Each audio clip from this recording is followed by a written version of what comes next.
win! He got it! He might win! It's not enough!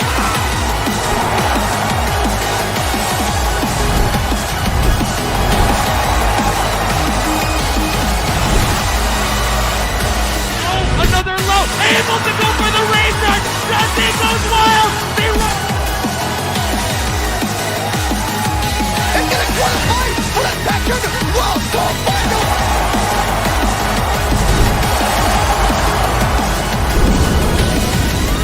Unbelievable!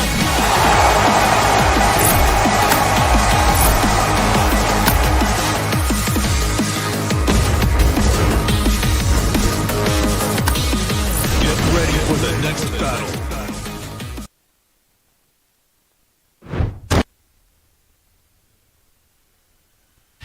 Boys and girls, welcome to REV Major 2023. My name is Kid, and with me is Markman, and we are your commentators for today. Mark, how's it going? It's finally great. It's great to finally work with you, man. It's nice to be able to jump onto commentary blocks with you. Don't leave me hanging.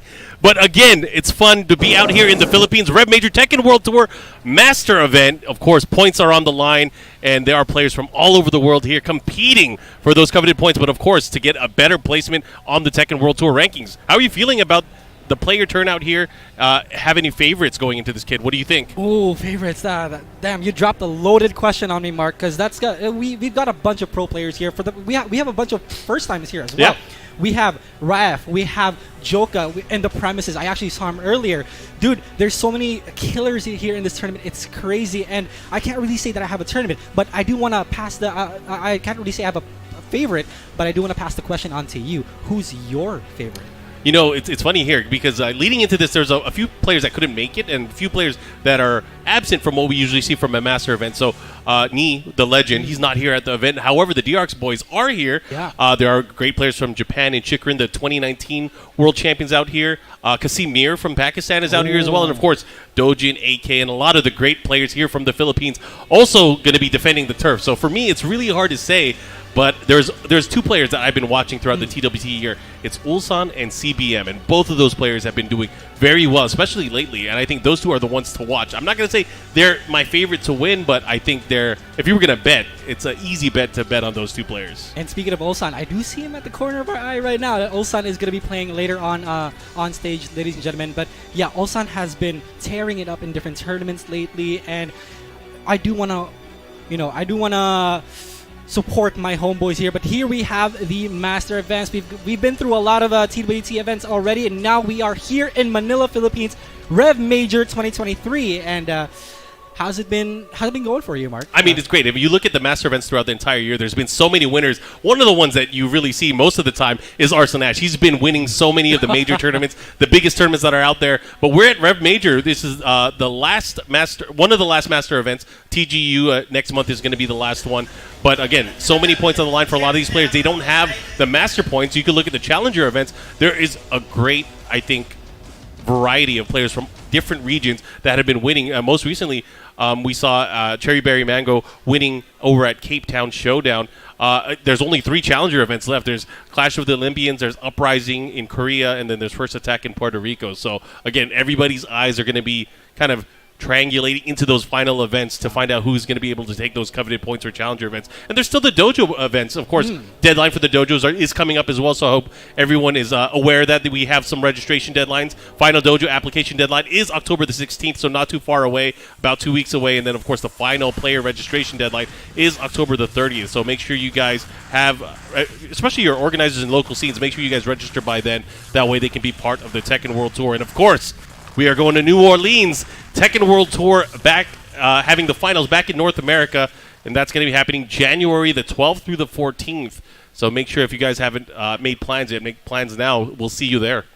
I am honestly so excited for everything that's going to happen right now. And it's just a little unfortunate, some of the Pakistanis aren't here because of visa issues. Yep. But you know what?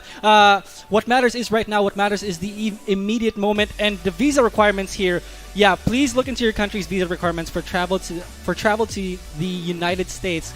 We know we're going to run into a lot of visa requirements, but get it done as soon as possible, guys, because you wouldn't want to miss the LCQ and the TWT 2023 finals. It's going to be great. Yeah, and that's just several months away, so actually we do give you guys a little bit more time to plan ahead, and that's just not too long before the release of Tekken 8 as well. Oh boy! So I hope you Tekken guys 8. got that right. January is going to be an action-packed month for Tekken fans, so I hope you guys are looking forward to that. And here we have on stage, Mark, we have Ulsan versus a player that I'm not quite familiar with, but we are looking forward to Ulsan here and there. So, what do you think Ulsan's just gonna stick with Kazumi here? Does he have any other character? I feel like he doesn't use Kazumi as much as he uses Bob, especially at the get-go. So I would expect to see Bob first. I feel like he's been a Bob first player as he gets into matches, especially if he's maybe not familiar with the player as well. I have seen him use Kazumi depending on who he's going up and playing against. So I don't know. It'll be fun to see, but he does use a number of other characters as well. Maybe not in tournament. We've seen a little bit of Feng Wei out of him. You know him, Feng Wei main since 2022. 2022, yeah, you're right. Since Evo.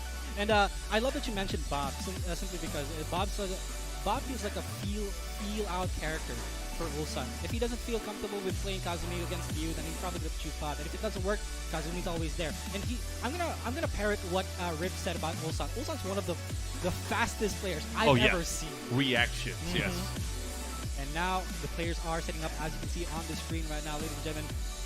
Once again, welcome to REV Major 2023. This is just the first match. God, I'm so hyped for this. Oh yeah, it's going to be fun.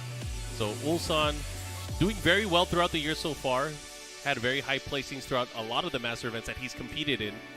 Trying to solidify his spot here, making sure he gets better placement throughout that top 20. Remember, the top 20 qualify for the Tekken World Tour Finals that are going to be happening in January of next year.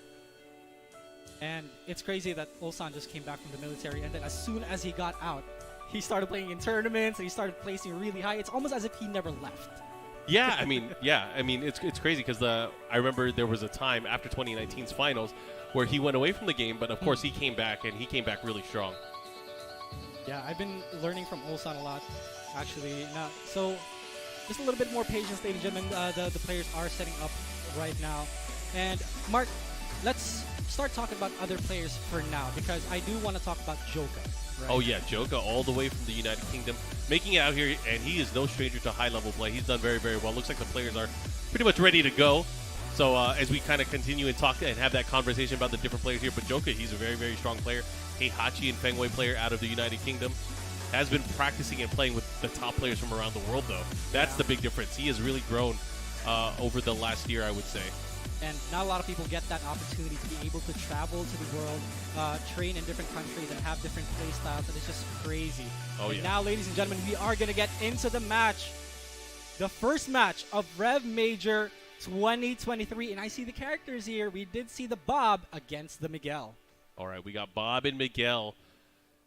Tekken 6 class of characters coming into the mix. And we're going to the arena. This is going to be the very first game here of the day. A very long, fun-filled Tekken day. Give it up, everybody. We're going to go right into the action. All right, into the arena, ladies and gentlemen. Let's see how they both play it out. Checking in with down forward one. Our player just poking it out. Good break on the throw. Ulsan really trying to find his range early on. And I think that's one of the reasons why he really likes using Bob, is his ability to move in and out with the character. Doesn't feel like a big character at all, but now he's nimble. Yeah, he's super nimble. Yeah, just wave in his face. He's up against the wall, though. This is really dangerous, especially against Ulsan. He's going to get the follow-up here. He might be able to roll and get the second hit avoided. No, gets both hits. Right now, big life lead here for Ulsan, but he's going to have to be careful. Great block there on the low. And look at that, closing it out. 1-1-2, clean round from Ulsan. Just still the adjustment period here for Miguel. Let's see. Good block on the low. Again, so sharp. Oh, yeah. And look at that. He is already pushing his opponent towards the other side of the stage here. Trying to corner him. And look at that movement here from Ulsan. Trying to create these opportunities for his character, but fighting back. See what Miguel does. He's super close to the wall now. He has to get out of there, or he'll eat the pressure from Bob, from Ulsan. And now he's trying to poke it out. He's not trying to get away from the wall, but it looks like he's managing pretty well against Ulsan right now. Yeah, great use of the advancing attack there with that 4-4-2, that beatdown punch. Able to kind of push him towards the wall here and create more opportunities. And Ulsan, one of those players that can really fight at range 0. Has great reflexes. We were talking about it earlier. Into the hell sweep, the follow-up here. One more hit can do it. Goes for the mid-string. Oh! And look at that. One of the best power crushes, in my opinion. It's honestly so good that you never expect when it's coming, you know? It's just, what, minus 12, minus 13? It's such a good power crush. Yeah, definitely not launch punishable for most of the passes. The follow-up here, pushing back the other way, and big wall standing 2-1 here from Ulsan. He's going to get a big juggle. He should be able to push towards the wall as well. Let's see what kind of mix-up we're going to get here. Goes for the damage. And you saw his reaction when he got launched over there. He's up against the wall. He's outside of Rangchu. This is really good for Ulsan, too. Oh, what a block and great launch. punish. You have to launch those. Big opportunity there. He should be able to get more damage if he hits the wall, but he doesn't, and that's going to hit, and that's going to kill. Rage Art finish here from Ulsan, 3 rounds straight. Very strong showing, and look at that. Speed and weight. That could have been a really good opportunity for him to, you know, down jab, but of course we forgot to take into account that the Rage Art exists in this game. I mean, new addition to Tekken 7. It's always a good, you know, momentum stopper. And let's see, he does go for the stage select here, so no secondary character. Goes straight into the Mishima building. Here we go. Yeah. Let's see if this change is going to be worthwhile. Mishima building, one of those stages that changes on the potential final round. It'll go to a little bit bigger of a space. It's a fairly weirdly shaped stage, if I say so we myself. could say it straight up. It is a weird stage. It's good for Noctis though, but not a lot of people seem to like Noctis either. There's at least one out there. Yeah. CBM, Yep. shout outs to him. All right, going back into it here. Let's see if Ulsan's able to continue that momentum here against his opponent. Back 1-2, the follow-up here. Let's see what he does. Doing a great job of just staying out of range of the lows here from Miguel. Into the hell sweep, the follow-up here. Looking to close things out, but again, a great block. And one more hit could do it. Yeah, he's playing a little agitated right now. He is put in rage, gets the wall standing for the range that is actually really, really good. It's a good it's a good mid check as well. So let's see. BrandonTR trying again to get a single round in. Ulsan though not stopping the momentum whatsoever. Here we go. Could be the first combo that BrandonTR could do. To the wall we go. He drops it, but he has Ulsan up against the wall and gets 3 soccer kicks, and he's finally on the board. Nice, gets the big boot, the power crush, the follow-up here. Now pushing towards the wall. Things are starting to turn around here, but look at that. Just like that, Ulsan taking the advantage of the stage. You know he's super comfortable with this playstyle right now because he's just wavooing in his face. Wavoo block, counter hit, down forward 2, follows up with the combo. I don't think we're going to see wall, but it's going to be pretty close.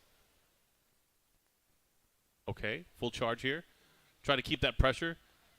I like him using those lows to really take his turn back, but he's going to have to be careful because Ulsan, again, his reflexes are like a cat. Yeah. Just put in rage, one more hit, gets the hop kick. This could potentially kill if it does the right combo. No, goes straight for the rage art. This is going to be close. It's going to be really, really close. I'm not going to call it. Are you going to call it? It's going to be really close. One hit for Ulsan. He's got to survive here, right? He's got to, right? He's got to. There you go. What's the mix-up going to be? Mid, low? Goes for the low, and BrandonTR finally in the lead. Here we go. Brandon looking to get on the scoreboard here. One more round can do it. But again, you cannot count out Ulsan, world-class player. Now they're just Ooh, the neutral hop kick counter hit. This is the second neutral hop kick that worked, and now Ulsan's in big trouble here. What can he do? Drops the wall combo, but it doesn't matter for Brandon. Gets the soccer kick, gets the stomp follow-up. Ulsan's in rage. Gets the big boot. One more mix-up for Brandon. It gets hit by the CD1. And this is all going to hit the follow-up here. Down 3+4 into the mid option. What is happening? That's a miss input. No way. Oh, no what? way. He didn't get the punish. No! What are you doing? And he gets the punish anyway, and Brandon with game number 2. All right, so it's 1-1 tied up. Philippines versus Korea. That was a really odd ending sequence there. There was first the errant rage art, and then for some reason Brandon went for the unblockable starter there. I was like, what's going on here? I can't believe what's going on. But either way, we are going to a final game here. Whoever wins this will move on in the winner's bracket. The funniest part about forward 3+4, which is the unblockable setup for Miguel, is that there's an auto block, but you can't block the lows. So had Ulsan done a hell sweep there, it could have been really funny. But here we go. Both players, one game apiece here in the Kinder Gym. Who's going to take it? All right, going into the action. See if that momentum will carry over Brandon from that last game. Ulsan has to be thinking, like, what happened there? Okay. Ulsan still poking him out. Brandon is trying to feel him out here, but it doesn't look like he is doing quite anything just yet. You know, just trying to get him with the low pokes. Brandon, half health. 20 seconds have been spent. It's still an eternity for Brandon to come back here. Ulsan, you can see him just backdashing. He's not playing entirely aggressive here. Doesn't need to. I mean, there's a number of attacks he hasn't really been using. He's been using a lot of that forward 4-2. Hasn't been using the sidestep attack that much here. But again, Brandon's not really giving him an opportunity to. Here comes Ulsan. Ulsan with a huge lead. One more hit and gets the mid check, and Ulsan with round number 1. Brandon is getting smothered with these with the pressure that Ulsan is putting onto him, and it doesn't look good. Yeah, we 1 and noticed 2. Ulsan really starting to utilize a lot more of those lows here to open up his opponent, and it has been working. Hasn't been too many blocks. I want to see maybe that neutral hop come out from Brandon a little bit more. But again, he has to be just very wary of the range, especially with his back to the wall. Now Ulsan though, let's see. Still trying to poke him out, but Brandon feels a little lost. In terms of gameplay right now, Brandon feels a little lost. Hoping to get some more low checks in, but I want to see. Oh, the second hit, elbow able to land here. Oh. But on Wake Up gets the follow-up. Here comes Brandon. Brandon does have rage as well. He can make all of this add up really quickly. He has to be careful. One more hit could do it. Ulsan will go up 2 rounds here. Gotta do hop kick. I feel a hop kick coming. Yeah. That would have been the right time to do it right there. Right there. But either way, set point here for Ulsan. 2 rounds up, and let's see. Ulsan still waving in his face, and Brandon doesn't seem to be doing anything right now. Let's see. 1-4, 1-4. Brandon not stopping. I mean, Ulsan not stopping the aggression here. He's getting pushed closely to the wall, gets the first health sweep, gets another sweep in. Brandon in rage, gets the neutral hop kick the third time in a row, 3 out of 3. Oh, yeah. Made it count there, and he gets the wall this time. The follow-up as well. Goes for the low stop, but the sidestep attack here from Ulsan. Ulsan's looking to end it right now. Oh, it's actually not on a jab. Not on a jab. I like the reactions, but again, it's just too much recovery on that. Yeah. Good try from Brandon, but Ulsan moves on to round number 2. But wow, that was a good call out on the rage art. But it's just, you know, the jabs recovery is just a little too quick on that one. Yeah, and Ulsan is moving on. So we'll see him a little bit later. Hopefully Brandon will be able to fight back through the losers bracket. And maybe we'll see him a little bit later on today. Yeah, so we're going to be seeing a lot more players right now. So here we are at REV Major 2023. People are still coming and going. So excited to be here. Once again, my name is Kid, and with me is Mark, man. We're your commentators for today. My goodness, Mark, how's been? I heard you've just been to Japan. Well, I've been traveling a lot for work. Yeah, I've been traveling quite a bit for work. I mean, I've been traveling a lot for the Tekken World Tour. I think this year I've been all over the place. I went to Bolivia for the Master event out there. I went to Australia for the event there as well. I've been to a lot of the different events, and again, it's just what is the final year of Tekken 7 here on the Tekken World Tour. It's just good to see all these communities coming together. I mean, people have been playing this game for a very long time now, but I'm most happy to be here in the Philippines. You know, I love this event. Yeah, me too. Dude, me too. Like, I'm really happy that I get to open this with you, REV Majors 2023. Let's like it's just a crazy thought to me that, you know, this might be the final Rev for Tekken 7. And now we're moving on. Well, I hope you guys are playing Tekken 7 next year. Oh, That'd be weird. Dude. That'd be weird with Tekken 8 out. Dude, Tekken 8. Who have you been playing in Tekken 8 aside from King? I know aside you from play King, I've been using a lot of the characters. So when we had the closed network test, I was messing around and using them. And as you guys know, there's a closed beta test that's going to be happening in October as well, which is not too far away. So I hope people are looking forward to that. But I've been using every single character, just trying to learn the game and learn the system. It's fun. It's fun, and I can't wait until more people get their hands on the game. I've been playing a lot of Paul, actually. Oh, right. You like the hard-hitting characters, huh? Anyways, let's look at some of the action that just happened. And on stage here, you can see Ulsan taking over here that opening game. And he landed that key rage art to end things out here, that opening game. But again, Brandon able to kind of reconfigure himself and get ready. Yeah, and here in this is game 2, I believe, where Brandon actually got the game against Ulsan, gets the neutral hop kick.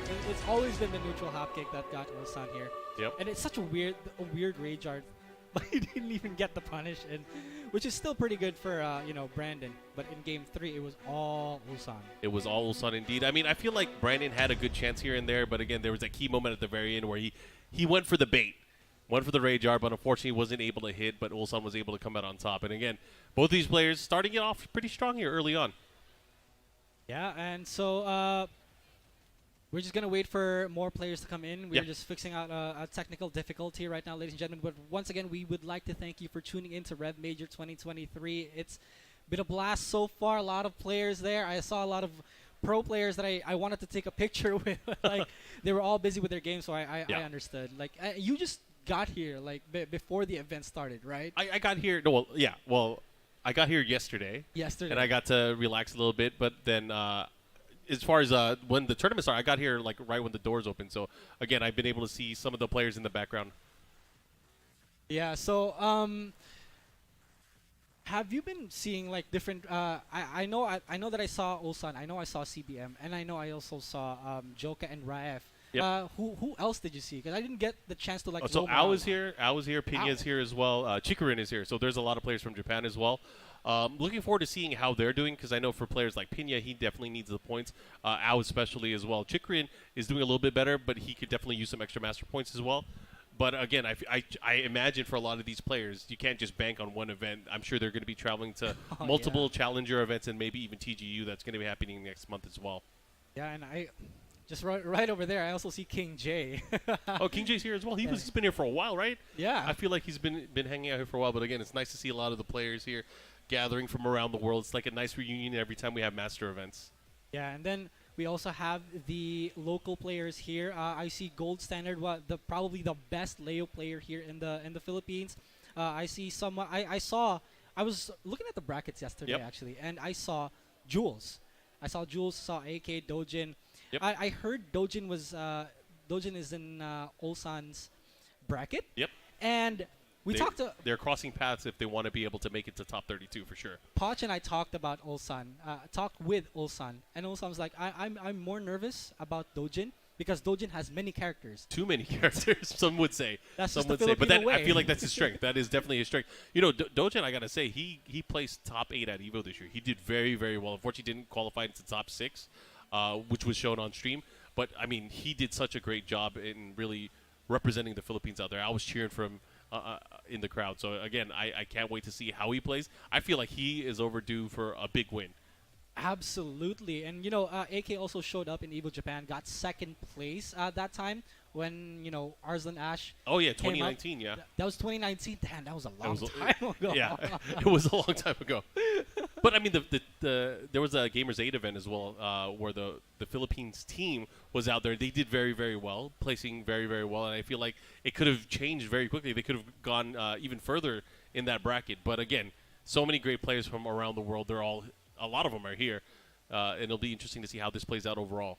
You know the amount of Filipinos that were awake during that time to support the Filipinos in Gamers 8? That was crazy. I'm not surprised. they You guys all are very played so passionate well. about the game. Oh, absolutely. And it's such a funny thing to think about when back then when Tekken 7 still started out, everybody and their mothers had like Shaheen pockets, right? And now Filipinos just evolved into like maining different characters and sub characters. It's crazy. This is all thanks to you, Doujin. Yeah, I would say, again, the Philippines has been very strong, especially from the get-go. I remember being at REV Major in 2017 and just seeing how passionate the community was then. And then every single year, I don't think I've missed a REV Major since. So, again, it's been really good to be out here. My first REV Major was actually in 2019. Okay. When and the first on-stage match that I saw was AK versus iMusician, and that broke that the was heart. great. That was heartbreaking for the Filipinos, Mark. Yeah. Yeah, I feel like that year, though, AK ended up getting his revenge because he did play him in the LCQ in Thailand, and he destroyed iMusician. So, again, it was one of those things, those working experiences to bigger and better things. But, man, yeah, that was a long time ago, and I remember that. And, if the Pakistanis came here, like Arslan Ash, Atif, but, last year was crazy because they all just played so well. And I asked different people who had casual sets with them. They're like, dude, they play so differently. They do. They play like, they play out of their minds, and I can't seem to get a grasp on how to win against them. Yeah, I think a lot of people will talk about it, and they'll be like, it's a little bit different once the Pakistani players are playing Akuma versus how everyone else plays Akuma, right? And it's not even just Akuma; it's just their timings with a lot of the different characters there, knowing when to hold back and pull out attacks or when decisive, when to move. It's a lot of it is like very high intensity, high paced. So unfortunately, I believe only one player from Pakistan is here, Kasim Mir. So we'll be watching him throughout the brackets and how he progresses throughout the weekend as well. Yeah, and I love that you mentioned Akuma because I was going to talk about a local player here who also plays Akuma. He's one of the up and coming, and he's I've had a discussion with Changi Bears, also a local player here, and he said if not AK and all the other pro players here like Jules, Doujin, and all the non-sponsored people, right? It is RGN. RGN has been tearing it up in tournaments lately, getting one tournament one after another. And then he plays Akuma, but also different characters. So I'm really excited to see him play here up on stage soon. Well, I'll definitely keep an eye out for him. So RGN, one of the players to watch out for. If you guys are following the action at home, of course, if you're in the Twitch chat, you could type !bracket and follow along and see how everyone's doing in their respective pools. Yeah, and we're still sorting out some technical difficulties right now, so we apologize. We thank you so much for the patience right now, ladies and gentlemen. So let's talk about REV, because we mentioned REV earlier, but we didn't exactly like talk about it. The Dragon of Saudi Arabia. He is an insane player. You know, I first really got to know his play style and the way he plays at the finals that happened earlier this year. Oh, we're getting some intel. What's going on? The voices in my head. The voices in my head just disappeared. Anyway, so did you know REV's like a black belter? Yeah, he's an actual martial artist, and he so competes cool. internationally. So it's actually wild. That's honestly so cool. Okay, gotcha. We just got word from the voices in our head that we are going to be taking a short break, ladies and gentlemen. But when we come back, more tech in action is coming your way. Stay tuned.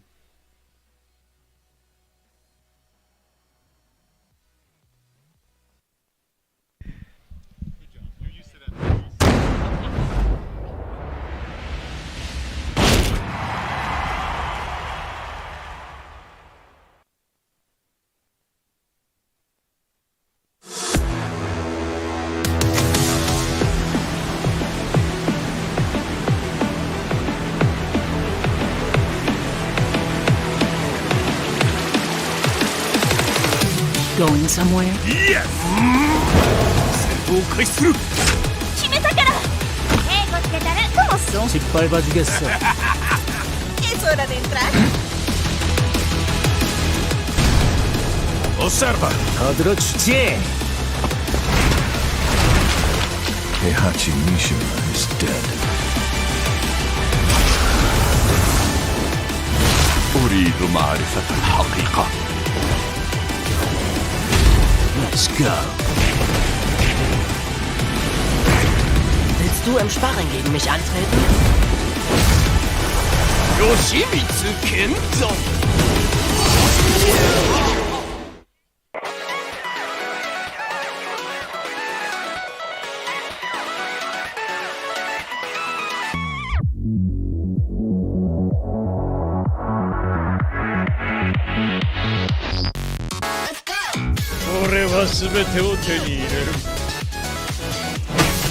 Eat this. What's done is done. 귀찮아.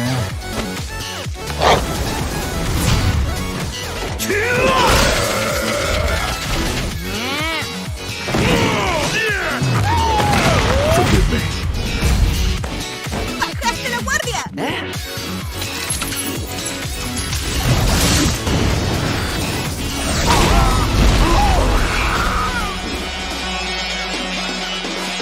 Get ready for the next battle.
Pinya's hair is so cool. So Pinya's up next against, I don't know.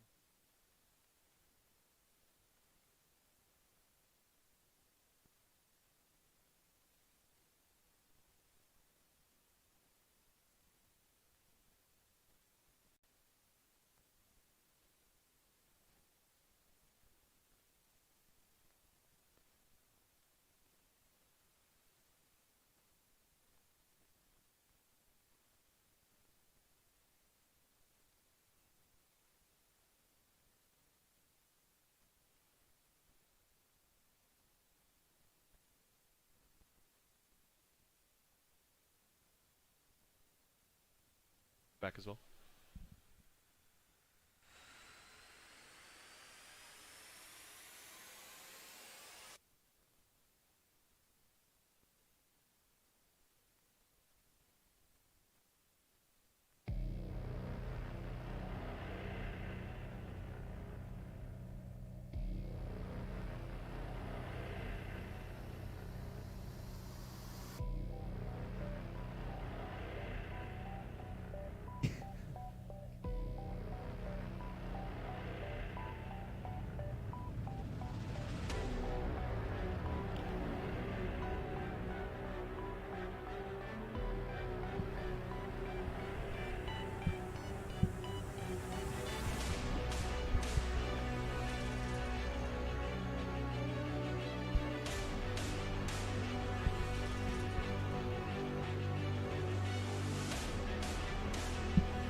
perform throughout the weekend. So again, it's going to be a fun trip to figure out who's going to be able to make it out and who's able to get those coveted points. But we do have some players, I believe, on the stage getting ready to get into the mix as we progress through the pool play. But before we do that, wanted to talk about these awesome, cool action figures that we have in front of us.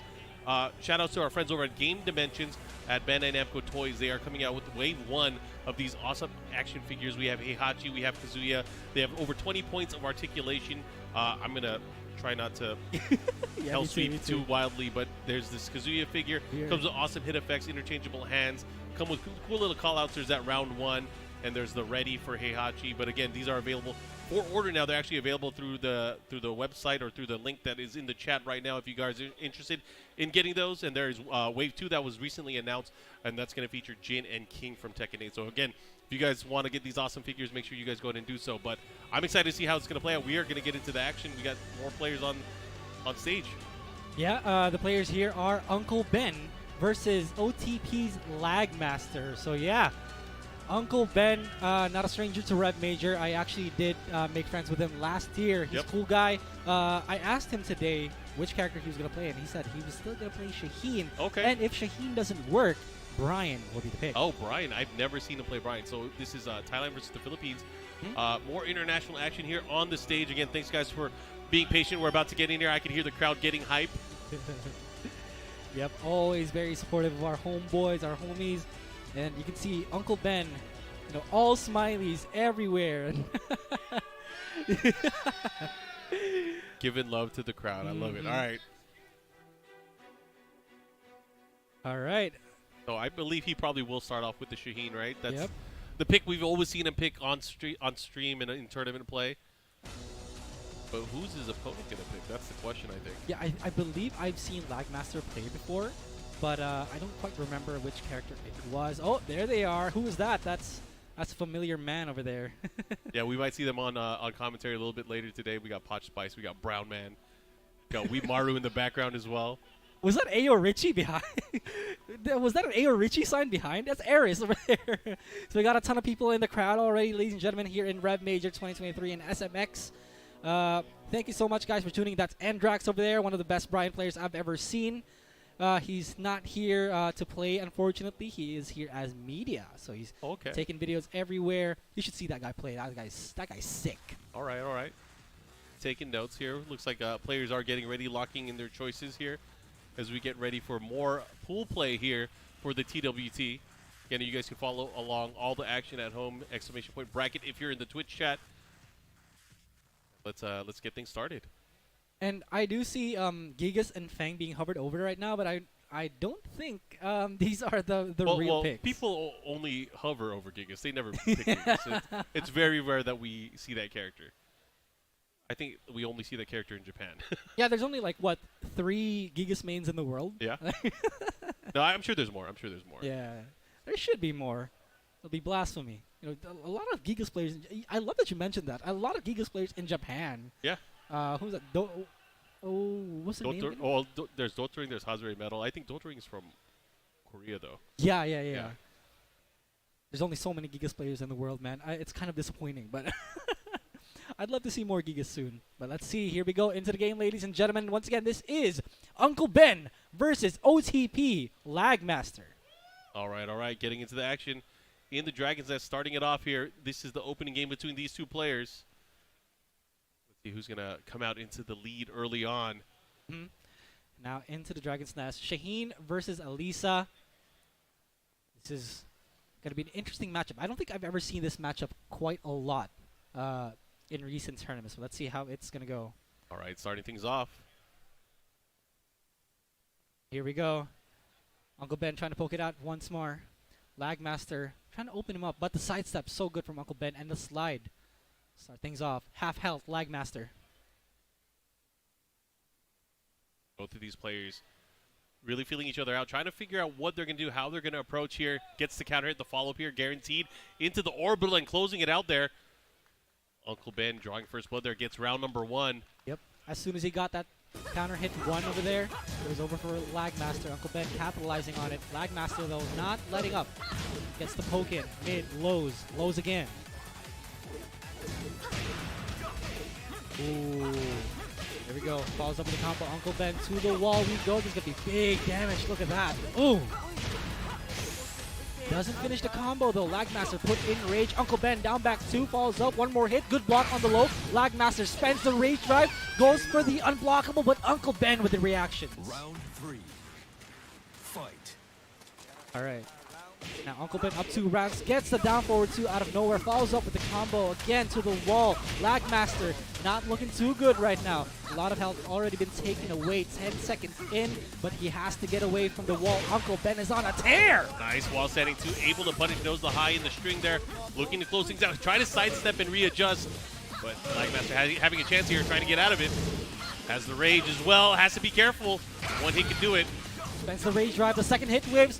1-1-1, and Lagmaster still gets the wall standing 1+2. Uncle Ben not getting up, down back 4. Could this be the comeback? But no, Uncle Ben with a no round. 3 rounds straight against Lagmaster.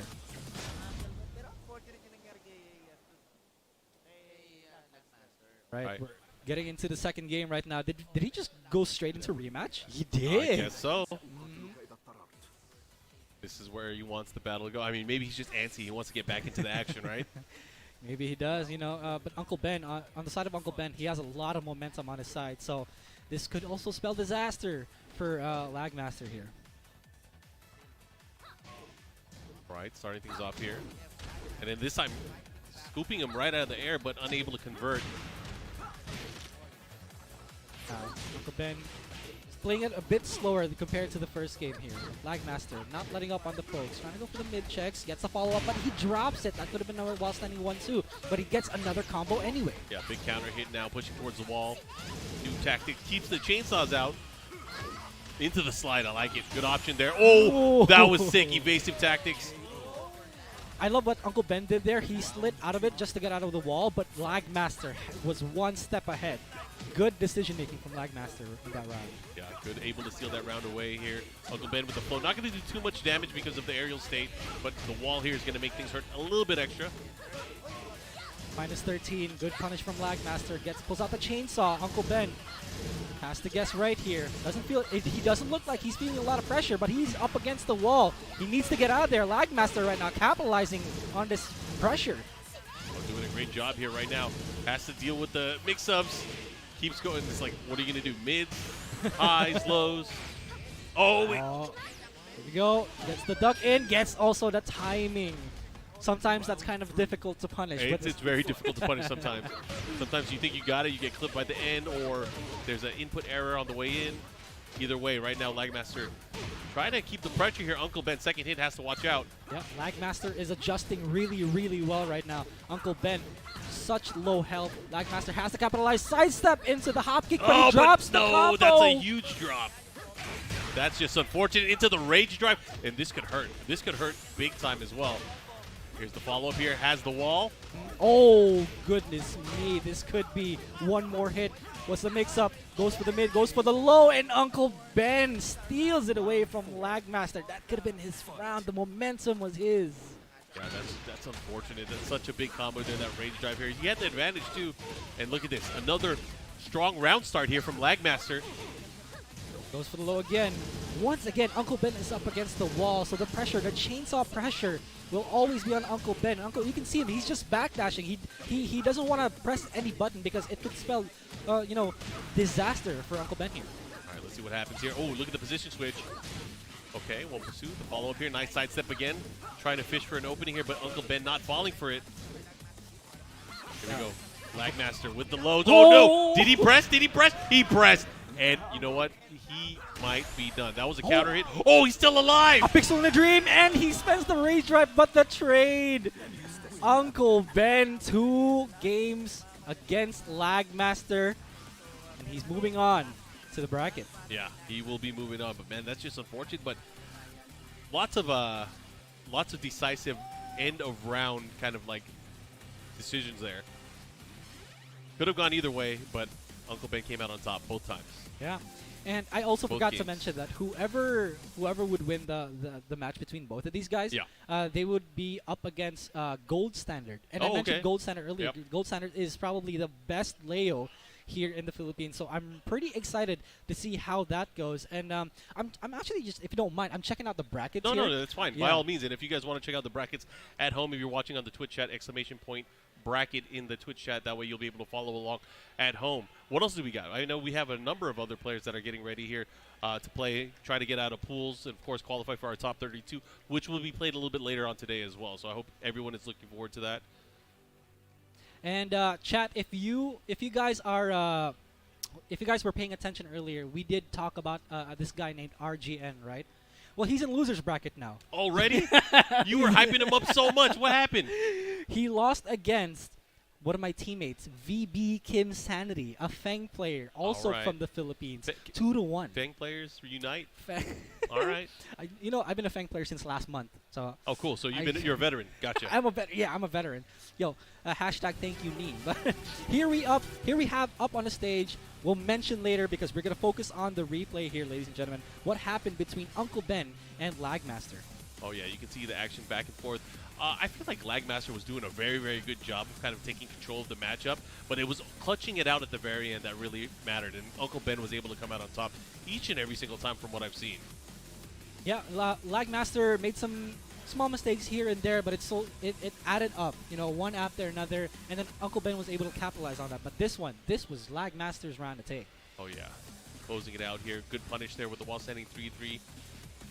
And, of course, just going on here. This is the big combo that we saw earlier. Had the wall, a sliver of life left at the very end, but it was still enough to just close things out. My goodness. He also hit the low-high rage art here, too. Oh, yeah. The trade. Oh, man. Shout-outs to low-high. Pixel in a dream. The jab right to beat the rage drive there. It was able to close things out. 2 quick games straight up. But, of course, we are going to get more games here on the stage here. If you guys are tuning in, this is REV Major Master event here in the Philippines.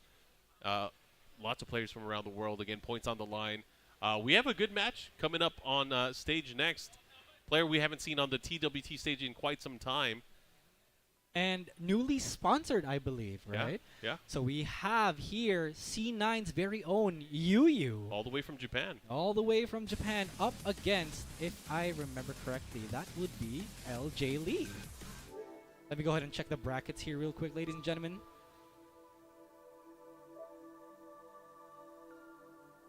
Yep, it is LJ Lee.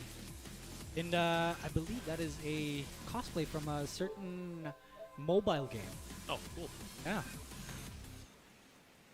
Now the players are just sitting up right now. YUYU is always a fan favorite here ever since she came around back in 2019. A lot of players asked me to take a picture with her. Such a nice person also. And now let's. I wonder which character she uses, because she uses a number of characters, most notably for her Xiaoyu and also her Zafina. Yeah. But I know she's been training and practicing really hard. She was not satisfied with her recent tournament placing, so let's see what she got. What is she preparing for? And now let's shift our focus onto LJ Lee. LJ Lee, a local here, probably one of the best Nina players I've ever seen. And, mechanically strong player. Let's see how LJ Lee pits against YUYU. Again, it was mentioned earlier, we haven't seen YUYU in quite some time. Let's see. She was trying to go last year here, but unfortunately she wasn't able to make it to the event. But now she's back, so I'm glad to see her here on the stage here at REV Major. She looks like I think she locked in with Xiaoyu, right? Yeah, that was a Xiaoyu versus Nina. Have you seen this matchup a lot?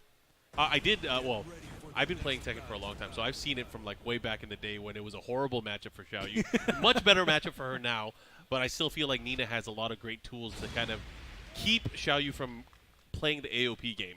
Yeah. So I don't know. We'll see how it works out here for these two. I feel like Nina is probably one of the most, in my opinion, underrated characters. She's a very, very strong character, has amazing tools. So let's see how this plays out as we get into the game. We're at the Mishima. Oh no, we're at the Wub Wub stage. The Wub Wub. Yo, Yep. shout out to Steve. Yep. Let's see. YUYU starts to start things off with an orbital. Now they're just gonna feel each other out. AOP. God, such a strong move from Xiaoyu. Right now here, just trying to fish and look for the opportunities. Get in, nice. Create space. Nice sidestep 4. Again with the orbital from YUYU. LJ Lee with a whiff punish, and out of nowhere, the launcher from YUYU. This isn't going to kill yet. Oh, actually it is. Oh, yeah, it definitely did. The last hit there of that string, able to close it out, didn't get the break, didn't need it. Here we go. YUYU up 1 round. LJ Lee is going to try to poke YUYU out here. Good punish from YUYU.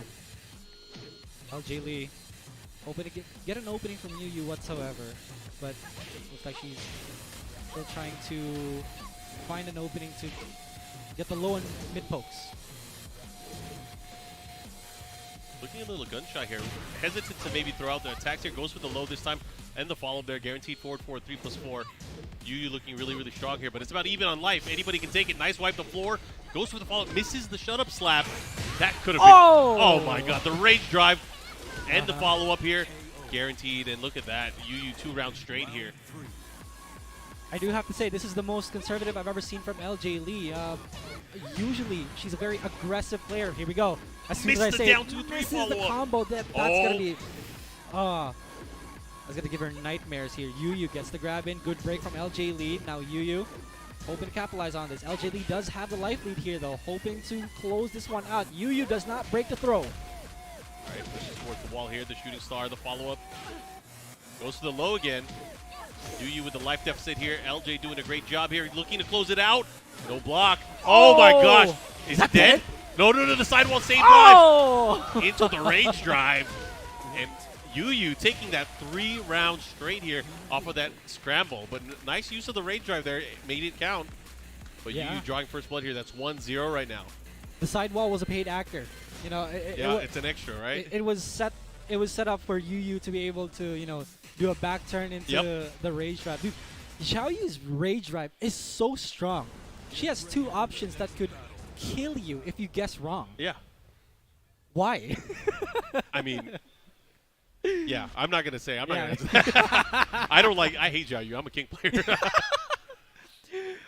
What do you think about Steve players, man?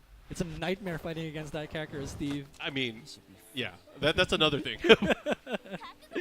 But anyway, here we go at the Infinite Azure, chosen by LJ Lee. Wants the spacing. Doesn't want any shenanigans whatsoever, but counter hit while standing 2. YUYU connects. Goes for the full combo. Oh, yeah, able to get that. Goes for the wall standing 3 there. Interesting. Trying to bait out the counter hit, I've noticed. Oh, but they both trade there. Both follow up there with the side step 4. Here's the Ivory Cutters. I feel like Ivory is such a strong tool if able to use it properly spaced here against Xiaoyu. Keeps her from going into AOP. But the whiff there, no punish. Oh, nice side step 2. Ooh, rare drop the from spider LJ knee full Lee. conversion? And gets it. You don't see that anymore. You don't see that nowadays. That was cool. All right, spider knee gets the multi into the follow-up here. Nice punish there with a 1-4. Side step 1+2. Goes for the shut-up slap. Not able to get it. LJ Lee's picking up a lot of steam here compared to that first game. Connects with the combo. Everything is dropping. Everything is dropping. This is not good. Maybe nerves? It could be. Timing? I don't know. But YUYU's capitalizing on it right now. Drops the combo It's ender. a grab. Gets another. You got to be careful. Storming Flower goes with the raccoon swing. That's going to be punished. And What a YUYU. whip punish there. My goodness, they're playing at the top of their game right now. LJ Lee. Okay, again, YUYU with the approach here. Into the counter hit once again. YUYU's been looking for that orbital since last game. Oh, yeah, she's been doing it. And I mean, it's been hitting. I don't blame her. She's going to keep doing it. You know what they say out here, do it again, right? Yeah, that's right. Hashtag do it again. Let's see if LJ Lee can do it again, though. But YUYU with the hop kick out of AOP. Goes for the Oki. What's it going to be? You better guess right. Back turn AOP action. What's going to happen? LJ very hesitant on the approach here, but a great duck and hop kick from YUYU, looking to close out this round here. And just like that, on set point for YUYU. Cloud9's YUYU, will she be able to move on in the bracket? Gotta shake it off, though. LJ Lee still has a chance, but can YUYU close this one out before LJ Lee can pick up some steam? Back turn mix-ups from YUYU. My goodness, they're so good. Second hit, nice duck there on the forward 3. Second hit, didn't get a full punish, but doesn't matter. Sometimes just letting them know that it's not going to work. Okay, gets the grab here. What's the Oki? Decides to wait. Here we go. LJ looking really good in this round here. Looking to tie things up, but the clutch low parry here from YUYU. YUYU's going to get the advantage back, and one nasty mix-up. What's going to happen? Rain dance. Gotta be careful about rage drive. LJ Lee has to look out for that. If LJ Lee gets launched here, she's also dead. So YUYU has to choose the right moves here. Oh my gosh. Running 1+2, able to take it to a final round here. Game number 2. Intense moments from both of these players. Again, starts off strong with the combo. YUYU takes away a lot of help from LJ Lee. Not looking good for LJ Lee, ladies and gentlemen. Good stop there. Goes for the grab. Oh, the hit. Got to be careful here. Trying to fish for things here. Oh, the delay hit.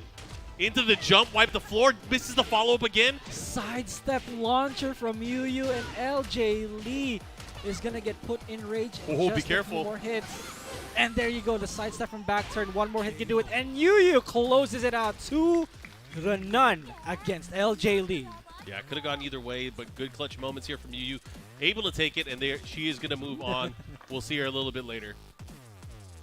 All right, good sportsmanship coming in from LJ Lee and YUYU here. Still alive as LJ Lee just sent to the losers bracket. YUYU will be moving on to the winners bracket. So Yep.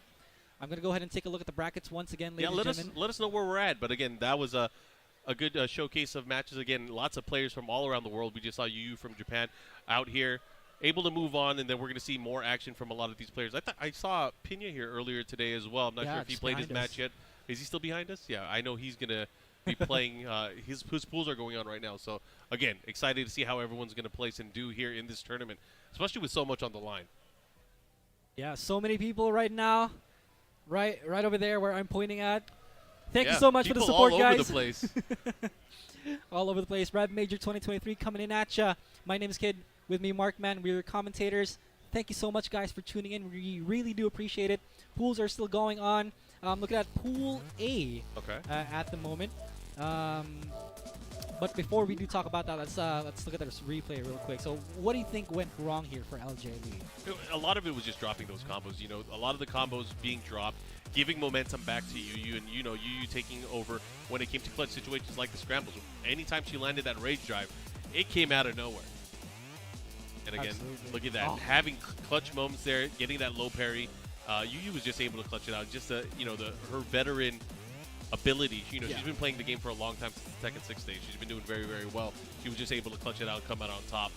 I think LJ definitely has an opportunity to kind of bounce back, especially in the losers bracket. Yeah. But again, she has to land those combos. She has to land those setups. Like, I'm not gonna go back on what I said, man. LJ Lee really is one of the strongest players I've ever seen in my entire Tekken career.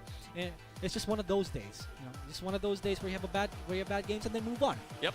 You got it. That's how you bounce back, right? Yep. If there's one thing I learned about the Tekken anime, Tekken Bloodline, always focus on the immediate moment. Not the day before and not the outcome you want, but the immediate moment. Man, anime will teach you some crazy stuff. Yeah, dude, absolutely. Now, if you ever just lose a game, just move on. That's how it is. That's how video games are. That's how fighting games are. It'd be like that sometimes, right?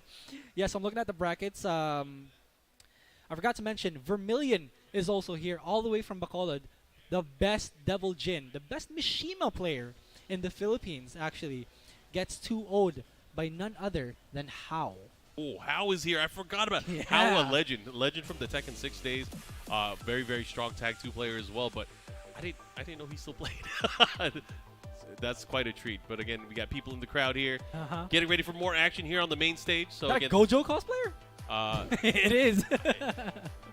yeah, he's doing he's throwing up the gang sign, so it's definitely him. The gang signs? Yeah. Yo, do the gang signs real quick. There it is. Hey. All right, Shin Akuma's also here. Okay, Shin Shin Akuma Akuma. from Thailand. Yeah, so he'll be fighting against How later on. Hopefully it'll be streamed. It looks like it will be streamed based on Start GG. Understood. Yep. And Infested's also in round 3 of the brackets right now. Yep. You're going to fight against a local player called Charles.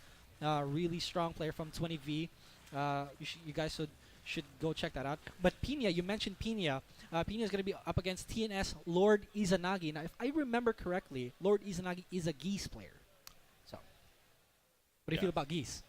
Geese is a very strong character, obviously, but I feel like a player like Pinya is going to have a lot of experience. Yeah. However, sometimes that experience can kill you. It's like you're so used to a certain style of Geese that it kind of messes you up when you play a different style of that player. But either way, I'm excited to see how that's going to work out. We have more games that are going to be coming up on the stage. So again, thanks guys for tuning in. Points being on the line, Tekken World Tour. We're getting towards the tail end. There's not that many events left. There's 3 Challenger events left. There's one more Master event after this event left. And, of course, that leads up to the LCQ that's going to be happening in January. So, again, people will figure out where they stand here. very shortly in terms of what's possible. And, it's going to force a lot of people to maybe have to travel to make sure that they secure a spot in that top 20. Dude, I'm so hyped for LCQ. A lot of cool stuff happens in LCQ, man. You have no idea. It's definitely one of the best tournaments to watch all year. It's Yeah. just the moment of heartbreaks that we see from that event. It's crazy. It's a bloodbath there. Every single time it's a bloodbath. It has to be. It's designed that way. I love that concept where you put everyone in one room and it just one survivor gets to be Only one person comes out. All right, good luck, guys. We'll see you next week. Yeah. Make sure you guys clean up after yourselves. Chikurin is also here. Yep. It was announced by the REV Major page that Chikurin is here. Yep. Going up against Danisoya. Okay. And then Tai. Oh, Ty's here. I Tai forgot. is here. So there is an American player here. So Ty's out Yeah. here. Bryan and Marduk specialists from the East Coast. If I remember correctly, Tai would be the only American player here, Yep. whereas Shadow's here too. No. Shadow's here. I forgot about that. So Ty and Shadow. Okay, Shadow's here. So 2 Americans here in REV Major, whereas last year Run It Black was here. Anakin was here. Anakin, Run It Black, a lot of cool guys. Honestly, cool guys. Yeah. Don't ever say Red and Black is cool. Oh, okay. No, he's cool. He's from my city. So I'll give him that. All right.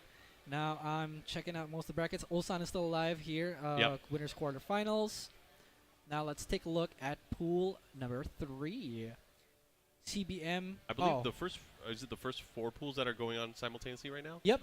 More matches will be happening later on in the afternoon, so make sure you stick around for that, ladies and gentlemen. Yeah, just so everyone understands how the flow is, it's a 2-day event, so we're going to get down to top 32 today. Actually, no, we're getting down to, I believe, top 8 today. Yep. So, again, we're going from the 250 players all the way down to the Final 8. The Final 8 will be played out tomorrow. So, again, I hope you guys are looking forward to that. But it's going to be a fun-filled day, lots of tech and action that's going to be happening here on the official channel. So, again, hang in there. It's going to be a long day. It's going to be a long day. Not that long. It'll be fine. It'll be fun. Just grab Time some flies. snacks. Yeah, just grab some snacks. Time Grab flies. us some snacks, too. Yeah, yo, I'm kidding. Tweet to me and let me know what you guys, or is it X to me now? And what you guys are eating. Damn, it might be X to me now. That's crazy. Yeah. But here we go. Coming up to the stage, ladies and gentlemen, it will be Pinya versus LordIzanagi. Okay. And now they're LordIzanagi and Pinya, they're doing the junkin on stage, trying to figure out who's going to get what side. Pinya, Master Raven specialist from Japan, has traveled the world. Probably a little bit disappointed in some of the placings he's had throughout the year. Really try to qualify for the top 20. So has a chance here, but again, there's a lot to be done here. There are 2 master events left, 3 challenger events. But you're here and now here in the Philippines. Let's see how you do. Looks like the players are getting ready. Yeah, so I don't think I've ever seen a different character from Pinya, unless you have. In tournament, I've only seen the Master Raven from Pinya. Clean Master Raven. I always assume everyone has a Feng, so, I just say that. But yeah, I'm pretty sure we're gonna see Master Raven and only Master Raven out of Pinya. Yeah, I'm pretty sure too. It's just gonna be all Master Raven. For LordIzanagi though, I could be wrong here. It could be Geese. It could be a different character, but we'll see. We'll have to see. Yeah. Looking at the brackets, it's also so Kimsaniity, the guy who beat RGN, the guy that I hyped up earlier. Yep. Will be up against Wecka. Oh wow, Wecka's here too. Yeah, Wecka is apparently here. There's Holy a lot hell. of players that old school players I did not know would be out here. So Wecka is Xiaoyu player from Korea, if I'm not mistaken. I didn't expect how would be here even because like I was walking around the event Yeah. and I saw a guy that looked like How. Like, is that How? It can't be How, right? He's been gone for a while. And then I see him in the brackets. It was How. That's crazy. So Rangchu is also alive here. He's gonna be fighting against Gogoy.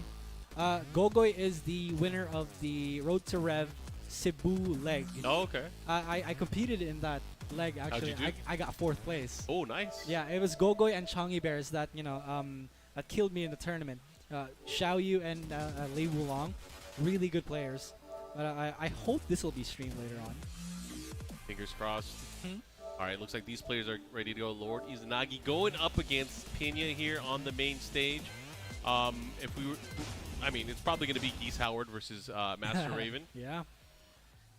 Hey, did you know that Yonorang is also here? Really? Yeah. Dude, there's so many good players here. I know. This top eight. I mean, I got to look at the pools more in depth, but this top eight's going to be crazy. Uh-huh. And now, let's see. Yep, Geese is being hovered right now for LordIzanagi. Or Pinya, most likely, with a Yeah. Master Raven. Yonorang definitely a qualifier that made it to the TWT finals last year. And Riot is here as well. Uh-huh. And Joka. Dude, there's so many world-class players here at this event. I'm hoping for a very, very varied and international top eight. I also hope that someone from the Philippines makes it to the top eight because I want to hear the crowd go crazy. Yeah, dude. The amount of support that we can give, as long as there's a representative, it's that Pinoy pride. Oh, yeah. It goes a long way. All right. Pinya locked in, Master Raven. I wonder if Pinya's excited for Raven. Newly powered up Raven in Tekken 8. That's something I always wanted to ask some Master Raven mains. Like, what do you guys feel about the old Raven coming back and not Master Raven anymore? They're probably going to say, like, oh, that's kind of a low-key nerf because it's not female body anymore. So some wall Yeah, combos if you think about it that way. Yeah. But again, they did rebuild the game kind of from the ground up. Yeah, so I you're wonder right. if there's even going to be a difference. I mean, we'll find out more once the game's finally out, but Yep. I'm just looking forward to seeing it. I mean, he had, in my opinion, the coolest trailer out of all the character trailers so far. I loved his. Oh, dude, Master. I can't wait. I wonder if they're going to release a Steve trailer. I mean, I would imagine they have to for all the other characters that Oh, they yeah, kind of yeah. soft announced during that, what was it? I forgot when they did that. Was it during Gamescom? Yeah, it was the Gamescom Yeah, trailer. yeah. But They announced a lot of characters. I think there was like 6 from the get-go. I agree with you, man. Master Raven did have like the best trailer. Sorry, Raven did have the best trailer so far in Tekken 8. Like he had them clones, dude. Yeah, he had the shadow clones doing work. Alright, here you have on the screen that is Pinya with a sick haircut. I want a haircut like that. Dude, do it. I believe in you. Just grow your hair out a little bit. And you can pull that off. Would you want a haircut like that, Mark? No. No. And that also right there is LordIzanagi representing the +6-3, the Philippines. Now we're just slowly setting up right now, ladies and gentlemen. Once again, we just want to thank you guys for tuning in to REV Major 2023. It means so much that you guys are here watching, supporting us. My name is Kid. With me again is Mark, man. It's the first time we work together, and I just gotta say, man, it's an honor. It's fun. I'm glad we finally get to work together. I've been watching you doing the various official Tekken streams representing the Philippines, so it's nice to see you here and actually doing commentary together for the first time. Yeah. You're a natural, bro. It's so easy for me. I'm gonna go to sleep. You could take care of everything. I feel comfortable. I appreciate it, man. Thank you. But here, it's not about us. It's about the players here on stage. Ladies and gentlemen, once again, Pinya versus LordIzanagi. Here we go. Geese, Howard, Master Raven. We're in the Devil's Pit.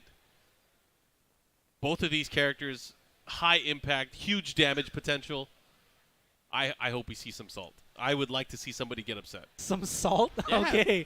Let's see if that's going to happen here If in this match. You are playing these two characters. You are in a walled stage. And no one gets pissed. You're doing it wrong. I hate to say it, but he's right. Let's see some people get pissed off here. LordIzanagi with the Geese. Pinya with the Master Raven. Now let's see. Pinya just trying to feel it out. 1-1-2. LordIzanagi finishes it. Down 4 from LordIzanagi. A bit of a slow game. This is the intel gathering portion of the game. You can tell already Pinya testing his opponent to see like what they know. What do they know about my character? Okay, back 2 didn't have the meter yet to be able to cancel and follow up to a combo. Doesn't matter though. Look at the positioning here. Right now in the life lead here. Trade blows. All right, Pinya's in danger right now. Has to do something. Oh, that could have been a rage drive, but he gets it anyway. Yeah, he's dead. This is dead. This is dead. All right, Pinya closes it out with just a sliver of health left. LordIzanagi. Gotta be thinking about that one. Now let's see.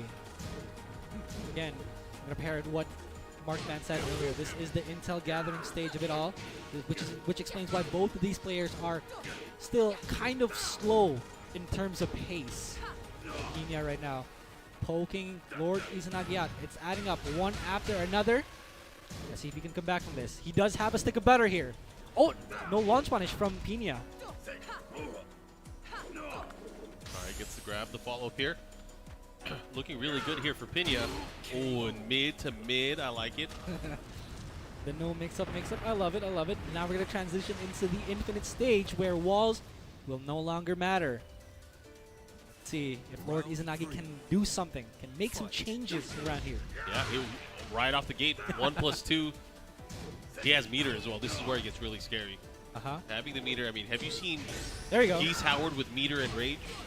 I've seen it before. It's nasty. Nasty. He still have it. Yep. That was sick. He still has a stick of butter here. That's just from 1 meter, and he doesn't get the guaranteed, but low parry coming in from Pinya. Oh no. No way is he gonna make a comeback from this? There's no way. Don't do it. And there it is. Lord Izanagi finally on the board. All right. Pinya with the punish. Forward 2-3. Gets the counter hit. Lord Izanagi presses on the second hit.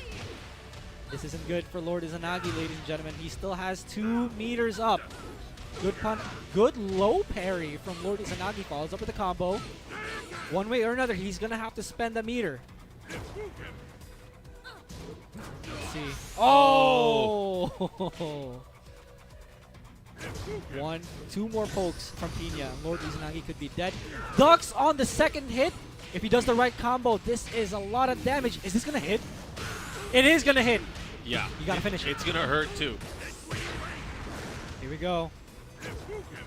Calm down in a situation like this. Spans the rage drive. 1 more hit could do it. Goes for the mid check again. Pinya with the mid again. Lord Izanagi loses that trade.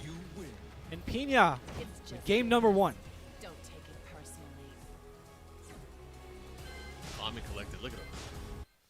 Just chilling. Look at him all. Look at him all. Smiles and stuff. Lord Izanagi looks calm and composed too, actually. Now we're gonna go into. We're probably gonna see hard estate. Yep, hard estate. Because why wouldn't it be, right? Geese stage.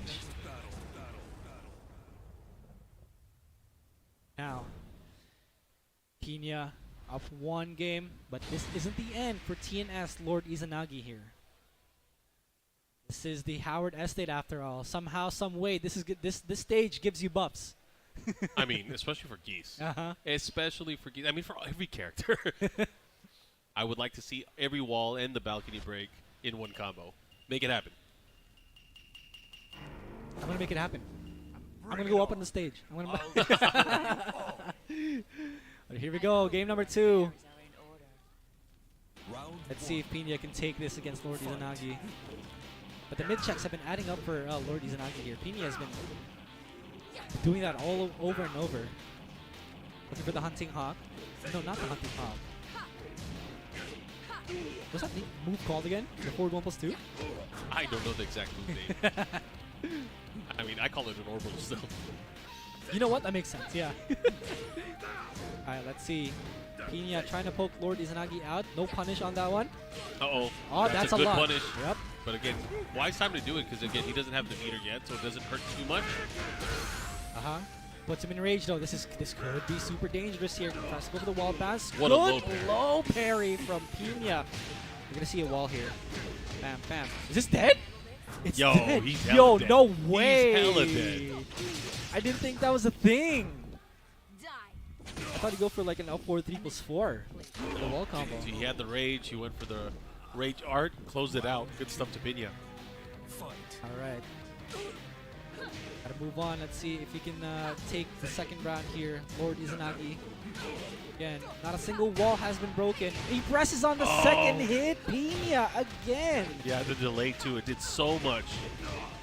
He's exploiting it, man. The impatience from Lord Izanagi. Let's see. Ooh, to the mix-up. He's looking to close it out. He should be able to close it out here if he does it properly. There it is.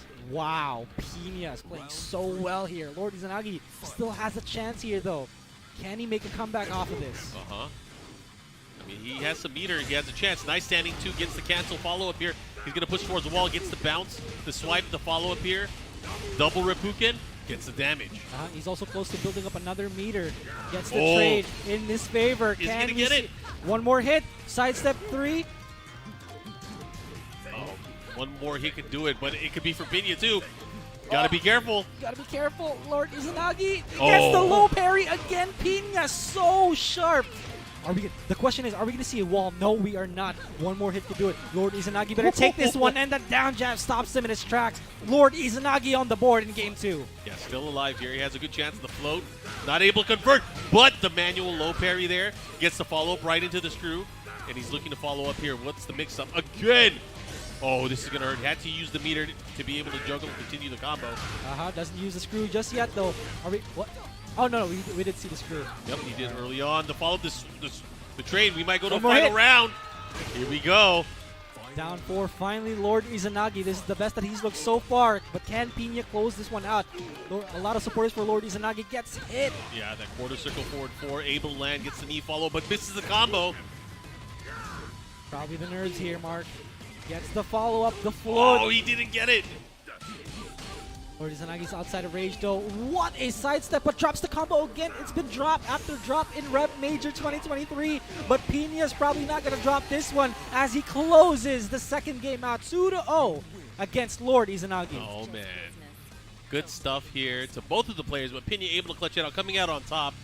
I like what I'm seeing here. I'm sure we will see both of these players a little bit later on today, but again, very strong players. And Pinya able to move on, so good stuff. Yeah, my goodness. The combo drops have been everywhere, Mark. Yep. What do you think's going on? The nerves, right? It has to be nerves. Usually I like to attribute it to, it's still early in the day. People are getting their footing. But again, it could be anything. It could be anything. Anyways, we do have a ton of people here in the venue. I don't know if you can really see it. Not all the seats are taken, but there's a ton of people playing in the pool still. So a lot of the players actually still actively playing and trying to get through the tournament. Yep. So it's good times. So let's check out that replay real quick. What happened in that last game? That's who's that? That's Chikurin against. I'm gonna go check the brackets real quick. Okay. And then again, you guys can see some of the action that just transpired here on the stage. Pinya was able to really come out on top here, showcasing his mastery of Master Raven. Able to close things out. That was a nice cool combo though from LordIzanagi. The follow up here, and then of course the pressure, able to close things out. And here we take it to the Howard Estate. And it was looking really, really good for LordIzanagi during a lot of the matchup. Again, this Rage Art clutch opening round combo there. Oh, this is where it hurt. Even if he was dropping the combos, though, his low parry game was pretty damn strong. Yeah, his low parry game was definitely working out. He definitely got the right reads on a lot of the stuff. But again, Pinya was just too strong. Too strong. Absolutely. Now, coming up on the stage, setting up right now is Chikurin versus Danisoya from Team Derp. Ooh. I'm not actually quite familiar with Danisoya, but Chikurin, I think everybody knows him at this point. I mean, he is a world champion here for Tekken World Tour, 2019's champion Chikurin. He is definitely not a stranger to international play either. Let's see. Yeah, still so many players playing right now. It looks like Tai has moved on. He won 2-0 against Brother Demos. He's waiting for a couple more players here. Doujin's still alive. Ulsan's still alive. It looks like Ulsan's worst nightmares will be coming true in a bit, because he did say earlier he didn't want to fight. He didn't want to fight Doujin because of the amount of characters that he plays. Always a cause for concern for a lot of people. It's like, man, how do you prepare against a player like Doujin, right? All right, looks like the players are ready. We're going to get ready to go. Again, if you guys are tuning in, you're watching the Tekken World Tour. This is a master event. Points on the line. We got some of the best players from around the world here gathered in the Philippines, just battling it out for those TWT points. I mean, it's not just a cause for concern for the players. It's also a cause of concern for the commentators, because we're never going to know what he's going to use, so we don't know what to talk about. I like it. I like the surprise. I was like, oh, we have to pay attention because we don't know who he's going to use. Again, if you guys want to check out all the action that's going to be happening and join us with the conversation for TWT, make sure you guys follow us on all of our social media channels, at Tekken, at B&E Esports. And, of course, if you want to see the archives or even watch it live, you can watch us at B&E Esports on the YouTube page as well. But, of course, more information, TekkenWorldTour.com. Right. Make sure you do all that, ladies and gentlemen. Follow all of our socials. But also, God,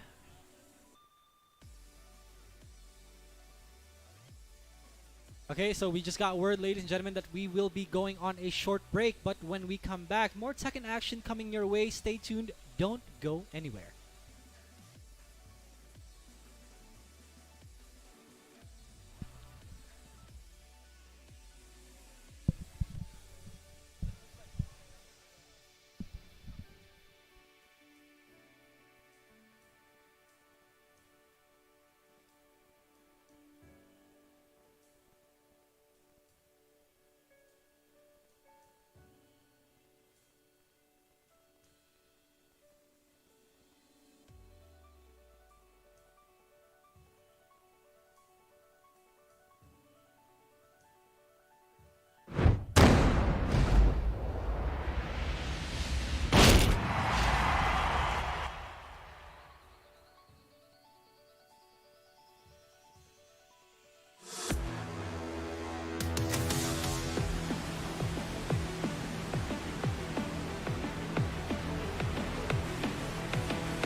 Going somewhere? Yes! 戦闘を開始する決めたから稽古してたら ¿Cómo son? 깃발 봐주겠어. Es hora de entrar. Observa! 더 들어주지. Heihachi Mishima is dead.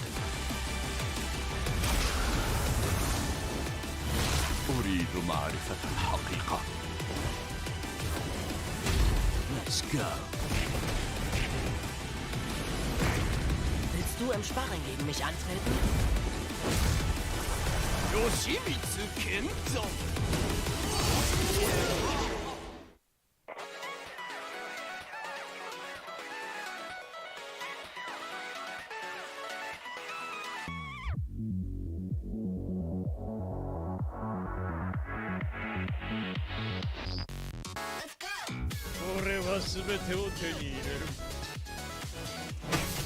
Eat this. What's done is done. 귀찮아.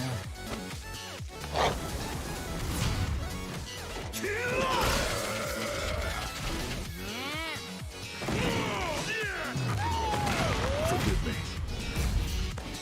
¡Bajaste la guardia!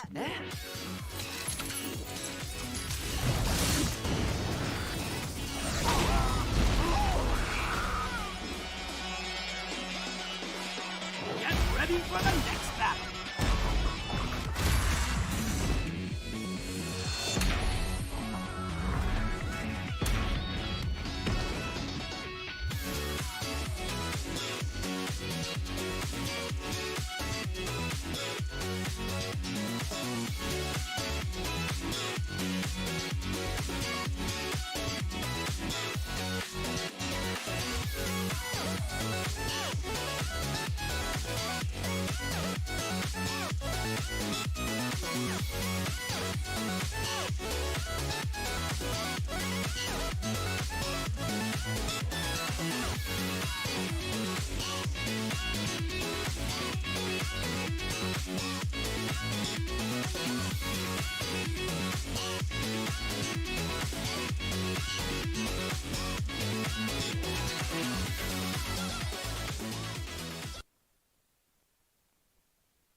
Fighter jets? Yes. Mech?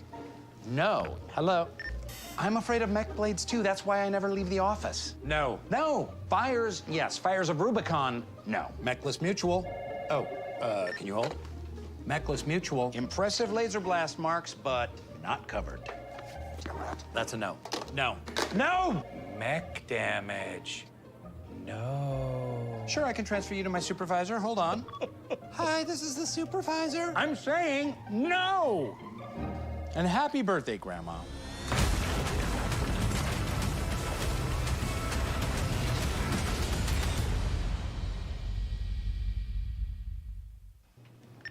Hello?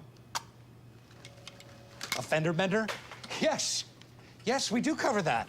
Okay, it came from a Mech!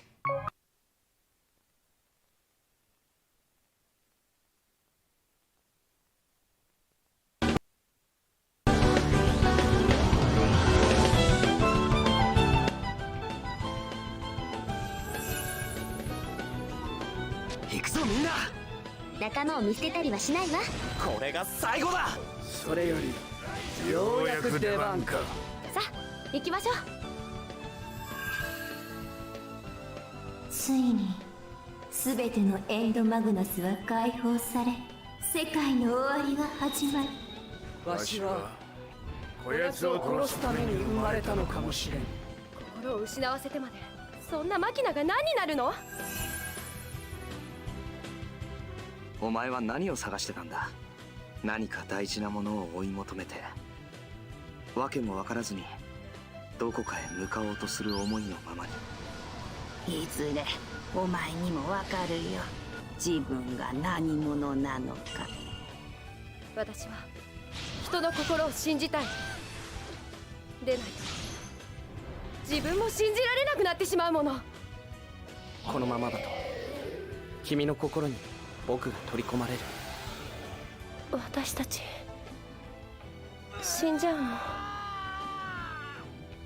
光なき地に光を、救いなき者に救いを。一人夜の底を行く我らを、海をいざないたまえ。海をいざないたまえ。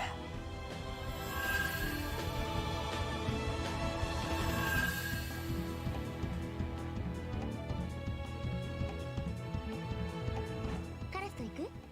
私と行く？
another base here. Hello.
Check, check, check. Oh, hello. Hello. Hello. Okay. I like good. that.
welcome, ladies and gentlemen.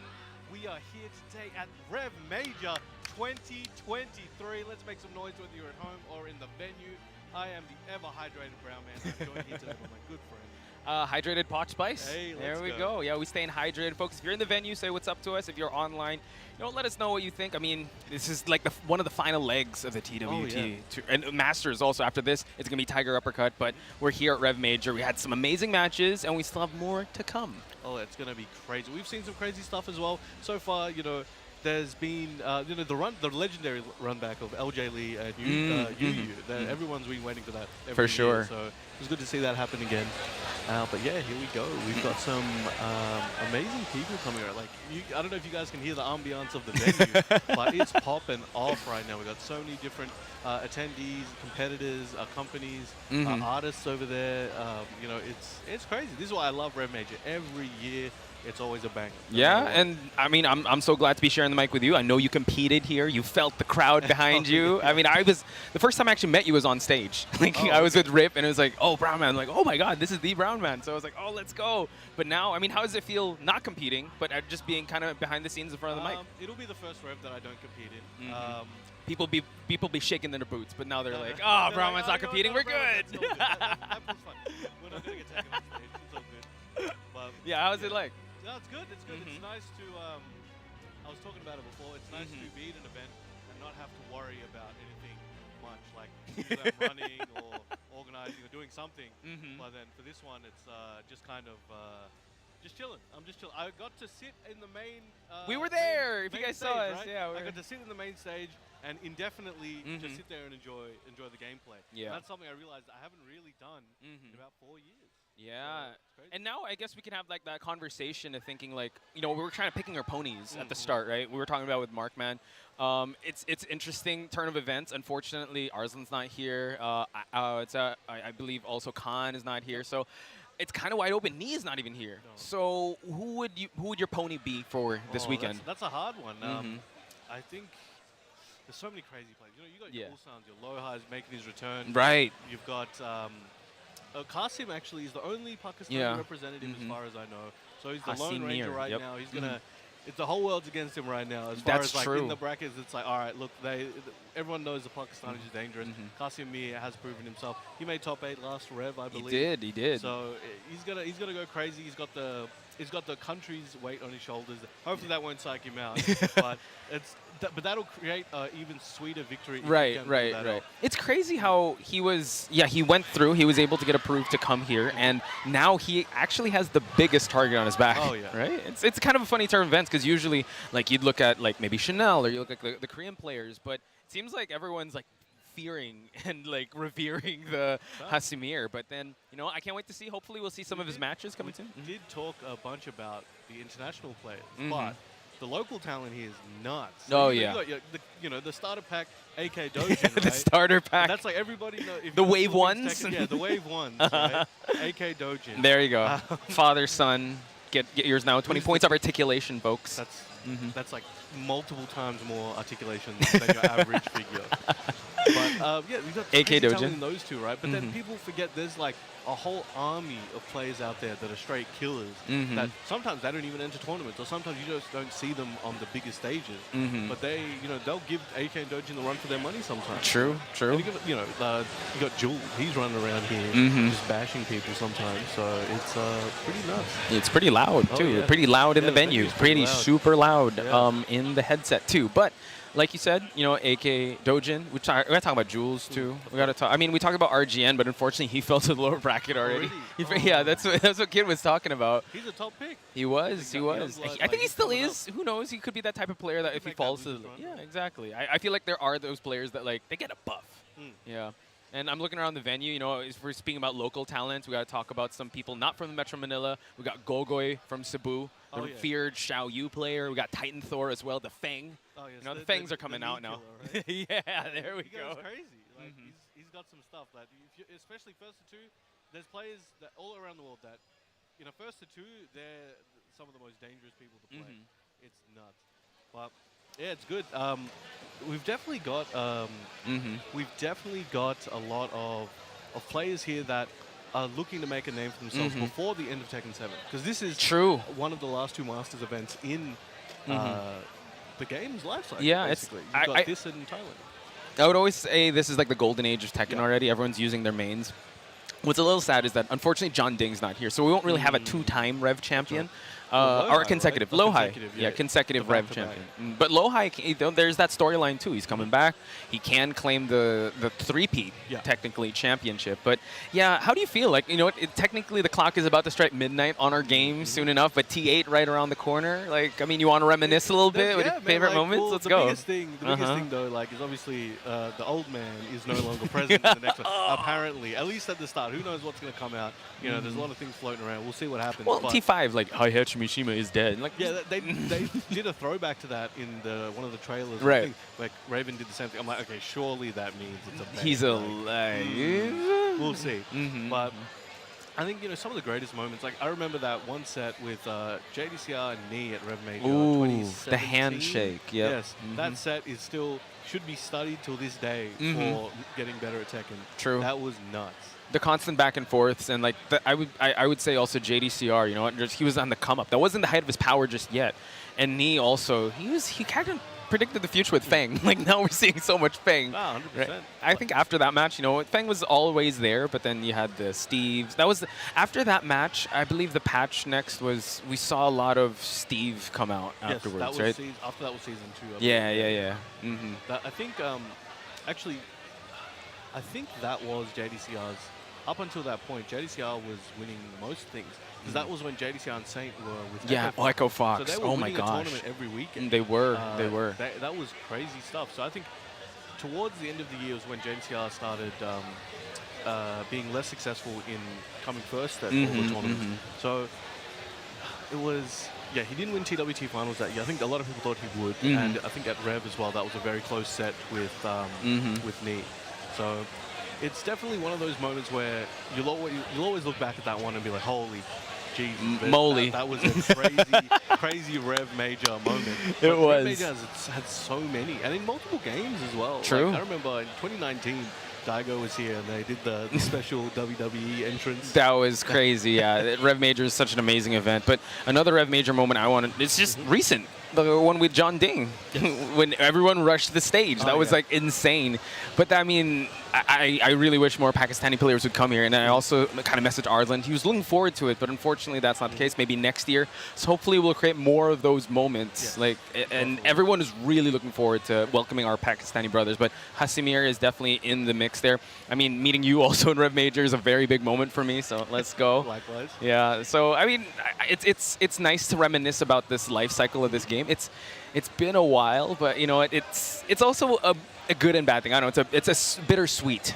You know, it's a good thing. Like, we have Rev Major, we have Tiger Uppercut, then we have the TWT finals. Then we're gonna have T8 eventually, like, in the early part of the year. In a few months. It's insane. Like, we've been waiting for this moment for years. This game, we've been playing it since the arcade version, depending on your region. 2016, 2015, right. It was. That's 8 to 7 years. 8 years. Yeah. Well, by 2024, you know, that's pretty nuts. But it's really done a good job. It's really been a crazy ride. The amount of players, Tekken 7 has been the peak Tekken game as far as people playing it and its coverage.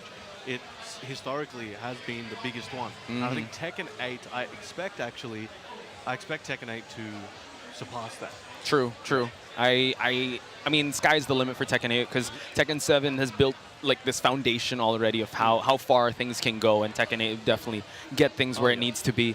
Honestly, Tekken 7 was the one Tekken I really took seriously and tried to get good at and also commentate. So, I mean, I owe majority of my life. I don't know. I'm getting sentimental here. I'm gonna start crying. But I owe a lot to Tekken 7, and I know, like, talking to others, like, they would say a lot of good things about Tekken 7. Meeting new people, discovering how strong they are in the game, and always just grinding it out with their buddies.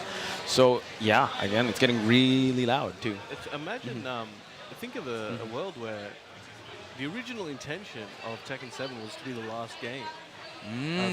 They were just like, all right, well, you know, Tekken Tag 2 didn't do well. Maybe Tekken 7 is going to be the last game. We'll just do what we can. They weren't planning seasons. They weren't planning any extensions. But it became so successful that they had to put more seasons. They had to put extensions. They had to do a lot of things. And it was turned into some different thing, and it's become one of the biggest fighting games. It has. It has. How many copies? It's like over 10 million, I think. Yeah, several million. I always see like an update every month, like, oh, it's gone this, gone that. By the way, if you could see over there, I see Casimir already having a match off stream. Oh, there we go. There. Yeah, I was talking to him before, actually. He was looking good. I was just like, oh, man, good luck, dude. Like, it's gonna be this is a 250 roughly man tournament right now. I mean, ever since REV got back-to-back, I mean, not back-to-back, but he's won Masters, right? I think he's really put Pakistan on the map. So if you're able to get a win over a Pakistani player, that's like the new, that is the new meta for you. Like, those are the giants. And I'm pretty sure players from Pakistan have like a target on their back because, I mean, REV, Atif Butt, Khan, shout-outs to them. They have proven time and time again that the...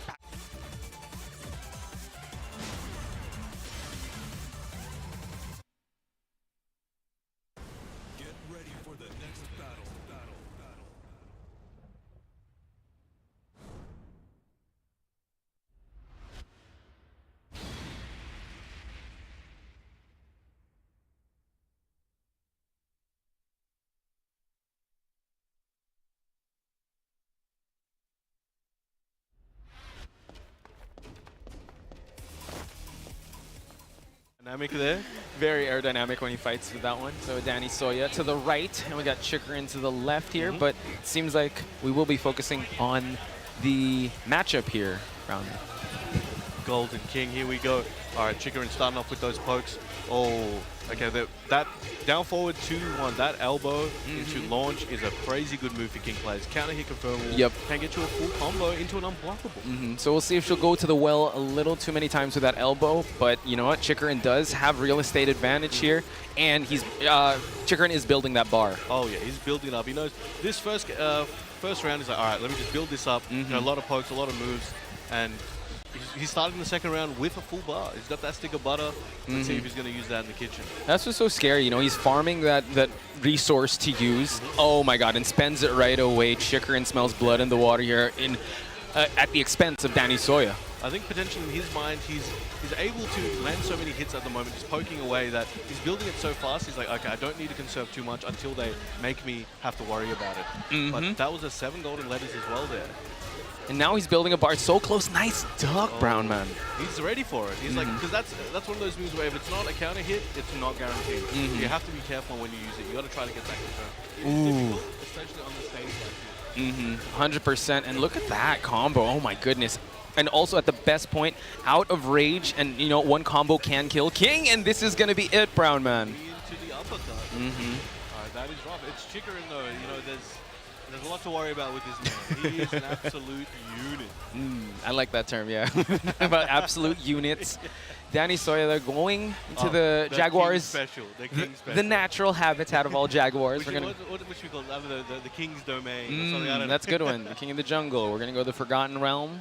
Hopefully we see some power bombs to break the floors, but I'm pretty sure Chikurin has labbed this like crazy. Forgotten Realm, though. I mean, aside from King, usually you just see, it's just King that uses this stage.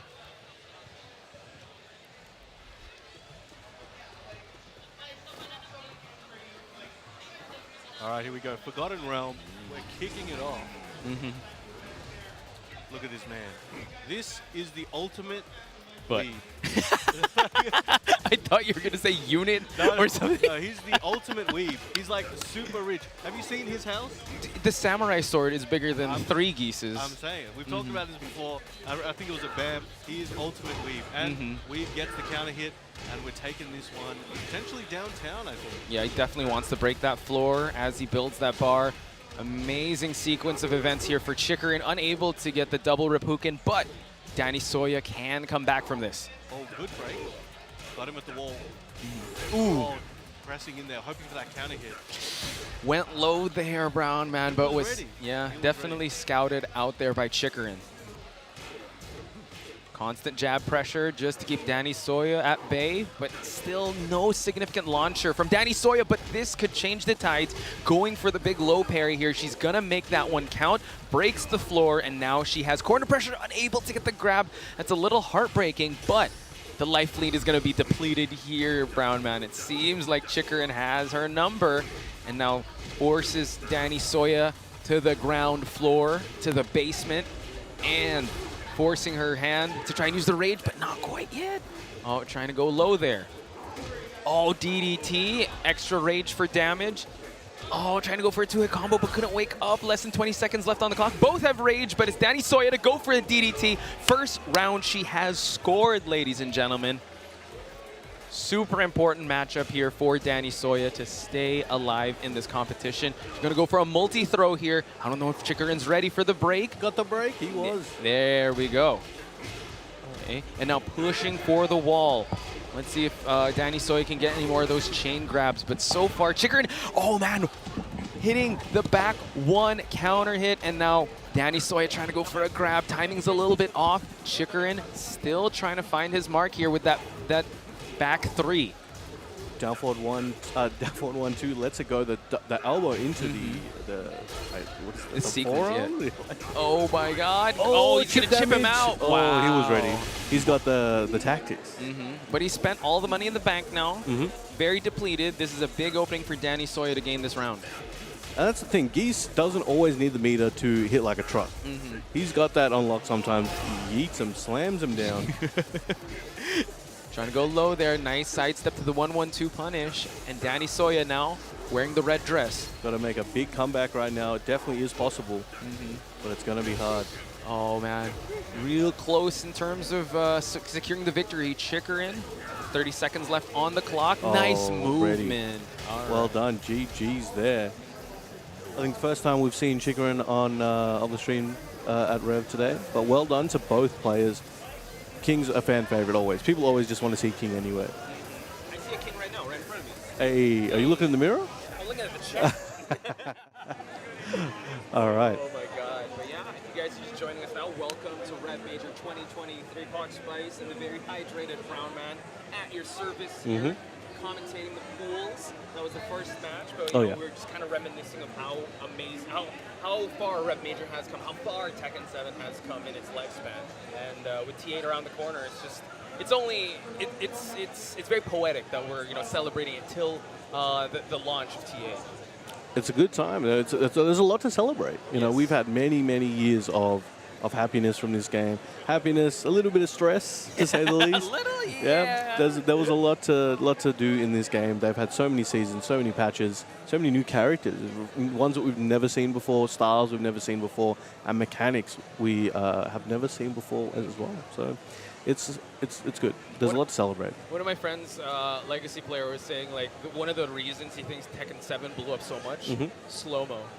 That definitely was a big one. So yeah. Hype. Oh my God! Adding slow-mo, replay is okay, but slow-mo just adds a different flavor to, especially in a crowd. Yeah. Oh, it's so. Because there's that moment when it starts going slow-mo, your brain already goes, "I need to yell now," and the whole crowd goes crazy. I like that. There's that applause cue, but no, this is where you get. It's like a sitcom. It's like laugh. It's like clap or yell. But this one is like go nuts. Go nuts, yeah, for sure. So that's just one of the many moments that we will. I mean, we will see slow-mo for sure, and in Tekken 8 we'll have definitely more moments like that. But I think now is the best time to kind of reminisce and really like give Tekken 7 its flowers, right? I know we kind of celebrate from time to time again, but it's kind of bittersweet, as we were saying before, that it's gonna get people are gonna move on to Tekken 8 eventually. Oh, very soon. I think one of the other moments that was coming to mind, and it wasn't just a Rev moment, it was in the Tekken World Tour Finals 2019, I remember it was Lohai versus Always. I don't know if you remember that one. I remember sitting there for that one, and there was a lot of emotion attached to that, because Always is a good friend of mine, and he was with Genuine Gaming at the time, who's owned by another good friend of mine. So I had a lot of hopes for them, and that was so close. And that looked like it was going to be potentially Always or RT of the Year. But Lohai was showing like he's a legend for a reason, right? And that those Lohai rage arts, as people call it now, if it's a clutch rage art, they go, oh, it's a clutch rage art. No, it's a Lohai rage art. So that moment, I remember there was so many emotions in the crowd from different people that had different perspectives on that, and that was a crazy. That aura in that room at that time was something else. Yeah, I think also a moment like that we could reminisce on was when Arslan Ash like debuted in Yes. Japan. Oh my god! And the thing is, that was bittersweet for me because I mean, who's this guy from Pakistan? But he's going up against AK, right? And it's like AK was going up against him. Like, who is this person? And he really opened the floodgates to what the Pakistan community is. And I mean, he led the charge, and they're here. They're not here to take part, folks. They're here to take over, as a famous man once said. Now, it's interesting because people always reference Evo Japan as his debut, but if I recall correctly, his first international debut in Tekken 7 was FV in Malaysia. Oh, interesting. And then he happened to fall out pretty early. I think he was like 9th or 13th or something. Oh, close. But in the tournament, but then in the hotel rooms, he was just beating everybody up like nobody's business. And I was aware of Arslan in Tag 2 actually, because a friend of mine, Chand, he told me a lot about the Pakistani scene. I joined their Facebook groups very early on, so I was very up to date on a lot of their things. So I was aware of him. I just didn't know this was how far he was going to go, to be honest with you. So it's crazy that he has, and it's really good. So it was FV in Malaysia, then it was OUG in Dubai, where he played Knee. And then he went to Evo Japan after that. So there was a couple tournaments before where he built up, and then Evo Japan, he just went nuts. You know, that whole story of how he was trying to, he's just like, I want to go home, man. He's like, nah, we're going in.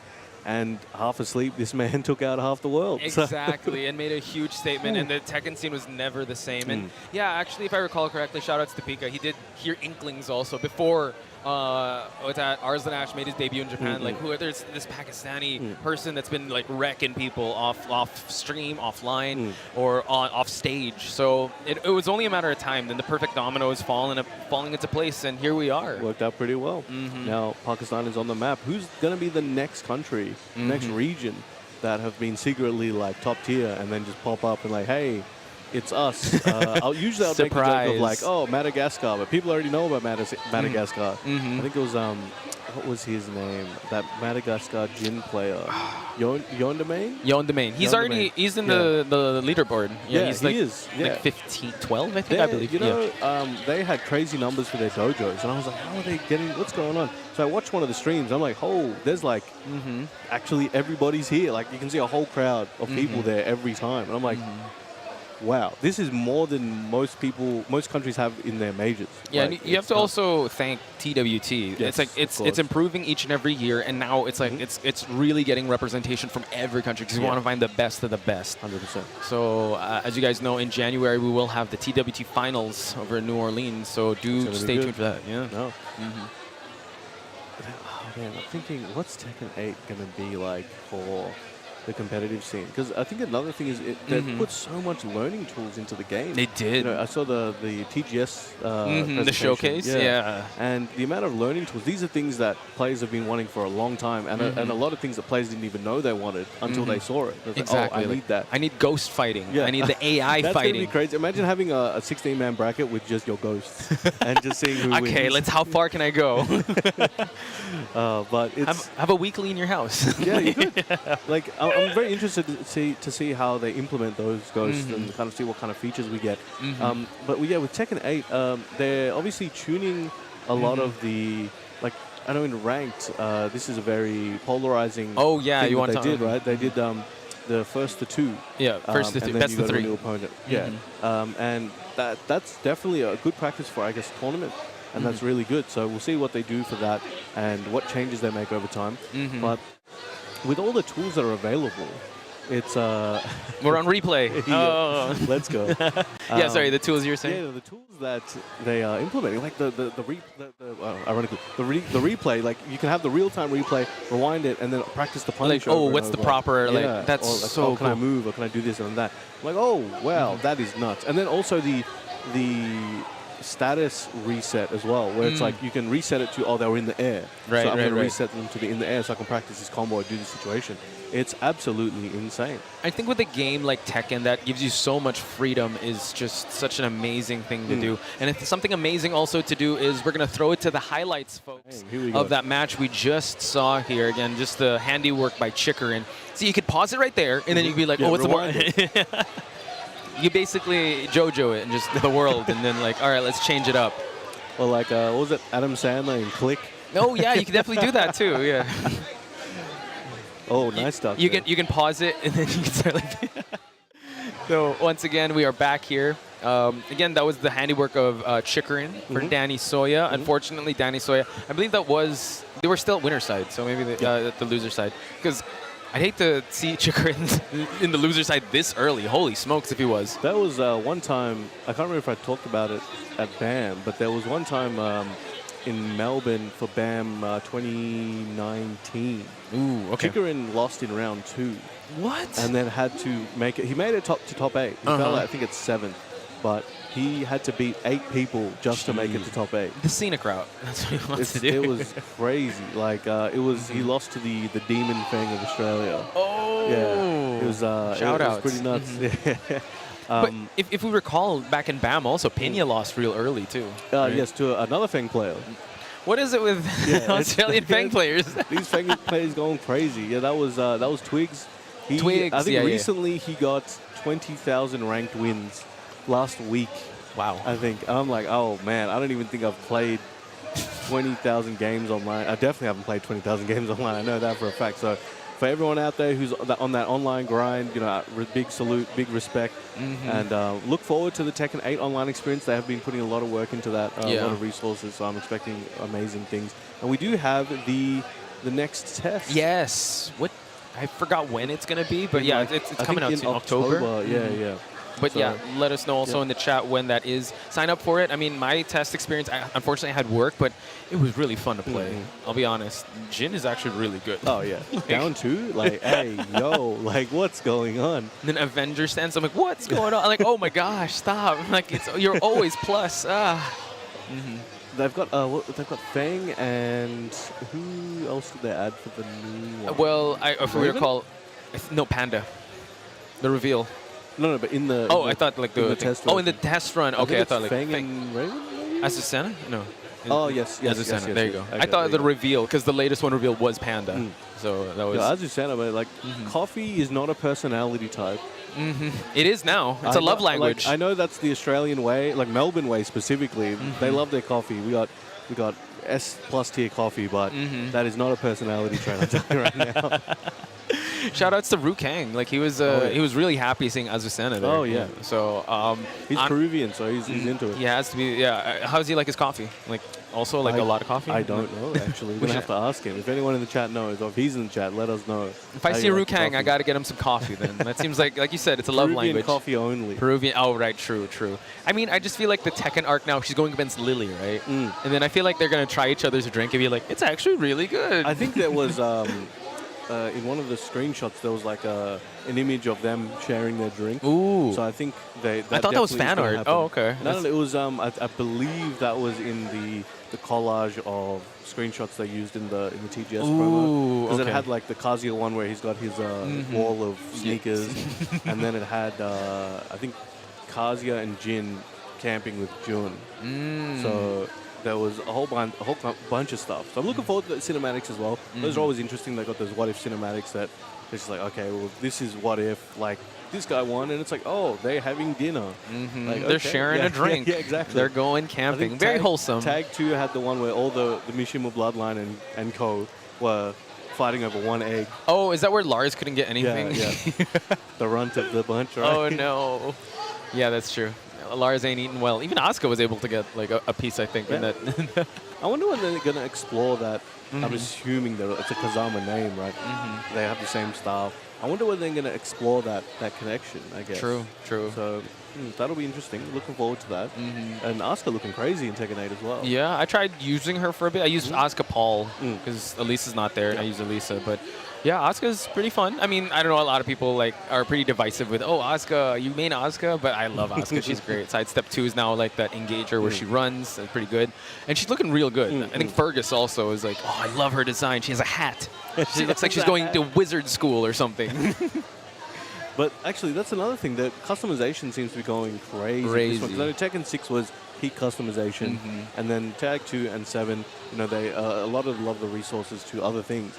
But then looks like it's coming back. And I think I've noticed, obviously, the resources are really dependent on the budgeting and things that they can have. Right. And I think Tekken 5 was previously the most popular game for a while. So they had a lot of money to put into Tekken 6. And I think obviously that dipped off a bit. And now I think with Tekken 7 the way it was, they have a lot of money to put into Tekken 8 to make it the best they can. And that's evident. That's evident, right? Definitely reinvesting in the in the game, in the community, just for it to be a lot better. Cannot wait for Tekken 8. I think not sure if we have our next match. Looks like but it's Xiaoyu versus Feng. Feng. Oh, you summoned the Feng. You know that with all the Australian Fengs. Oh no. But Xiaoyu also looking pretty crazy in T8, so can't wait to see how she's gonna perform. But I don't know if we're gonna throw it to the match, but it seems like we might. Right, there we go. Okay.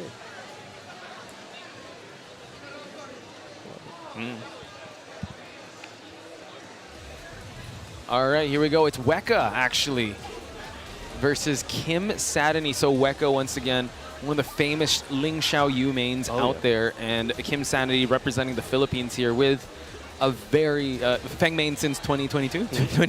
Yeah, that shirt is going crazy. Ulsan made it popular. Ooh, Wecka early round here.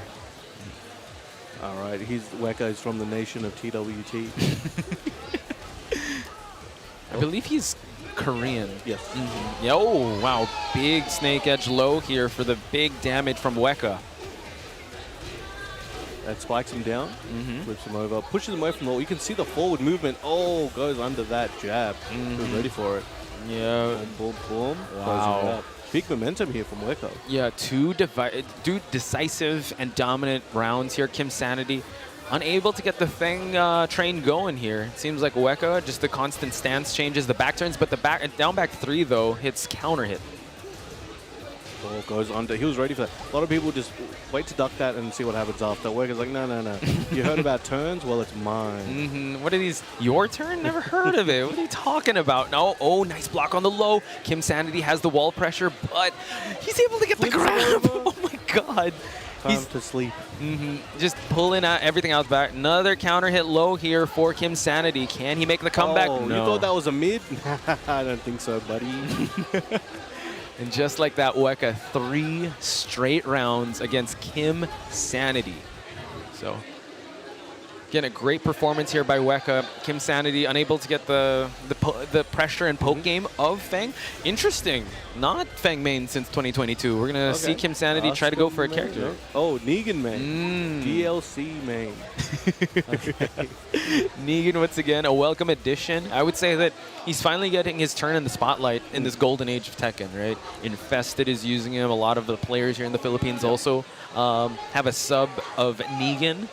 And I think it's just the plus frames. He just wants to steal turns away from Xiaoyu. Oh, definitely. And I think he's got some tools that maybe Kimsanity is looking to use against Wecka and those low-profile situations where obviously Feng was just unable to touch a few of the times. Maybe he's like, I got this bat, I got some low-hitting mids and lows, let me see what I can do with it. Yeah. Definitely got big counter hits. Wecka has to be very careful. The ever-elusive Xiaoyu is hard to pin down, but can Kimsanity? Oh no, eats a storming flower. What am I saying here, Brown? With it. That's a rip. Looking for those power crush. Gets snuffed out though. Kimsanity just looking for an opening, but Wecka just not allowing one. The door is closed. The safe is locked. That's the thing. I was saying it's like a wall of defense, but dude, he's all offense. It's a wall of offense. Oh, there we go. Try to do a high. Wow. You thought mids would get... After the mid thing, I thought you would have known. It's hard, though, because your basic tools, a lot of the time, if you timed... Oh, there we go. That classic sidestep into AOP. An amazing performance by Wecka so far here. Kimsanity giving him a little bit of a hard time, though. So... this Negan pick hasn't cooked just yet, but another storming flower. He's pressing after that. You gotta find that opening, otherwise Xiaoyu's are gonna go crazy. Right, back to the wall, not where you want to be. Oh, nice block here, but Kimsanity working with some rage. Another one. Wow. Brown man, I lost count how many storming flowers landed 73. on. Nice. Okay, that was like 74-ish, but yeah, good job. Say what's up to everyone here at the REV Major venue, but Wecka still wrecking havoc here. Follow it up. Kimsaniity in trouble right now. Back to ball once again. Wecka not giving those opportunities. Sidestep AOPs just making life difficult. Oh my goodness, a complete outclassing here by Wecka. So far, Kimsaniity has to adjust on the fly. We have not seen a single launch yet, but floats him out of the 4. Had his opportunity for a combo there, did a little bit of it, and it's back to the neutral. Oh, it is not over till it's over, Negan. Wecka is going to try and hunt you down. Misses the DF2. Still alive. This is an opportunity. No. I respect the attempt, but it is hard. How apropos it ends with another Storming Flower. That's mostly how we got his offense started. So Wecka, folks, 2-0ing Kimsaniity. An excellent performance so far. So hopefully Kimsaniity will learn from that matchup. Interesting. Feng and Negan pick. Is that Hal? Because Hasamir is saying what's up. Is that Al? Is that Hal? Oh, sorry? I don't know. We'll find out. Yeah, we'll find out. When they pop up. So I believe, yeah, we're right in the middle of the venue of REV Major. That's why we're going around. Well, we're looking around. Actually, we're seeing a lot of stimulation right now. Yeah, there's just people like, whoa, okay. See, I can't even see. Oh yeah, we're like a wild CBM walking over there. That is how, by the way, and this is the replay. Let's take a squeeze at the highlights right now. Got a lot of evasion going on right here. The Feng pick didn't work too well at the start, but it seemed a bit harder as well with the Negan because that momentum just couldn't get started. I would say Negan, yeah, he has a longer startup with his swing, so it's going to be a lot harder for him to get the offense going. So, I mean, based on the highlights, it was still a 3-0, but it took him some time to get there. So I think Wecka is also trying to adjust on the fly. So it is what it is. Wecka does move on. Can't wait to see more of that Xiaoyu, but we are going to see, I believe, RTO, shout out to him. He did say it's Shin Akuma versus Hao. Yo, so if you guys don't know Hao, he is a legendary, we're going to see more Feng gameplay. He's a legendary Feng from back in the day. You know, he was a big participant he's from Korea. I was surprised when I saw him in the registration list very early on. I even messaged Ulsan and I was like, hey, did you know, is this the real one? Like, is this a real? And he's like, I had no idea he was even coming. So he's just appeared like a rare Pokemon. He's just appeared. So if you guys are at the venue or you're coming to the venue, make sure you take a photo with him. I don't know when the next time anyone's going to see him. He's going to go back to his mountain lair or something. But it's very exciting to see him play. He's a pioneer in the Feng game, and it's going to be a treat to watch him. So make sure if you haven't seen his matches, YouTube it real quick. I'm super excited that you built that up. Yeah, so thank you for that lore, Brown Man. He will be facing at Shin Akuma, one of the Thai players that did come here, along with Book, Uncle Ben, and Pat Lors. We know Shin Akuma. Yes. It's in his name. He's going to bring out the Akuma. Or Lars, which is really funny. But yeah, it's either those two. But yeah, most of his tournament success is with that Akuma, and a lot of people's success is with that Akuma. Indeed. I like the little slight pause there. Yeah, like it do be. I respect. He's in the game. You got to do what you got to do. Yeah. I can't be mad because like we were on a team in 2019 Rev for the PPGL. Yes. So like the Akuma helped us immensely. So I'm not like he's a beast, and with the Akuma, so I can't really say anything. I reaped the rewards. I am also a sinner. So no, it's not a sinner. He's in the game, folks, and at this point, yeah, I get it. I mean, it took some time, but then again, it's more of like he's just really scary to face. I mean, he's still good. Got the execution for it. Oh, he's gonna be hell on wheels to go up against. So. Hopefully for our friend here, Hao, he knows how to go up against the Akuma. But yeah, more Feng action though. I don't know how much Tekken 7 Hao has been playing. I guess we'll find out. But it'll be interesting to see. As I said, you know, Tekken Tag 2 a little bit, Tekken 6 a lot. I believe Tekken 5. So Feg loyals through and through. Definitely go look up the stuff. But Super Akuma recently at Gamers 8. Yes. I believe, yes. And him, Pat Lors, and Book. That's right. They're the ones wrecking havoc. That was a crazy tournament. It was, and I think that opens up hopefully like more possibilities. I mean, T8. Hopefully they have team battles now. Like that'll be so much fun. I'm waiting for the Tekken Ball. I'm planning to host some Tekken Ball tournaments. Oh, if you need a commentator, let me know. I'm going to be interested to see the Tekken Ball tier list, right? That'll be something to be like waiting for Twitter to go off with that. Because I'm trying to think of the tech. Who kind of play style will be really good, right? Do you want to farm all the hits, keep it like neutral, and then like go for the big one, or just keep like passing the ball back? So it's going to be very interesting. I think the last time I played Tekken Ball was obviously Tekken 3, but like I can't even. I didn't even remember know what was the. I mean, I didn't know the meta. I was just mashing, to be honest, in T3. I wonder if there's so any meta information out there for Tekken 3's version. Tekken 3. There's probably some country or community out there that's actually been grinding this whole time. Oh no! And then they're gonna come out of the woodwork. Can you imagine? I knew it. Tekken Ball World Tour. Tekken Ball World Tour, and then there's gonna be like a Pakistan region that's gonna be like, whoa! Oh my goodness! I don't know. Papua New Guinea comes out the bushes. Yeah, that's a Papua New Guinea. Maybe that'll be you. They've been playing T3 ball ever since, dude. They didn't drop it at all. They play on like CRT TVs. There's still a lot of countries, for example, like Tag 1 is still going off in some. It is. I know Peru love their Tag 1. That's why there's so many Mishima players over there. Pakistan still plays a lot of Tag 1. India, it's actually in Korea. There's it's not really active anymore due to after COVID and things like that. But pre-COVID, there was still a Tag 1 arcade that people were playing since the game first came out. And I remember Saint wanted to take me there. We just didn't have time.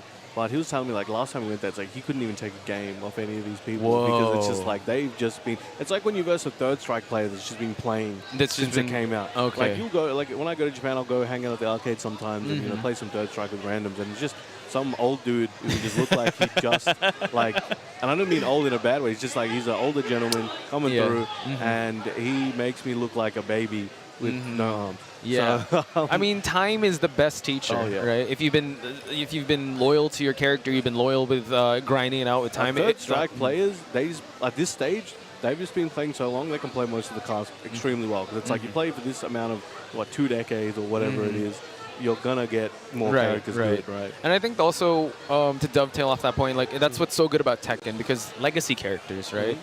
So unfortunately for Heihachi, we know, fingers crossed for T8 for Brown Man over here, but you know, you have like Asuka main since T5 that carry on over to T8.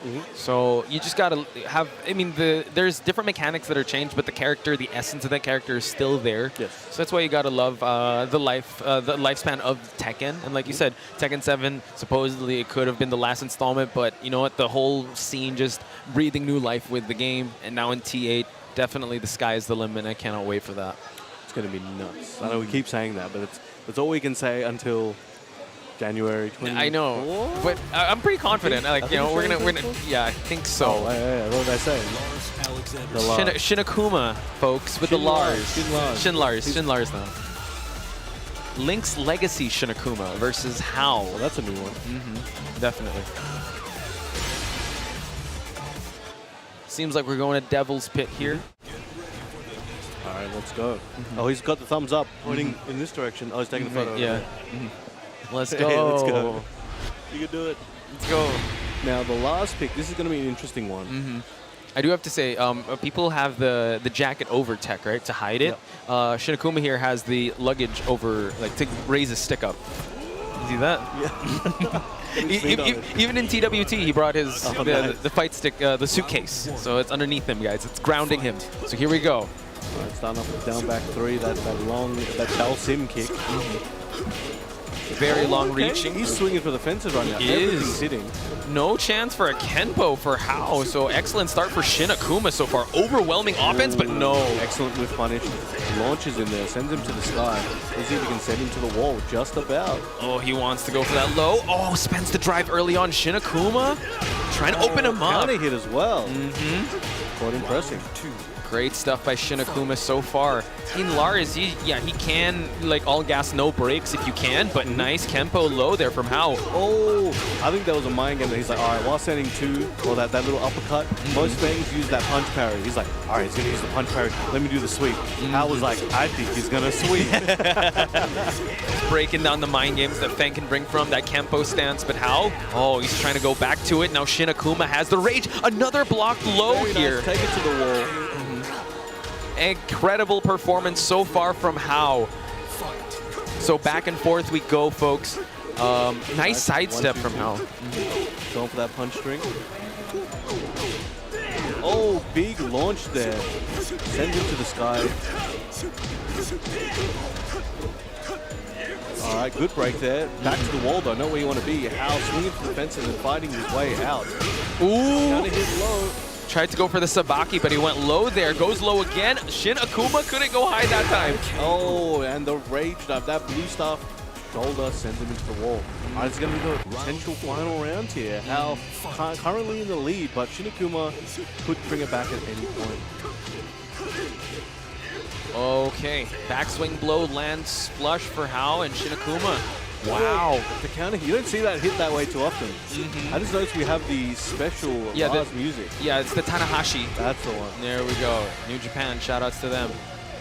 I hope he gets the Rage Art, by the way. He's going to have the Sling Blade finish. Those cross frames on the headbutt. Nice interruption to the low, to the grab. Oh, that swipe was a good option. Not going to be dead yet. Jumps on him. Oh, spends the drive. Shin Akuma has Rage to work with. Oh, the classic. Oh, my goodness. He went low. He went to snake dash cancel, bang, straight for that Dalsim low. The Shaolin splits kick. Oh, there we go. That's the name? The down back three. No, it's, yeah, I think that's what they call it. But I call it down back three. If it counter hits, it's called a bullseye. Oh, okay. Piercing arrow. That's what that makes sense. Dude, that's what I love about Tekken. That's why I love commentating as well. They have such cool names. Yeah. Oh, my goodness. I just make up names. We haven't seen any, like, Iron Fortresses, the back 1+2, that much in this matchup. You mean the shoulder? Oh, yeah. he did a couple. Oh, he did a couple? Yeah. Okay. I was well, he at least did the Rage version. There you go. So, The Rage Blue versions, wine, yeah, true. Are we going to see a characters change? I like the Lars, I'm not going to lie. But Akuma's Akuma. And he's most comfortable with Akuma. I feel like definitely he's most comfortable. Like, I would say, yeah, it's just like a glove. I feel like with him. But sometimes you doubt yourself. You're like, oh, maybe this won't work. But sometimes it's just a matter of changing up the style. All right, here we go. He's hovering over He's listening to you, man. He's listening to you, Brown, man. This doesn't count as coaching.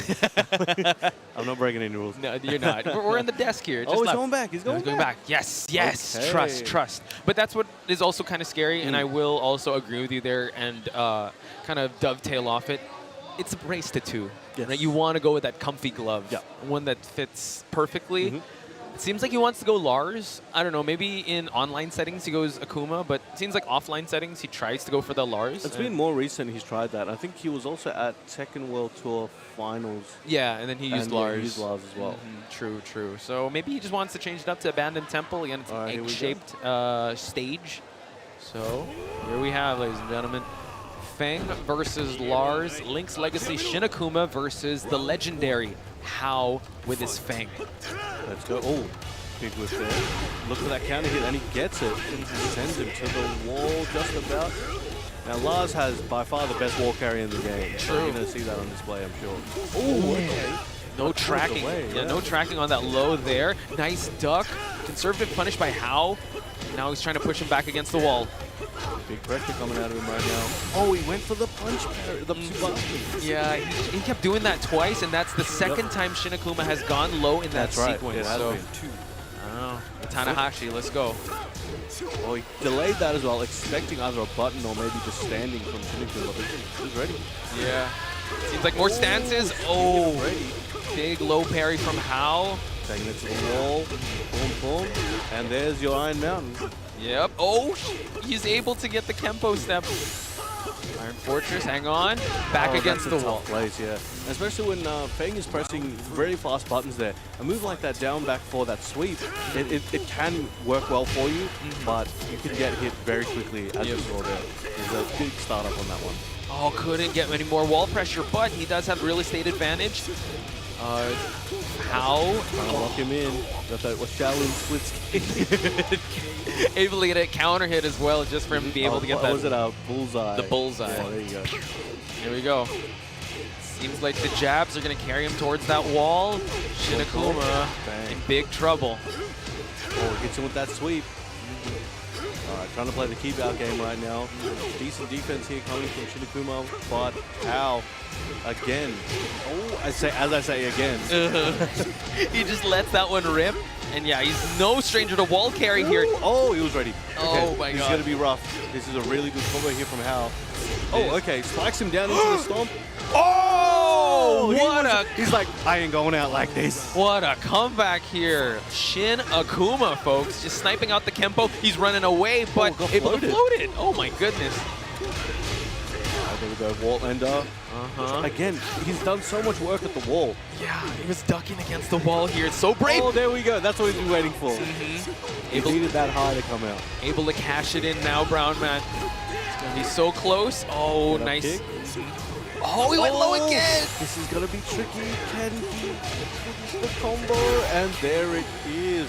We have Hao taking it 2-0 over Shin Akuma. The legend returns. I mean, a powerhouse of a Feng. You were not lying with how you built him up there. He really gave Shin Akuma a run for his money. I mean, towards the end there, it got real close. Oh, but yes. This is what's so scary. We were talking about it's a brace to 2, and you're in pools. I was expecting game 3. Yeah, it was too. It looks really close. And that low sweep that Lars had, Shin Akuma was waiting for that. Able to get it, but unfortunately it led to the final round. Couldn't get, lead to the game-winning round. But Dems are the breaks, folks. And that is how it goes. Yeah. So he is sent to the loser's bracket, I believe. So hopefully we'll see more of Hao and Shin Akuma later on. Definitely. We'll see what we got next, but we'll go back to the Tekken podcast while we wait for the next match. For sure. So thank you guys for subscribing. If you guys are watching on Twitch, hit just follow. The Poch and Brown experience. I was thinking of a cool commentator's name we can have. Spicy Brown doesn't sound... Spicy Brown. That sounds like the night after Indian food. That's what I was thinking. That's why I hesitated. I was like... Oh, you get a spiked sisig? It's like, oh boy, oh boy. I'm surprised. I mean, you've traveled here time and time again, and you already know the tech when it comes to sisig, when it comes to like keeping your digestive system in order. I am thankful and proud to say I have yet to go, as Rip would say, Code Brown. Oh, there we go. Yeah. There I'm born in Southeast Asia, so I'm a little bit built different, but I also know, what to avoid most of the time. Sometimes you can do your best and you just get unlucky. Food poisoning in general is just something that's always a thing. But if you're ever in a country that's not your own, you got to be careful and keep an eye on, whatever you're eeating, wherever you're getting food, drink, water, whatever. Yeah. Just play it safe. I would say also, like, especially if you're competing. Yes. you travel here to compete. Things to do. Be extra. Just, if you just got to go to the fast food outlet that you know is reliable, just do it sometimes, You don't have to you go to the street food all the time. Maybe after your tournament run, if you can afford to go to hospital, you can go to the edges of Colombia and have like a chicken steak or something and see how you go. Get a little more adventurous with that. But for now, I feel like you're competing in Rev Major. Just stick to the basics. Get to the tournament, get enough rest, and then hopefully get hydrated too. Very hydrated. Here's a pro tip, actually. Okay, I think a lot of people don't. When you are traveling to these countries where you might have street food, you might have food that's kind of very, what's the word I'm looking for? Exotic. I think exotic's the word. One thing you need to do is, if you're not built that way or you don't have the XP, do not get the food that is being pre-prepared. You want to make sure, especially if it's meat, make sure that it's cooked like now. Okay. So that way you got the best chance of having the bacteria that's going to get you killed off, right? If you let it marinate over there in the tray and you ain't your gut biomes aren't ready for that, it's going to go crazy for you. True. So keep that in mind. Even recently, I believe Spag got food poisoning in Pakistan. Really? Yeah, I saw that tweet. Hospital, Yeah. So no matter where you go, you got to be careful. You know what I mean? It's not just a Southeast Asia or Pakistan thing. It can happen anywhere. So you got to be careful. Make sure you stay safe out there. Stay safe. I know a lot of these guys. The reason I'm talking about this so extensively, there's going to be a lot of new people traveling in Tekken 8. People haven't traveled before, so you got to be careful. And we do want you guys to come out. We want to see you guys, and you got to eat safe. You got to stay hydrated, and you got to stay full of food. Make sure you do it well. Yes. Right, here we go. What have we got? Oh! Yes, we got CBM versus Gold Standard, folks. This is going to be one to watch. And there are people already surrounding the area, hopefully you get to throw it to the matchup here. Noctis versus Leo. I mean, these guys, they have amazing hair, I would have to say. We can see Multi over there with his powerful mustache. All right, let's get it going. Noctis, oh my God, one of the most frustrating characters in the game. I'm just going to put it out there. But it's one of those things where CBM is such a beast. He's an absolute unit in general in Tekken. And he's like, hey, actually, this Noctis guy's pretty good. And now he's just beating the world over with him. He is, but Gold Standard, the legacy Leo here. He is named Gold Standard for a reason here, but CBM, oh my God, eats a big launch here. Let's see if he takes it to the wall. There we go. Now, Leo's another character that's super slept on. I think more recently been getting a bit more shine. Shout out to Chan and Y. Oh, yeah. Chan and Y. You got Ayo Richie. Ayo Richie. Atif Butt, actually. Yeah. Shout outs to Maru also. He said he's going to try to use Leo today. Okay. Sorry, did I reveal? Okay. Oh, no. Oh, is that a spoiler? I don't know. Don't tell Now they him. know his strategy. And big win so far from Gold Standard, but we get the kunai knives just to able to open up Leo. The emo man. Which that grab? Noctis is just a master of range. Oh, yeah. So Gold Standard is already put in a pretty bad spot.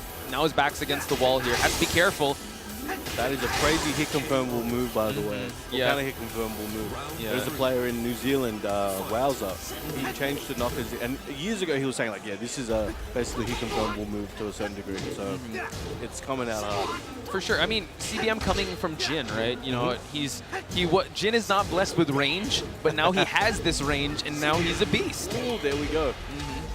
But it looks like Gold Standard ain't afraid of beasts. He's on that monster hunter tip right now. Monsters are put in these worlds to be slaughtered, as a famous comment man once video? said. Oh. Okay. I thought we were about to go on Twitter right now. That's a wall bounce, though. Okay, Gold Standard raising the bar right now, trying to meet the reputation of his name. Definitely. So CBM, early adversity here in the first game, but let him cook, as they say. Gets the shield, gets the stab there. Now marching him down. He's always a constant threat, whatever range he's at. Oh, yes. Oh, there we go. Goes under that high. That move's crazy. It's 2 hits, got some elbows in it, and it's a counter hit, guaranteed damage as well. Really good tracking. All right. Oh, goes to the sweep. Wow. Asserting his dominance. Yep. Oh, and the rage. Runs up and it gets the pickup too. It's going to be huge, but the walk back. Okay, he's still alive, and he went for the parry, but CBM was ahead of it, hit him in the shins. So final round here between Gold Standard and CBM. So far, big deficit at the early seconds. Gets stabbed in the face. Shield stab, forward 1, I believe, and then now. Emo man to close it. Oh, he does it again. No fear.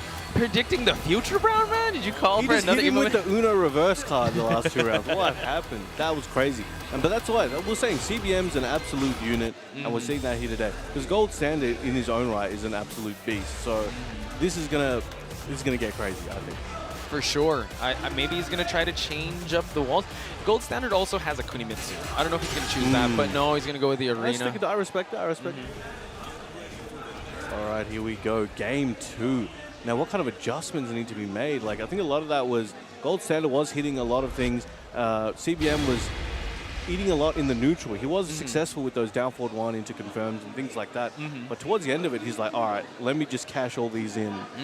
He did the emo man. He wasn't doing it much before except in combo. Did it twice. He did it 1 in combo and then 1 neutral after and just ended it. Now, I think Gold Standard is going to have to start thinking about, okay, is he going to start doing those heavy lows now? Right. And we still haven't seen like the spear fishing, but we're seeing a lot of this thunder counter hit confirm. Now a warp strike here to add a little more pressure. We're still at the center of the stage. Gold Standard still can't open up CBM. And Leia has an amazing parry game. Excellent whip punish there. But Leia has an amazing parry game. I think she has like three reversals / parries. And the thing with Noctis, you can barely use any of them. You don't know if a sword's coming out. You don't know if a spear is going to stab you. Yeah, this matchup is going to be a little rough here. I don't know if we're ever going to see that parry. Tried to go for a launch there, but still no dice. CBM sort of retreating. Oh, there it is, the big counter hit into the guaranteed follow-up there. Flips him over like a Krabby Patty. Order up, he says. Oh, big wall bounce. Can he finish it here? There we go. See, for those of you who don't know at home, if Leo does that big cartwheel kick spike when it's a low property on the wall, she can get that guaranteed, that big scoop up. Send him into orbit. Yep. And now it seems like CBM sending Leo to that wall, but good defense here. Oh, another thunder strike there. Super clean with it. Just dashing in his face. He's waiting. What are you going to do about it? Ooh, hang on. Does have rage to work with. Good punish on the warp strike. Waiting for that second hit. Oh, that was... Okay, he is staying alive with this one. Goes for the rage art. Gives him a minute to breathe.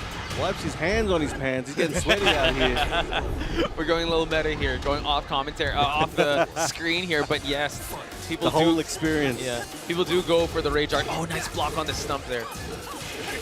Going for those strings and goes for one back. Little trade there. Looking for that opportunity, fishing for that counter hit. So far, so good on the side of CBM, but gets a big dash to the face there. Big, gets crumpled, sending to the wall. Is he going to do the no mix-up, mix-up? Oh, does the mix-up. That's the mix-up, mix-up. Definitely no mix-up, mix-up there, but gets the shield bash to close it out. Both that final round here. Let's see if he can close this one out, but gold standard, though, in the deficit. Looking for that opportunity here. Swings and misses. Oh, gets the extension. Another one. Thunder Strike. Oh, my days. The low reaching that far. My goodness, CBM once again 2-0. Going through gold standard, unfortunately, at his expense. He did put up a good fight, though. Yes. And, yeah, we did see sort of Leo's tools. Not much of the parries, but, again, you know, it is Noctis. There's so much arsenal you have to worry about. A lot of royal arms you have to worry about. He's got the whole toolbox. He does. And he's throwing it at you. He's throwing it at you. He just came from, I don't know, an anime convention. That's where he got all of those. That's that anime convention shopping cart. 100%. Who might we have? Oh, it looks like YUYU. And Rangchu. Oh, okay. Wow. We're getting treated early on for this one. So it seems like, yeah, just the powerhouse of a matchup next. But, you know what, kudos to, it's at CBM as well as it's at Gold Standard in that amazing matchup. So far, I think we've only seen on this stream a lot of 2-0s. Yes, it's kind of been like that. We'll see. Oh, actually, hold on. Did we have... No, I think that was it. Yeah, that was, it was all 2-0s. Yeah, so we've only had 3 or 4 sets so far. So our commentary block is pretty good on 2-0s. And getting efficient for time, I guess. Agreed. Yes, Agreed. Tekken is S tier. I agree. I wish they could, people or watching us could see what's going on. We need a like us cam. It's just a lot of I would say outside a lot of NPC interactions. All right, it's just like it's like you got the text prompts. It's like, oh, which of these? Yes, this one. That please. one, yes. Wave, sure. Let's wave. All right, here we go. So this is basically a Japan team kill. Actually, is Rangchu listed as Korea? I don't know. He lives in Japan. He's married in Japan. It is what it is. He's East Asian. Yeah. Also, recently a father Rangchu. Yes. Yeah. So the dad buff is definitely there. Dad buff. Yes. That is a real thing. I will say that is a real thing. Would you say dad buff beats birthday buff? Yes. I think dad buff beats birthday buff. Because then there's, if you cashed in, if you and your baby were born on the same day and you're also competing on the same day, that's triple birthday and dad buff. So I think you'd win Evo at that point. Yeah. If anyone can line that up, if they can have their kid born on the same day as they are, and then also have their birthday on the tournament day, I think you're winning Evo. I think that's like one of those video game things where if you do all these weird like requirements, unlockables, and then it just unlocks Evo achievement. That's so I'm true. just saying, someone try that out and let me know how it goes. It's a very specific condition, Yes. but I think it's doable. It's a good way. I think it's doable to test. you also got to be really good at Tekken. Really good. Just use the buff. It's all good. Just play through the Tekken 8 tutorials and then use the buff. Use the buff. Good to go. So somehow you got to get Tekken booked. You either have to get Evo booked on your birthday, or you have to have your birthday on Evo. I don't know which way it's going to have to work, but we'll figure it out. Stars would definitely have to align for that. It seems like this matchup, we're going to be, they're going to treat us to this one. Again, we said it's going to be YUYU versus Rangchu. They are going to be selecting this, random stage, but it seems like it's going to be Xiaoyu versus the Julia. Yep. Standard stuff here. Let's see how we go. I'm actually surprised. I thought she'd try to use Zafina more. YUYU. Yeah, she has. Yeah. She has, I think Zafina is one of those characters where you can definitely make it work. Like, if you're fundamentally good at Tekken, Zafina is a killer. But I think she's not as popular as she once was, because I feel like a lot of people now, she's a bit more high effort than she was before, because a lot more people have learned her. But I feel, obviously, she's still amazing. It's just people are like, all right, well, there's better options, easier options now. Let me go to somebody else. Like, same thing happened with Steve. When Steve was at his peak, you didn't even need to know Steve that well. If you were just decent at Tekken and you learned a bit of Steve, like, you were doing all right. Like, his tools are that strong. Now, okay, Steve's like one of those characters. Okay, he's still really good, but you got to know Steve. I'd say like those workhorse characters, right? Like, you got to really work for your damage. You got to get the Shiro combos. With Zafina, it's just the optimal timings, the spacing, and all that. But there's also characters like Kunimitsu you can possibly go with. So yeah, maybe going with the Xiaoyu just to start things out. That was interesting. I thought I was going to go Shaheen for a second. No, he's trying to just get the other person to choose their character. Well, yeah, either with YUYU, it's either those two characters, right? Let's see what he's got. Maybe they're waiting for the go-ahead. We'll see how we go. Well, I think, Rangchu, like, you don't see his bears nearly as much. You do see it from time to time. Actually, funnily enough, again, at BAM, you were there. We saw the Bryan from Knee and the bear from Rangchu. It was like some sort of fantasy football type match right there. Yeah, nuts. Definitely booked from the realm of fantasy. I would have to say also, I think Rangchu has completely shifted away from stick now. He's using a... he's actually partnered up with them. So, yeah, he's using leverless Let's controller. go. Okay, yeah, because when I saw that also, I think the first time I saw it was last year, Rev, and he's been just maining it all throughout, and he doesn't even bring a backpack anymore. It's super handy. That's the thing with small controllers and like pads and things, like, you know, you can put in your pocket and you're good to go. Unlike old men like me who have a giant metal box that's like 7 kilos, and I have to carry that everywhere. Absolute unit, man. Look at this guy. Just carrying it around. But yeah, it's depending on the controller. I think we're going to see a lot more leverless controllers in Tekken 8. Because honestly, it's probably one of the most optimal for leverless. Yeah. So we'll see. We'll see what happens. We'll definitely see. Let's see if we're getting this match going. Choosing the costume. That's that Tekken 4 costume on Xiaoyu there. The pink dress with the, I don't know, the REV bracelets. Like the way they did the effects, like it was like, whoa, trippy. I don't know if that's also part of like the meta or just for people to get distracted, but that was the same outfit she did pick when she faced LJ Lee. So if you guys are tuning in from the start, it was YUYU to send LJ Lee to the losers bracket. So we will see her again grace the stream in just a bit as they prepare, folks. I think they got the go signal. All right, we should be getting this one going. All right, Julia versus Xiaoyu, Rangchu versus YUYU. Let's see what we got in store.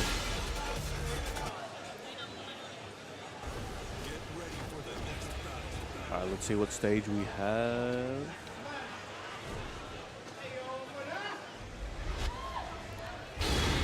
All right, G-Corp Helipad, nighttime, everybody's favorite stage. The wub wubs, as Mark Manvantera, Steve would say, the wub wub stage.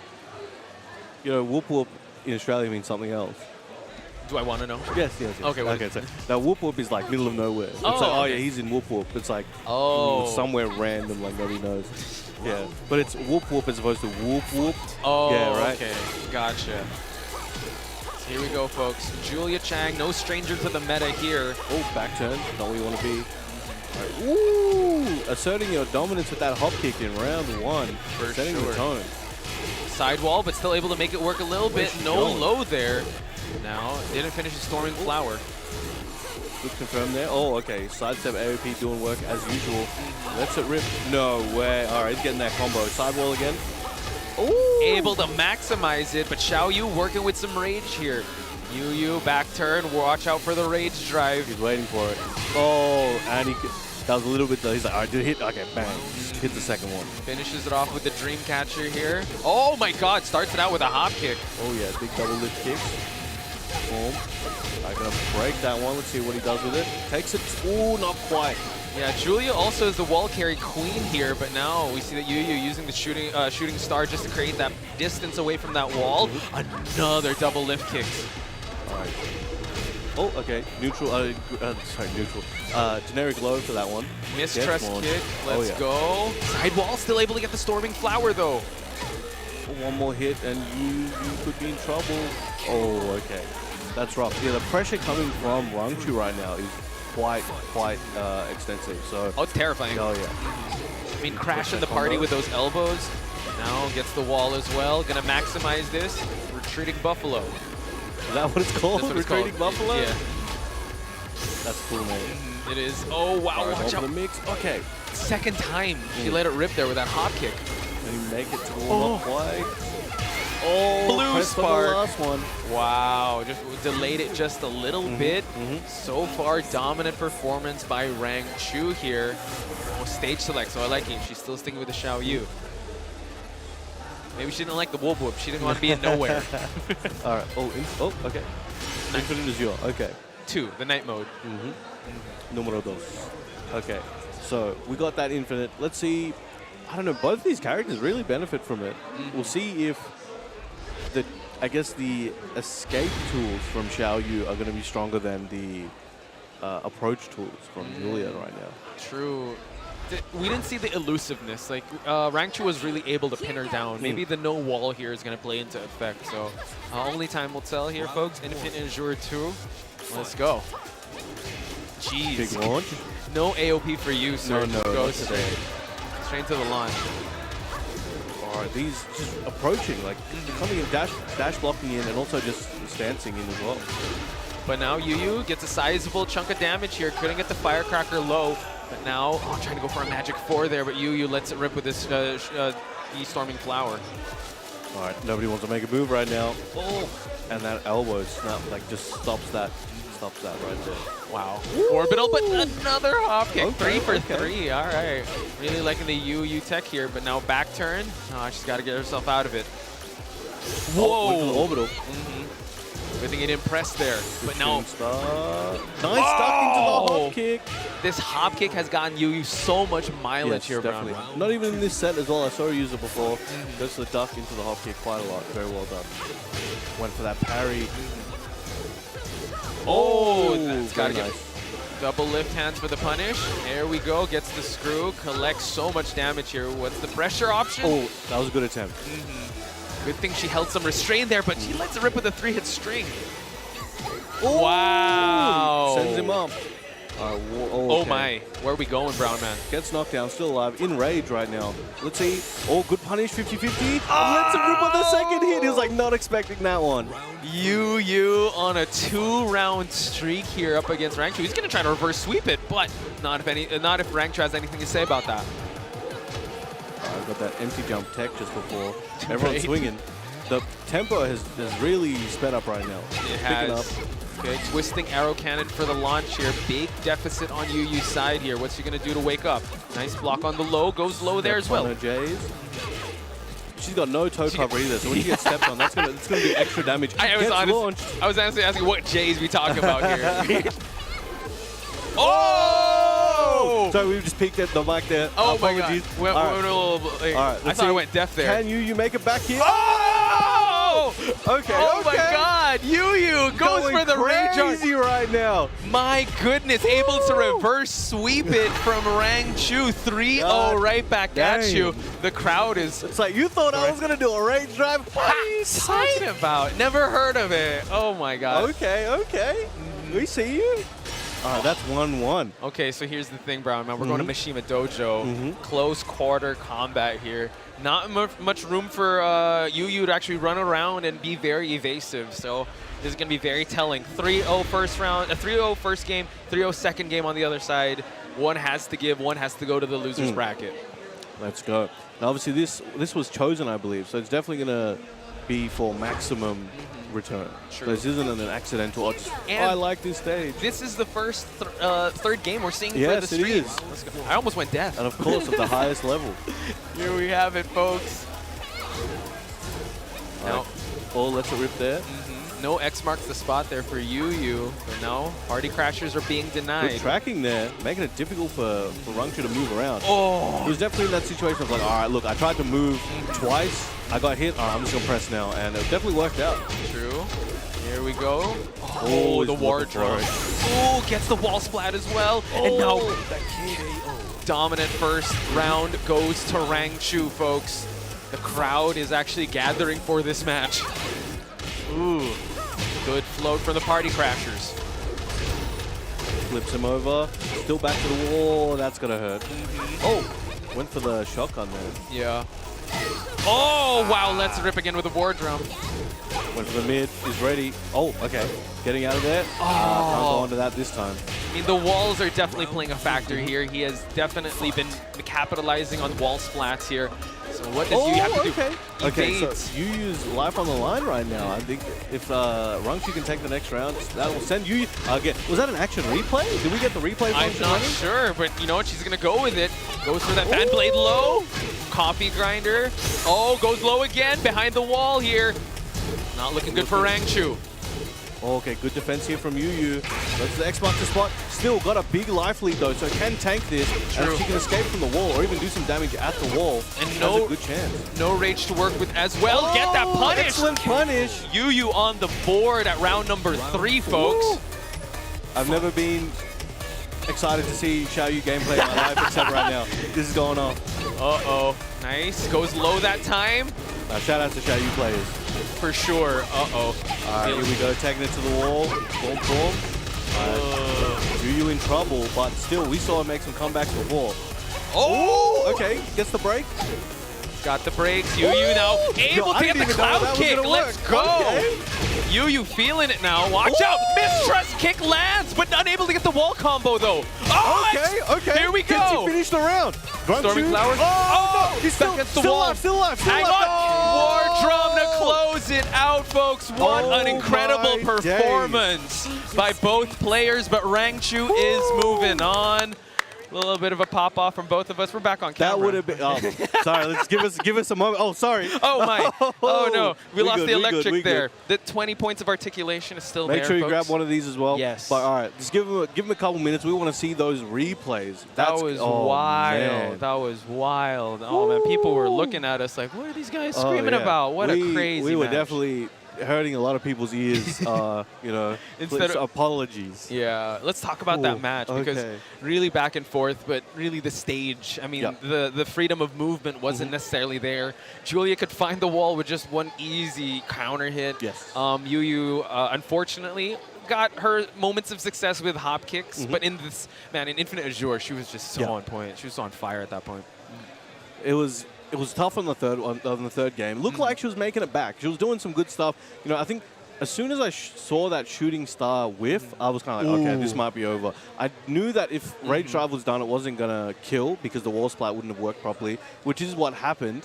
But just the war drums up. War drums is crazy, especially in the clutch. You got to be careful because you don't want to straight up commit to a duck at the wall in that moment because the mids be coming out as well. Right. That was well played by both. Super hype. I think that's the most hype set we've seen so far today for Tekken 7. It was. That shimmy at the end of game 2. That delay shimmy was super intense, and with that backwards delay hop kick, that closed that. Wow, that was nuts. Definitely that's going to end up on Twitter. For sure. Please, someone clip that. YUYU versus Rangchu. Big shout outs to both of them giving us their all. And we're just in the pools. That was a pools match. Race to 2. I believe we are setting up the next stage of the match. I do see Doujin there. Oh, okay. Hometown hero. Yeah. So, again, if you guys don't know Doujin, we don't know his characters. He doesn't know his characters. He doesn't know either. He's literally got a Mokujin tattoo on his wrist. I was talking to Ulsan earlier today. It's like, I'm in Doujin's pool. What's he going to use? I'm like, I don't know. Just go with whoever, man. Just play with whoever. He doesn't even know. He just rolls the dice. I think he only knows once the character screen loads. So once he's already pressed the yes on the character, that's when he knows. Yeah, that's true. I mean, a true Moku Doujin here. So all right, so are we getting word from Mother Base? Okay. We got the voices in our head. All right, here we go. Okay. Hopefully you guys haven't been enjoying that and have been enjoying the ear pain we're giving you, but we are going to go to a quick break. You know, grab some food, grab some drink, you know, go tell your family you love them in case you die from suffocation, from screaming too loud at these matches, because that's what we're about to do. But we'll see you guys very soon. Stay tuned. Thank you guys.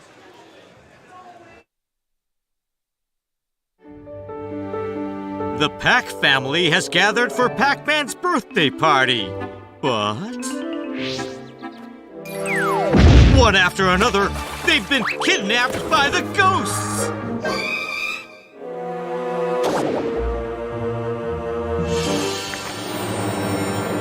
Rescue the Pac family. Head to Ghost Island. Pac-Man World Repack. Set off on a grand adventure in this full remake of Pac-Man World.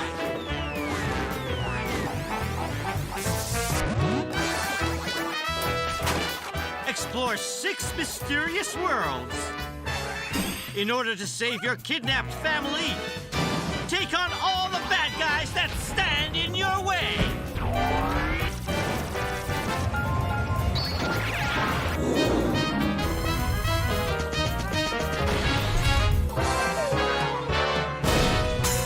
Feed your appetite for adventure. right back.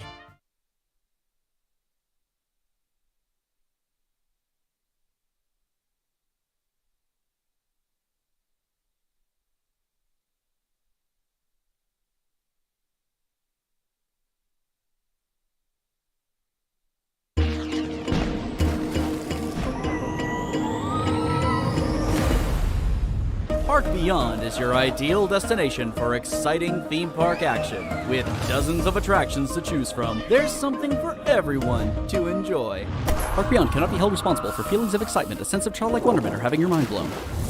Take a stroll down our boardwalk, marvel at our well-manicured landscaping, and take advantage of our pristine facilities. Park Beyond cannot be held responsible for explosive nausea, runaway bladder, or funnel cake fever. Be sure to pick up a souvenir and stop for a snack at one of our many food stands. Park Beyond cannot be held responsible for extreme bouts of fun, elevated levels of awesomeness, or uncontrollable laughter. And last but certainly not least, defy gravity in our thrilling high-speed roller coasters. Park Beyond cannot be held responsible for arms and legs when not kept inside of the vehicle at all times, unexpected air travel, and accidental impossification.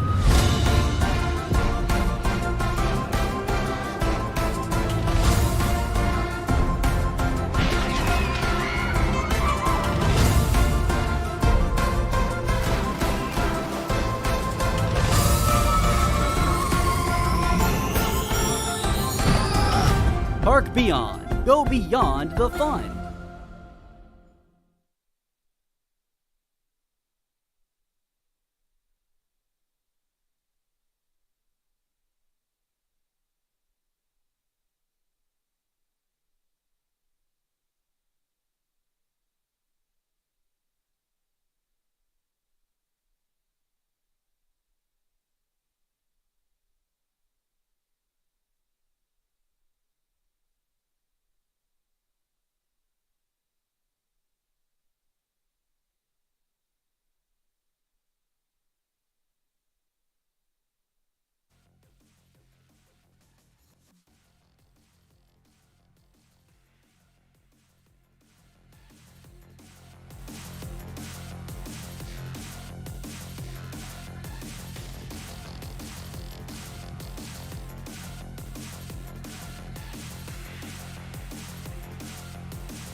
Ladies and gentlemen, you are watching Rev Major 2023 Pot Spice and Markman at your service for this pool. It's been a year, but we are back together. Mark Spice. Spicy Mark. Spicy Mark. Whatever you guys, whatever works for Flavor. you guys. But hey, man, this tournament is crazy already. There's been so many, in my opinion, surprising matchups, surprising outcomes. If you guys haven't seen it yet, the Premium Collector's Edition, that image is not cropped correctly. There it is now, though, but you guys can check it out. Available, Tekken 8 available January 26th, 2024. I believe that's like 120 some odd days away. But you guys got to get ready for that. You guys got to be able to pre-order that Premium Collector's Edition that's going to come out.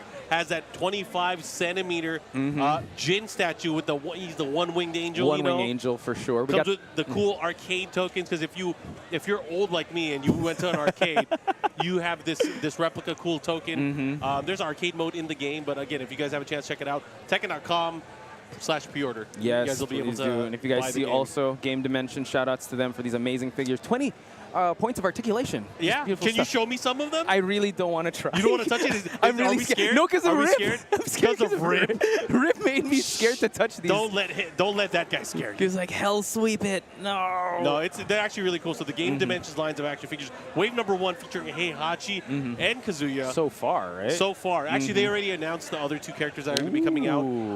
Tekken 8 Jin and Tekken 8 King. That's going to be happening later this year, but they're not available yet. So for now, you guys can get these ones. Use a QR code that may be not on the screen, but also in the chat, there should be a link to be able to check them out. But again, just look up Game Dimensions Tekken 7 Wave 1. Yeah, beautiful stuff. Again, Rev Major 2023 at full swing at this point. We are in the middle pool. There it is. There it is. We got the Game Dimensions as we speak. I mean, hang on, I'm just very scared. There we go. So amazing matches. We also saw, I was watching you and Kid cover the LJ Lee versus YUYU match. And speaking of YUYU beat Jules. Oh, he did? Oh my goodness. YUYU beat Jules 2-0 in pool play. That Xiaoyu? Means, yes. That means she went on to fight against Rangchu. Rangchu. I don't know who won that much, but we'll find out. We're going to catch up as we get on here. Yes. I know you, Brown Man was just on here. Shout out to Brown Man. I didn't get a chance to... why are they waving at us? They are going to show us the next match. I believe it is going to be blaring loud. That's really loud. Just to update you, it was Rangchu to be able to beat YUYU. Okay. In an amazing set. All right, folks, we're getting our bearings here in this match. Again, so Doujin is up, looks like. Yes. Doujin is up. I'm not sure if this is on the winner side of things or the loser side of things, but I did talk to Doujin. I did talk to Ulsan before this, and he says, "Oh no, I'm in Doujin's bracket." Oh yeah. Then he was like, "I don't know who to pick against him." I'm like, "You really don't know." Yeah. Like he doesn't even know. Yeah. Well, the thing is, you don't know who he's gonna pick to use against you. It's a mix-up on a mix-up on a mix-up. Exactly. And do you see his Mokujin tattoo? Yeah, I saw that. I think he got it right before Evo, or maybe right after Evo. And he got top 8. Yeah. I mean, I know at Evo we don't celebrate top 8 anymore, but he got top 8. He got a medal. He did. Yeah, just outside of the top 6 showcase. But man, he still did very, very well. I was very, very proud of him because he's gotten so close so many times. I know. And then it's just a little shy of the main stage, right? I think it was last year top 9. He was 9th place. And now top 8, it was only like 6. So improving year over year. 100%. So hopefully this year would be his thing. We got Gigi on the other side versus Doujin. Filipino versus Filipino matchup here. A Xiaoyu mirror match. We just saw YUYU. You know, I just got on the mic, but I feel like leaving already. All right. Doujin, why Doujin? Why Dre? Markman just got here, guys. Like, let him warm up a little bit. Oh my goodness. So here we have it, folks. All right. Starting things off here. Which? I think Doujin's pink. We're going to assume that Doujin is pink. If we could get confirmation, that would be better. Raccoon swing. From Mother Base. Let's go with pink Xiaoyu versus orange Xiaoyu here. Yeah. Which is the superior color? I really like the orange one, but I mean the pink one, I love pink. Okay, so, yeah. Let's go with pink as the better color. I know I asked for your opinion, but it wasn't going to matter at the end of the day. True. I was going to override. Oh, nice. Okay, gets the follow-up here. Good mistrust kick here. And coming from YUYU, we've seen the shenanigans that Xiaoyu can have. Good firecracker low to finish it off in round number 1 with orange, the least supreme color. Yeah, I'm glad you called it out. All right, back turn, got the hits for the follow-up there. So Doujin is the supreme Xiaoyu, the pink one, that is. So we got confirmation there. Gigi able to get 1 round out of Doujin, which is crazy because it's Doujin actually that I've never seen him bring out the Xiaoyu. That's what everyone says about any character he pulls out on stream. I didn't know he plays this character. You should know better. You should know better. He has a Mokujin tattoo. Uh-oh, nice low parry. Into the delayed wall standing 2, full execution. What's he gonna do here? Goes to the wall standing 2, into the firecracker. Tries to pick him up there. No storming flower for User. Gigi able to get a back turn launch here. Sidewall messes him up, but the back turn. Oh, the back one into the down forward 1 series, and just like that, GG. That's 2 GGs. Yep. 2 rounds for Gigi. Now he's doing really well, but you know what? As the Gen Z say, just let Doujin cook here. With he's figuring things out. What is he making? It's too early for dinner. A Xiaoyu merienda. We're in the Philippines. All right, merienda. Xiaoyu. Got it. Kangkong Xiaoyu. That's definitely something he can cook up like a hop kick there. That's one way to do it. He should be able to push towards the wall here, just shy of it. Goes for the side step 1+2. Double push hands, GG, the orange, and Doujin violet. I love it. Okay. Okay. We see you. Orange. That's pink. That is pink. I'm gonna have to argue with the rage art. That's gonna get. That's gonna kill. That's gonna kill. 3-0. That's gonna kill. 3-0. We should ask Doujin which one were you. I'm actually very curious at this point.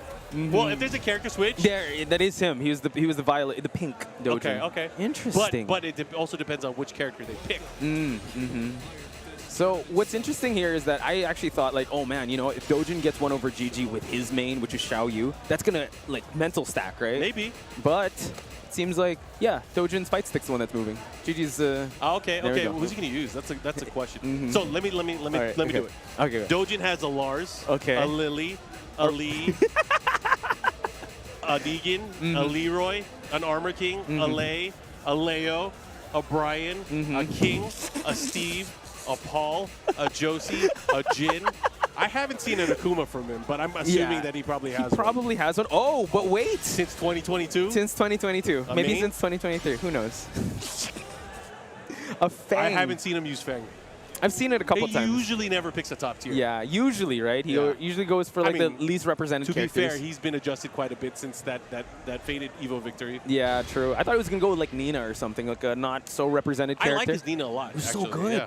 I think his Nina was the one that he got a victory over Chikurin, right? Or is it Pinya in that one Evo? It was just amazing performance. But Feng main since 2022. Let's see how he fares up against the orange Xiaoyu of GG. Yep. Going back into it, he's now having to work with the deficit. He has locked himself into Feng Wei, so he has to win 2 straight games if he wants to be able to win this set.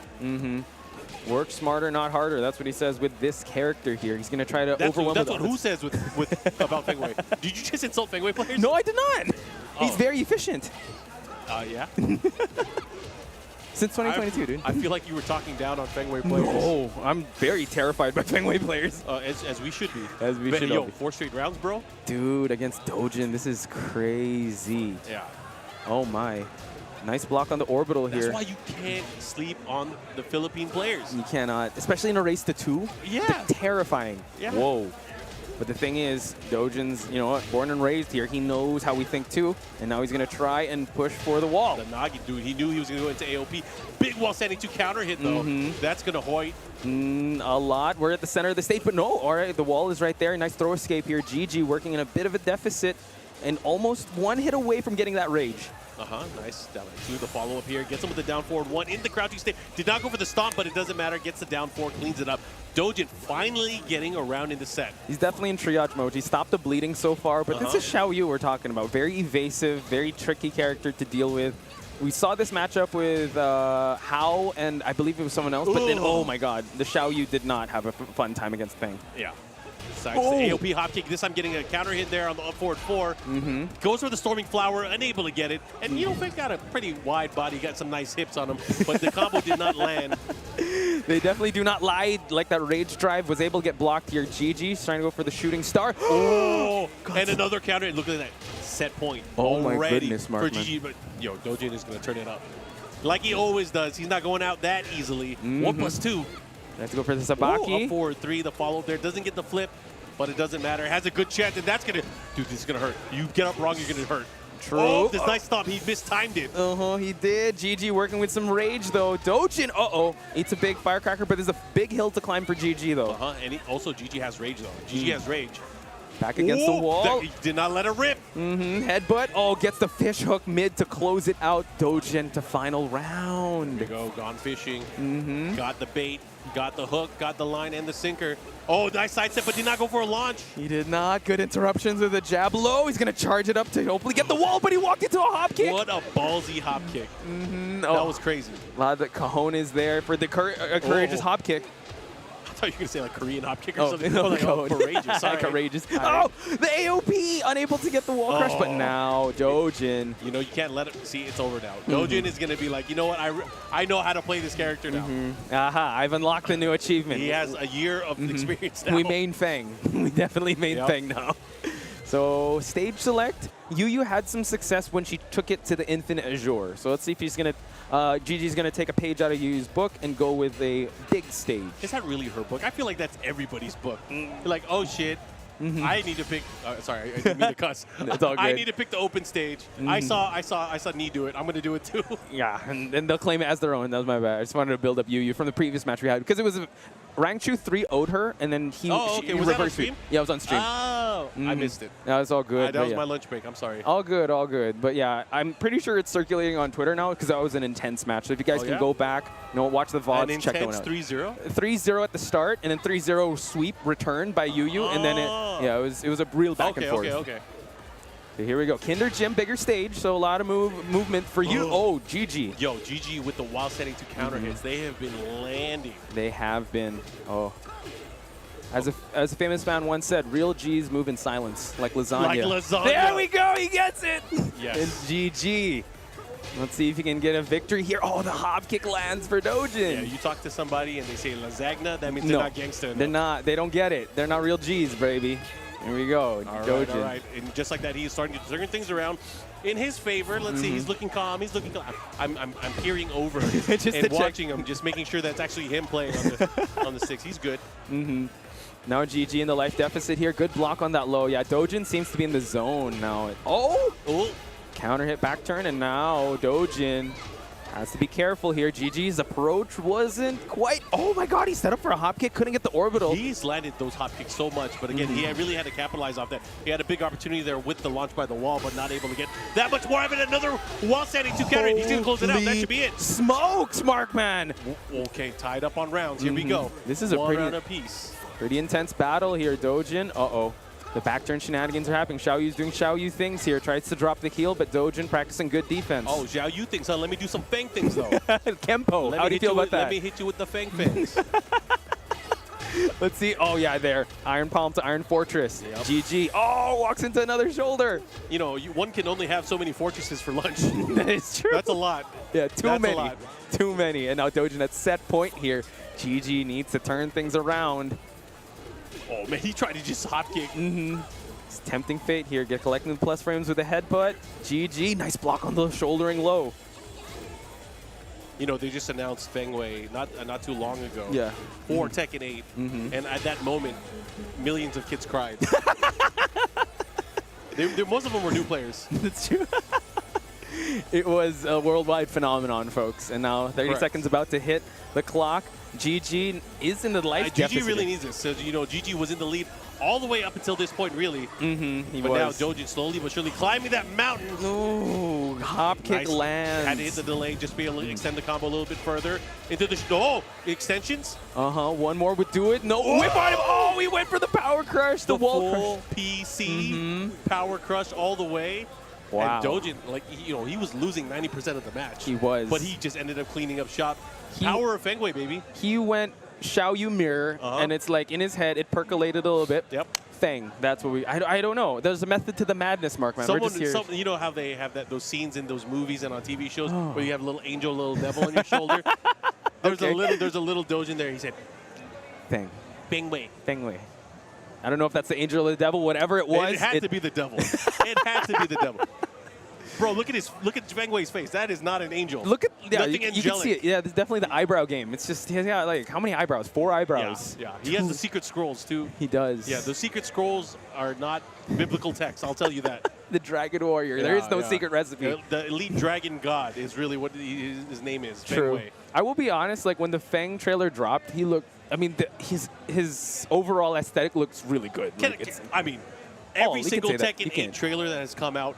How is that? Knock it out of the park. Every single character, that has always been the coolest version of that character, automatically. Can you name one? And you could be very honest here. We don't. Let's forget it's a Tekken stream. Okay. Let's forget Bandai Namco's here. What?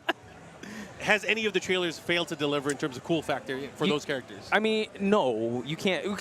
I'll just be complaining for complaining, but it's been knocked out of the park. Yes. Right. So I said it, even though there's a lot of characters. Let's say during the Gamescom reveals, they announced like 6 new characters, right? Right.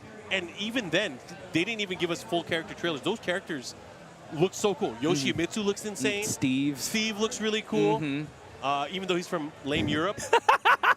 What are we doing here? Oh my God. I'm trying to incite a world war in terms of Tekken. I need to hide under this table. I don't know. I'll be in this. No, I have lots of love for my friends over in the UK. There we go. Steve's amazing. Azucena also. I think there's Azucena. Shout out to everybody in South America. But is there anyone here from Europe other than Joka?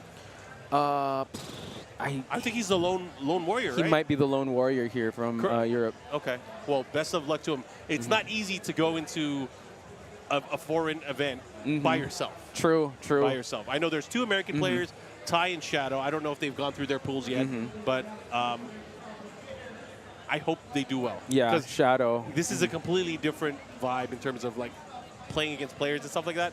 It's a different rhythm out here in the Philippines. I will say this though, me and Bryan and I were talking about like traveling tips for new players to travel to foreign countries. Do you have any?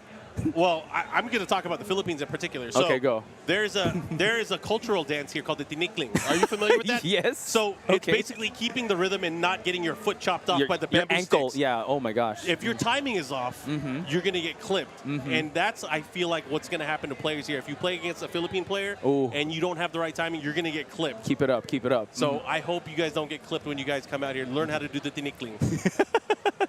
In life and also in playing Tekken when you are here. And speaking of getting clipped, hopefully this next match will be clipped because I do see Infested, I do see Pinya. This is a big match. It's not even top 32 It's not yet. even. It's not even, This is to get out of pools? Yeah. So Pinya from Japan, the Master Raven, author of the Pinya Step. No. Going up against DRX Infested, who is not only a Negan player. Infested is he uses so many characters. Yeah. He doesn't often get to utilize all these different characters in tournament streams and on tournament. But if you were to watch his streams, there's Africa streams, or just seeing him play in some of the weekly tournaments or the online tournaments back home, you'll realize he uses so many characters. True. I mean, he uses so many characters. In BAM, we were able to see his Leo, and he seems to be hovering over that Leo as we speak. Yeah. Pinya, obviously the Master Raven that we know, the notorious Master Raven that is his calling card of a character. Had an amazing performance on stage, so... You're right. You know what? This match has a lot of implications here because these two guys, I mean... especially points leaderboard-wise, these guys need points. You're right. You know what? I did the math with Kid. Pinya actually needs to at least place 5th. I'm glad Filipinos do math because I am not doing math. Americans are not doing math. They need to... And so it's Pinya and Chanel that are starving for points to get into the top 20. So they need to at least place like top 4 in this entire tournament just to be there. I know there's still TGU, but... You can't see, that's the thing. There are 3 challenger events left. There is 1.5 master events left. If you're not here for this master event, you're already, I almost said a bad word. You're already in trouble. A step behind, yes, you are. And now Pinya, a lot is at stake. Infested also is right on the cusp, but he needs to get really far in this tournament. So yeah, for those guys that are like, if you guys go to TekkenWorldTour.com right now, check out the rankings. You guys can see all of the losers that are placed, I'm sorry, all of the players. lower. That are under the 20 mark. Yes. Those guys are all so close to each other in terms of a bubble. They are, yes. And this one event, because you got to remember, these events are capped. They only take your best performances for master events and challenger events you're right. up to a certain point. You're so right. even though they do get points here, if they already did well in the master events, sometimes they might only get 10 more points extra or something like that. That is so true. So he needs to go above and beyond. Oh, you have to beat your best performance ever and overwrite the failures of the past. That is some, I don't know, I just got goosebumps, Markman, when you said that. It's not really math. It's like math and referencing. It's like a spreadsheet. And who wants to do spreadsheets? I would say it's math and also a bit of like, be your best version of yourself. It's very like, it's very anime-esque moment. Like, get good right now as we speak for you to get to be part of the top 20 in TWT. Yeah. I mean, there's a way to solve it. Just don't lose. But, you know, that's only applicable to a number of players. It really is. Oh, so, yep. In front of us now, Infested versus Pinya. This is going to be a good one, folks, to watch. I believe he locked in the Leo, or was it the Negan? It's going to be Negan or another character. Yeah. That's usually how he rolls.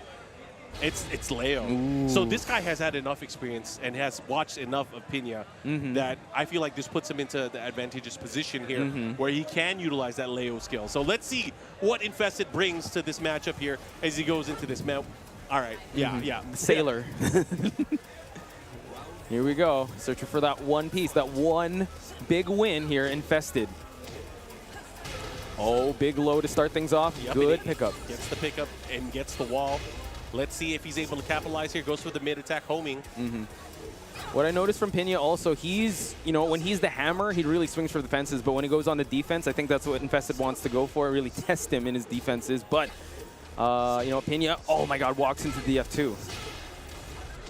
Right now, things are looking good for Infested. He didn't get the wall there, but he did get that low. The follow-up big block here. And Pinya does have the rage as well. Is he going to go for the wall combo? Yeah, he goes for the drive, actually. Carries towards the wall. Oh, that would have been so sick if he was able to finish that off. Oh my God, slow-mo! The backswing. Is he going to recover in time to block? He will. He will. Oh, never mind. My never goodness. mind. That was so close. You got to love slow-mo. I'm so glad that we still have slow-mo. I used to love slow-mo. Now just like, it's like an extended heart attack now. That's true. It's like, wow. Heart palpitations. It's lasting pretty long here, especially if you're on the mic. Oh, yeah. I'm so glad. I rarely do it, but I'm so glad you're not Tasty Steve. You would have broke my arm. I would have. I feel like I haven't had enough Kalski in the past few weeks either. You would have definitely broke my arm into, like... Dude, Steve is really strong. I don't think I could break your arm. He's like, really strong. Very strong. The grip is just insane. But Infested now in the deficit. You're going to have to deal with that guy maybe at another event in the future, but good luck with that. Anyways, thank you. Pinya gets the grab. Should be able to get the kill here. Now 2 rounds straight here. So far, so good on the side of Pinya here gets the Undertaker grab. And Infested, though, still hasn't let this Leo reach its full potential just yet. Ooh, nice backpack, too. The follow-up here. The Sentai punch. Pow, pow. And now we see Infested trying to collect some plus frames here. Gets the pickup once again. Nice, it's a while-standing action. Ooh, just shy of the wall. That's happened 3 times already so far, where he would get the combo towards the wall and he just drop right in front of it. Stomps on the leg here. Oh, dabs on him too. So Infested gets round number 3. So slowly the wheels are turning in Infested's favor. Low dab. I see Ty walking around. Oh, yeah. It's actually, you see, it's very, Ty, Chikurin. There's a lot of... Man, where are all these players come from? Anyways, here we go. Infested, Pinya. Dude, you got to watch out for Pinya, man. You really do. His name is Pinya and he about to put it in you. Definitely with a Master Raven like this. Oh, okay, back turns. Oh, tries to get the rising elbow counter hit. Goes low that time. Infested with red. Oh, nice wall setting for. Didn't get the fall, but has the wall here. The rage drive. This gives you a ton of damage. You're not going to kill. Flip over into Oki. Oh, my drive. Oh, my drive. Did you get the license plate of that car, that vehicle? Too fast. Was it a jeepney? I couldn't tell. We're in the Philippines. A lot of cars on the road, definitely going fast and furious. Infested, though, 0-1 against Pinya. Good sudden strike, rage drive to close that one out. And we're still sticking with the Leo. He's just going for I don't think that's, I don't think it's a bad decision. He was doing very well. It was just very unfortunate the 3 times he had those combos by the wall, he didn't get to get the follow-up with extra damage or the Oki. Which, did they pick the stage of destruction? I think it's a pilot system. I thought they picked the destruction. Yeah, I thought they picked the crazy stage. I was like, Not why? yet. Why would you do that? We gotta wait It's for that. too early. Save it for top 32. Yeah. We need to save our energy for the destructive stage. But You need to save your energy Oh, because I'm gosh. not doing top 32. That's all you guys later on. that is true. Thank so you have fun. Please send us your energy, folks. We need that. The power and youth of the Philippines are going to have to carry us through to the rest of the broadcast. I think we should be just fine, just like Infested's doing fine in the early seconds of this round. Yeah. I mean, the adjustment in this stage pick, he got the wall from the get-go, so that's good. Yeah, Master Raven, though, also has a big wall carry, but nice low there. Oh, blocked low by Infested to get that round number 1. Pinya really knows for those windmills, those quicksand catastrophes, and Infested scouted that one out. That's what we gotta love about Tekken. The names of these moves are just so cool, because I'm terrible with numbers and terrible remembering, like, oh, what's the annotation? So I just memorize the names. Yeah, but I know a really, I know a really crazy name that I'm never going to have to use for the rest of my life, except for this one situation. Quicksand catastrophe, huh? Quicksand catastrophe. Yep. You get caught in the quicksand, gets the wall. Uh-oh. Oh, you got a perfect score on the final? What do you know about quicksand catastrophe? Who's winning in life? This guy. That's what I thought. Infested now, up by 2 rounds. Pinya has still not found his footing in this matchup just yet. Just a stage change and also a mindset change on Infested. Infested definitely started taking things into his own pace right now. Look at him. He is controlling the matchup here. Pinya's going to have to make some big adjustments here. Oh, my God. Caught him with the Baji Kwan step, the big launch to follow up here. And the mix-up. What you going to do? Oh, and the reach splat. Yo, what? That was sick. It was, and now Pinya reeling in terms of life points here. And now, oh, God, he has rage to work with. That sudden strike knee can land anytime. Gets the dab blocked. Quicksand catastrophe, Markman. Uh-oh, the follow-up here. Sudden strike into the block advantage. And just like that, able to take the round. Here we go. Pinya on the scoreboard. Not making it easy for Infested here. He just needs one more round to claim victory, but Pinya's making it hard. And he goes for the DF2 launch there. Here we go. He's going to push towards the wall. Not going to get it. He had the little corner there they had to deal with. But again, tried to delay there. Not able to do anything out of it. Pinya trying to fight out.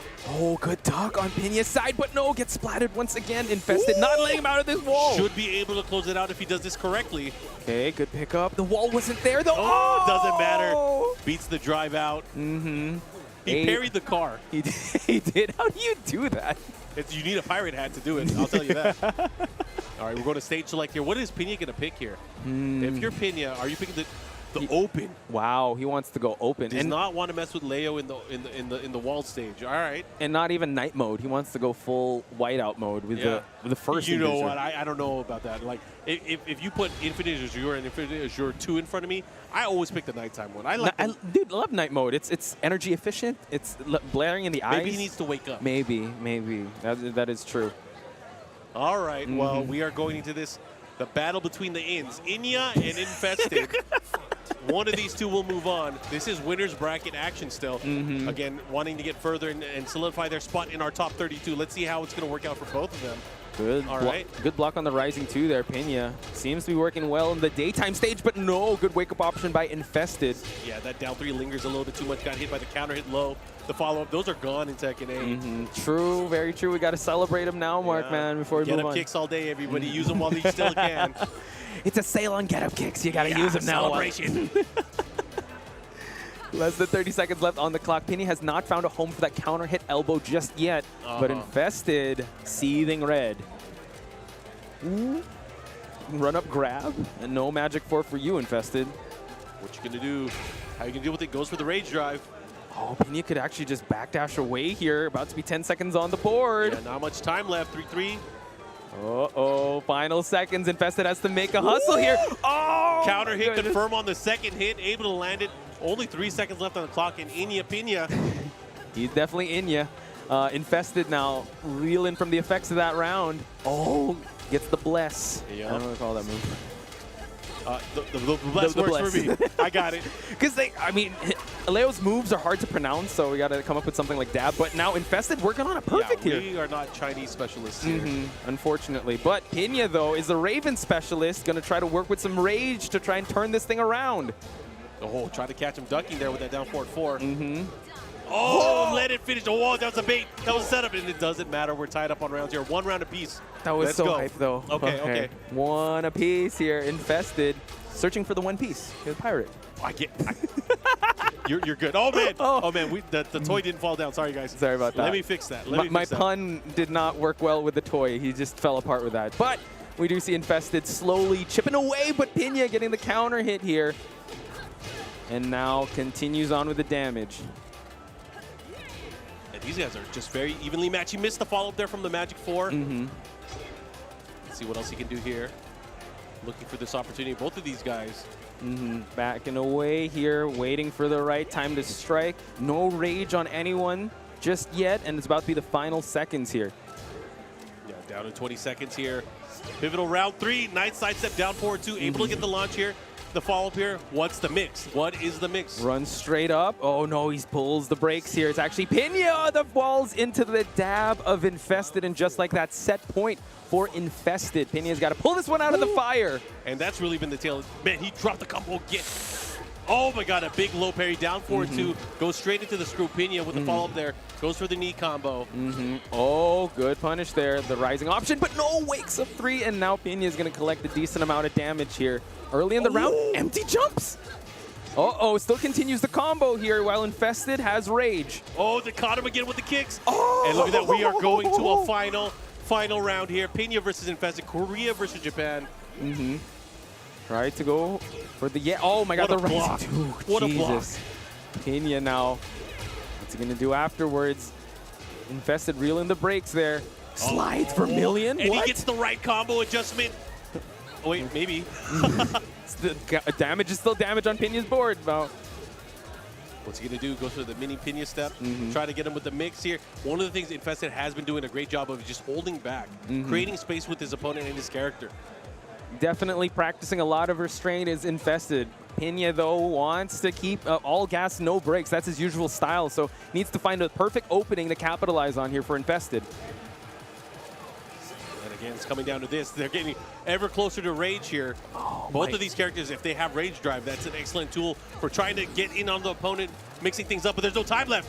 What's going to happen? Who's going to pull off? Final seconds, Mark, man. Oh, Pinya gets the lead. Oh, God. Infested. Oh, shit. He might be getting the lead now. It might be over. It might be over. With 3 seconds left on the clock. Oh, my God, it is over. I thought it was airborne state, but he got hit. So Infested, ladies and gentlemen, gets the victory 2-1 up against Pinya, sending him to the loser's bracket. Oh, wow.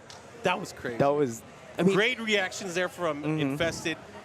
I mean, first off, using Leo in the match. You know, we've seen his Leo in the past, but did a great job at just adjusting over time. Because remember, he was behind at the very beginning, and then he started making that comeback, making the switch, and then now the checkmate, or so-called checkmate, into the open stage. But it didn't work out for Pinya. That was crazy. Yeah, and I just love the fact that he was able to kind of restrain the offense of Pinya, like making him hesitate to come in.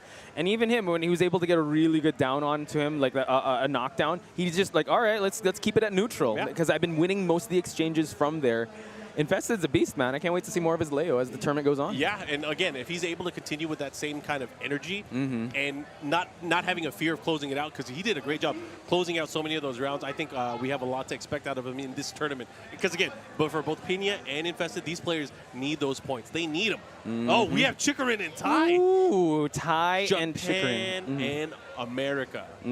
These guys are going to be slugging out. Tai's been here for a minute. I heard he came here a little bit early. Wanted to acclimate here to the Philippines. Play with some of the Filipino players.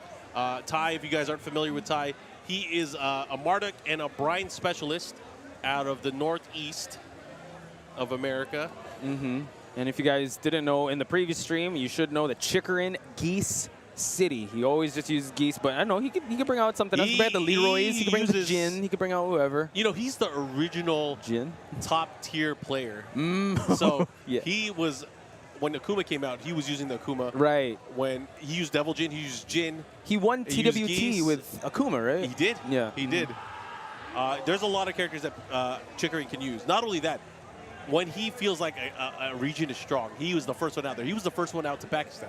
Wow. A lot of people might not remember that, but he definitely trained up against the Pakistani players, and that, I think, helped really get him that victory in TWT in 2019. True, because that's also the year when, the floodgates were opening. Also, a lot of Pakistani players were there, and he was still really showing up and showing out. So can't wait to see a big victory from him in REV Major. But he's going up against Tai, so he's going to have to change things up. Yep. Wonder who he's going to be using here for this matchup. I wonder who Tai is going to pick. I feel like Ty is primarily a Marduk guy nowadays, but I would not be surprised if he tried to test the waters with Bryan too. Interesting. Yeah, two interesting. Oh, hang on, he's thinking about it, or unless he's listening to us. Feng main 2022, who knows? But there's no way. There's no way. It's Marduk or Bryan. True. And he's starting with Bryan. He is starting with the Bryan Fury. One of these things, and I gotta call this out specifically, is Marduk is a good character, right? He's much better online. He is much better online. I agree. Sometimes people in person, they just become so defensively sound against Marduk. And I feel like maybe he's been feeling the woes of that. Because Chikurin, he's a lab monster. Yes. He will know solutions to go up against almost every single character. Yep. He'll know specific information that isn't really known. Like quicksand catastrophes, you know, like just really specific setups. Are you saying he knows how to say it in English? I haven't asked him, but I'm pretty sure I won't be surprised if he does. Yeah, Chikurin's a G. Oh, yeah. Yeah, there's a G in his name. It's Chikurin with a G at the end. He is definitely silent. A practitioner of lasagna.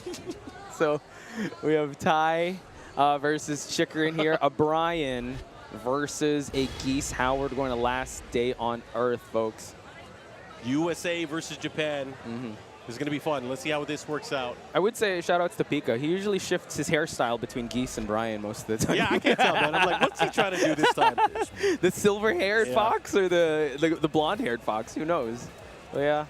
I'm excited that Bryan's also announced for T8. That's good. He's feuding with Paul. He looks like a beast, He's too. a unit. He's an absolute unit. Yes.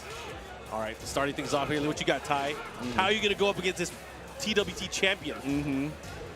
Probably starving him of the meter. Nice movement there to avoid the back three. I mean, I got to say, too, like Bryan, during the course of Tekken 7, in the many seasons, Bryan kind of fell off from being a tournament character. True from how he started for where he is now. Yeah. It's kind of unprioritized. But lately, I mean, you got players like Ty. Nee has a Bryan resurgence. He won BAM with it, remember? Yeah. Right? That was insane. So I think, because we were talking about with Brown Man, we're kind of at the golden age of Tekken 7 at this point. So everyone's just using who they're comfortable with. And Ty is doing just that. Whoa, what an interaction. That was weird. Cameraman, or like the camera person that is there, please help. Oh, wow. No meter to use, but the sidewall situation able to make that work. Yeah, great adjustment there. He's going to push towards the other wall here. Just shy of it. Oh, that's unfortunate. Oh, and he caught him stepping. Still alive. Okay, he has rage.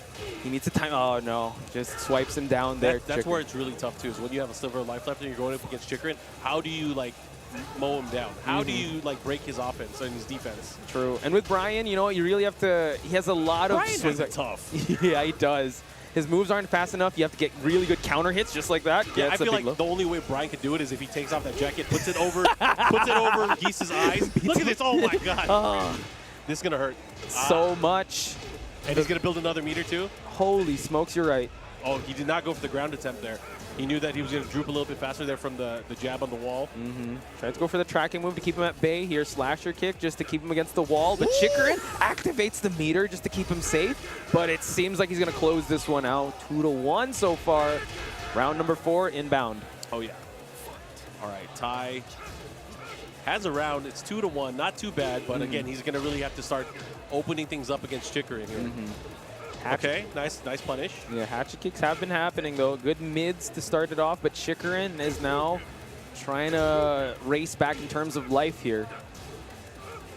Ooh. Here we go, pushing towards again. Let's see what he does. Oh, has the back one. The chopping elbows. Oh, we're going to go Gatlin here. Oh, he jumps it, Markman. The one time he went for the hatchet, he jumped and he killed him. Oh, my God. That was heartbreaking. Chikurin is Chikurin with a G. Don't forget the G. The G. Don't forget the G, guys. Never forget the G. That sucks. The one time he went for the God damn. What a character. What? Okay, I mean, that's all we can say. What a character. Sick. That was sick.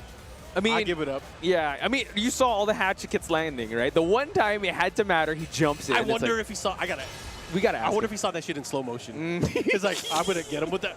Then you just see, and then you hear the music, the slow, sad music when Geese is jumping. Yeah, that happened. Or, you know, I like that meme, the Welp. You're probably wondering how I got here. Yeah.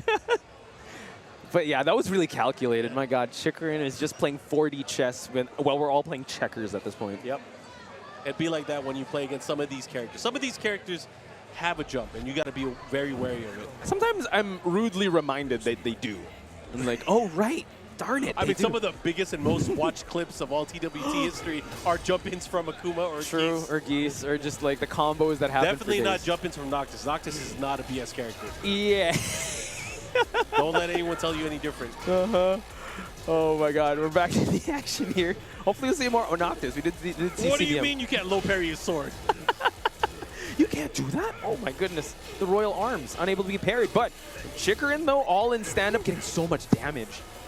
Well, so Tai decides to stick with Bryan. He is convinced that Bryan is the solve here. Oh, caught him. Where you going? Oh, he missed the soccer kick. Oh, that's a heartbreaker. And the 1-1-2 to close it out for Chikurin in round number 1 here. This is getting tough. This is getting tough. He threw that opportunity away, but right now Tai starting to mix things up. Sometimes it's all about the rhythm and how you approach here. Chikurin is the type of player that will look for openings. He's going to utilize those side steps. He wants to maximize. If he has meter, he wants a standing 2 to hit clean. True. No, you keep using that meter just to keep him safe. Okay. See a taunt set up there, but the orbital lands flush, Markman, and he's going to try to push for the wall. And that's the thing is, Bryan orbitals don't land anymore. It's great that he was able to utilize that. Gets the follow up here. Goes for the mid option. He did that. Oh my God. On. He has rage. He has rage. He does, and he's slowly building a meter too. He's just going to use it right now. The right thing to do. Cash out that rage art. But the mix up here by the wall. He's going to try to build up to meter real quick. Oh, shoot. Oh, it's not over yet. Tai, can he close this out? Goes for the low. Okay, can breathe a little easier there. Did not put it to waste. Let's see what happens here. Tai on the scoreboard, tying up the rounds. Trying to go for that 3+4, but Chikurin trying to go for that Eagle Claw Slash, but no, Tai still on the offense here. Okay. Again, the hatchet. Oh, and the nice knee confirm. He's going to push towards the wall here. Let's see what he does. Side wall, ground throw. Oh my God, able to get it, and now Tai. Yeah, Tai's in trouble. On his last legs here. Oh, he gets interrupted. The jab check. Here we go, set point for Chikurin. That's why Bryan, it's so hard. He's got to set up his offense. He needs to time it well, but Chikurin, just overwhelming him with jabs and offensive maneuvers here. What can Tai do? I mean, Tai's going to really have to find openings here. And that's the thing. Sometimes it's the rhythm. Sometimes it's the way that you pull out jabs and counter hits. But right now, Chikurin is just smothering him with the way that he's approaching. So much. Anytime that Tai tries to get in, there's a counter hit jab, there's a knee, there's a standing 4. Stealing his turns back. And now it seems like, oh, the orbital whiffs. What a whiff putted. What? Oh, he's dead. He's hella dead. Oh, my God. Sign seal delivered. Chikurin 2-0ing Tai. Unfortunately for Tai, unable to make it there, but Chikurin just showing us a beautiful display of Geese Howard there. Yeah, Tai going to have to go to the loser's bracket, unfortunately. But I'm sure we'll see him later. I'm sure he can fight out of it. But Chikurin going to be moving on in a much better position towards our top 32. That's going to be happening later today. And just in case you guys don't know, today we are going to be going all the way up to our top 8. Tomorrow is going to be our top 8. That's the only matches you're going to be seeing. So I hope you guys are ready for that. Ooh, man. That's why I need all that energy. You definitely need the energy. You definitely need the energy. But yeah, again, for sure. Thanks everyone for tuning in. Tekken World Tour action that's happening. Pot Spice and Markman on the mic here in the Philippines. Yeah, it's fun. Yeah, me and Brownman had a bit of a podcast while we were getting ready. You know what? We're kind of reminiscing on the best moments of Tekken 7 since we're kind of in the twilight. Do you have I have a ton of moments. But you talk to me. What were your moments? Well, I mean, recency bias. I mean, when we shared the mic How with John recent? Ding.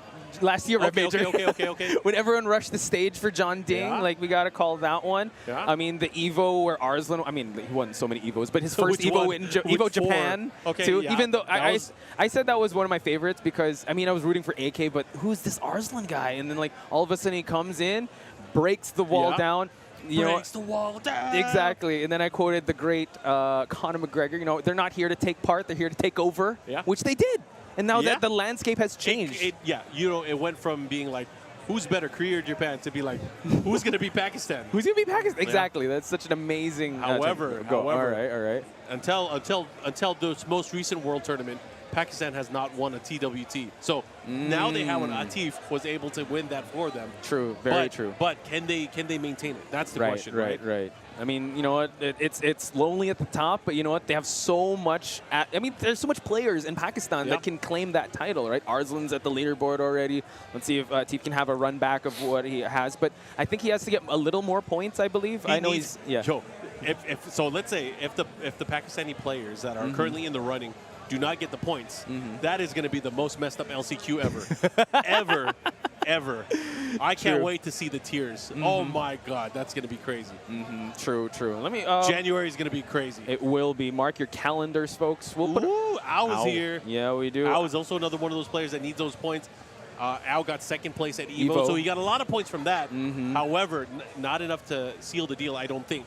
Yeah, not enough based on my computations that don't technically matter as much because it's more of like how they did in terms of the master events. But I mean, him traveling out to the Philippines for REV Major. His first time in the Philippines. Ooh, okay. I've been following him on Twitter. They have been trying out different local cuisine like halo-halo and different stuff. So I hope it goes well for them. If you don't have the you might be the king of the iron fist, but you got the iron stomach for the Philippines. The iron digestive system. You have to. I mean, it's not like it's bad for you. It's just you have to be used to it. You got to be ready. For it. Yeah, true. Because a lot of the foods here are fried and kind of oily, but they're so good. So good. Sometimes it's worth missing your match for how good it is. Sometimes it's worth it. You do have to play that. Should I let like future Potch Spice worry about what I'm gonna eat now? I guess you have a commentary block like for 8 hours straight. Yeah. I'm not sure. But yeah, also I mean I was hanging out with Maru. He ate so much, but I think he spent the night in his room afterwards. Yeah. Sometimes you just need time by yourself. Whether it's on the toilet or not, who knows? Sometimes you need time by yourself. Anyways, these players are getting ready. We got Ao. I don't know who he's going up against. He's going up against Siopao. Man, we're just talking about food, getting hungry. And we got Siopao representing 20V here. If I remember correctly, Marduk is his is the character of choice here. Well, Ao, that signature Kunimitsu can come out. I mean, he's a beast with Kunimitsu. And Kunimitsu also, you know what, this is the first Kunimitsu I'm seeing on stream today. Oh, really? Yeah. Oh, that's cool. That's cool because I feel like I see her in my dreams. So much. Just throwing the kunai knife at your face, like, oh my goodness, okay. Just that jump scare. Yeah. Kunimitsu. So we're going to get into the battle in just a bit. Shout out to DLC characters, man. Marduk, Kunimitsu, you got to love them. Siopao and using Marduk is not what I thought, but that's With cool. a name like Siopao? I was thinking like Xiaoyu or something, right? Or like, yeah, with a name like Siopao, but you use Marduk. Yeah. Could go with the name. Shout outs to Piyohiko also. He does main Marduk and Xiaoyu. Yeah. So there's that. Shout outs to the ICFC regulars. But ICFC now an offline event in Japan. Japan. Anyways, we're going to go into this Howard Estate Kunimitsu versus Marduk. Gets the tackle. Where are we going? Oh, right punch gets blocked. Okay. Nice punish on the wall standing 3. Got to worry about that DF2. There's so much range in that. She also has that kunai throw just in case you cannot whiff anything on this Kunimitsu. And her mix-ups are insane, but lands into wow. Almost got a launch there, but flubbed the combo there, but gets the low parry in the process for Siopao to get the wall break. Tried to go for the unblockable, but just gets into the Valley Tudo stance. Okay, and the follow there. Look, Siopao drawing that first blood. Like Kuni, I'm not scared of no Kuni. Kuni never heard of her. Was she top tier? Don't care. We got damage on our side. The kunai is not even thick enough to cut his leg. Not the tree trunks, man. His leg is thicker than her waist. You're right. Look at that arm. It's huge. Proportions. They're insane. This guy's a beast. Back is against the wall, though. Gets the flash hook. Couldn't follow it up. He wanted the wall standing 1+2 there. Did not get it. Not quite, but the damage is still on his side. Siopao now in rage. Nice. Oh, that's going to be it. Fubuki knee follow-up with the splash. Excellent performance so far on both sides. They're tied up. Wow. Round start? The first hit. Really? Okay, down 2-4. Into the tackle. Do it again. That is the hashtag we're using, but runs into the knee and Ao. Going to carry towards the wall and break the last one. The balcony is unbound, Markman. Okay, we're here at the very edge. The follow-up. Oh, missed it. Nice roll. Tried to go for the blitz tackle. Can't get his back against that wall. He went for the counter hit shove there, not able to get it. He does have rage, though. How's he going to use it, though? I mean, he gets one hit, he gets one touch. It could be over. But look at that. Ao, 2 rounds to 1 now. Siopao, man, I just had lunch. No, I have not yet. So maybe I'm considering Siopao. Nice movement from Ao, though. Gets the flash hook from Siopao. Yep, counter hit down back 2. Follow up here. Had the wall positioning, not able to do anything out of it. Let's see what happens here. Nice block so far. Siopao not letting anything too risky happen. And now Ao working with some rage. Couldn't get the drop toe hold. I like that. Quarter circle for 2. Able to get that. Looking to close things out here. Who fights like that? Who fights like that? Who throws out that big fist and hits the floor? Doom. All right, Siopao able to take it to a final round here. Game number 1. Let's see what happens. Very anime-esque. This is the very definition of speed and weight battle. Like, we got a hard hitter in Marduk. You got the very fast. I feel like Kunimitsu could be weight too. That's true. She can't hit like a truck. Yes. She is also weight. That is very true. So Siopao has to be very careful with the speed of Kunimitsu. Just tackles in. Okay. Ooh, Python explosion. Ao's not really one of those players that utilizes it, but if Ao were to use it, you know, like the teleport dive kick into the you're launch, right. Oh my God. That could hurt VTS pretty bad. 173, able to land here, looking to follow up here. He has the wall, doesn't max him up. Did he press? I think he was just dashing in. That was a little unfortunate. Okay. Able to get it though, but I think able to make him sweat. So Siopao on the right track here with that Marduk. Yeah. So well, but I mean, that's the thing is like, make him sweat, but you got to take that game too. You can't just take the rounds. Anyways, Ao is up 1-0 right now. True. Yeah, I like that analogy. Yeah, make him sweat. We got to make the gods bleed. You got to make sure that you can get the make openings. Make him sweat and make him wet with blood. With blood. Markman with the bars here. Dinuguan.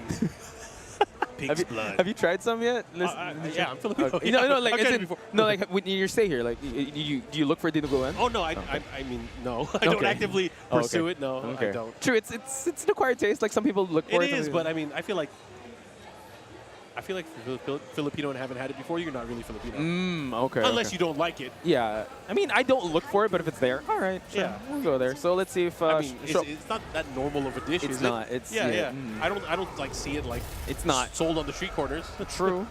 Let's see if Siopao can serve some dinuguan to Ao here in the Dragon's Nest. Gotta make him bleed. Gotta make the gods bleed here, Siopao. And picking a close quarter stage here in Dragon's Nest is gonna be very interesting. All right, let's see what he's able to do here. Again, a bit smaller of a stage as Poch mentioned. Goes for the hook. The follow here, up forward 3. Gonna get that hook. The 2-2s are coming. She has up. weapons. She does. It's a fist fight. Where you bring a knife into a fist fight? Not MMA sanctioned for sure. I mean, and that's the thing. Marduk's a dirty fighter, though. That's true. I'm sure he'll adjust. Nice big boot. Catches him, not falling for it. And I feel like Siopao just needs to go for the lows more. He should. I just feel like go for the lows. Go for the end mill lows. Go for the drop toe hold. That was what I was talking about. Why would you poke so frequently? Oh, no. I get he's using the Chikurin strat, you know, just when you think it's safe. No, I'm going to pull out a move that you've never seen before. And him getting that first round. Starting out with just the knee. It's so easy to get the counter hit from that, too. True. Especially if you know, like, okay, my enemy's doing something. Boom. Yeah, out there. And now Siopao has one more thing to worry about. He's like got rudely reminded that Kunimitsu has that good option. Yeah. Do it again. Teach him a lesson. Definitely wants to try to do it again. Can't even go to Valley Tudo stance. Can't even get the tackle going on. So Siopao kind of flustered here with no offensive opening here against Ao. Big chance. Second hit, able to land counter hit. Gets the combo and that's good. Dash enough. That's going to do it. All right. Look at so much damage. Okay, drop toe hold there. Siopao. Follow up here. Wow. VTS cancel into the stop. Yo, punish that. Okay. See, that's the thing. It's like I feel like that sweep is like the desperation move sometimes. It's like I need him to get off me. I need to use this and like do a follow-up. True. Man, he was ready for it. That was the first time that Ao used it in the entire game too. That just shows that he was trying to look for a get off me option there. Oh my goodness. Unblockables. He did against the wall here. Siopao now goes for a blitz to create that separation from his back. Gets the Python explosion too. What's he doing? Be careful. Finishing strings. Wait, how did it all hit? It did. The 3-hit combo. Oh, hang on. Rage drive.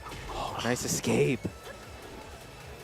Tackle again. We're going Migiyuchi. You better kill him. Oh, his breaks are insane. What's going on? But it's been all right hand, so maybe now he's going to go to the left. Who knows? Oh, but yeah, the breaks are definitely on Ao. And the follow course for forward 2. Ao is looking really good. He is on set point. He is. Oh, there's the punish there on the down forward 1. No launches yet. Oh my god, double knee. Why did you say that? Sorry. That was my bad. Commentator's curse. No launches instantaneously. Same frame you said it. What are you talking about, Poch? Ao saying, well, I got my launches. Don't worry about it. But Ao moving on here, sending Siopao. I think we're still on the winner side of things. I'm not quite sure, but I would imagine we are still, yeah. But good stuff so far. I mean, again, from all these players that we've been seeing, these guys have been playing out of their mind. Ao doing very well here. This is his first time in the Philippines. So love to see it. Love to see it. Yeah, true. We also see a lot of people around. I see AK signing some autographs right there in front of us. I see Jin Main as well. Primavera also. A lot of local players here. Kkokkoma coming up. I think he's going to be playing in a little bit. Against Ao? No way. Really? Oh, no. It's against Jason. Okay. Okay. I'm about to say, like, man, Ao just played. You got to make him play against everybody? You got to make him relax. Oh, Nikki Licious is here. Hello. Like, I haven't seen her in a while. So wow, a lot of people here. I know. Like, there's just so much... Like in as Bryan said, NPC interaction. We're just like, oh, hello, like hello, just like I'm just gonna start looking down because there's too many people to look at. That is true. So it seems like we're gonna see Jason, the Jaguar assassin of the Philippines. He also has an Akuma, but he uses Armor King, and then he's going simply he's gonna go up against Kkokkoma, I believe. All right. Kkokkoma has been using a little bit of Kunimitsu and Feng throughout the season, but traditionally can use many characters. That is true. And since it's not a side-by-side setup, I don't know if he's going to do the whole jacket tech anymore. Maybe. You never know. How do you feel about that? I think it's fine. No, as in, like, because I honestly can't process if I'm sitting beside someone. I can't tell what they're doing. Because like, a lot of people look at the breaks. Can. It's like, yeah, it's crazy, right? That's the dirty thing. Some people they can do fake button presses, too. They, like, they move the shoulder. They twerk the shoulder. But I'm not dashing it. And they fake people out, yeah. True. That's the meta. That's the meta these days. I mean, the real way to get rid of it and not have to use a jacket is to sit on your arcade stick. Float over it. Like, oh, you're trying to look? What are you looking at? What are you looking at, sir? Personal space. But yeah. You can't tell what I'm doing now. Who looks stupid now? Definitely not me that's sitting on my arcade stick. What are you talking about? Oh my goodness. No, I don't think he's going to use the jacket type. Yeah, it's sitting across. It's a side-by-side thing, yeah. So there you go. They're in a versus style orientation. What are you a fan of the most? Like side-by-side or versus style? I like side-by-side just because that's how it was in the arcades. True. For our arcades, maybe obviously different in Korea and Japan. Where it's like a cross. Yeah. But I like having that level of the dimension outside of the game. True. Or your peripherals, you can see your opponent smirking. Like somebody's trying to do a king multi-throw on me, I'm going to look exactly. Okay, I'm watching him right now. He's doing this one. Okay, I'm going to press this button to break it. Shoutouts to Pika. Like, I was... You can hear him. No, yeah, if you can see him, yeah. Shoutouts to him. Because when Marduk first came out, we went to Playbook to play. Then I was playing him. I don't know. I don't look, right? But then immediately when he tackled me, he covered his hands right away. Just to know. He's an arcade player. Yeah, exactly. He knows. It's like when he tackle in, he just covers his hand. Like, what are you doing, dude? I'm not gonna look. You don't break. Yeah, I'm like, I'm not gonna look, and I'm just gonna mash here. Like, oh, force of habit. So there you go. Yeah. So here we have it. Ghost of the past. Hey, we still get a little bit of that. If I know some setups here that have side-by-side, so definitely I would love to see that happen. Oh yeah, so going back to like the golden age of Tekken 7, is there any highlighted moments? Yeah, that you have? For me there were so many moments and matches. I would say Top the first REV Major, Knee and JDCR where they shook hands. Oh, yeah. Bryan brought that out. That was a good one. The Battle of the Gods is what we dubbed it. That was also the same tournament where Steve first said or coined the term "good ass Tekken." Oh, it was born there. That was a historic top 8 where that happened. I would say Evo 2018, 2018, Majin versus JDCR. Oh, you were there. Look at the time. Oh, look at the time. Look at the shout-outs to Aris. Shout-outs, Aris, if you're streaming this. My goodness. That was a good one. He's from the future. Yeah. What a call. He's already seen it. That was, and then the eyebrow, the people's eyebrow from Majin. Dude, that was so good. Even the day before, those matches, like I think it was... who was it playing against Majin to qualify for top 8? I know there was, yeah. It was a Geese player. He was, I know like there was someone that like recorded like his run. That was an insane run he had in that Evo, right? Oh, you saw that video on YouTube as well? Yeah, that's why. Yeah, you know what I'm talking about. But I was there. I was actually working because like Evo was showing in the morning, on Monday morning here, and then I was like screaming top of my lungs when it was JDCR versus Majin. Holy smokes. And that was the first match of top 8, and you guys still had a voice after that? Yeah, we were, well, that was a rough weekend for commentary, bro. Oh my god. Vegas has dry heat, man. It is. Yeah, I'll be drying out in the throat. Speaking of Majin, we're going to get a Jaguar. We're going to get King in the Tekken 2 outfit. Okay. Jason, not going for the Armor King just yet, going with the regular Jaguar. Jaguar. Both of the Jaguars, right? True, he does. All right, let's see. There has to be a reason. So Kunimitsu, Kkokkoma. Kkokkoma went on to talk about his style of Kunimitsu is he tried to emulate Arslan Ash's style, but a little bit of his own flair. Mm-hmm. We'll see if he can, if Jason can pin him down, because Arslan Ash really a god of movement here. With Kunimitsu as well, no giant swing for you, sir, says Jason. But low parry, though. Yeah, I think like Jason is going to try and test him with the throws. And sometimes that's what you got to do as a King player. But some players are so good where they predict you're going to throw, they're going to hop kick you, they're going to duck under it, they're going to do something to evade it. Definitely is going to test the waters with that. Oh, wow, just gets a 2-hit. And now Kkokkoma up by 1 round. That 2-piece punish has to be on deck. Man, there's a lot of Tekken cosplayers going here. There are, dude.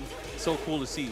I saw Julia one. I saw T8 Asuka too. Yeah, did you see that guy cosplaying as Ganryu? Oh no, I haven't yet. No, I was just joking. There wasn't. Oh, dang. I see. You got excited. You got too excited, bro. Really that was a did. test.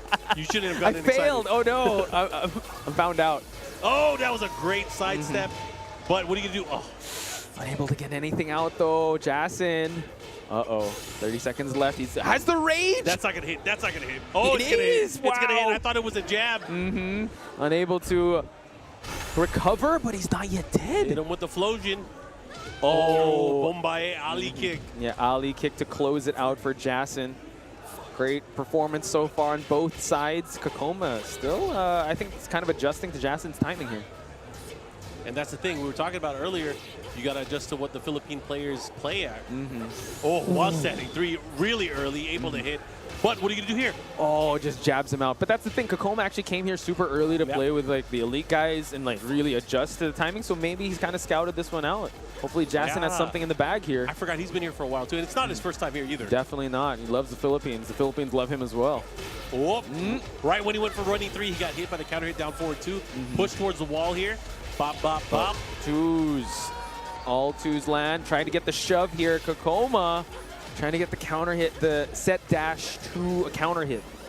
Okay, nice wall standing 3. Great punish here from Kkokkoma. Gets the break. He should be able to close it out here if he does it right. Oh, what unable to close it out. I said if he does it right.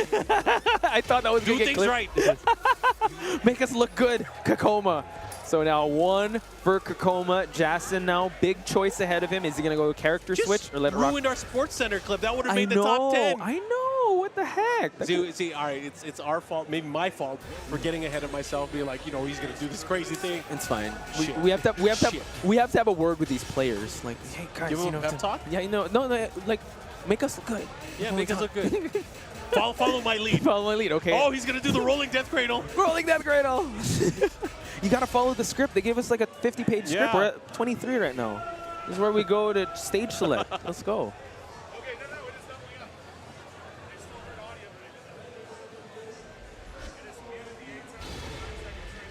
Howard Estate, very interesting. I actually thought he was going to go for Forgotten Realm. So this is an interesting choice of stage, but Kkokkoma would let it rock. We saw how Ao was able to capitalize those wall breaks in his match against Siopao. So he's up by 1 game. Jason still looking to get on the board in this matchup. Oh, and he brought out the Okada. He wants to make it rain.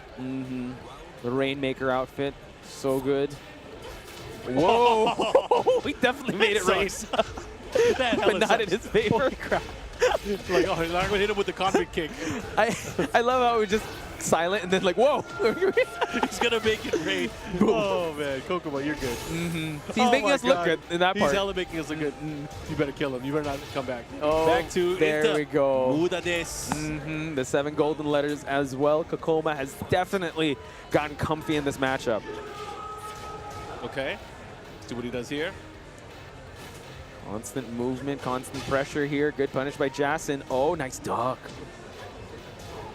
Oh, second hit able to land still. Interesting. Can he get the wall? Oh, man, the rising he punch should there. get the... Oh, wait, he got it still. Still got it. Okay, a little off axis, but he's still able to make it work. No, second knee did not connect. Bro, Jason is in big trouble here. He's got to find a way in. Oh. He's so squirmy, man. What are you? How are you gonna do something? Don't even try to throw. Just stand still for a sec. Just let me grab you, man. The commentator said I need to grab. Okay. About to be final seconds here, Markman Jason. Oh my god, he was in the life lead, but that just dissipated. Yep. Less than 10 seconds left. That's oh wait. Oh man. Gonna get punished for it, but look at that. 2 rounds for Kkokkoma. Jason. I don't know. This is tough now. Yeah. Rolling so pot. Gonna go the running knee, but the rising up. This is gonna hurt. This is gonna hurt. That gut punch here. A little off axis here. They hit the wall. You're so close. That hit the wall God. though. Oh, King is a chunky boy. Yeah. Able to get that. Got up straight to the back one. Went for the empty jumps. Been seeing a lot of that lately, but Jason has some signs of life. Running knee to get the plus frames, and now Kkokkoma. Let's see what he does. Kunimitsu approaching is so scary. Oh, this is gonna hurt. He has the wall too. Ground throw attempt. Here we go. No, oh, the moves. moonsault. I like it. I like it. He's on the board. He assaulted the moon. With the way he jumped, I'm not surprised. Oh my god. Rising moon slash. So I like it. That's what you get when you assault the moon. Okay, the follow-up here. Oh. Into the spring kick. Trade. Very interesting here. Now balcony is inbound. If they can pivot accordingly, Jason though has to be careful with the Kunimitsu set dash mix-ups. Oh. I'm the grappler. You don't grapple me, but no, gets the kidney stab. Gets a big stab. The follow-up here. Let's see if Jason should do anything. Dang, how do you evade that? How do you evade that push block? Does Jason though has rage? No, lows are connecting. The cartwheel is gonna close it out, and Kkokkoma moves on, folks. 2-0 against Jason. Yeah, Kkokkoma doing a great job holding it down here, moving on. Able to follow up and still get through the tournament. He's waving to the fans. Definitely. You know, a lot of people in the Philippines love him too, and yeah, he's definitely been hanging out with a lot of the Filipino players too, getting accustomed with the culture here. Well, I mean, the culture, so he has the iron style. stomach now, I'm assuming. I think so. I really think so. All right. He's one to go out a lot at night, so I'm pretty sure that he does get those. Well, I was going to say sisig, but what do you call that? The pulutan. Okay, gotcha. There we go. So there it is, folks. Once again, Poch Spice and Markman holding it down here at the pools of REV Major 2023. So far, you know, a lot of people. Have we gotten to any qualifiers for top 32 yet? Not yet, but we do want you guys to follow our socials. It's at Tekken, at BNE Esports, and on YouTube, it's BNE Esports. Follow it up there. I think we're about to get to our top 32, so there is that. So you guys got to follow it. Follow us on X, by the way. It's X now. No, I will refuse to call it X. It is still registered as Twitter, though. But I think we're rounding out to get to the top 32. We're still here, though, holding it down. So we're just going to get confirmation to when the top 32 is going to happen. But yeah, like Markman said, we will reach top 8 by tonight. And then tomorrow, smooth sailing from top 8. Seems like Jinmei is actually going to be next. She has a very interesting controller, by the way. Yeah, I saw her post on social media doing them. Like, she wasn't even looking at the controller or the screen and just doing the crazy Mishima combos. I'm like, man, that looks so cool. Exactly. She was just, like, smiling in front of the camera, right? And then you just see in the background, like, oh, yeah, just perfect. Well, if she doesn't play like that in the tournament, I'm going to be very disappointed. But, ladies and gentlemen, we will take a quick break. But when we return, we're going to have more pools action at REV Major after this.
めなさい王子、こんな人間の機械。いいぞ、やってみるか。いいのか。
怪盗国光参上です。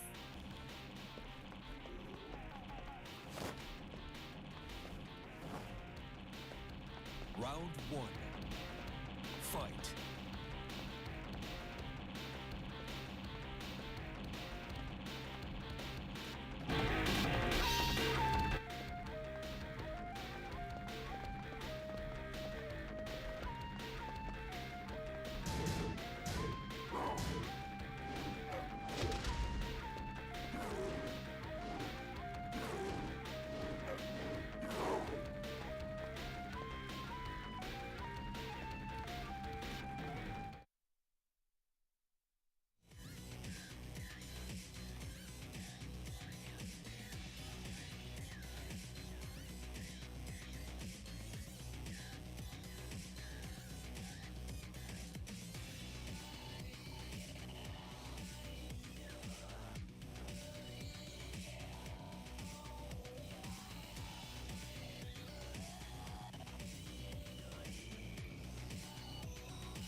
Gentlemen, welcome back to Rev Major 2023. Potch, Spice, and Markman on the mic at your service for the pools. Still, Markman, how you feeling? I'm feeling good. You know, we're about to get closer and closer towards the top 32.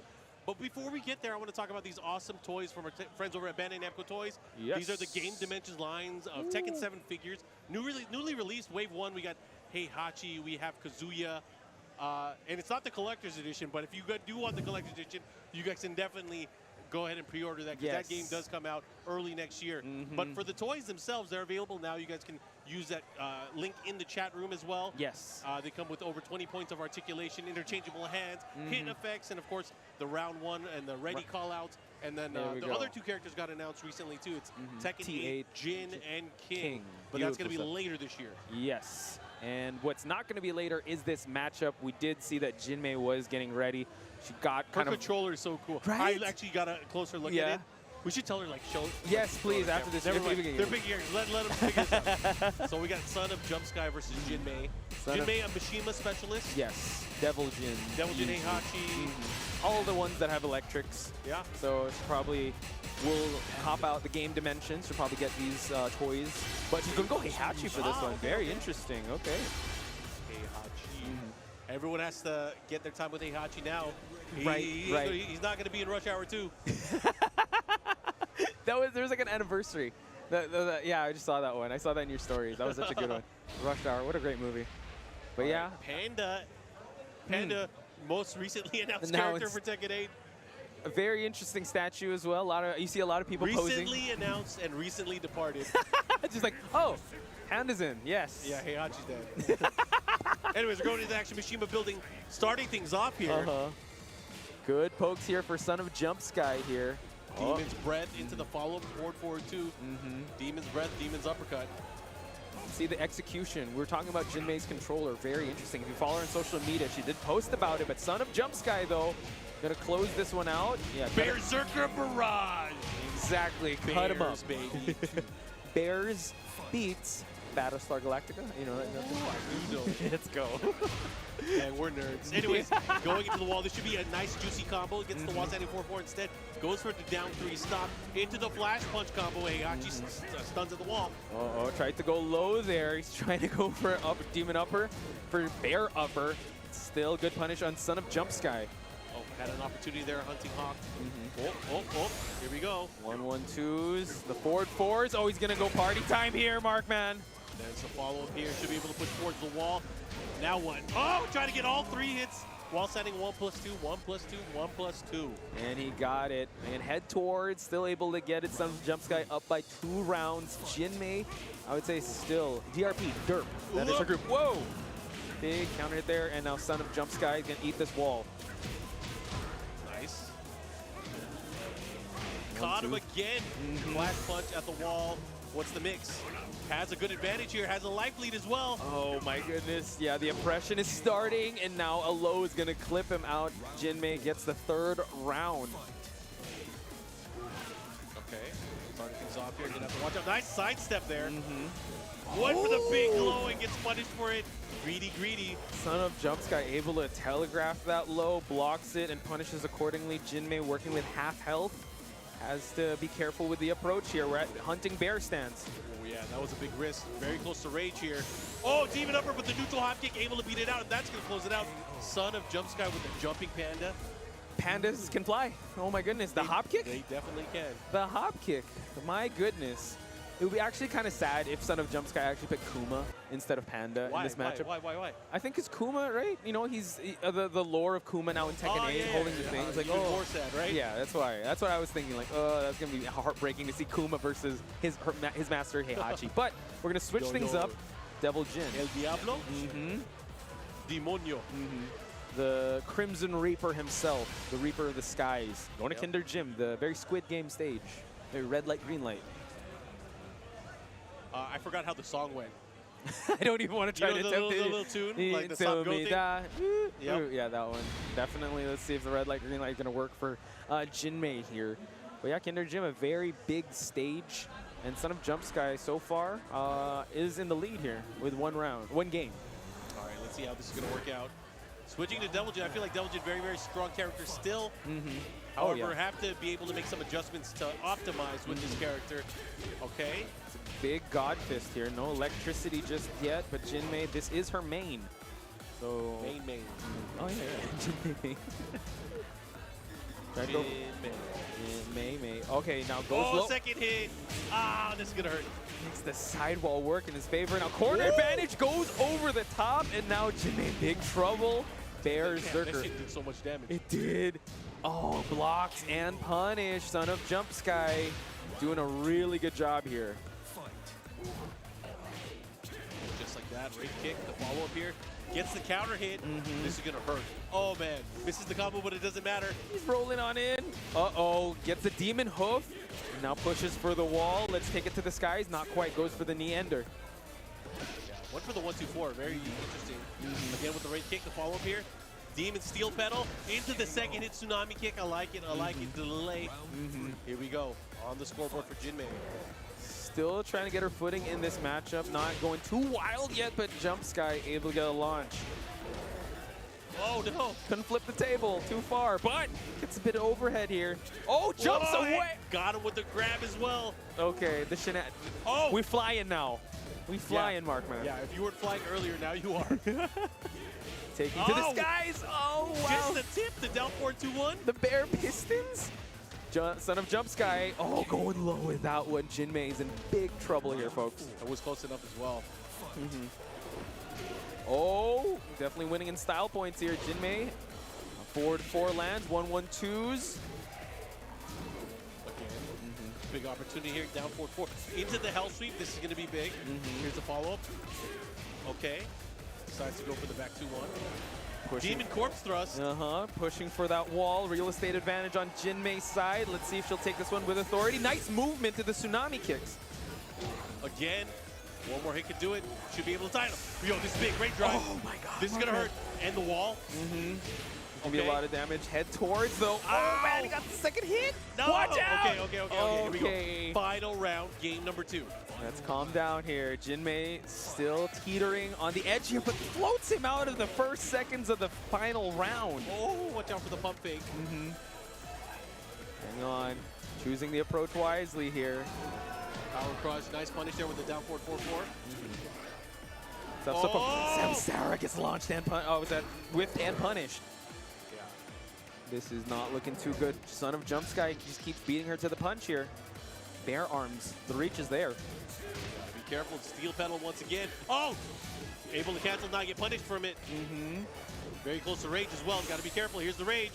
As the rage starts to work with, goes low that time. Followed it up with a bear booty, Markman. And Son of Jumpsky takes the game. 2-0 against Jinmei. Yeah, Jinmei now in the loser bracket. Son of Jumpsky going to move on in the tournament bracket, and we'll see if the Panda can make it further in the bracket. That was quite impressive, I'd have to say. And really neutralized the Heihachi and the Deviljin. Unfortunately, Jinmei. Hopefully she'll show us the controller later on, because it's quite interesting. Yeah, I think Jinmei had a good opportunity. She was sidestepping at right times, but just once Jumpsky really got in, was able to take control and clutch out each one of those rounds. So good job to Jumpsky. Really also utilizing the Bear's reach to his advantage, like just jabbing her out early rounds. I mean, he landed a bear hop kick. That is not easy. Bear hop kick, the bear pistons as well. It's a little bit slower than the normal twin pistons, but really able to utilize all the tools that the bear has. You know, bears fighting for their lives, right? And I'm pretty sure Son of Jumpsky really happy to see Panda in Tekken 8. One of the advantages. Yes. One of the advantages, yeah. Definitely. Yeah. I'm sure that helps a lot. So it seems like our boy AK is going to be next on stream. Has he been on stream yet? Not yet. Okay, actually. first time today then. This is good. True. And he's looking at us. AK sitting up here. Let's see who he's going to be going up against. We'll just wait to see on screen. It seems like, AK usually has a beverage drink of choice just to get the... Usually it's a Coke. Yeah, exactly. If Coke is listening right now, AK is looking for a sponsor. Oh, yeah. I mean, we're all looking for a Coke sponsor. Let's go. Yes, please. I haven't had Coke in 3 years. Wow, congrats. 3 years. But if they were to sponsor, I'll drink one. Oh, yeah, for sure. Like, if they sponsor me too, I drink it in a heartbeat. But it's very refreshing. So... That's awesome. But yeah, AK, you know what, he was recently on our friend's podcast. He was talking about like the Filipino FGC. He just thinks that, you know what, it just needs a lot more for the FGC to really grow, just more eyes, right? Because there are very talented players here in the Pinoy FGC. I was actually talking to the ABS-CBN crew because they're doing some interviews for people that are out here at the event, and he asked me what I think about the esports scene here, and if it's time that the Philippines shifted from mobile gaming towards console gaming. I said this generational shift to Tekken 8 is probably going to be one of the most beneficial ones for this community, right? Because it's a brand new game. And you guys don't often get a brand new game, especially one that starts off with the rest of the world at the same time. This is the first time in Tekken's history that there will be parity across everything, right, at the launch. And I feel like the Philippines, with how good they are, how embedded they are within arcade culture, they have the ability, especially if they can get together and play and learn together, to really get a head start against a lot of different regions around the world. Pakistan's the same thing. True. Those guys have been, even though they don't have like traditional arcades what we're used to, they have different arcade houses where they play and they learn with each other. Yeah. And I feel like, again, your region, the Pakistan region, are at the advantage. I don't know. I got to say, like, places that have traditional arcades and what people are used to, like Korea and Japan, they might have a hard time at first because they're not used to like gathering with players in an offline sense. So maybe they'll be online warriors at first. Who knows? I don't know. But I always feel like it's easier to learn and with a community in person. True. In person. In person, definitely. So an AK can lead that charge. And yeah, in Pakistan, you know, peeling back the curtain there, shout out to Gerald and his documentary on Pakistan, like the miracle of Pakistan, just showing like what they've been through, and like it really is a miracle how they've done. CVS 3? With the pick, AK going with the Akuma. We got Marniel. Hey man, you can't spell Akuma without AK. You cannot. Yep, that is one thing that we always go back to. He does use Shaheen. It's so funny. You think Akuma's his big boss, but after the Akuma doesn't work, he goes Shaheen. Yeah. So it's just insane. It's crazy because he forces. I've seen this a lot from AK, where he'll start with either character, right? Let's say the Shaheen works, he gets the one game with Shaheen. Then at the very end, he forces a one-game playoff because you know it's usually a 2 out of 3 with Akuma. How messed up is that? like, oh, let's see if my Akuma can beat you in a one-game set. All right, let's do it. AK is really built different, folks. But you know his Akuma is no one to scoff at. Balcony inbound here. Marniel is in big trouble, but side splat kind of saves him from that balcony break. No, hang on. Nice adjustment there. Goes for the mid option. AK with a huge lead here going into it. Forward, the right kick slash. I like it. Look at that. Keeping him at bay. AK able to actually keep Geese Howard away from that meter. Gets a big counter hit and now pushes for the wall. Good jab dashes. I don't know if we've ever had this conversation, but how effective Akuma is just based on his moveset. You know, he has his traditional Street Fighter moveset. He has the Fireball, the Dragon Punch, the Tatsu, and stuff like that. But looking at his other moves that they've given him, kind of created for him in this game, a lot of those moves are pretty crazy as well. Even you take out the jump. Yeah. Like that down forward one. The down forward one was actually pretty. What is going on here? Hang on. What are you guys doing? Everything okay? Okay, we're still okay. You were saying let her, down forward one. Sorry, down forward one. Forward three. An advancing attack, and it complements the rest of his moves so well. It does. It really does. The forward four. It used to be much better because a lot. Used to be crazy. And 1-1-2 is also just insane. So yeah, Akuma really is blessed. But Marielle, unable to get it though. And now AK, he's just gonna lie down here, Markman. He actually is blessed with time here, but he's gonna get the wake up option with 5 seconds left on the clock to gain round number 2. Yeah, he's on the driver's seat in this match at this point. He's got that driver's high. Let's see if he's able to convert into a 3-round victory here. But I mean, it's looking pretty easy for him so far. The way he's just really controlling. He's using it down 2, trying to create some space here. And again, he has meter too. This is where it gets really scary against Akuma. AK obviously has the ability to be able to extend and do those further FADC combos. Yeah, we still haven't yet to see a maximized combo. It's just really good maximization on punishment. And now Marniel has not landed that knee just yet, and now he activates the EX Tatsu. Yeah, guaranteed after that standing jab. Follow up here. Good coverage there. Goes for the forward 1+2 once again. And the down 1-2 guaranteed string on counter hit. Able to close it out. AK 3 rounds straight, making it look very easy here for the Demon. True. And in that podcast he was actually in, the interviewer asked him, what are your bucket list tournament wins you'd want? He's actually hasn't won REV Major, so that would be super sweet if he's able to capture that here. I mean, I feel like for REV Major, he's only placed top 8 maybe once or twice. Yeah, he has. Yeah, he's always had a struggle for a lot of the players here. I mean, REV Major has been such a banging international event. Usually there's so many international players that are really rising up over here. True. It's tough. It's a tough tournament. And it usually happens towards the part of the year where people need to travel to get points. Exactly. Yeah, and it's just rough. it's smack dab in like, okay, tail end, everyone's kind of desperate for points, and everyone has to travel out to the Philippines.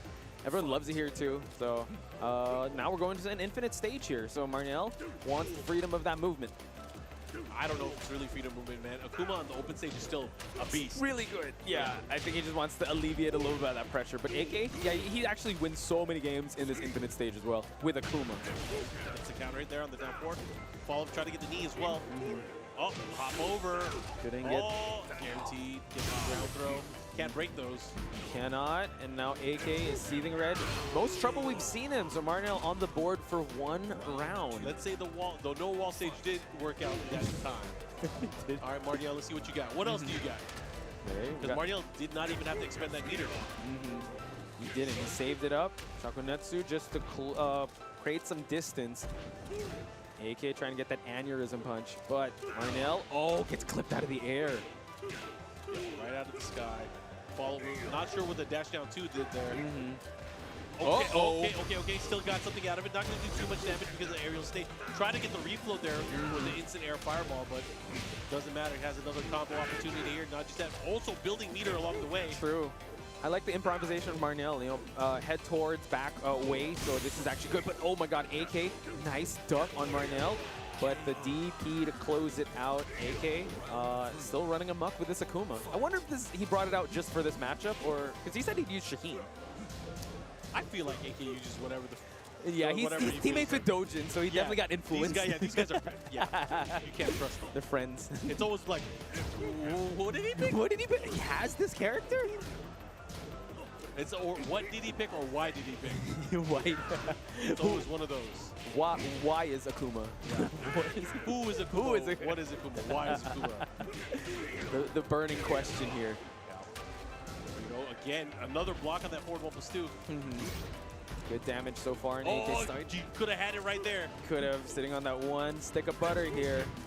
Closing out the round. Nice. He got bare pistons too. He does. Akuma pistons. 15 frame action.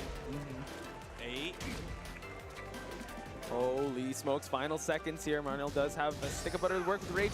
Spends it all here. This could be an expensive cash-in, considering AK needs one more round, and just like that, a time up from AK. 1 round away from winning this entire set. Not enough time, of course, but gets the big hit there. The follow-up here, it's going to hurt. A lot of damage on AK here. Dash and jabs. Gonna run in. 50%. It's all. I could go to the bathroom while you're comboing me there, good sir. But Geese, you could say the same for Geese, but he's got to gain that meter though. Taking gets blocked. No punish there for AK. A little too shy.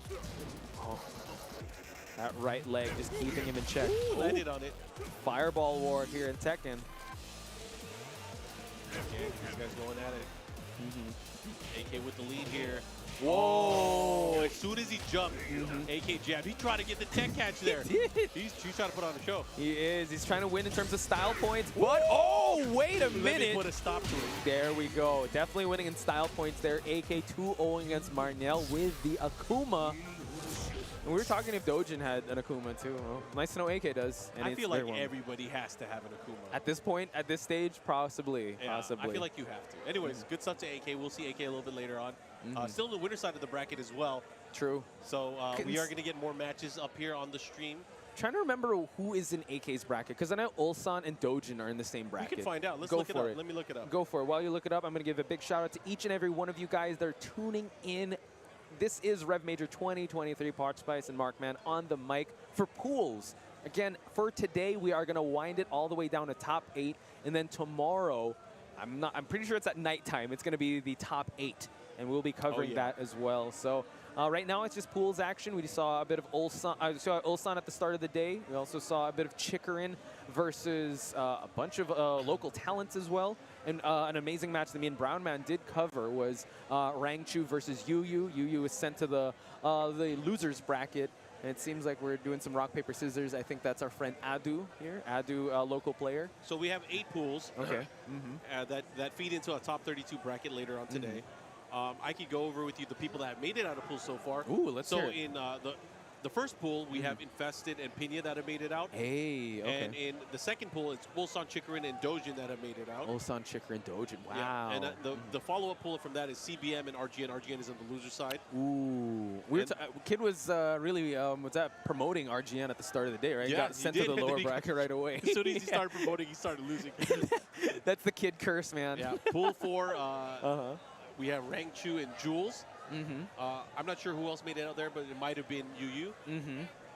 The other pools are still underway right now, so we're trying to figure that out. But I could obviously update you guys as it happens. For sure. Some of the matchups we have for top 32 later on today are going to be quite interesting. We have Hao, the Feng Wei legend. Feng Wei, yeah, we saw him a little bit here. He was able to defend his Feng Wei. Yeah, he's going up against Infested later on. Ooh, really? Ulsan and Chikurin are going to be battling, so that's going to be a rematch of TWT. Ooh, that's going to be a good many one. years ago.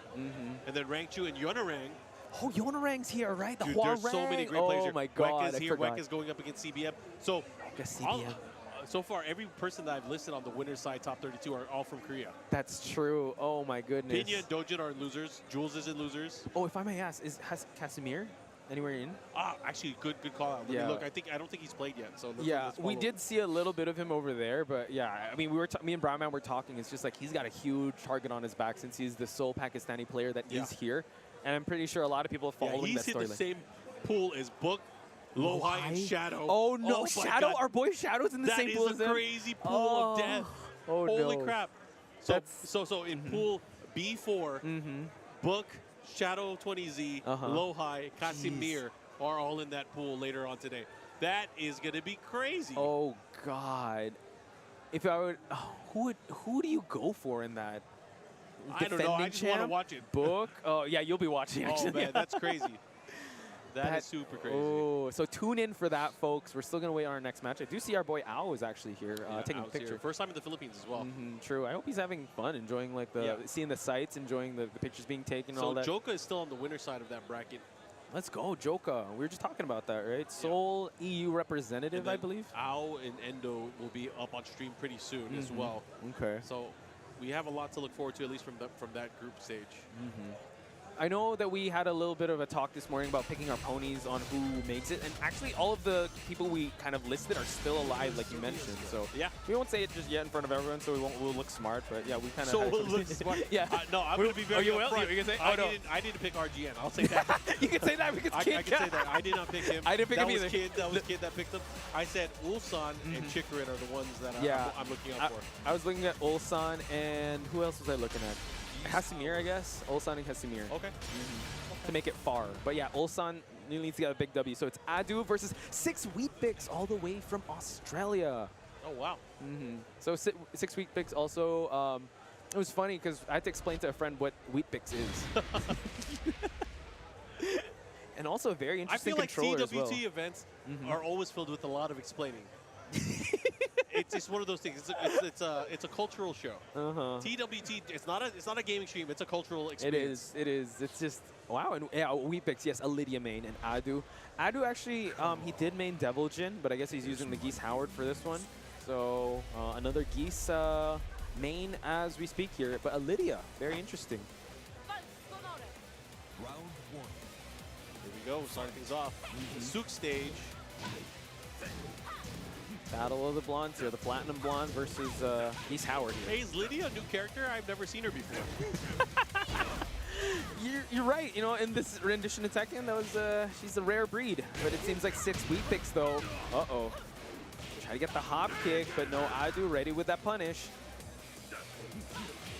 And do you remember the time when everyone had a Lydia? Yeah. I mean, right when she came out. That was also the time like everyone had a Fakuram. But I feel like Lydia outlived, or like was a little more prominent, because I think when Fakuram came out, that's when we were really online, right? Yeah. So there's 4 characters, in my opinion, that the 4 horsemen. The ones that have a short-lived time. Lifespan. My number 1, I'll talk to you about it later. So it's Leroy. He had the longest tenure. He did. So original, we call him Leroy Japan. And then it was Fakuram. Right, that was really short. And then it was Lydia. And then it was Devil Jin's Hellsweep from season 3. That was very short. That was a week. Those were my favorite characters. The short-lived, like, Yes, oh yeah. yes. And since we're reminiscing on the Tekken 7, the whole story there, yeah, that was very a blast from the past. Yeah. So 6 week picks though, back to the action here, Rising 2. Got karate. I could say the Makoto. Be able to do that. Now, Adu though, working with some rage, working with a meter to work with, but 6 weak picks. Oh wow. He made it look. Hey, we only talked for like 2 minutes, and We did. He won the game already. I know, I feel bad. We were talking. Yeah. I mean, how apropos. We were talking about short lifespans. That was a short conversation, but that was a short win there for. But 16 also minutes. using one of those shortly lived characters, tournament-wise, Lydia. But again, it's nice to see Lydia being used. Mm-hmm. And now we see Kazuya coming on in. Adu, Mishima main throughout. Actually, yeah, he did win a couple of locals, I believe, with that Devil Jin, but now he's going Kazuya here. So Kazuya versus Lydia. I'm not sure how I feel about this, but we'll find out very quickly. Yeah, this is a matchup you don't see. If it's some kind of feeling, yeah. Mm-hmm. True. I mean, like anyone against Lydia, we don't really see anymore. But Kazuya always a fun pick. Mhm. I feel like Oh, yeah. Kazuya's a crowd pleaser. Yes. Through and through. Easy to commentate as well, like, in terms of especially if it's a very offensive Kazuya. You just want to see Hell Sweep sometimes, right? True, true. Or the art of like counter hit electrical godfist, right? Yeah, very true. Electricity bills have been paid. Adu put that out there as a warning. It's a warning shot. Firing early. Well, went for the damage. You got interrupted out of it. Uh-oh. Oh, no, the red tape. Trying to go low again. Adu still has no solution for 6 weak picks here. One more, just jabs him out of it. The Polish power is very strong in this one. Good break up the throw. Oh, did not have. I was gonna say didn't dunk, but he got hit though. He got hit though. With the blue spark as well. Sidewall still able to make it work. No hop kick for you, sir. 6 weak picks though. Oh, Electricity City here. Had to go for the storm. Who got hit by the electricity? Now let's see him. Good jab so far. Uh-oh. Oh, wow, lands an electric. He's got to close this one out with a Rage Art. Beautiful stuff. So 6 weak picks now. Feeling the power of Kazuya. Interestingly enough, Adu hasn't let it rip yet with the 50-50s, so 6 weak picks has been all gas and no brakes. He's got to really tame the offense of 6 weak picks. Now there's the Hell Sweep, Markman. And again, he's keeping that pressure though. I like what I'm seeing so far. But Weepix was doing such a great job of just controlling the spacing with the tournament. Hell Sweep again, lands flush, and 6 weak picks. Uh-oh, nice follow-up here. Goes low with the Magpie Strike, and now pushes for the wall. Oh, sidewall couldn't get it. Missed it. He might be. Ooh, he's alive. He's alive. He's all right. He's all right. Just let him walk it off. 6 weak picks has Rage. Let's go for the chop. He's still going for it. One low would do it, and 6 weak picks connects. He just looked at it all. I mean, I feel like he should have just went nuts. I mean, I'm also one of those guys that will say just keep the hell. What? He set him up for it. Speaking of nuts, the Look at this Sabaki. life bar. I know, it just got That was deteriorated. Oh my god. Her version of the Razor. 7 golden letters. Yep. The lame duck low to close it out. 6 weak picks. That was one of the fastest matches we've seen. Yeah, I closed my eyes because of the hit that he landed. I was like, wow. And then I looked again. I was like, oh, he's What's dead. happening? He's dead. I love it when that happens as commentators. You just take your mind off. You take your your eyes off the screen for a bit. Like, what just happened? Are we still watching the same match? That's like watching movies with Tasty Steve. He'll get up and he'll start getting crazy. Then you look at Steve, and then you realize half the movie's done. It happened when we watched a Marvel movie once. He got up, he got super hyped. Oh, man. The people in Okay. front of us yelled at us for being too loud. Oh, no. And then we were like, hey, the movie's almost over. What's happening? Credits are rolling. I mean, that would be really fun, but in public also, I think, like, being a commentator, also, you want to say, yeah. It was so good. It is good. It's so, like Tasty Steve is a blessing to be around. Every for time. sure. Shout out to Steve. I think he's in Japan watching. right now. Oh, he's in Japan. Okay, shout out to you, Tasty Steve. Stay a few more days so I can see you. Hey, that's true. That is very true. So again, he's also been very iconic with a lot of Rev Major moments. I mean, that match with Ni, the Battle of the Gods, he was there. Good ass Tekken, Yep, like you good-ass mentioned Tekken. also. 2019 also, Rip and Tasty Steve were here for Rev Major as Yeah, well. 2019 was fun. That was fun. a You got to huge tell me. venue. So you've listed at least a few of your favorite moments. Any other moments outside of Rev Major? Outside of Rev Major, I think it was also when Arslan Ash won against Ni, when Ni went to Kazuya. That was really good. I think that was Evo 2019. That was Evo, yeah. That was really good. John Ding's CEO run was good too. The one against Kudans? Yeah. Oh, that was a good one, yeah. That was so good. I mean, I guess I'm a big fan of John Ding. Like his performances as well was really good. What else did I like? Oh, okay, I'm still there. Okay, I thought I went out there for a minute there.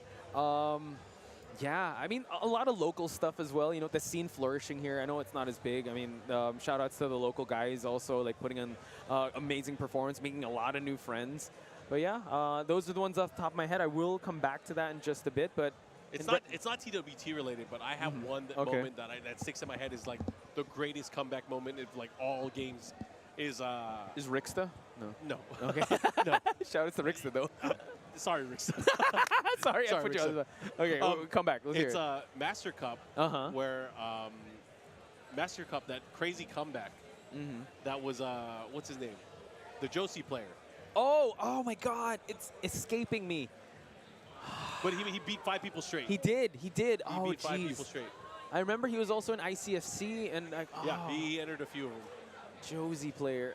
It's escaping me, but I remember okay. that. That was We're wild. good because we're not looking at the chat. The chat would have answered us by now. I think we appreciate you, chat. But like, yes, him, the one you just mentioned, chat. But yeah, that was a good one. Oh, hopefully in T8 we'll see more like team battles. I would really love to see Team that. tournaments have been great. I think team tournaments are also a staple within the Philippine community as well. Yes, because you guys have had quite a few team leagues. Yes. 2v2, 3v3. Yeah, 2v2 is really fun. Also in REV Major 2019, there was like a 2v2 tournament there. Yep. So Watanabe versus Coffee Prince. Coffee Prince, again, one of the best Steves, but he's been, going for the Leroys and also the Feng Ways. Feng Wei main since 2022, 2023, I believe. But yeah, definitely a big staple here in the Philippines. Has traveled also in international competition. And Watanabe, all the way from Japan, will be using, I believe, the Alisa.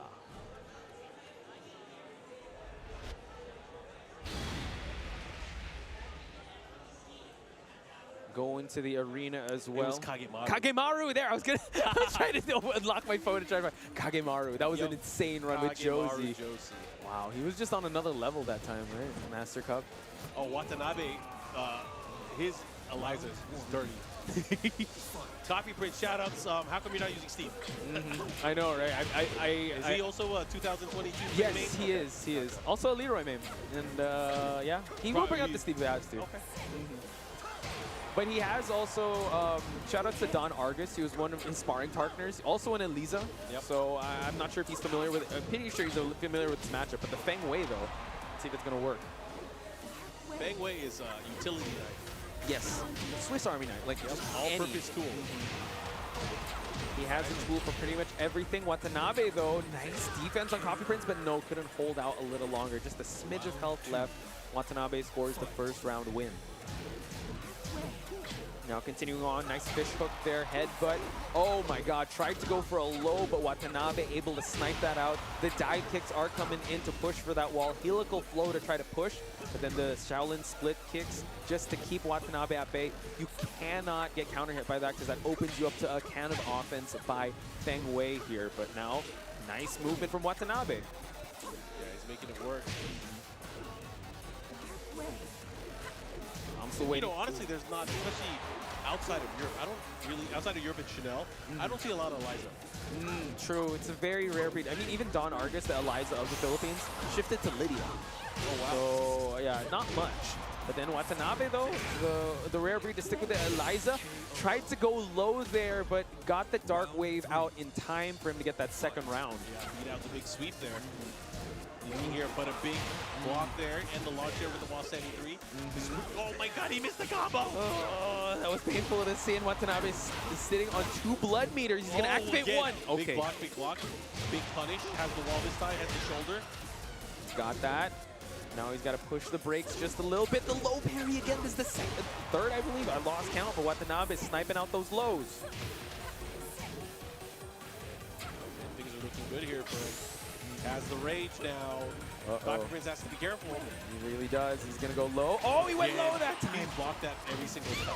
Yeah, he has not gotten a moon glide low ever since this round started. So now Coffee Prince on the board for 1. Ooh, good block. Great punish too. Goes to the low jab into the Dragon Punch. Oh, the follow up there. EX pickup. You can't be chilling too much on the floor because that'll thing will pick you up. Oh, the floor is lava. Especially if you're against Alisa. She can pick you up. Oh, nice interruption there. Tried to go for the EX. No meter to work with, but Coffee Prince really needs life right now. Let's see what he does. Oh, ran right into the wave. Definitely got to watch yourself there on the approach there. Watanabe up by 1. Coffee Prince, is he going to change characters? I mean, Feng Wei main since 2023. Character select. Oh, seems like he's talking to his boys. Trying to figure things out. Stage select. Okay, not going with the arena anymore. We're going to change things up. I do love to see a Steve though, but he's going to have to let it rock with the Feng. We're going with an infinite stage here, folks. That's usually the case we've been seeing a lot today. I mean, it's just more of like, just getting rid of the walls, more movement, but we'll just have to see because Alisa also doesn't really need walls.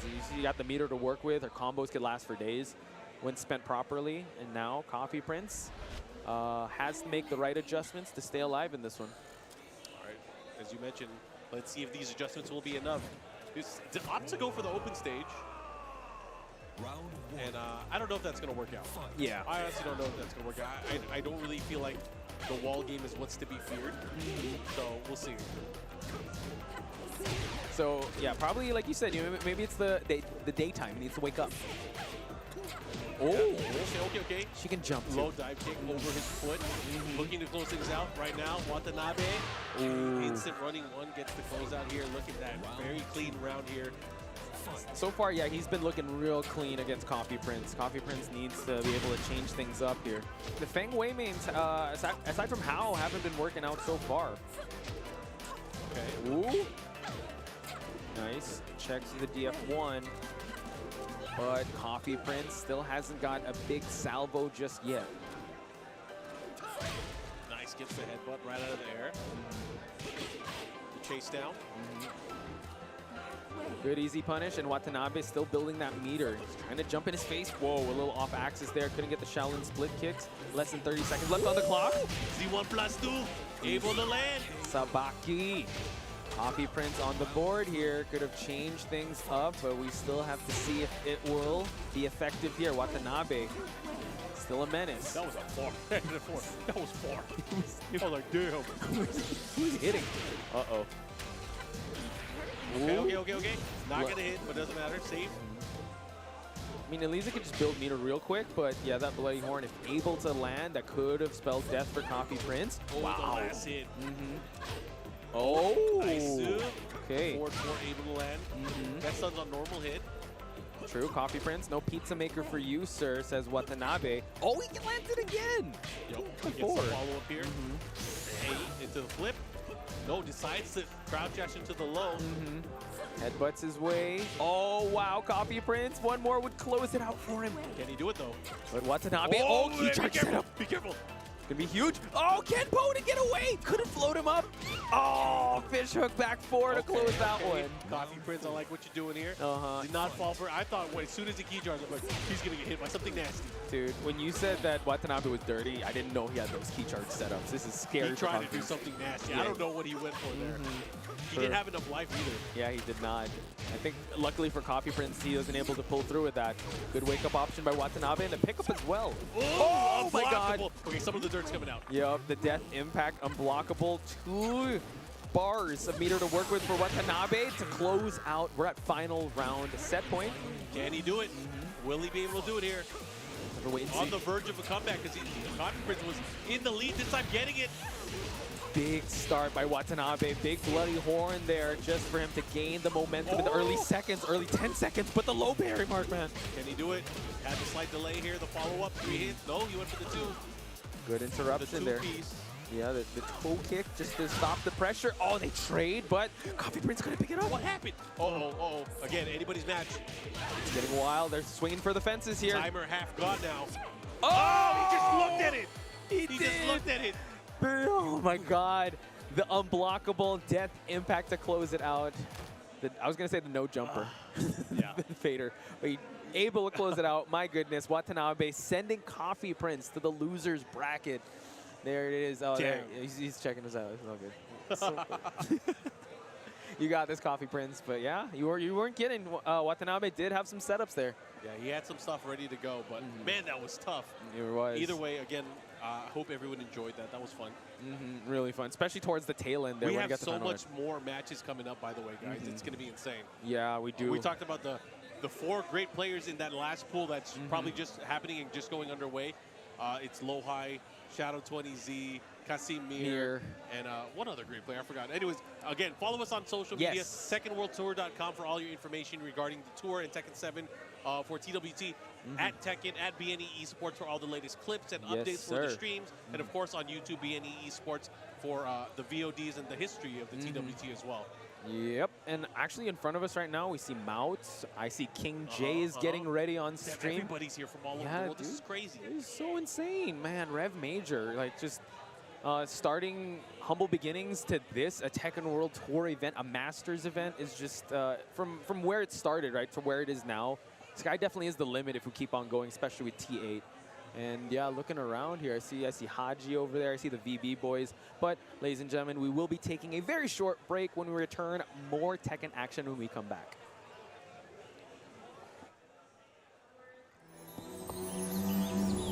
One year has passed since the end of the great conflict between Dana and Rena.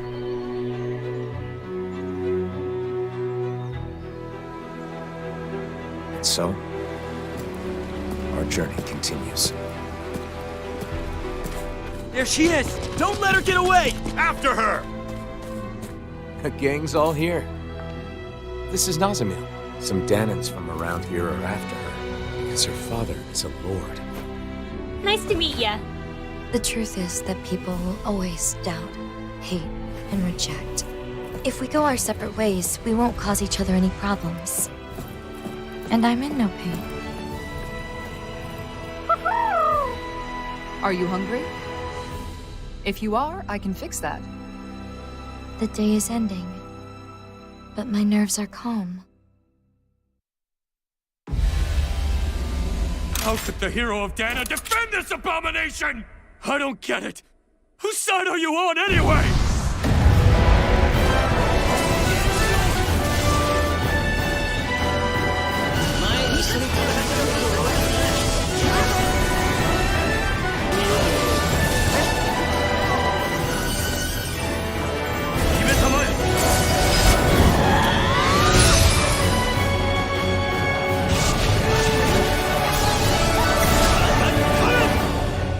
All differences must be erased.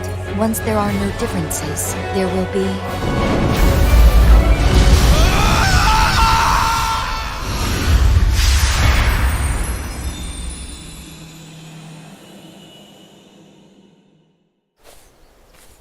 Just for a little longer. Be patient.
And we are back, ladies and gentlemen, boys and girls, and welcome to REV Major 2023. My name is Kid, and with me is the brown man himself. That is Yo, me.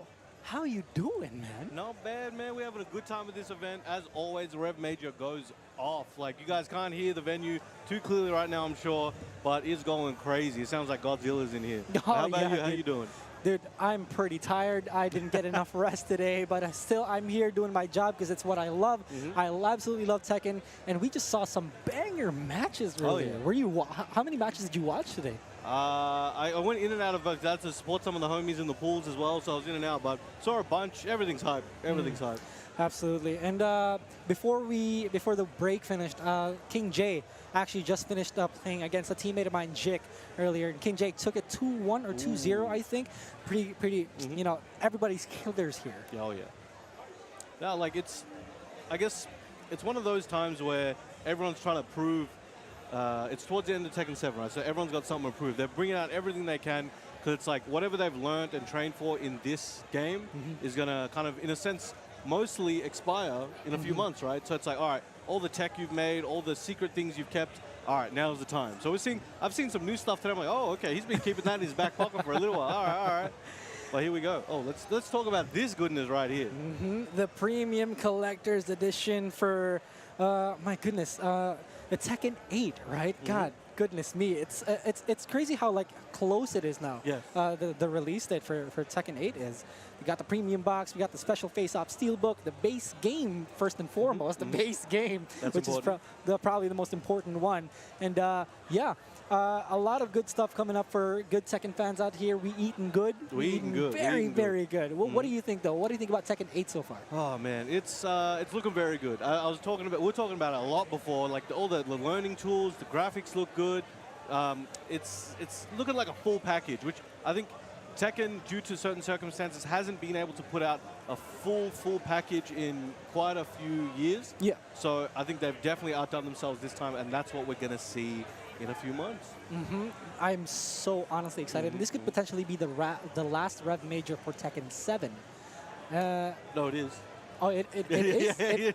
It's decided. It's the last Rev Major for Tekken 7. So. Because he said so.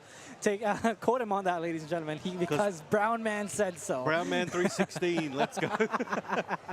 He don't care. All right, so we've got a couple of matches coming up. Unfortunately, we don't have the names. I checked the brackets right now, but like, you know, internet's a little too slow for me. But, you want the brackets? Here you go. Oh, yeah. Let's go check out the take a look. brackets. We do have some players setting up just at the side of us, actually. So let's see what's going on here. Should get something. Oh, okay. Now I'm getting cursed. There you go. Yeah. Oh, there it is.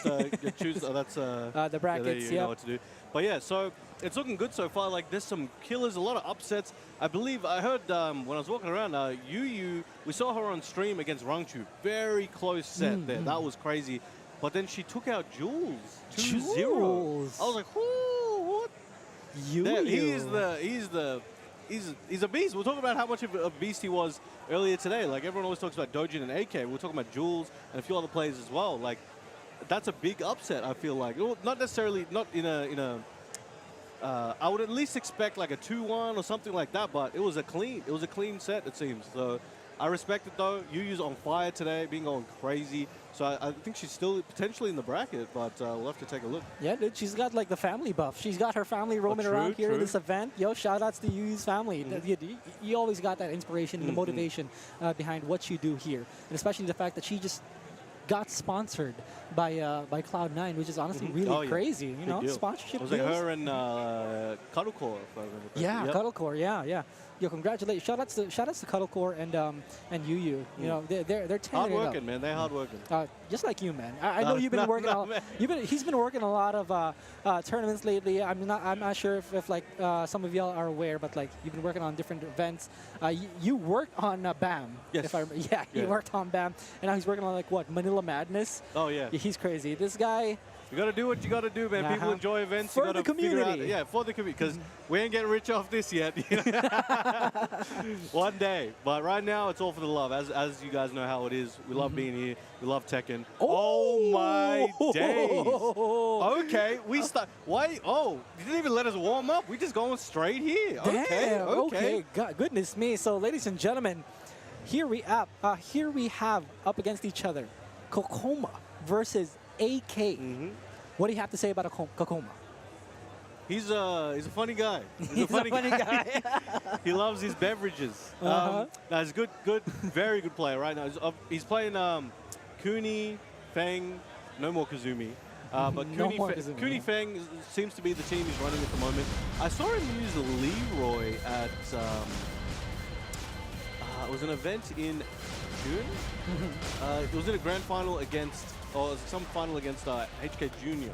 I think he used Leroy in that one. I don't see it too much though, so I think we're definitely going to see Kuni or Feng, I think. Yeah, but, it's a little unfortunate that we don't see Kkokoma's Kazumi ever again because you know, it was him and Ulsan that mainly Ulsan and Arslan that mainly put Kazumi on the board. I mean, Kazumi's always been strong. Take as well.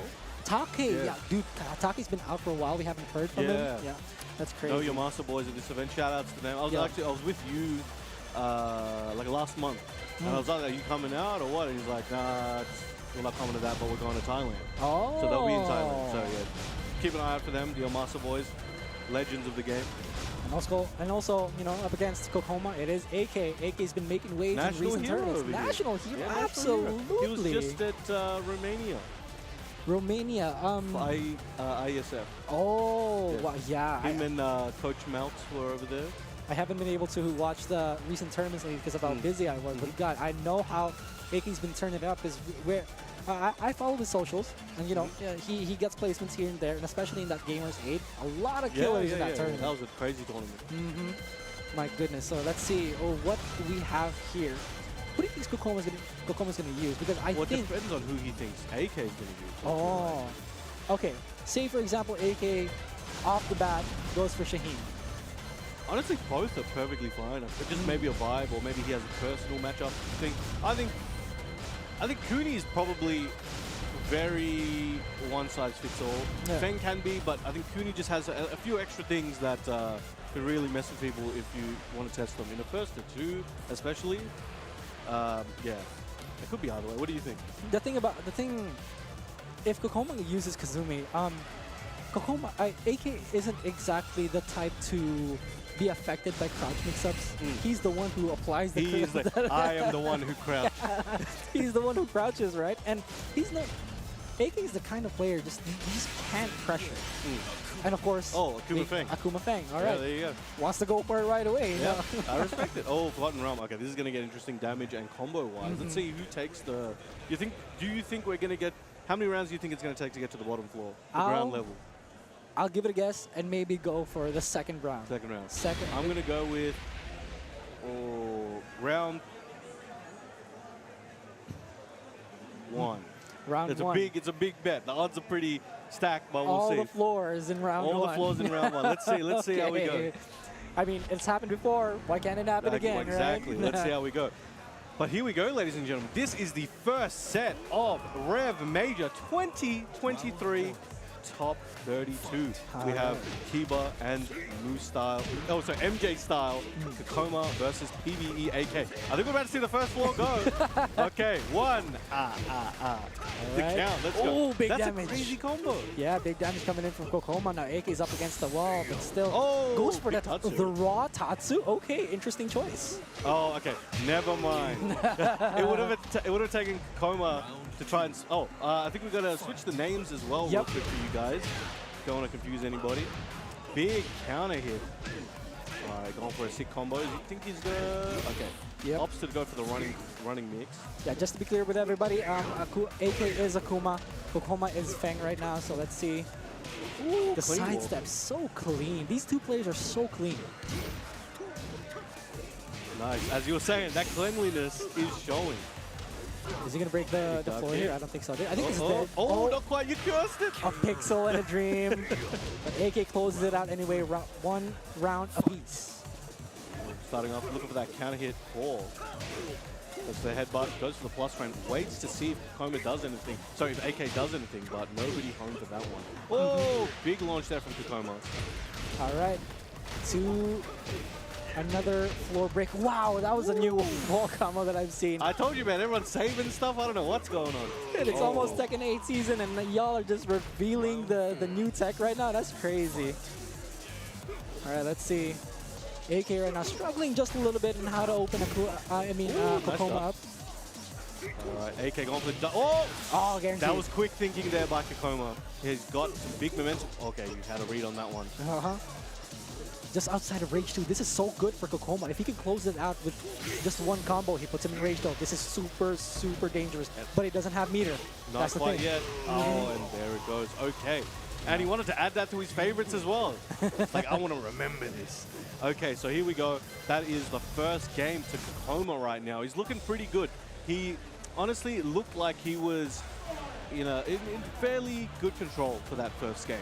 Let's see what AK can do. AK, like, he's definitely one of those players, like, if you give him time to figure out what's going on, it's going to be rough for you.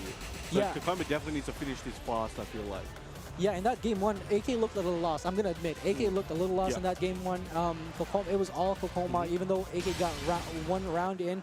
But, you know, a lot of time to adjust. It is tournament. It is a tournament. Yes. So you need to adjust as soon as possible. Let's see. AK did choose Howard Estate. It's his go-to. Howard Estate is his go-to. I do see him on there a lot. Yeah. The combos are pretty nuts on there as well. Okay, here we go. We might see some combo video. Let's see. You know, shout outs to Kero? K2RO? I think it's Kero, yeah. Kero, he's the one with the Akuma combos on this stage, man. He takes it to the next level. Bless him and also curse him because people get ideas. Alright, go for that down two. Alright. Using those plus frames and pokes to push AK to the wall, not giving him much room to breathe. Good block on the low too. AK trying to get away from that wall here. Kkokkoma. They both have the same amount of health this time. As you said. Okay, Kkokkoma half health. We still have 35 seconds left. AK's not giving those open. He's spacing himself a lot better compared to last game. Down 4. He's probably gonna do it again, right? Down 3. There it is. He was ready. He was looking for it. Uses the tailspin early. It's gonna be tough to get to the wall, not early though. As meter though, be careful what you wish for. 1+4. Low into the high. That was a good choice from Kkokkoma because he didn't want to guess if AK wanted to do down 3, so he went for up forward 3 instead. Okay. Oh, a little too far. Yeah. I think AK is definitely trying to line Kkokkoma up here to try to get a wall combo, but Kkokkoma is just not letting him work on that. He's just hitting him as much as he can. Headbutt's going crazy. Really good. That's honestly, I know a lot of Fangs use it, but that headbutt is a little underrated. They should use it a bit more because, like on counter hit, you get guaranteed knockdown and follow up, and it's just really good to keep your opponent in check. Now look at the lower left hand of your screen right now, ladies and gentlemen. The bar, it's being spent, but Kkokkoma tries to duck, hoping that AK would do another down 3, but AK too smart for that. Getting on the board as well. Kkokkoma playing more conservatively compared to like last game. Have you noticed? Definitely, because I think you can't play the same the whole game, especially against plays like this. So he's kind of like, all right, he's adapted to certain things. Time to mix it up. What's he gonna do about it? Yeah, a little uncharacteristic for AK to be dropping these FADC combos. Kkokkoma with the brilliant neutral hop kick. Is this gonna reach the wall? He misses it, but the sidewall's gonna save his life though. Looking for down 3. One more hit. And a headbutt. You asking, you shall receive, I mean, like, right? I can't complain. Very nice punish. He was ready. Very aware is Kkokkoma right now. He's playing out of his mind. AK, can he come back from this? That is the big question here. Nice flashed up there. AK getting a little bit pushed to the wall there. Doesn't want to overcommit. Kkokkoma is in the driver's seat right now, so he doesn't have to do anything too crazy. He can just wait for AK. AK's on the verge of 2 meters, but let's see if he can use it in time. Kkokkoma has to be careful though. He has to close this one out before AK gets to use all that meter. He's up against the wall too, so this could be super duper dangerous for Kkokkoma. Looking for that. He's looking for that one sliver of an opportunity. You can smell it. Okay. He would try to go fancy with it. 15 seconds left. Kkokkoma with a neutral hop kick puts AK just outside of range. He doesn't have range yet. This is oh my goodness! It's not gonna kill. Not gonna kill. 6 seconds he's out of left. range. Sorry. 3 seconds. Oh my god. That was looking promising. That looked like that point where things start turning around. Everything's looking up Millhouse, but not this time. Ladies and gentlemen, Kkokkoma 2-0's AK. That's crazy. The hero of the Philippines. Is he still alive though? Was that still winner's bracket? I believe that was. Let me take a look for you guys. Let's see here. Top 32. Let's take a look. Yeah. But yeah, that was nuts. Especially the ending there. Oh, man. He's just like, all right, look, he's in the air. I'm going to throw this out. We're at the wall. What's he going to do about it?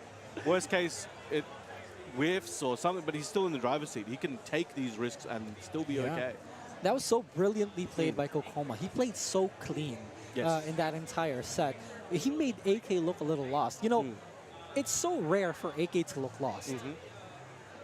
That means Kkokkoma just played so damn well. Yeah, he was making relatively few mistakes, and the ones that he was making, they were in such unusual spots and timings that you wouldn't always be able to capitalize on them. Yeah. So like, it kind of worked together overall pretty well.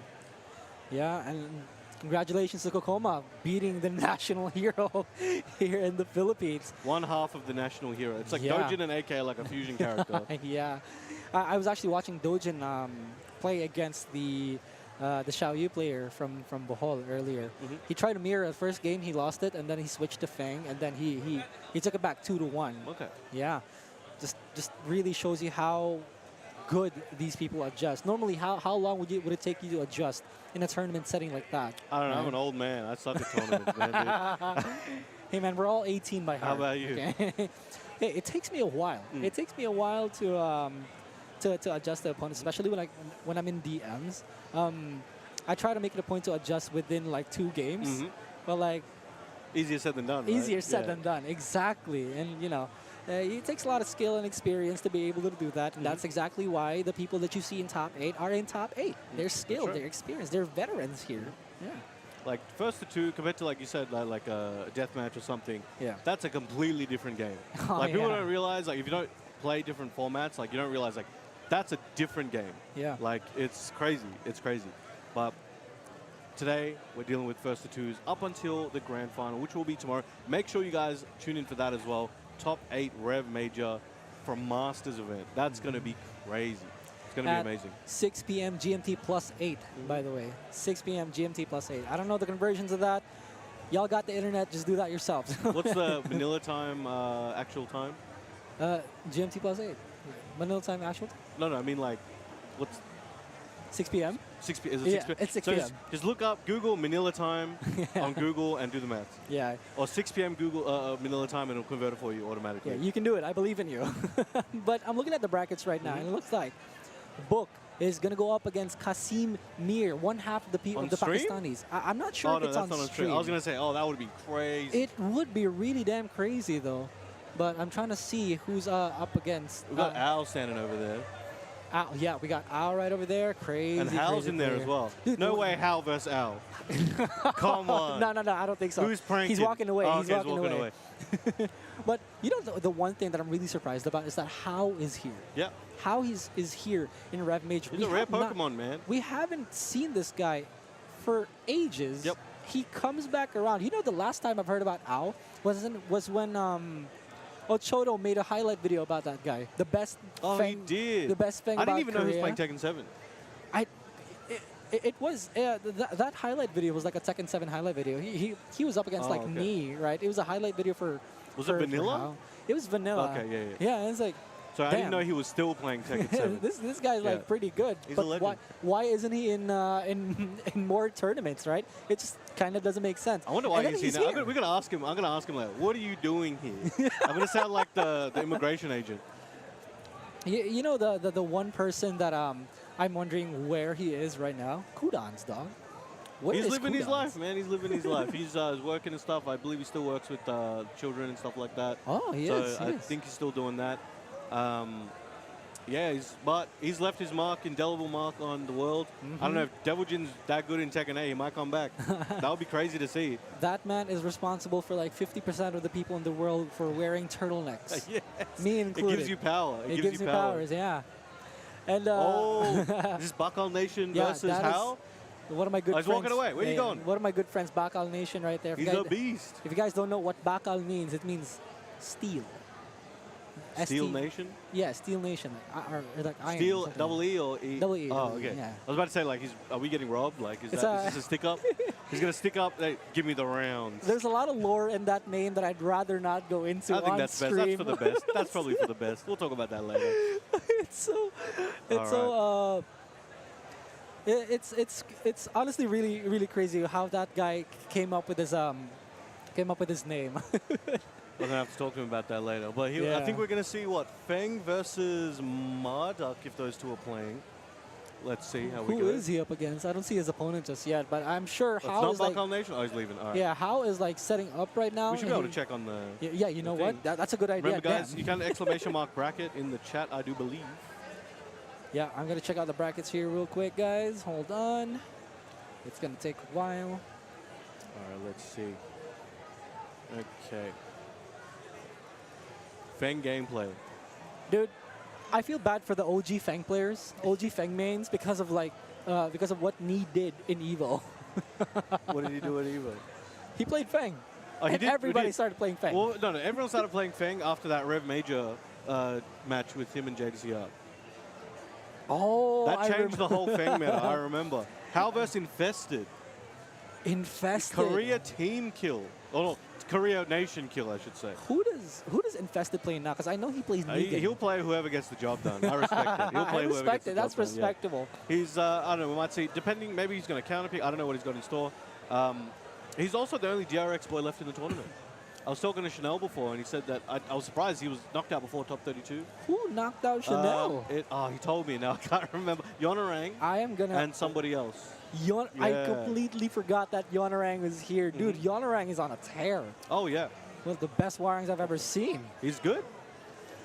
All right, let me check it out. So Rangchu is in the same bracket as YUYU, Jules, Chanel. He lost, 2-0. Yonarang 2-0'd him. And then he loses. And then he lost to, let's see here. Jules. Jules. Yeah. So Jules bringing it back. Oh boy, I see you. All right. This wouldn't be the first time that Jules beat Chanel, I believe. Okay. Yeah. Maybe it's a what's the word I'm looking for? Like a player matchup thing. Yeah, absolutely. And it looks like Jules was sent to the losers bracket by YUYU, right? Yeah. YUYU. And then Jules beat Gogoy, the best Xiaoyu player in the... He's like, I got enough experience from that last set. in Cebu. Yeah. So, and then Jules 2-0 Chanel. Dude, I love the representation. I absolutely love it when my homeboys beat other people. Of course. You got to root for the home team, right? Yeah, the natural order of things, you know. That's just how it is. But any of your Aussie boys? Yeah, they should. I think play? some of them are still in. Let me take a look here for you guys. I saw 6 Week Picks on stream before. I know Cheapy's. I'm not sure where he is now, but there was JP was playing before. I think Bobby was as well, and Lewis. Wildflower. Oh, These okay. are the guys in there. I felt really bad, actually, because obviously I had to double DQ myself because we're commentating. But I felt bad because the guy that I was playing first turns out is like a big brown man supporter. And when he found out that I was DQing, he was very disappointed. I felt bad, man, because he was like hyped up, and he's like, he asked for a photo and stuff. I was like, all right, thanks. And then I'm like, all right, look, you know, we'll either play tomorrow or Manila Madness or wherever we can. Just make sure you hit me up before I leave, and I'll make sure you give you those games. Because, like, you know, now you I owe felt him bad. a DM. Yeah, whatever he wants. I'll play first to 10. I don't know. Whatever he wants to do, we'll play. I think he was really, really excited to play. But, yeah, it is what it is. Hell, man, I'd be excited to play against you, too. Like, how could you do that to your own fan? I'm kidding. He's not a fan anymore. This is his villain origin story. This is no. Oh, no. What have you done? Oh, no. But, yeah, it's a good time. It's a good time so far this weekend. It's only the first day. Yeah. As we were talking about before. I think I saw Gerald from Core 8 tweet out, You know, Rev has the best food selection he's ever seen at an FGC event. And I do agree. Within the venue, this is definitely the best food options and for the best prices. That's honestly surprising coming from Gerald because, you know, coming from me, I've never been to different like FGC events outside of the Philippines. Yeah. And what are the food selections? Usually it's minimal within the venue and more you have to go outside and it's overpriced. Or if it's a particular type of convention center or something, you have to, the closest thing is like overpriced convention center food where you have to take out a mortgage for half a chicken nugget. That is unfortunate. Oh my goodness. That's the world we live in. But so shout outs to Rev for getting these food stalls, keeping it reasonably priced, you know, so it's good. Yeah, and a little bit of an update coming from, it looks like Hao is stepping away from the station. He's leaving. He's leaving. It looks like RGN is taking over. Oh, yeah, the boy himself. All right. I was hyping RGN up earlier. Right. Were you watching? No, do it again. I was hyping RGN up back in the main stage. I'm like, oh, this guy. If you like take away all of the other pro players here in Cebu and you just take a look at the names that are not sponsored yet, RGN would be the guy. He is the man who's been killing it in tournaments. He's been taking it one after another, even beating big names, right? But then it looks like RGN's gonna be up against. Oh, YUYU. I hope he has that. I hope he has that Xiaoyu experience. Probably gonna try to get revenge for Jules, maybe. Oh, yeah. Do it for the homeboys. All right. So I think maybe Akuma versus Xiaoyu. Yeah, most likely, maybe? most likely. But what do you think about that matchup? I don't think I've seen much of that matchup anyway. It's definitely not the most common thing in the world because Xiaoyu players just kind of scarce. Akuma is not as common either anymore. As strong as he may be, the people who use him are generally successful, but it's just not as common. I think the requirements for performing with him, like his skill, his execution barrier, and a few other things, people are just like, I'm going to use somebody else. If I'm looking for good input-output ratio, you know, you can use Feng, you can use Kuni. There's a lot of lower execution, high reward characters that can be used. And Akuma's just not one of those anymore. Yeah, and Arjun is also a man of many characters. As far as we know, YUYU plays Zafina, Xiaoyu. Correct me if I'm wrong, was it also Alisa? She might have. I don't recall much Alisa as of late, at least. Maybe a while ago. But I think Zafina, Xiaoyu seem to be the ones more recently. Yeah, in this case, I honestly think YUYU might go for the Zafina this time. If RGN chooses Akuma, the pick should be...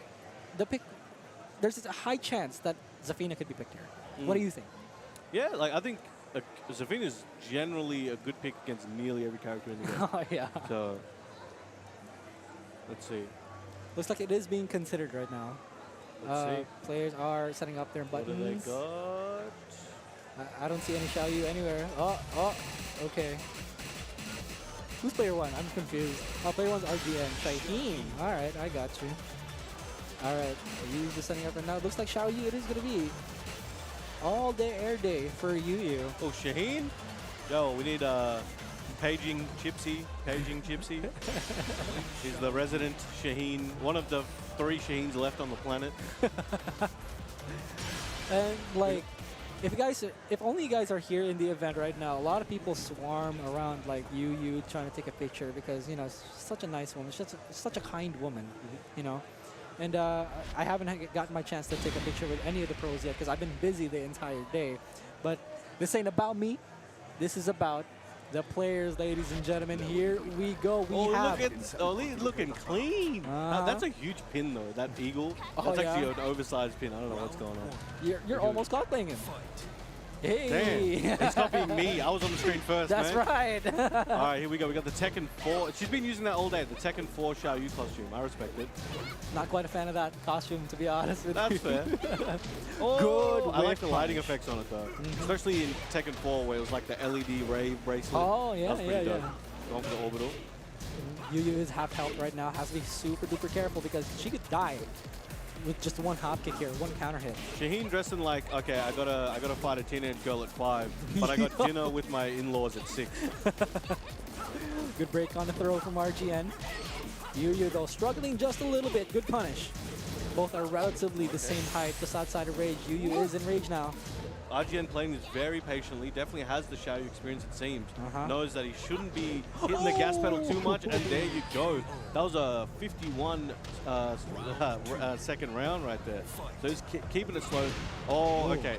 One mistake on counter hit, and Xiaoyu can make it hurt depending on the move she's using, but it's hard for someone to... You can only play super solid for so long before you make a mistake. Yeah. And it doesn't mean you're going to lose from it, but it's definitely something that the opponent's waiting for. It is impossible for you to not make a mistake, especially in fighting games, man. Anything could happen. Good duck on the second hit by YUYU. Oh, very nice commit there, and it definitely paid off. We should be taking it near the wall. I just cursed it. RGN still alive, got rage. Yeah. Will he go for the blue handshake? I don't know. He's probably going to go for it. YUYU's anticipating it, though. Good block there, because that could have, if he pressed or moved a little bit more, he would have got clipped. We go 15 seconds, no duck on the second hit. Up, 10 seconds left for both of these players. One more hit and the mix-up, and YUYU. That is hard to react to sometimes, especially if your opponent starts it at an awkward timing. You're not always expecting, okay, oh, I got to duck immediately. Right now, YUYU up on the board against RGN, puts him at lower than half health. We haven't even reached like 10 seconds in. Gets the slide, yep. Okay, mix-ups are coming in from RGN, but YUYU still playing really, really well right now. Okay, wait. Oh, another down three. All right, keeping that distance, poking, waiting for YUYU to kind of commit to something. Nice, beetle. Okay, okay. And this should be it. Taking the lead in the set. RGN 2 rounds to 1 against YUYU. Now, can he close this one out? Oh, you try to mid? Nah, dog. Good punish. My goodness. Oh ho! Throw breaks? Nah, get sent into orbit. Let's see. Look for the slides now. RGN is in poke. YUYU's head. Okay. Good conversion on the combo. Super aware.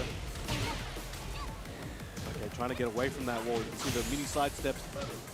All right, RGN needs one. Oh, nice parry.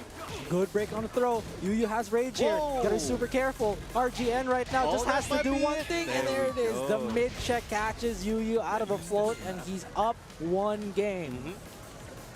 Okay, what will we see here? Character, stage, character? No.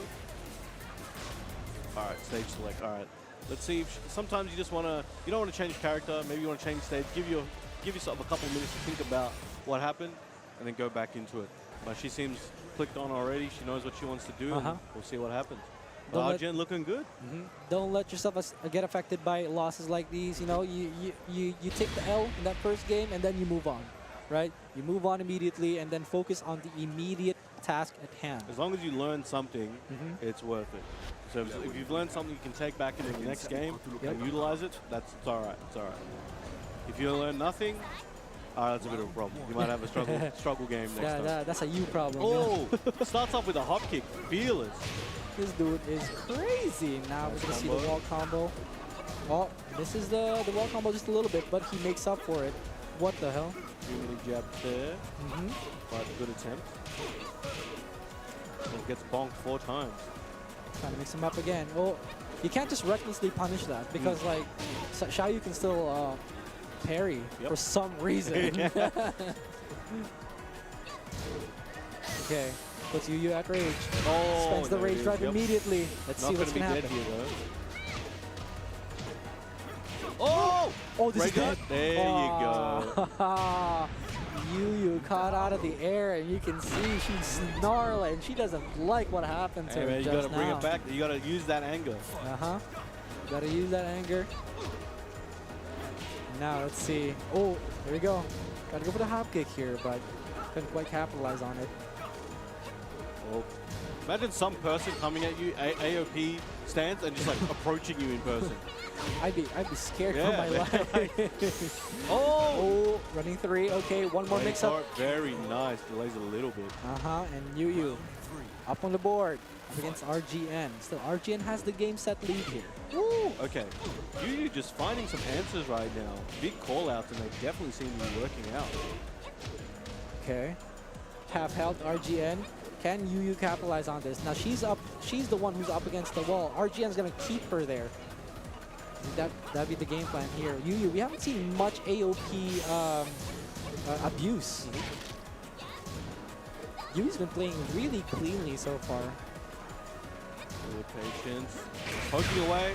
Rage drive, but it's Shaheen. He's not going to take a grip of damage like a lot of characters might. But it's going to be a decent position here. Try for one move from Xiaoyu is all it takes. Okay. Oh, no punish. He gets the down forward too, and YUYU. Oh, okay, that's a bit rough there, but you got to keep your mental composure even after those situations. Try and bring it back. She's got one potential round left before she gets the set stolen away. So let's see what RGN can do here. If he can keep it going. Oh, okay, it's looking good right now, but YUYU needs to make something happen real quick. Took a lot of unnecessary damage. YUYU is in big trouble right now. This is losers bracket. Yeah. Oh no. Oh, This combo isn't gonna kill. Not gonna kill, but what's for breakfast? Yeah, the Oki is gonna be difficult. Mid, low. Goes for the orbital. Gets the parry again. What in the world is happening? Is this tool-assisted gameplay? Has the rage. He's gonna use it, and there it the is. jump in generic low. Well done there. So RGN will be moving forward against YUYU here today. Damn, that was a tough set. That was wow. That was really fun. Like 2 top players up against each other. Oh yeah. And a lot of missed opportunities for YUYU. Unfortunately, it was RGN just played so well, so cleanly. RGN normally doesn't play like that. He's normally usually really pretty wild. aggressive, right? Yeah. But he knew what it took, and he got the job done. Yeah. Congratulations to RGN. Someone just threw a frisbee. All right, I thought that was coming for us. I was scared for my life too. Like, do we run away? Shambles. All right, so here we go. What other matches do we have coming up? Do you think? Who else has made top 8? We'll let you guys know. Remember, guys, hit !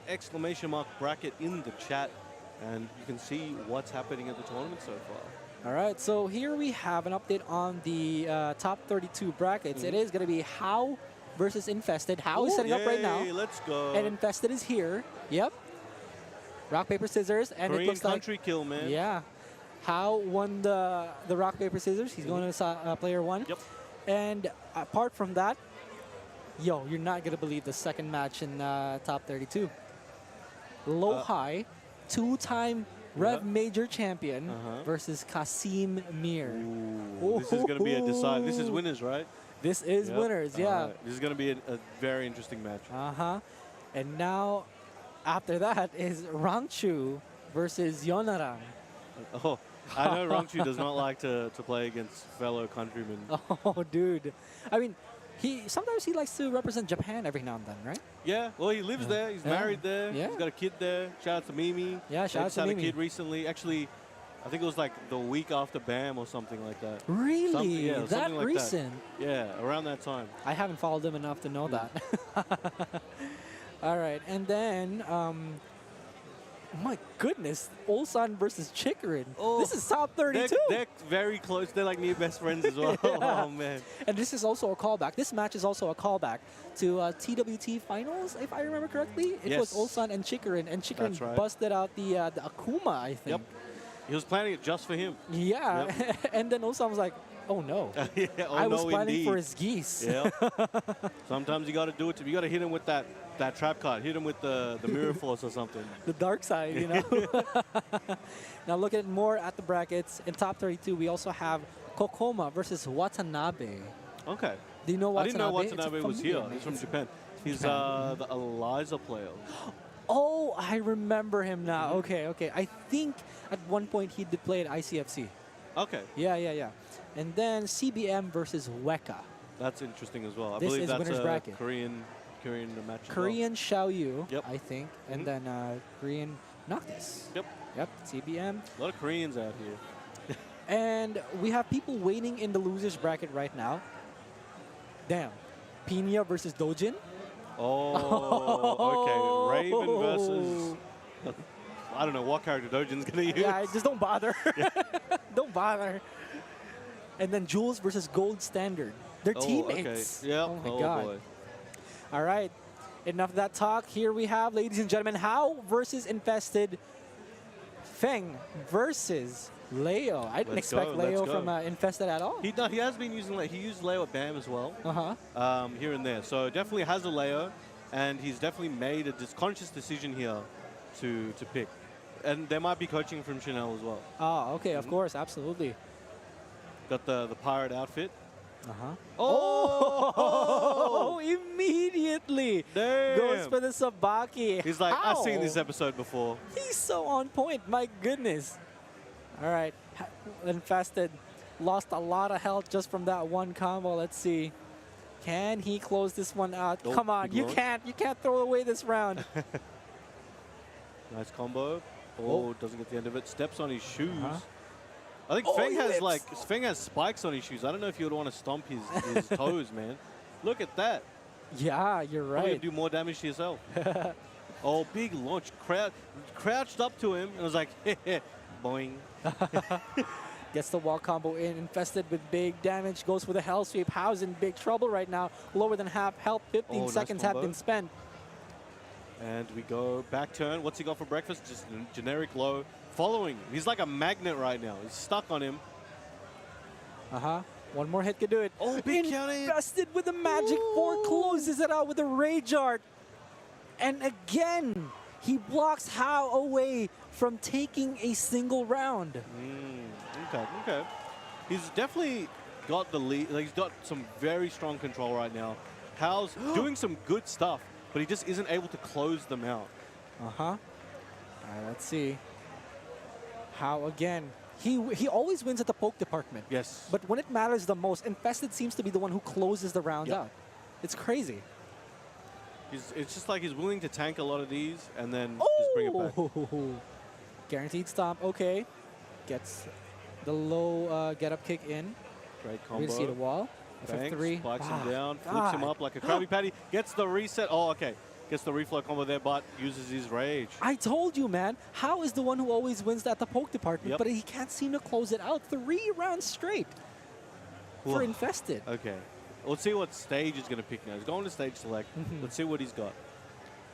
I think this is still winners, right? I believe, yes. Okay, This yeah. is winners top 32. All right. And if you look closely, that's actually low high right there.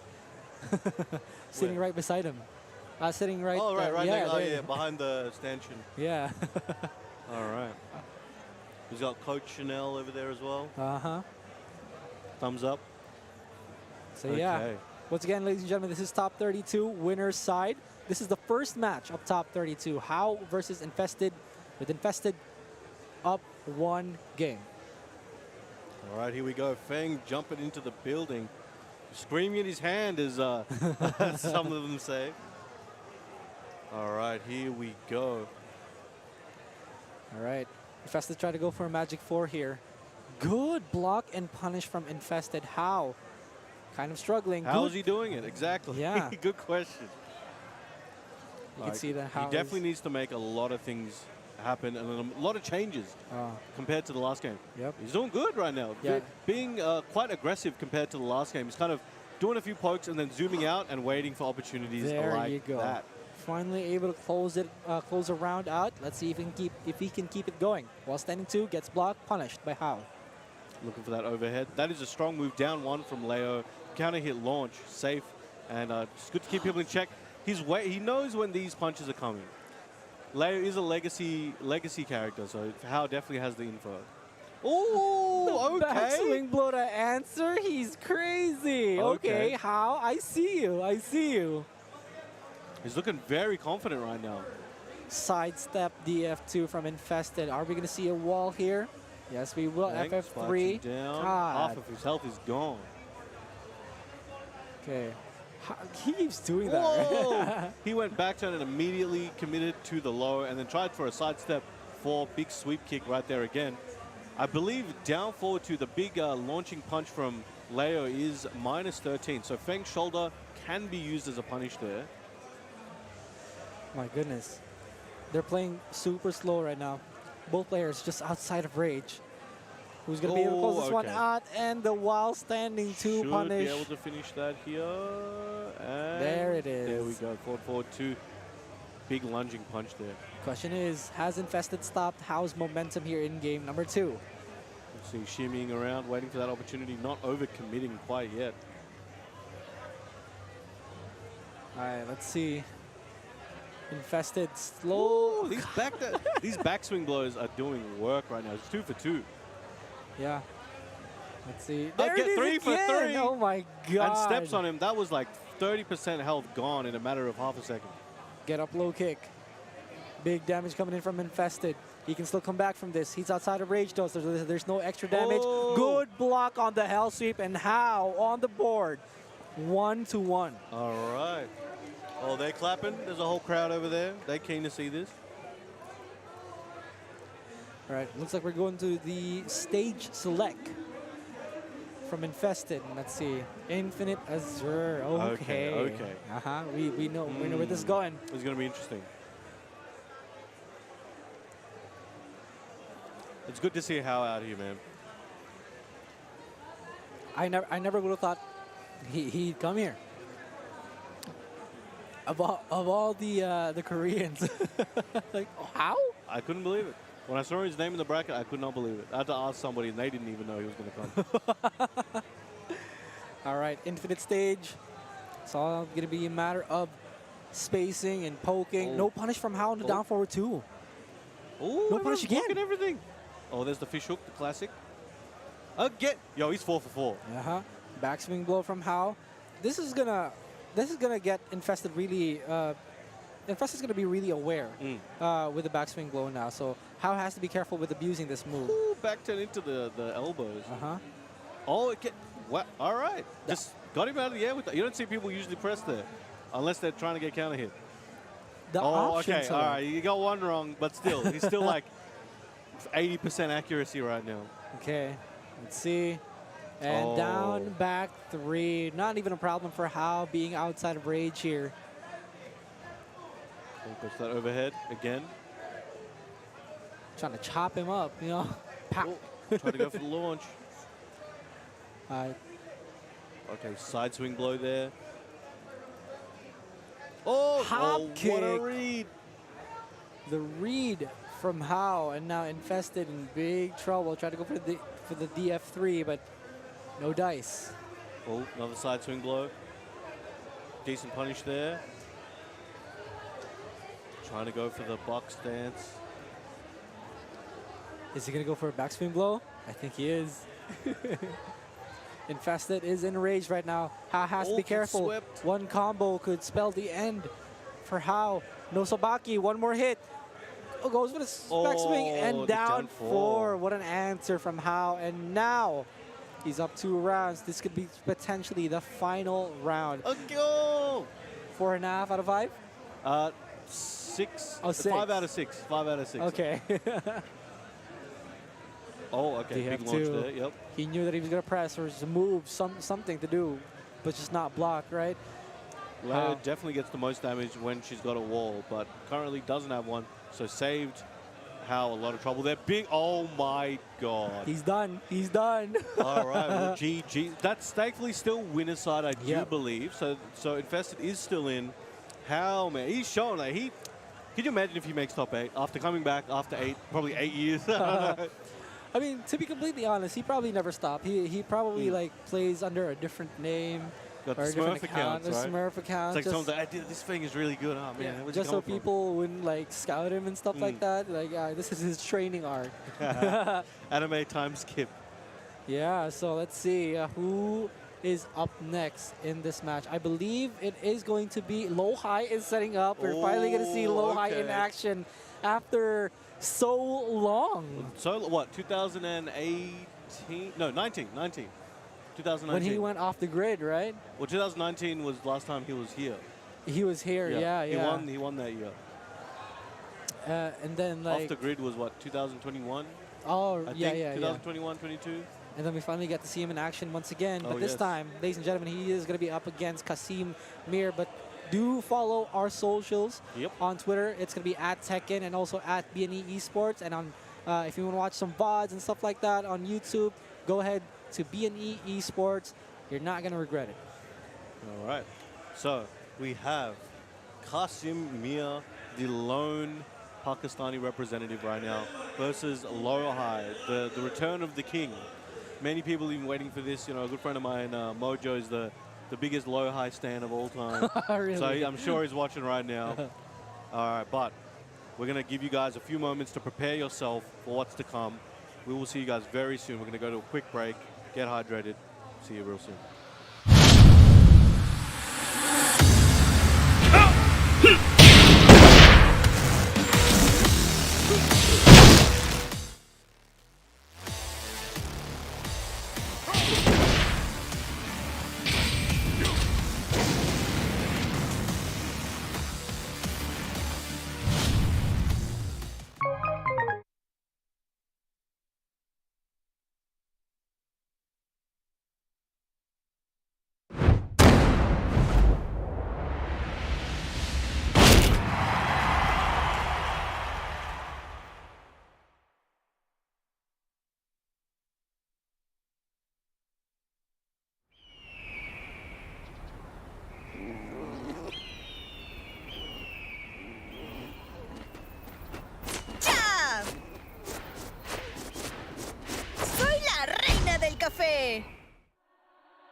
for the next battle. Tekken 8. New Challenger. ¿Es hora de entrar? Aquí viene el espectáculo de Azucena. Azucena.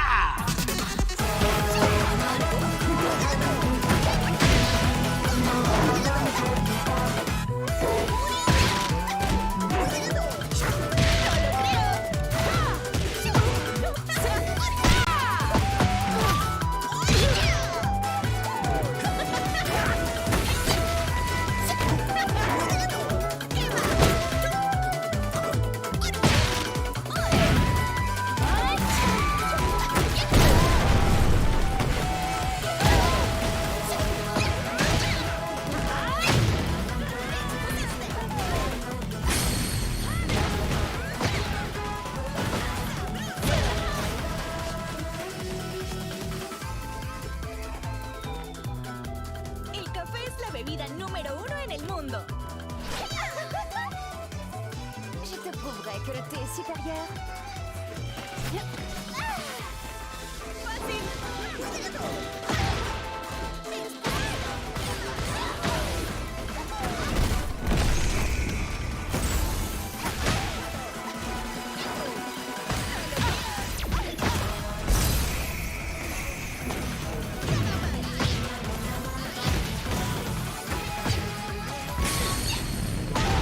¡Vamos a divertirnos!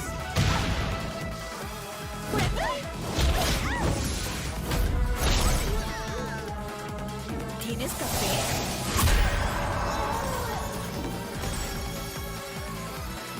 ¡Necesitas más café! ¡El café es lo mejor!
Welcome back, ladies and gentlemen, to REV Major Tekken Top 32. We've had some crazy matches so far. Just before the break, you know, once again, if you just joined us, I am the ever-hydrated brown man, joined here today by the ever barely hydrated kid. Yeah, you gotta drink some water, dude.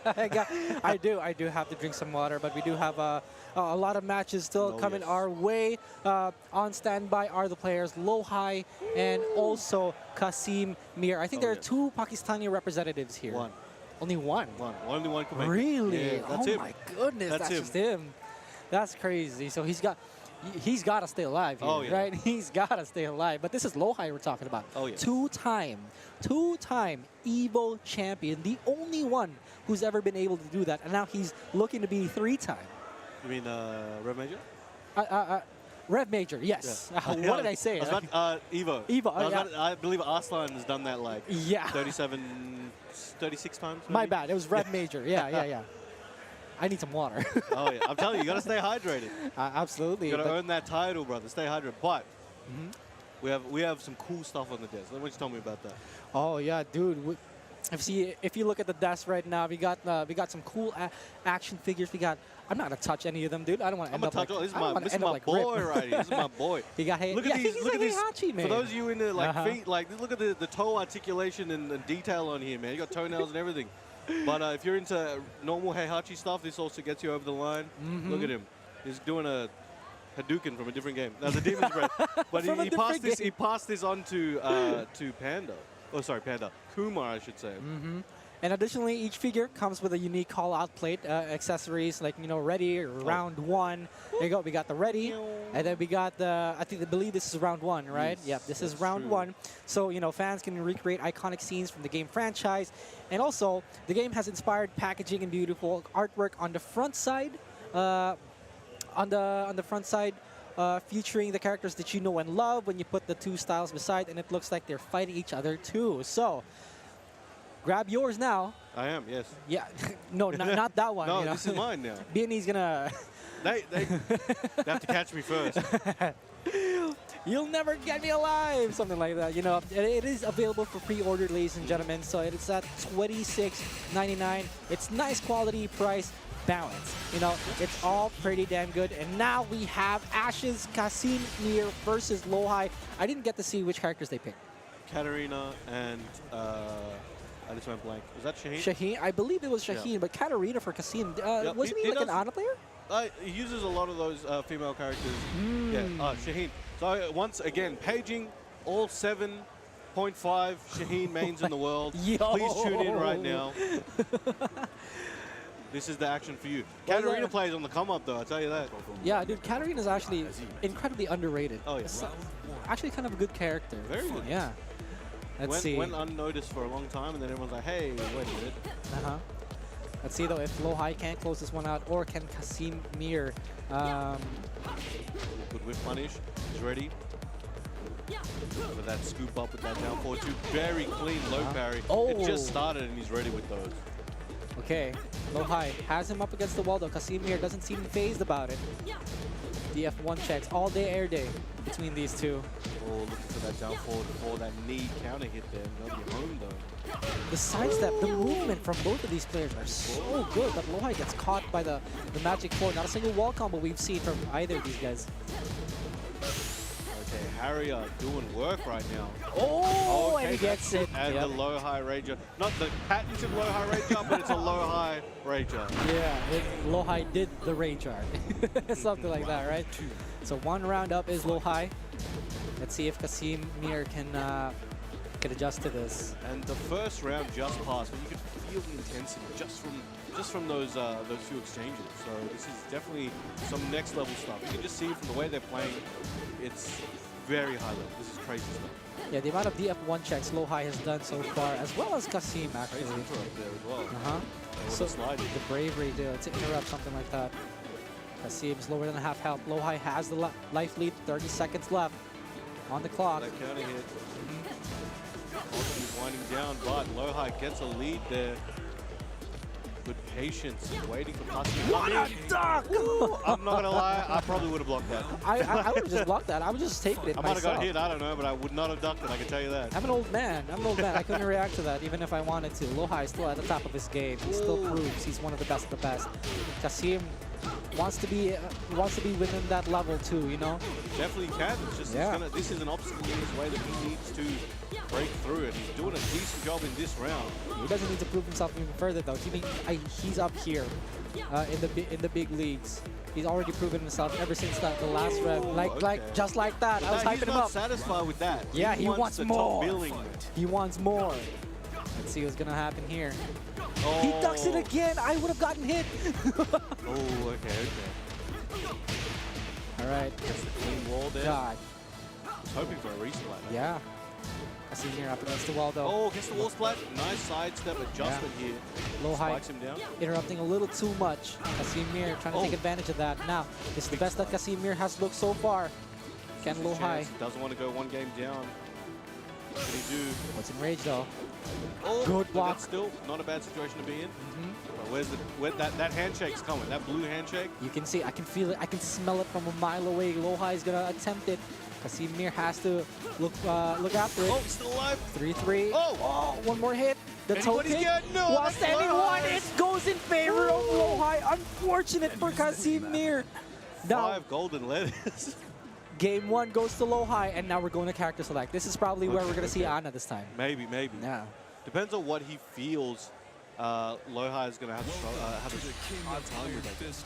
Oh, okay, there we go. Time to blend. Immediately. Welcome. Okay, I think we're going to get a welcome to the neutral bullet tier right now. All right, let's see. Right, the crowd is going crazy. Yeah, there's so many people surrounding these guys. They want to see it. There's no other way to see it besides watch the stream or crowd around. Dude, we got like Chikurin, we got Hao, CBM, Ulsan, Chanel, Doujin watching just behind these guys. They all want to see the best of the best play. That's what we're here to do, right? That is exactly what we're here to do. Let's see. All right, the precipice of fate. I like this. I like this stage. This is a very fitting stage. This is the precipice of their tournament fate, I guess. Yeah. This is going to really make a big difference in their path because they don't want to go to losers. And there's killers down there. You want to stay up here in the clouds, right? Having a good time. You don't want to drop down. All right. Let's see. Lohai was the first slide. Very nice. FF3. Okay. Gonna go to the wall here. The mix-up's gonna be crazy nasty. Let's see. OP situation. Lohai getting smothered by the mix-up, getting vortex here. Kasimir just shows the people why he's a scary representative from Pakistan. Pakistan going off at home right now. Well, can you duck that third hit? I think it might. I can't remember if it's jailing or not. Oh, okay. But I think definitely it was one of those situations where also he didn't want to potentially try to challenge afterwards because that last hit will get a knockdown. Look at this aggression from Kasimir. He just didn't stop pressing for like 4 seconds. Oh, nice. Karate chop. Lohai's looking for that DF2, the safe DF2. What's he gonna do about this one? He checks him with a DF1. Can you see the wall here? Just that was clean splat as well. Okay, Kasimir can still come back from this. He has rage. Gotta be super careful about that one. Nice stuff. He was fuzzying. Oh, it's not gonna be dead, but it's gonna hurt. Oh, trying to go for a high damage option. Will that be a regret for him? Oh, he spends the rage drive. What can he do with it though?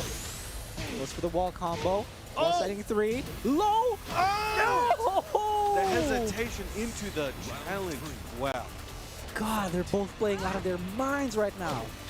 Let's see. It must be a very stressful situation for Tassi. Well, both of them. It's stressful for me. I'm on the desk. So what's my heart rate right now? Let's check my watch. Checking right now. My heart rate is 99. Mine is 98. Oh, all right, we're not bad. We're in sync. Let's go. All right, let's see. Lohai though, you can see just spacing it out, spacing it out. Kasimir, he's gonna connect to the wall here. Nice. Okay, great. Oh, catches Lohai. Lohai finally gets his run. Kasimir, this could be his round to take. Lohai is just slowly being pushed towards rage. Oh, went for that launch. Good punish there from Lohai. Gets the slide. It's guaranteed damage. Yep. Okay. There's still 20 seconds left. There's still a lot to do. There the first full crowd DF2. from First of Kasim. many, maybe. Uh-huh. Well, he needs to win the next round to allow for more time to get more. Yeah. Okay, let's see if he can capitalize on this one because Ana's mix-up game is crazy, especially when crouching. It feels a little bit like Kasim doesn't want to really commit to ducking too much. Rather tank below than have to deal with the mix. Okay. Wow, okay, he ducks. Get punish. That was good for Kasim. Just Patience. about to get even on health. The patience for both of these guys. My God. Oh, okay. Oh, no way. That's the second time he dropped it. DF2, DB2. He's still alive, though. He's still alive. On the down forward one. He's going to be kicking himself with that one. That is really unfortunate for him. But very good for low high. Yeah. All he needs is one more round. Let's see if Kasim can bring this one back. Just needs one. That is very punishable. We went for that, but the distance made it a bit difficult. I think Anna has a little bit of trouble. I'm not too sure. Maybe Anna plays really well. Yeah. Oh!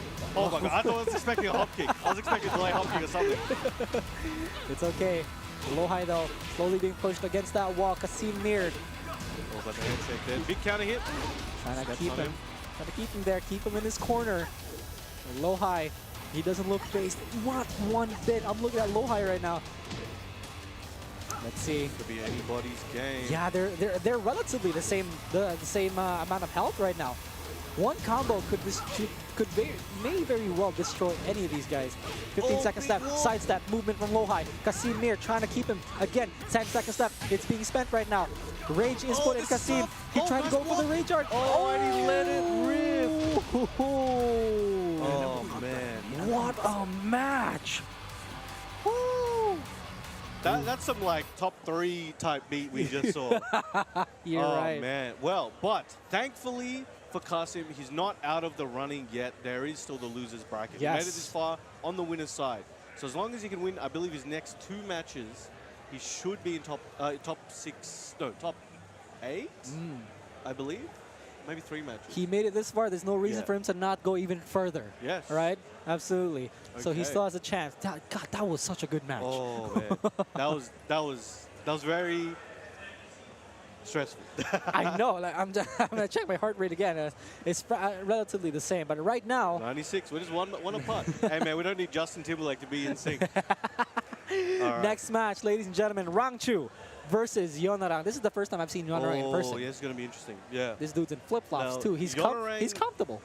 Yeonarang defeated Chanel, right? So Yes. he's on a tear. Like, let's see if we can see who he beat so far to get to where he is now. Yep. Let's go ahead and check Yeonarang real quick, ladies and gentlemen, before we give you we drop some lore. You know.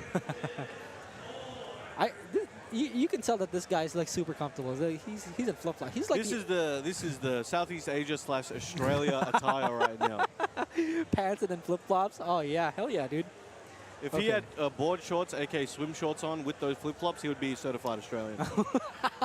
All right, so. So he has to fight Rangchu, but he did beat Chanel. He beat Josh as well. I believe Josh from Ilo Ilo. Oh. The Eddie player. Okay. I believe that's that Josh. Then there's this guy named Troy, 2-0. And then Loyalist, I think is his name. I think this is from the Philippines. This guy's from the Philippines. Yep. Yeah, Loyalista. Yeah, Okay, yeah. okay. That's his name right there. All right, so here we go. We have Yeonarang versus Rangchu. One of the strongest Warangs in the world. Arguably the best in the building. Oh, yeah, you're right. Absolutely. Here we have it. Twilight Conflict. Rangchu goes for the Julia immediately. Not even considering the Panda. No, not this time. All right, here we go. Here goes. I believe Rangchu is he's in the safe zone for qualifying for finals. Is he? I believe he is. Okay, let's see. Rangchu almost always starts off with the party crasher. Yeah, it's a good way to start. That's something that I've always noticed. He likes starting with a party crasher. Yeonarang though has to find the proper amount of space for him to do the mix-ups. There we go. The vortex. Wow, counter hit. This is so much damage. I think he might be able to kill if he does the right. This is gonna get the wall. Yep. You won't even need to break the balcony. He's crazy. Again, that's the thing about fighting against the best of the best, right? One small mistake, they're going to capitalize on it. It's going to be done. You're going to be done. Oh, nice knockdown. Wow. Yonarang down 3-4. Okay, Rangchu with the patience. He is pretty low in health right now. Yonarang. He wants to close this one out. Ready. Good block on the low. Rangchu was ready. Now we're going to see the other side of the stage here. He drops it. Okay. Unfortunate drop from Rangchu. Still got a chunk of damage though, and he's good positioning, but he's in rage. His rage is very good for this situation though, plus frames. Yonarang. Oh, Good block on the low. No way. One more hit. Oh, okay, that was risky, but I respect it. The patience. He never would have expected he'd go for the shotgun, the second hit of the shotgun. Okay. God, both of these players so solid. For the win roll. Oh, okay. Okay. Boom, boom, bam. Blue stuff. Yonarang struggling just a little bit. He can't start his vortex without getting the ample amount of space and the comfort that he needs. Wave dashing in his face. Skyrocket, okay. But outside of rage, Rangchu has to be careful. Gets the block. This that should be dead. It should be dead. I don't want to curse this actually. Let's just leave it alone for a second. There you go. There you go. There we go. There okay, we go. that is dead. Yep. We've got to be careful. We have to, with great power comes great responsibility. We can't be screwing up these matches for these people. Yeah, dude. That's why whenever I watch like top 8, I just don't say a word. I know the power that I hold. Please just waiting for that. Waiting for that opportunity. Oh, There we go. Yonarang taking the first game against Rangchu. Just like that. You know, I told you he needed this space. He needed that comfort for him to be able to go ham. And that's the kind of character that Hwoarang is. When you fight against the Hwoarang, you know you're in for a treat. Oh, yeah. Yeah. Treat? Yeah, that's a word. Yeah. You know you're in for therapy-inducing gameplay. Nah, but it's Hwoarang is just one of those classic characters. He's very hard to do at this level. Yeah. Very difficult to do at this level. It's like, you know, call an ambulance, but not for me. Yeah. Mishima Dojo, though. Mishima Dojo has been Rangchu's like go-to choice, or was this random selected? I'm not sure, but it definitely is one of his comfort picks I've seen over a mini tournament. Yeah. Okay, there it is. Yeah. Full starts things off with a hell sweep, and now he's pushing Rangchu towards that wall. This isn't good for Rangchu. Definitely not, but very good for Yonarang. He's really found his footing, pun intended. Okay, here we go. Yonarang, the plus frames after plus frames. He's just taking advantage of everything. He's looking for a forward 1+2 all the time. Gets the position switch. Now Rangchu is up against the wall this time. Mid. Board check. It looks so comfortable. It looks like it looked like when AK was playing. Oh my god, I've gone blank. Who was AK playing? Kkokkoma? But it looked like when AK was playing Kkokkoma. It's just kind of like, you know, this dude's an absolute machine, but he just. Wow! It's like trying to. It feels like he's trying to grab onto water right now. What is this? +5/+5. Oh! Catches Rangchu ducking. And ladies and gentlemen, Yonarang is on the verge of sending Rangchu to the losers bracket, unless Rangchu has anything to say about it. He definitely does. Let's see how loud he can speak it though. Oh, Actions speak he's louder put than a words. stop to that momentum real fast. Yonarang got to push him to the wall though. Not gonna reach, but you know, it's enough.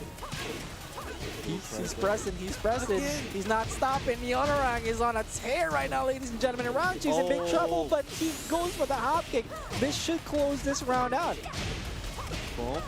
Okay, getting on the board, getting on the board. Rangchu looking good. I will be not unsurprised if he makes it all the way back from here, but Yonarang's going crazy right now. Yeah, he's telling Yonarang, you're going a little too crazy. I gotta put the stop sign on you. But Yonarang again with a low parry. God, just look at his damage. Goes for the Oki combo. Rangchu right now in big trouble. Oh my, I would not want to be in the position 30% right now. health, 10% Oh, health. and he gets the rest of it. Oh my. I'm telling you. What was that? That was like a hit and run, dude. Yonarang just doesn't travel a lot, but this guy, when he participates in tournament, he Did anyone get the destroys number it. plate on that Hwoarang? That was, what's going on? Do they have insurance? Jeez. All right, but still in. Rangchu, I would not be surprised if Rangchu somehow makes it back to grand final from this position. Dude, this is Rangchu we're talking about. Cool. This is top 32 we're talking about. We can't just discredit. We can't just like oh he's on the losers bracket. We're probably not going to see him again. Boom, we see him in top 8. Boom, we see him in grand finals. Right? Anything could happen. And God, I love tournaments so much. Oh, they're so good. Okay. Cool. Wow. All right. We're going to take a look at the brackets once again. I believe up next is going to be REV versus Earning P. Now, if you guys don't know who Earning P is, he also goes by the name of Hapon within the Philippines. I'm not sure why exactly he changed to Earning P, but he's probably the best Eddie player here in the Philippines. So watch out for him. But he hasn't been playing Eddie for quite some time. But yeah, so it's not going to be REV versus Earning P, but instead it is going to be CBM versus... Who the hell is Korean player. Wecka. Oh, there we go. This is yes, Wecka. Okay. So we're going to see what Noctis versus Xiaoyu. Actually, I've been told before by a pro player coach of mine that Noctis is in favor of the Xiaoyu matchup. 2-2, I would say so. DF2, down back 1, 1+2. So many like ground and low hitting mids. Yeah. So. And when you're a top guy like CBM, when you're a top guy like Wecka, it's crazy, man. Like they could do anything that I never would have imagined I could do. Okay. Yeah. That's why I watch these guys. CBM especially. But this is the first time I've seen Wecka in person too. Okay. Yeah. Yeah, actually, when I look at him, I'm like, I've seen him play all the time. Yeah. But I just don't know what he looks like. All right. It looks like Julia is being covered right now, but I don't think it's okay. Nah. We don't believe you for 1 second. Oh. Huh? Oh, what? He locked in Julia. I'm like, oh. Hold on a minute. Okay. Okay, yeah, don't do us like this. Don't do us like this. Okay, here we go. Come on, surely Noctis and... yeah, it has to be, right? It has to be Noctis. Noctis and Xiaoyu. Come on. Come on. yeah, you know you want to. There you go. All right. Yeah, Noctis should be very well in favor in this matchup, simply because of the tools that he has. 2-2 reaches so low, surprisingly. It's just a mid. 2-2 down back 1 is probably the best tool against Xiaoyu. Down back 1, 1+2, because even if down back 1 whips, 1+2 will still clip the Xiaoyu if they try to do something nasty, right? So you're gonna see in this matchup, you're gonna be seeing a lot of down back 1 abuse from CBM. Gotta do it.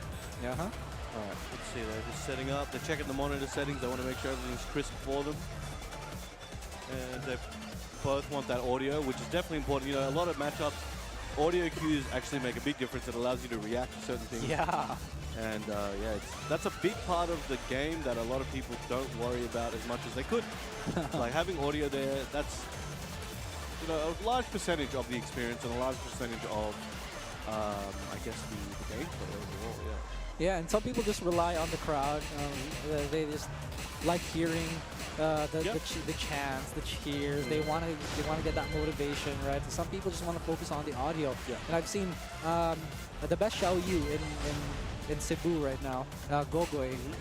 He always wants audio when he plays, and you could really tell the change in gameplay when he doesn't get the audio. So that's why people are like, people back home are like, yo, just take off his headphones and you're good. You can beat him, right? Yeah, the dirty tech, the dirty tech. If it works, why not? All right, here we go, and we are going into it right now. Wecka on P1, and we've got KDF CBM on P2. Yep. All right, ladies and gentlemen, once again, thank you so much for tuning into REV Major. This is the 3rd or 4th match of Top 32. Got a few, I can't even remember. It's been a few matches, but thank you so much for tuning in and supporting the FGC. This means a lot to, you know, all of us here, because more support for the FGC, we get more tournaments like this, we get more good ass Tekken. Of course. And there will be a lot more to come. But here we go. Top 32 Wecka versus CBM is going to get crazy. Yep. You're going to learn a lot about these matchups, ladies and gentlemen. So if you're a player either of these characters, stay tuned and pay attention. See, down back 1. As soon as I mentioned it, down back 1 is going to be abused a lot by CBM. And the thing about Xiaoyu is that Wecka cannot go recklessly into back turn stance, because even if the back turn stance Xiaoyu can still parry, Noctis can still launch it with DF2. And also, Noctis has a lot of -14 moves, wherein Xiaoyu has 14 frame launchers. That's So- just three. Literally just three, right? It's kind of just a back and forth between both these guys. But CBM, my goodness, got to go for the Hail Mary up 4-3, but gets floated by Wecka. Alright, round two, what have we got in store? Oh, okay, goes over that low. Big momentum here from Wecka. Okay, not going to see the wall, but, you know, it's pretty close. There's a lot of pressure for CBM. Looking for that back two. Oh, he's looking good right now. Goes for that resplat. Doesn't get the clean one, but still in a very commanding lead. Yeah, Takes the second round. 18 Wecka seconds. demanding all the rounds so far against CBM. CBM looking a little slow in this game one. He's gonna try to open him up and down whip 3. punish. Bro, that was like a centimeter off, and he recognized, oh, I didn't get hit? All right, let me hit this launch real quick. Yeah, that's the thing. You know, if you want to be at the best of the best, you want to be called one of the best. That's just the bare minimum that you have to have. The reaction time. Oh, okay, good patient. Wecka just either reacting or having the best reads for most of what's coming to him. Good challenge there. Yep, That should be the... Wow. 3 rounds straight for Wecka. Now, I did mention that this matchup goes in favor of Noctis, but it goes also, if you don't play the matchup right, this could just be in favor of Xiaoyu, simply because well, Xiaoyu, but also the 14-frame launcher, which is just a neutral 3, right? So both of these players have to be very, very careful about the choices that they make and the moves that they throw out, because it could spell death if they just do it without any intention. Yes. That's also a good philosophy to live by in life, generally. Yeah. Just think about, be careful what you do. All right, let's a rip there, but it is safe, so no worries.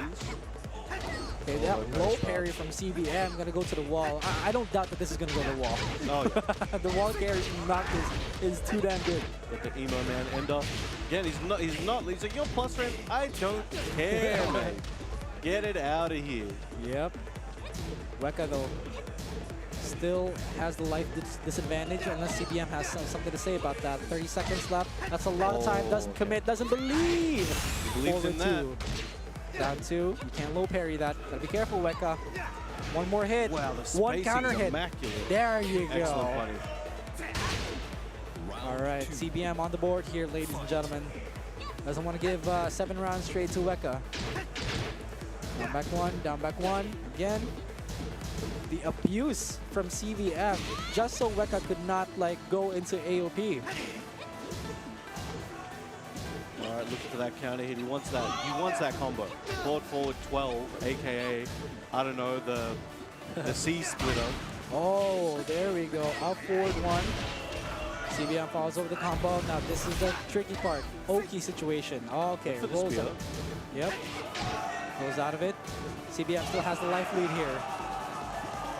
Patience. Oh, no break. I think that was just at a timing where he just wasn't expecting it. Or he tried to press, he was already pressing something else. That can happen. You're about to press a jab and they do a 1+2 throw. Oh, all right, it took your jab as the input. Yep, Wecka has rage here. CBM has to be careful. Now Wecka's going to go into back turn stance a lot because Wecka wants to threaten him. Oh, the walk! He's dead!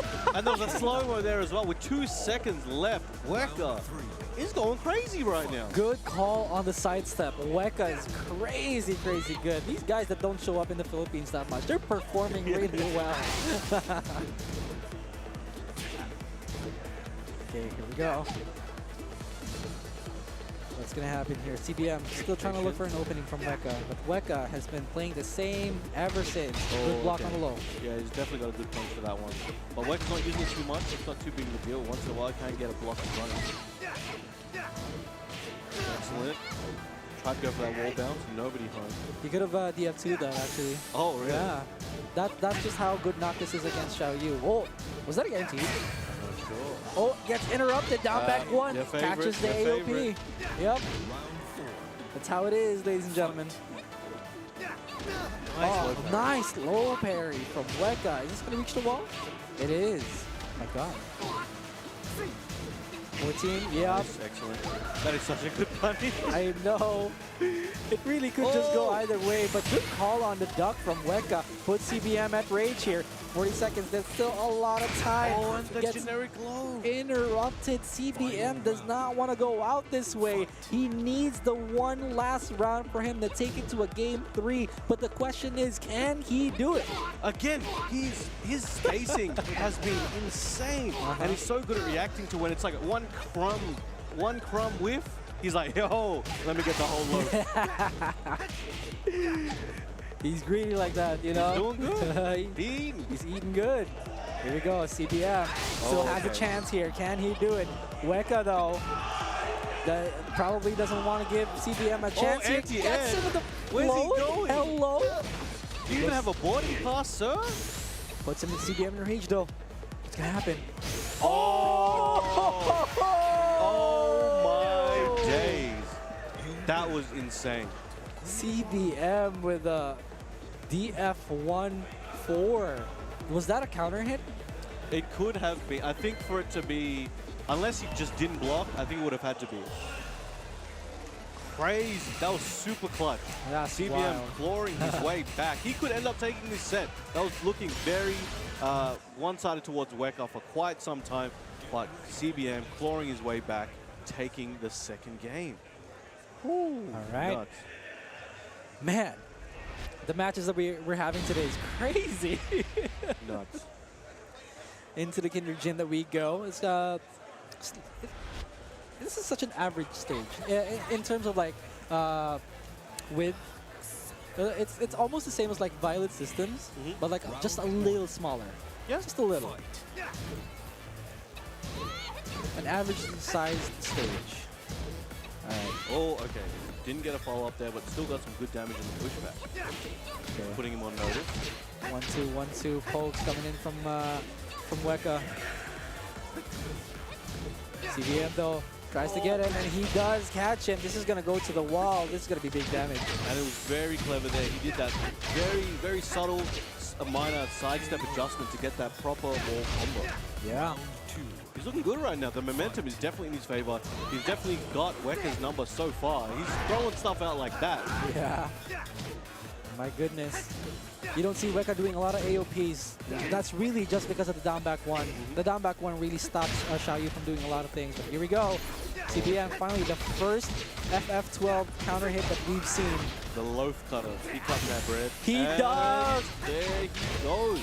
Yo, this is he speedrunning right now? What's going on? One round away is CBM taking it against Wecka and sending him to the loser's bracket. Let's see if he can manage to close this one out. Down back one. Again, down back one. He's to the wall, doesn't break. Right through the power crush. This could be Wecka's chance to start bringing it back and take this round. FF12. Emo man, okay. Gotta be careful, gotta be careful. Oh, there you have That was it. insane adaptation. Yeah. Wow. There you have it, ladies and gentlemen. CBM taking it against Wecka 2-1. Very well Quite done. the adjustment that CBM has made against Wecka here. But Wecka played so damn well. Oh, definitely. Actually. But the thing is, the AOP, the thing that really stopped Wecka's momentum was the fact that he couldn't use much AOPs because of Noctis' tools. So truly, truly unfortunate. All right.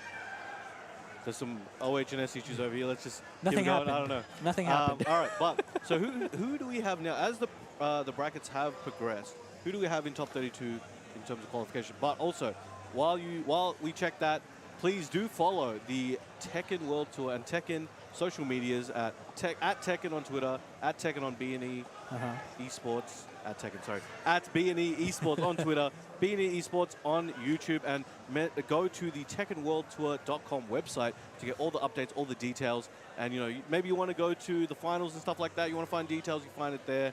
And we will be back with a new match soon. But who do we have? We still have a couple of matches. I don't trust the sequence of matches here, right, what we have. So we're just going to go ahead and see. So yeah, it is going to be Hao versus Low High in top 32. Next up, I think whoever wins, they're going to... It's top 8 qualifier. Wow. Let's go. Okay. Okay, so Rangchu and Yeonarang already played earlier. Yeonarang took it 2-0. And then REV and Earning P are, I believe, playing right now. If somewhere, yeah, they're not in the streaming setup. Side right now? In the loser side, we do. Oh, Doujin's dead. Oh. Pinya 2-0 Doujin. So Doujin is out of the tournament. I respect it. Shadow 20 Z2O's AK, the national hero.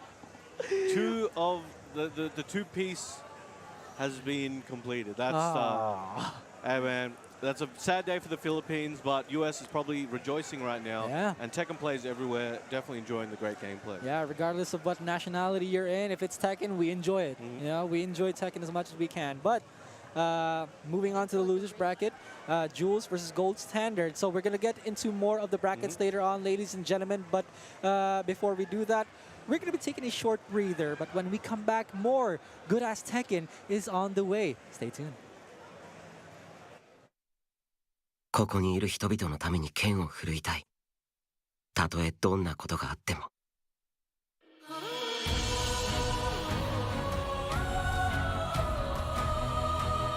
訓練ばかりで実践をしていないのでは？私の動きについてこられますか？あ、言ったな。すごい連携技ですね。コツはいりますが、慣れて成功すると爽快です。俺たちデコボコだけど、いい仲間に慣れてるよね。自慢じゃないですが、私たち冒険には慣れてるんですよ。まだやるの？ちょっと休憩しましょう。剣士としての強さも立ち向かう勇気も君がくれた。私にはわかる。お前も人を殺したことがあるだろう。最悪の種は放られたままたくさんの命が消えるじゃろう。クソ、なんてことだ。あと少しで和平ができていたのに、あんなところで。あとは頑張りなさいよ、キリト。こんな未来来てほしくなかった。召喚を真っ先に殺せばいいのに、この世界はそうしない。かわいそうにな。後を追うってのはどうだ。よくも裏切ってくれたな。気づいていた、知っていた。くそ。全部だ。全部救いたい。戦力が足りてないってことだよね。なら大丈夫だよ。創世神ステイシアの皆において命じます。邪悪な獣よ、あるべき場所へ帰りなさい。太陽神ソルスの名のもとに神の裁きを下すわ。指針テラリアに代わりこの大地に守護を。鉄壁の守りよ。私が君を助けるためにこの世界に来たことを忘れないで。生き残りたいんだろう。だったら取るべき行動は一つだ。近海軍総員抜刀、時の声を上げろ。援軍がもう終わりだと思った？まだあるわよ。家臣イグニアの使徒たるこの私の怒りを買ったこと、冥府で後悔しなさい。祈りが届きますように。風神やエリアの加護を背負いし者が今ここに唱える。ここで戦って死んだ方がマシだ。タンクやれるやつ前に出ろ。ヒーラー守れ。久々に行くぜ。こんだけの戦力一人でさばききるつもりか？いい顔だ、いい闘志だ。私はもう二度と誰かに自分を明け渡したりしない。後悔しないために今行くんだよ。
Ladies and gentlemen, boys and girls, welcome back to REV Major 2023. My name is Kid, and with me is Poch, and we are your spicy kid duo closing out REV Major Day 1 together like good old times. Yes, I like that spicy kid better than brown spicy, Brown which is, yeah, Brown Man said, yeah, maybe not. That's something that you'd probably have a bad night in. But, yo, we're here. We're going to close out day number 1. Again, tomorrow it's going to be top 8, but for now, the bracket is starting to look really thin. We're really whittling down to the top 8. I see low high to my right, by the way. Low high versus how. Oh.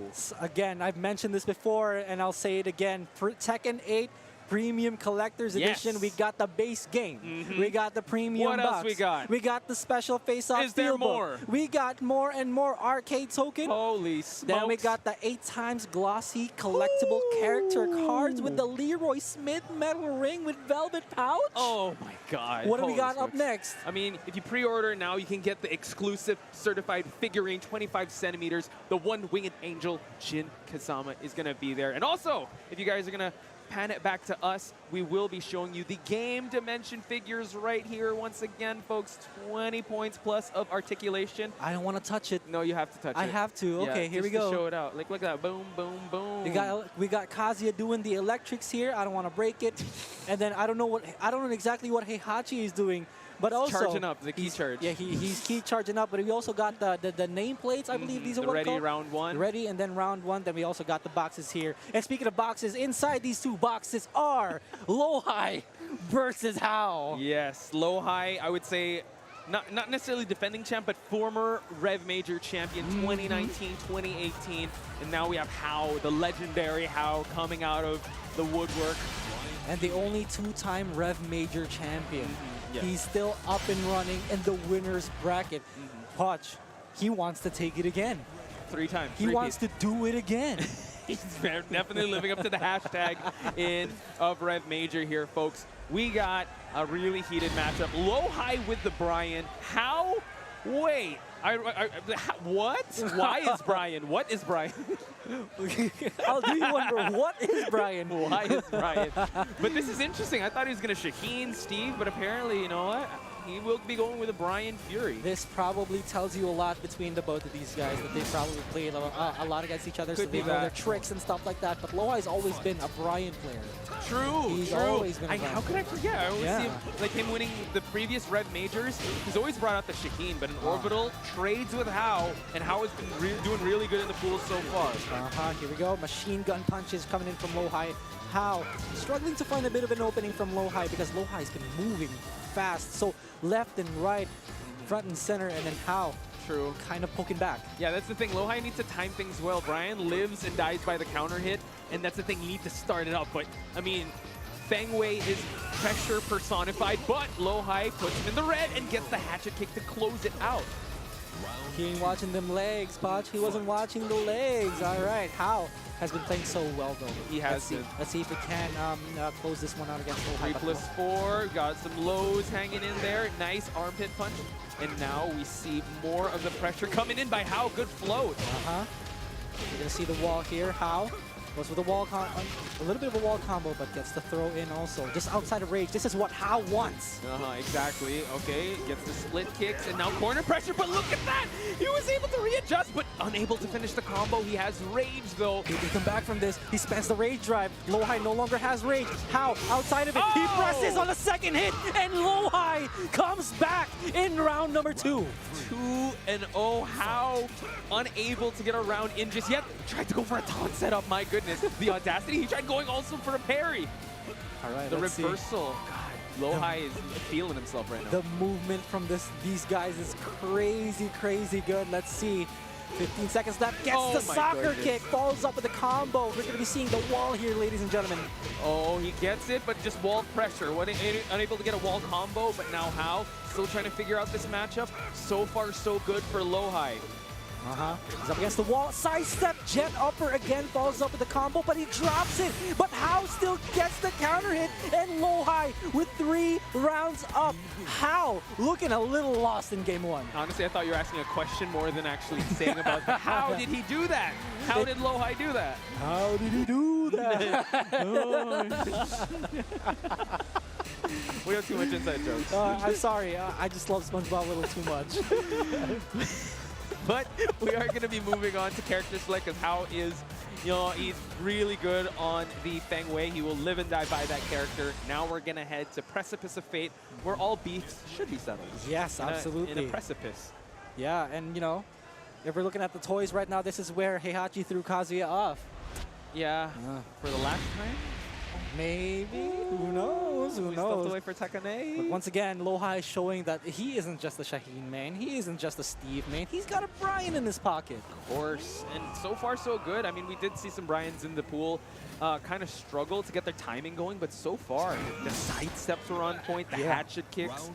The counter hits we have to still see a lot of, but you know what? Just the timing is just so good on Lohai. Yeah, the sidestep jet upper, and Hao trying to check him with the fish hook, but Lohai, again, the defense, whenever he dashes and he also blocks at the same time, it's crazy. Hao is trying to get around in here, but we are going to see more action here. Nice going, Lohai going low that time, but reminds block. And punish too.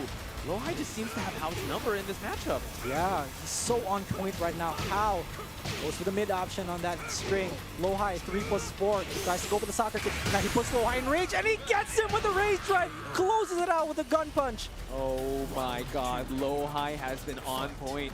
Even when you think that the round is up, I think this is 4 straight rounds. This is insane. Yes, it is 4 straight rounds so far, but how?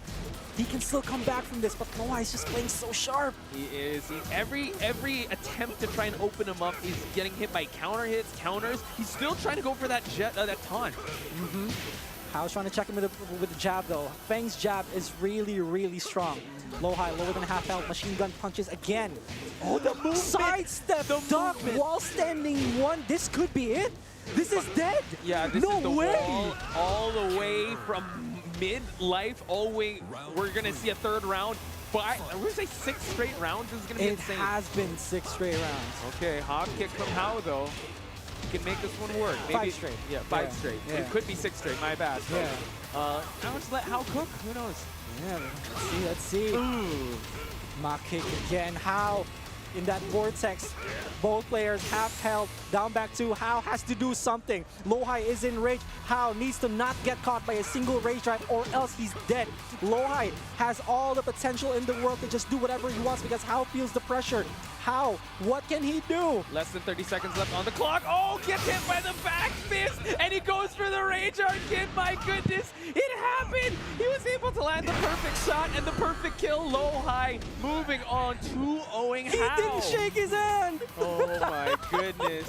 There it is. There's a handshake. It's all good. There it is. There it is. Wow. Wow. Holy smokes. What a match. They know each other so well. That was insane. I would say, though, it's Lohai that knows how well. Like that was a shutdown. I mean, in Precipice of Fate, you thought that you could come back, but the adjustments were made. But unfortunately, Lohai was just a step ahead. Yeah. God, the movement and the punishments, all very on point. And that's exactly why this man, Lohai, 2-time REV Major champion, ladies and gentlemen. Wants to make it a 3-peat. Who knows? He definitely has a path all the way to top 8. And a big test he went up against was against Hao.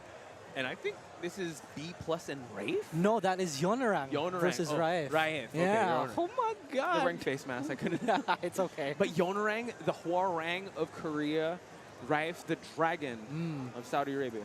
I'm still pretty surprised that this guy's like a real-life black belt.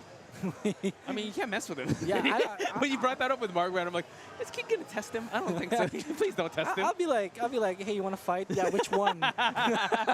Real life, or we're picking up arcade stick? What are we doing, man? This guy got registered weapons here in our arcade stick. Yeah, he's got hands for days. Actually, he's a pad player. So. He is a pad player. His movement is still pretty good. I don't understand how he can move like that when he's on pad. Yeah. Because like I used to be a pad player. Used to, yeah. And like I get cramps. True. And for him to be in Jin, right, of all characters too, you'd really need good movement. His range isn't the best. I mean, I'm just sugarcoating it here. It's not the best. But Rafe is able to make it work. So this might actually be like a lore match of some sorts. The bromance, Hwarang versus Jin. Oh, you're right. Oh my goodness. And that's even going to be, that's even more cemented in like in Tekken 8. Because like they're going to be Jin's kind of a nicer person now, you know.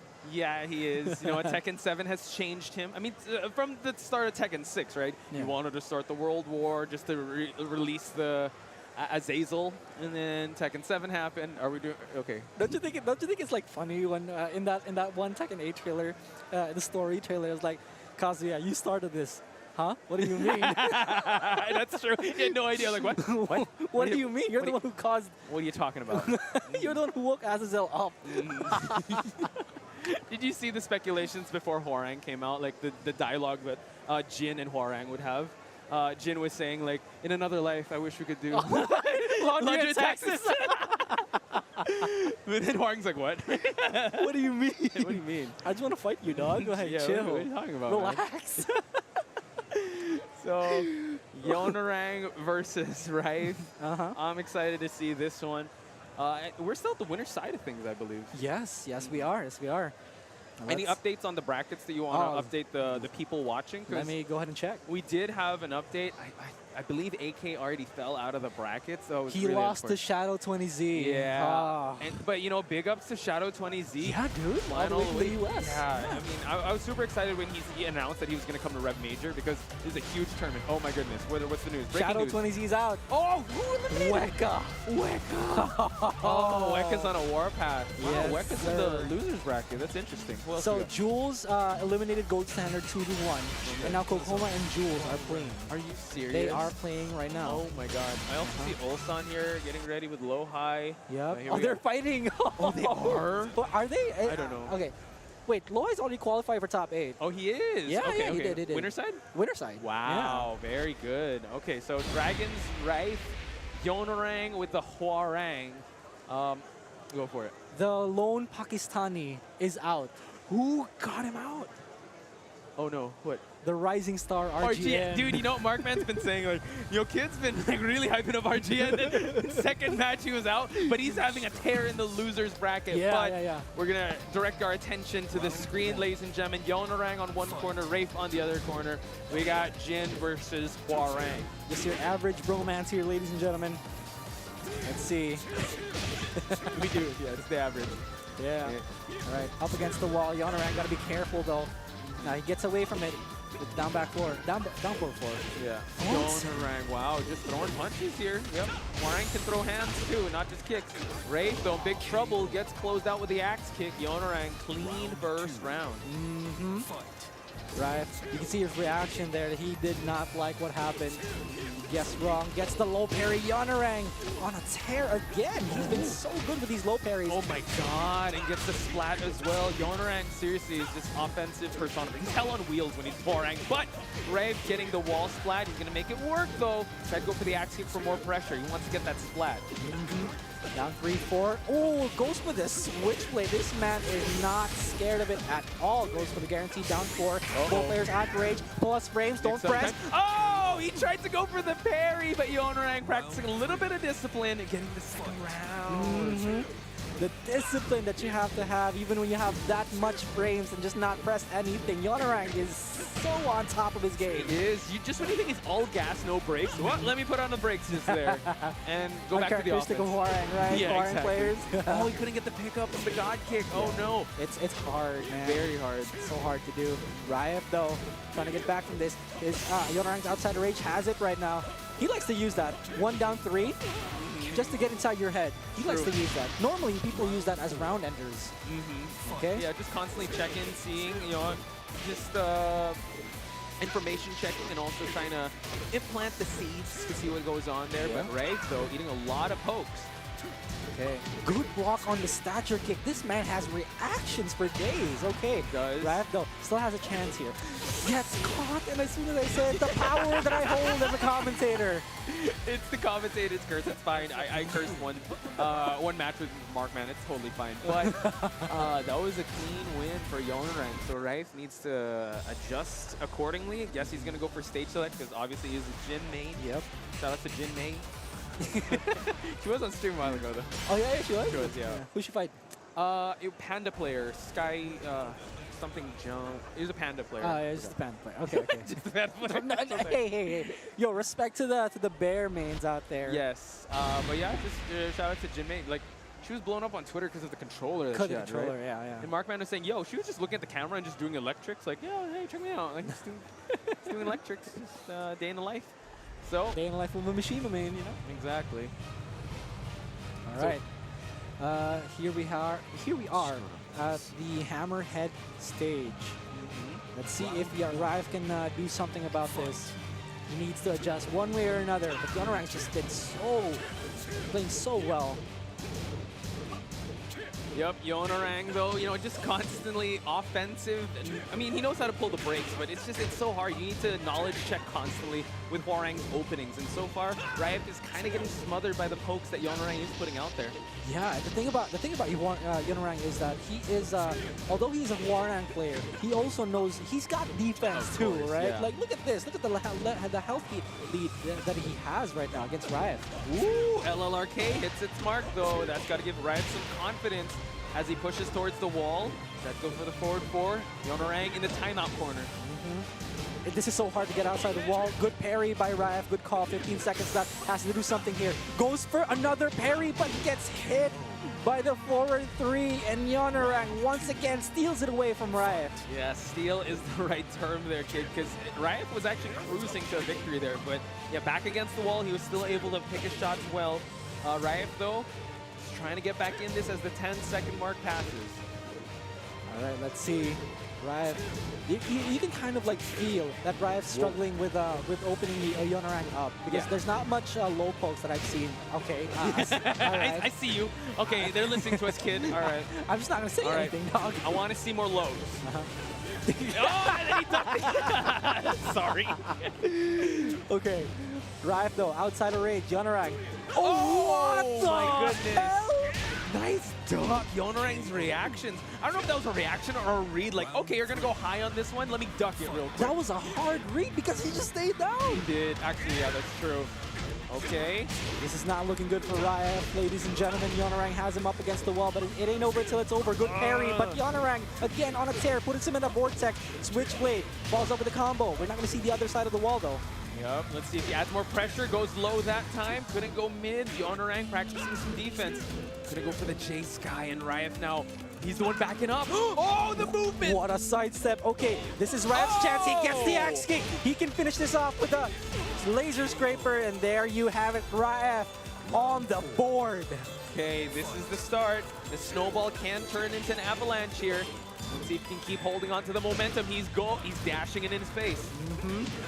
Okay, let's see, gets the hell sweep. Oh no, it's gonna start. Yeah. Once you see one hell sweep, another one's coming for sure. Oh no, getting the plasma blade, Yonorang now. Is this dead? It could be, hang on. Not yet, goes for the Wait ulti for combo. it, there it is, Yonorang getting it over Dragons REV 2-0. My goodness, in this matchup, Yonorang was just a step ahead. The dragon has been slain and sent to the loser's bracket. I do not want to be in the loser's bracket with an angry dragon. Oh yeah, dude, that exactly. I wouldn't want to be that victim. I don't want to be that victim. And like it's crazy, man. It's crazy. And now you want to know what's even crazier? Let me hear it. What? It's gonna be Ulsan up next versus Watanabe. You've seen his matches before, yes, in ICFC. Yes. Right? It's Crazy. insane. And I mean, we saw also a match earlier here with Markman. Watanabe, Alisa. It's. I mean, in Markman's words, he's got some dirt. He's got some setups. It's dirty. Like, it's good setups too. I'm like, oh my god. And he brings it out at the last minute. He's just an insane Alisa. I mean, you know what? There's not much Alisa mains out there. So, ladies and gentlemen, we are going to see that in just a bit. Ulsan, though, has been trucking on real strong since the start of the day. We opened up the day. You guys opened up the day with Ulsan. Oh, dude, Ulsan played so well. Like it's almost as if he didn't get any. It's almost as if like he didn't need the warm up. True. Right? Yeah. We did talk to him a while ago. Like, I didn't sleep so well. Imagine if he did sleep well. What the heck? Oh. And he plays this a well. Full-powered Ulsan. God. Yeah. God. That's gonna be a crazy one. But now it just seems like it's all All business. He's got good fashion sense. I like his shirt. His drip, dude. He passes the vibe check. He's all dripped out. He's got white pants too. What is he? What shoes I can't he pull that off. I really can't pull it I off. wouldn't be able to pull it off even if I tried. I will get it stained immediately. My first meal of the day, so I cannot wear white pants, folks. So you mentioned it earlier, right? So Watanabe has got some dirt. Yeah, right? he's got some cheese. He's got some cheese. Our friend Frontier would say. He's got the cheese. He's got the cheese. And let's see if it's going to work against Ulsan, one of the cleanest players I've ever seen in my life. He's very it depends on who he uses also, right? With Kazumi super clean, he can go like really neutral Bob, but he can also go 50-50 Bob. Yeah. Not to mention, he has the Feng. Feng main since 2022. Feng main since last month. Yeah. Me. Wait since a while ago. I mean, to be fair, I know I got some moves. I'm kidding. I'm kidding. But like, I will say this though. Remember the first time we met and I asked you who do you mean? Remember your answer? Oh, dude. Okay. You don't want to answer this. Okay. You want to say that? Okay, go. A little bit of lore to the people out there who are listening. So when Poch and I met back in 2019, he was like, "Hey man, I've seen you in a couple of turns before. I look up to you. You're really good." You told me that. Yeah, right? I told you that. I told you that. And they're like, "Yeah, man, I appreciate you. Who do you mean?" And then I said, "Geese." And then Poch gave me the look of disgust. I didn't give you the look of disgust. I was like, "Oh, really?" Oh, really? And then you like told me like the more we became friends is like, yeah, I just kind of didn't like you when you said Geese. That was the first thing you said. I don't know. That wasn't me also. I'm pretty sure Pika said the same thing when you said that. I was okay. I was like, wow, Geese, really? Okay. Okay, anyway, getting into the match. Back to the match here. We just dropped some quick lore for y'all guys. But again, Watanabe on Alisa and Ulsan on the Bob. Now, Markman and I spoke about this earlier. But Bob seems to be the feel-out character for Ulsan. True. If it doesn't work, he's just going to switch to Kazumi. Yeah, the tester character, that is. So far, good zip cutter. Oh my god, him with a Lang Washer and now the wall combo. This is a good tester character so far. I know. Watanabe half health though. It's a long test though. And Watanabe still got the moves. He's still got the grooves to try and get back in this. Yep. Watanabe has rage. Ulsan, Weibu into FF2. One more hit could do it. Ulsan has to be careful about the decisions that he's going to make. Oh my goodness, he has a meter to work with. He also has rage, but no, Ulsan able to snuff him out with that low. Fairly good range here. Ulsan still trying to feel it out against Watanabe. Watanabe doesn't seem to want to go in as much as he wants to because of Ulsan's defense. Yeah, it's kind of impenetrable how he hits him with the Lang Wash once again. So any attempts that Watanabe has, Ulsan's just been stuffing it, and now he's controlling in the corner, but he fights his way out. All right, down forward 2-3. We're going to see the wall here, I believe. No, he doesn't go for the FF3-3 or 3-4. The helical floor just right towards that wall. Goes for the Moonglide slide, picks it up with an EX. Dive kick, and that is as clean as it could be, kids. Okay, he still has a bottom meter here, and the thing about Alisa is that she builds meter really easily. Oh yeah. Yeah. So here we go. Ulsan poking him out. He floats him, but doesn't get to follow up with the combo. Interesting choice to go for that backswing low, but he continues and to press on with the match here. Tries to go for another launch, but no, goes for the key charge setup. This is what we're talking about, but he stuffs him out of the air. He's put in range to Ulsan with the break. What can Watanabe do here? 2 sticks of butter. Oh, he kicks the low, goes for the bloody That's horn. a guaranteed combo right there. Still a lot of life though and a lot of time left, but the rage is actually going to give him a lot more damage. Oh no, he drops the combo. Can he capitalize it on his step? Oh, goes for the belly buster to close it out. Ulsan takes round number 3. Oh my god. These guys are playing out of their minds. Ulsan though still catches him towards the wall. Not quite on the wall, but it's enough. The pressure will be there. Oh, they trade, but in favor of Ulsan. He's still the one standing, and the real estate advantage is on his side. He drops the elbow for a punish. Optimize punish too from Watanabe. Oh, gets the float in? Are you kidding me? Oh, here we go. Okay. He cancels it out. Watanabe working with some rage here. Ulsan, he's the one controlling the hand here. Okay, it's a lot intense. That's launch punishable. Good call from Watanabe. It's not going to kill. This combo's not going to kill, but it will be a lot of damage for Ulsan. Gets the combo in. He drops the wall combo, spends the rage. Mix-up coming in. He gets the EXDP, but it doesn't get him anyway. Ulsan with the Shoryuken punish. I'm telling you, man, this tester character has been passing with flying colors so far. Shoryu, EX Shoryu, defended it all, not gonna fall for it, and he's able to get the spinach uppercut to close that one out. And he goes straight into rematch as well. Okay, I'm not so sure about that I know, either. maybe just let it simmer for a little bit, right? Drops the elbow, Ulsan's still in the lead. It's okay though. Gets the block as soon as I said it was okay. Yeah, that's the spinach uppercut we're looking for, and now finds the wall too. Okay, puts Watanabe at bridge. Watanabe's in big trouble. Gets the side switch in. But Ulsan, oh, good punish. That was a misinput dive kick. Unfortunate. And Ulsan was ready to pick up the pieces. You gotta be really careful. I mean, main Alisa, you know she has an execution barrier to go with, so sometimes in high level that can't happen. All right, here we go. Watanabe still struggling just a little bit. Ulsan's playing so well. So compact too, constantly in the range he wants to be at. Watanabe though gets the float, gets the wall, but unfortunately unable to capitalize. No, gets the bloody claw, and now we see the Watanabe has the meter to work with too. Okay, one more hit can do it. Goes for the low. Good option by Watanabe. Now Ulsan stopped in his tracks, but he doesn't look phased, not one bit. Oh my god, and if any round 3 is an indication of his confidence, it's still sky high here. Continuing to hunt down his prey here, constantly realigning himself with the wall. Watanabe though still has 2 meters, but he's able to splat him.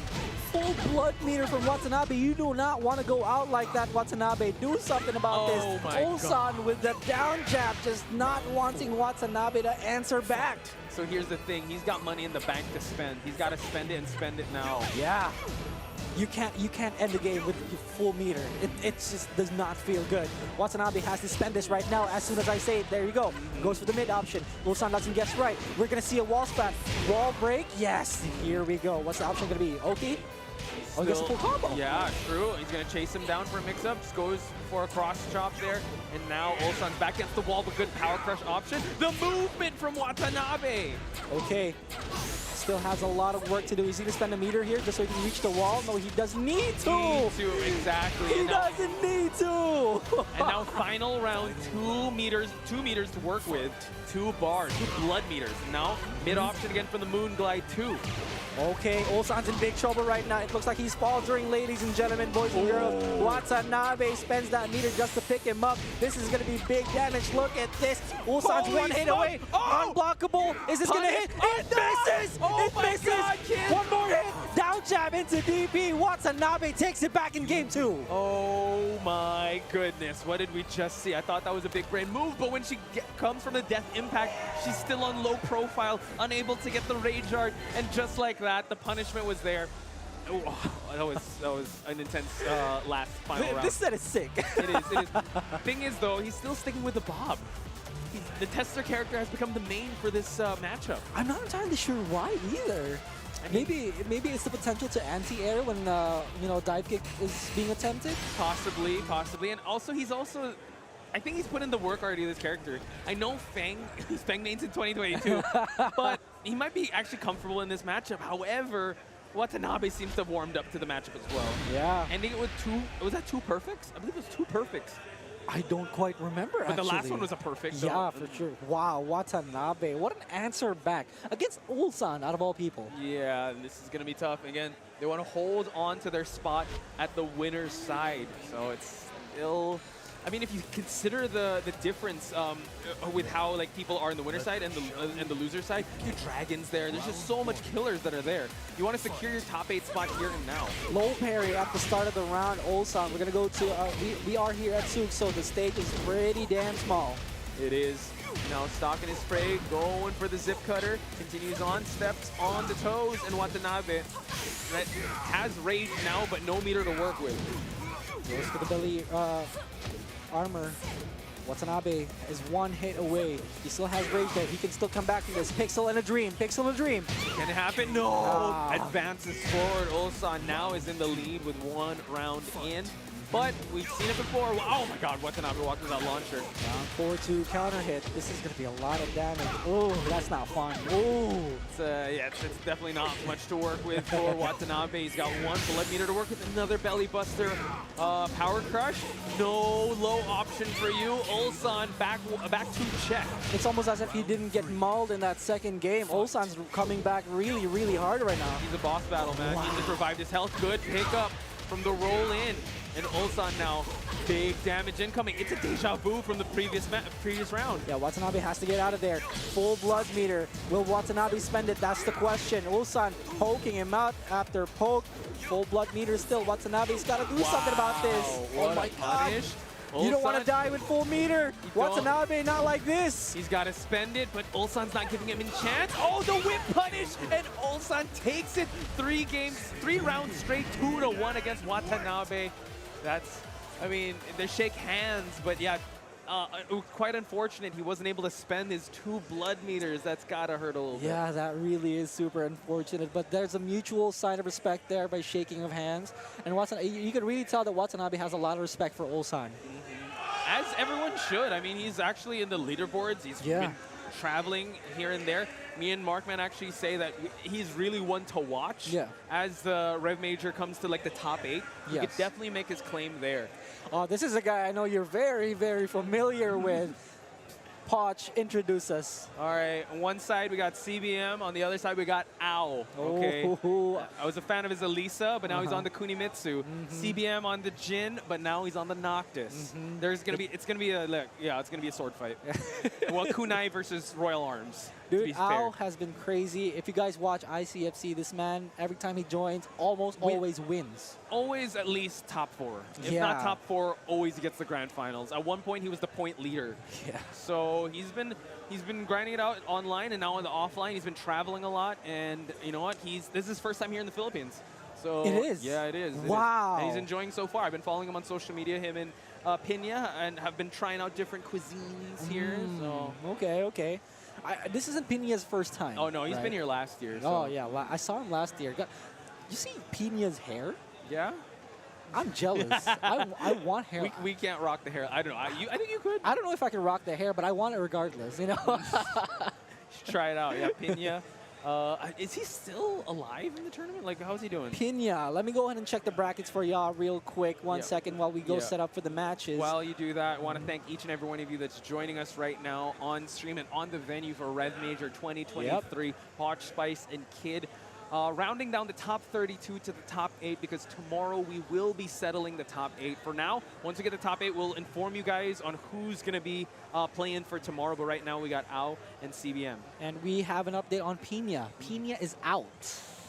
Our boy Pinya is out. Oh, my goodness. You want to know the name that took him out? Who? Is he on stream? No. Oh, okay. Multi. Wow! Multi taking him out. Oh, my goodness. Okay. Multi took him out. But also, Multi's out. Oh, dude, it's a battle royale of some sorts. Dude, it's like what Mark and I talked about right earlier in when we opened Rev Day 1, right? It was like, you put everyone in one room together and they just end up killing each other. And the one last person survives. That's how it is. That's how every tournament is. Hey, all right, see you next week. Put them all in one room. All right, see you next week. Yeah, something like that. That's a pretty interesting analogy. And I would say, it's only the strong. Yeah. Only the strong survive in this one. Oh, yeah, dude. Only strong survive. And in Rev Major, we will be rounding on top 8. And we did say it was going to be Kunimitsu versus Noctis. You've been dabbling with the Noctis recently, right? I have. Don't listen to him. What? No, I'm asking. You use Noctis, right? I have been using Noctis a lot. Noctis, for research purposes. Yeah. For a while now, I've been using Noctis, and I actually thought, damn, this guy's pretty good. Why aren't people using him enough? Well, there we go. And this man right here is responsible for why. Shout outs to PDX too, man. PDX, man. Yo, shout out to PDX. He also put Noctis on the map. He had an amazing run at Evo too. Yeah. So. Hopefully he has recovered. I believe I was following him, his hand is kind of hurting. So yeah. He doesn't want to risk it. Yo, take care of yourselves. Everyone. Hand health is very important. Health is very important for Ao right now. Oh my goodness! And as I say that, the thunder strikes. That's such a good move too. -9 on block. That's crazy. It is. And he's been on point stabs to the face there. And now CBM making sure he finds the wall. I'm just saying, like, CBM being a Jin main, now he's blessed with range of Noctis. it's just a match made in heaven. It's enlightening. Yeah, he has the, I would say, the discipline of a Jin, but the range of a Noctis. It's a recipe for disaster. Ooh, 2 rounds up, CBM and Ao. We know Ao for a while. We've known Ao for a while now. We know for a fact that this is his adjustment phase. So if ever CBM does manage to take this one, we know for sure that Ao will be able to adjust later on. But look at this, CBM, the bravest of all brave men. He's not even allowing him to play, man. That round was complete dominance, shut down, good reads from the start. I mean, it's so funny. How do we analyze a fast match like that? Dog, let him play. It's a 2-player game. Yeah, of course, Infinite Azure. Kunimitsu. Yeah, Kunimitsu, but you can also say Noctis. It's more, in my personal opinion. The movement, yes. Yeah. But he can still chase her down with... It's hard, simply because Noctis doesn't have that many pokes, many reliable pokes, because he does have down 2, he does have down 3. But if you don't condition your opponent to duck enough, then it won't be much, to be honest. Fair enough. His pokes being pressured or like at range? I was talking at range. Because when you're fighting against like a character who's super like spacey and stuff like that, super defensive, how do you? It's hard to open them up with the limited movesets that Noctis has in terms of So you're saying poking. Noctis needs a buff? Yes, I mean, you know, please don't cancel it. No. But Noctis is still blessed with his range here. Good whiff punish to the Thunder, and now Ao trying to go for the back turn mix-ups of Kuni. That's also one of the really good moves from Noctis. 2-2, and CBM gets the block. That's the first sweep that Ao did, and yet CBM. Yeah, that's what's scary also. He tried to do the sweep, it got stuffed and deterred. Will he keep going back to it? He probably will, you know. Just because one sweep gets blocked doesn't mean you're gonna get stopped, you know. But Ao though, finally on the board. Yeah, it's the night mode of Infinite Azure that's been helping out. Yeah, I mean she is a ninja, so like she needs the night. Yeah, definitely. But oh my God, good DF2 there by CBM. Okay, big damage here. Now what's he gonna do? Okay, Engine Blade to wake up. Yeah, you know, good decision from Ao because he'd rather take that Engine Blade rather than getting launched again. Yeah, true. Good decision from Ao. Lesser of the evils, even though he got that round, but what can you do, right? Yeah. This is fighting games. Oh, okay. FF12 whiffs just a little bit from CBM. Ao spacing a lot. This is the Ao that we know. The spacing Ao. You know, super defensive. True. That's what's hard with CBM also. Like he has the long windups, especially when he closes out the distance. And Ao just really capitalizing on that because he's got better approach tools. Down 3. We're gonna see a lot of down 3s and back 2s from CBM. Well, we can count him up as the clock winds down here. He stops immediately for the set dashes, and CBM still trying to look for that haymaker blow here for things to turn his way. Yeah, both players just outside of range too. So Ao needs to close this one out if he wants to poke him out. Okay, here we go. Oh, spends the drive early on. CBM able to close it. Wow. My goodness, 2-2. The MVP as a Noctis player, to be honest. Let's see if Ao can come back from this. The defensive playstyle of Ao isn't quite working on CBM. It seems like he knows how to deal with defensive playstyles. So far, so good, though. CBM trying to test. Nice block on the low. Good punish as well. Oh, okay. The knee. All right, Hail Mary knee. Let's go. All right. Is this his chance? Goes for the guarantee. Oh, Gets the low get-up kick and finishes it off with an FF4 CBM 2-0 against Ao. And we were hyping him up earlier. We were. We really were. I mean, his Kunimitsu was there, but CBM just shut it down completely. I mean, with his Noctis, he has been on a tear in TWT so far, and he could cement his way. You know, you could definitely have him and his fellow teammate in top 8. Yeah, I mean, he beat Arslan with the Noctis. He did. And because of that, Arslan started using Noctis too. So like, I mean, know thy enemy, right? Yeah. Art of war.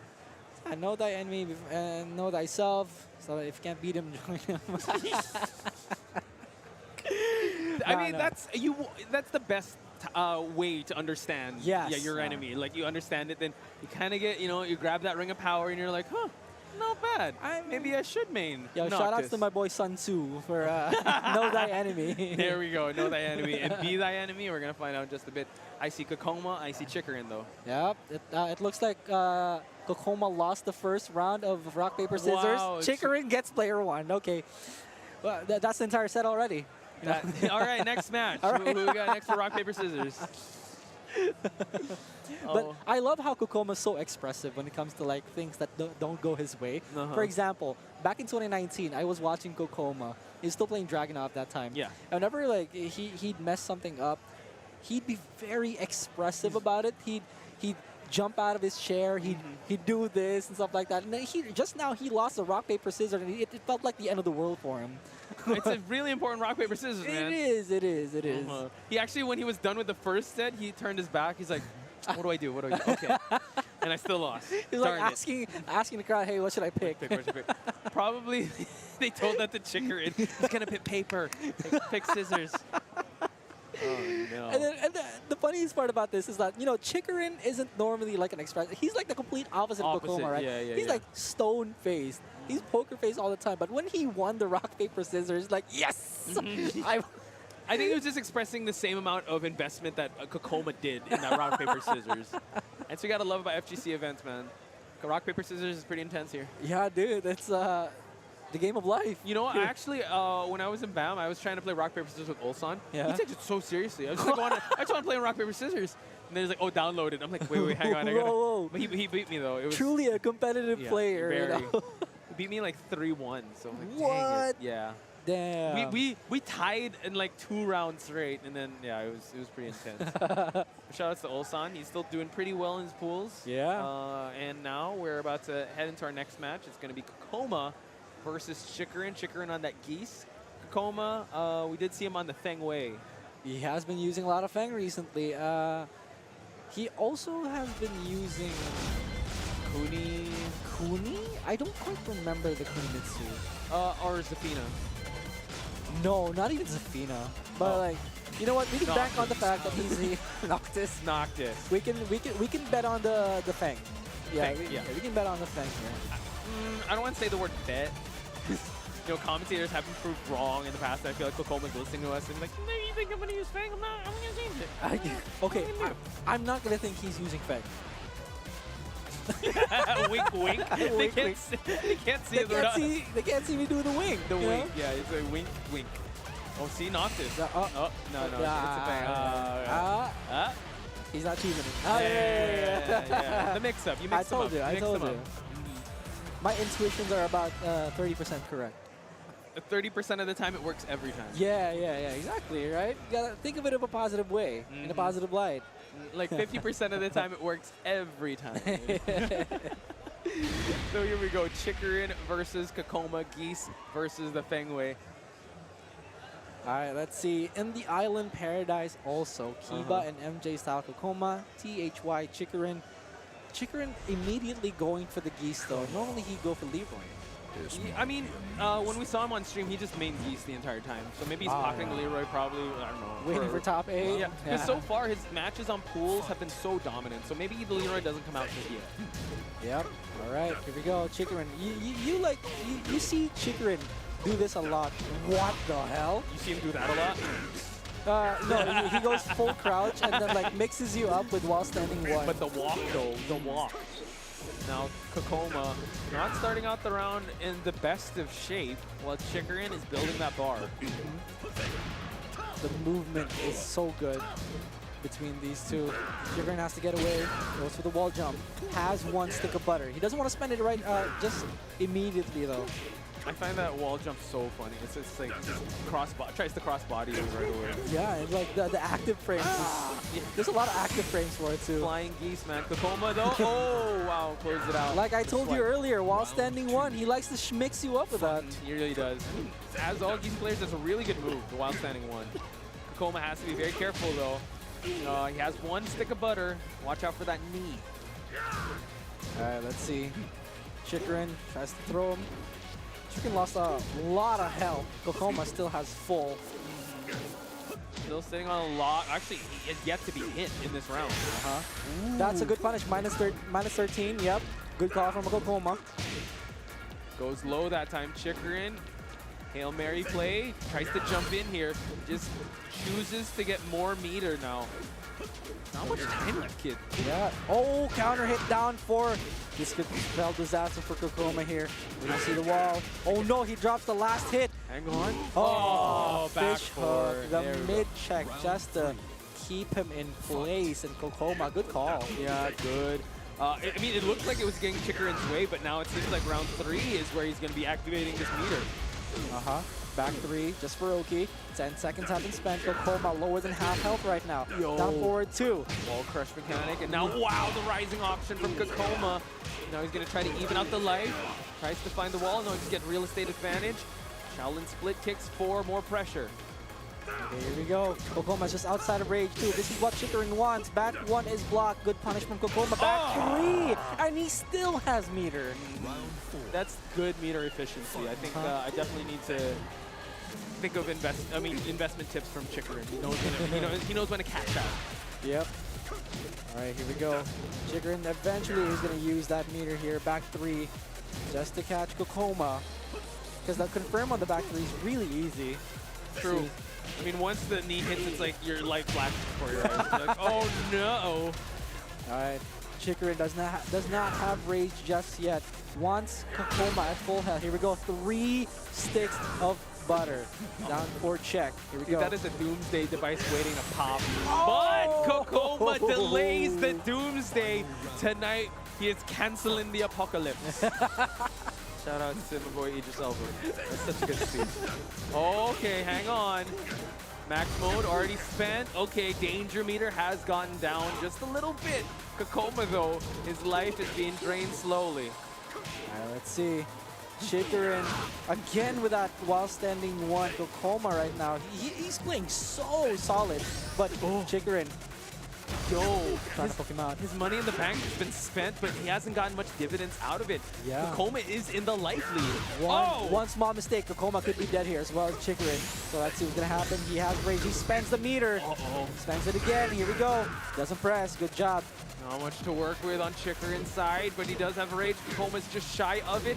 Tries to get more plus rage. Gets the low. Clips him out of it. And now Kkokkoma gets the first game.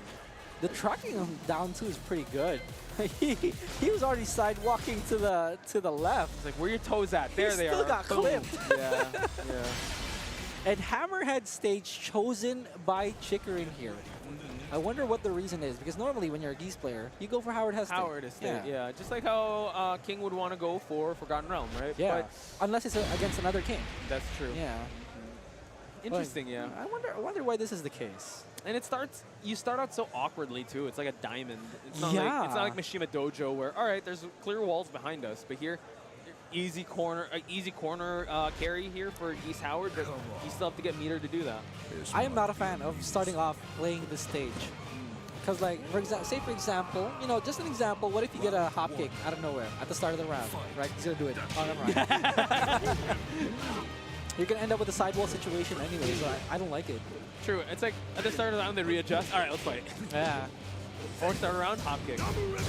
Rupuken. Oh, he had the right idea in mind. Double Rupuken is launch punishable.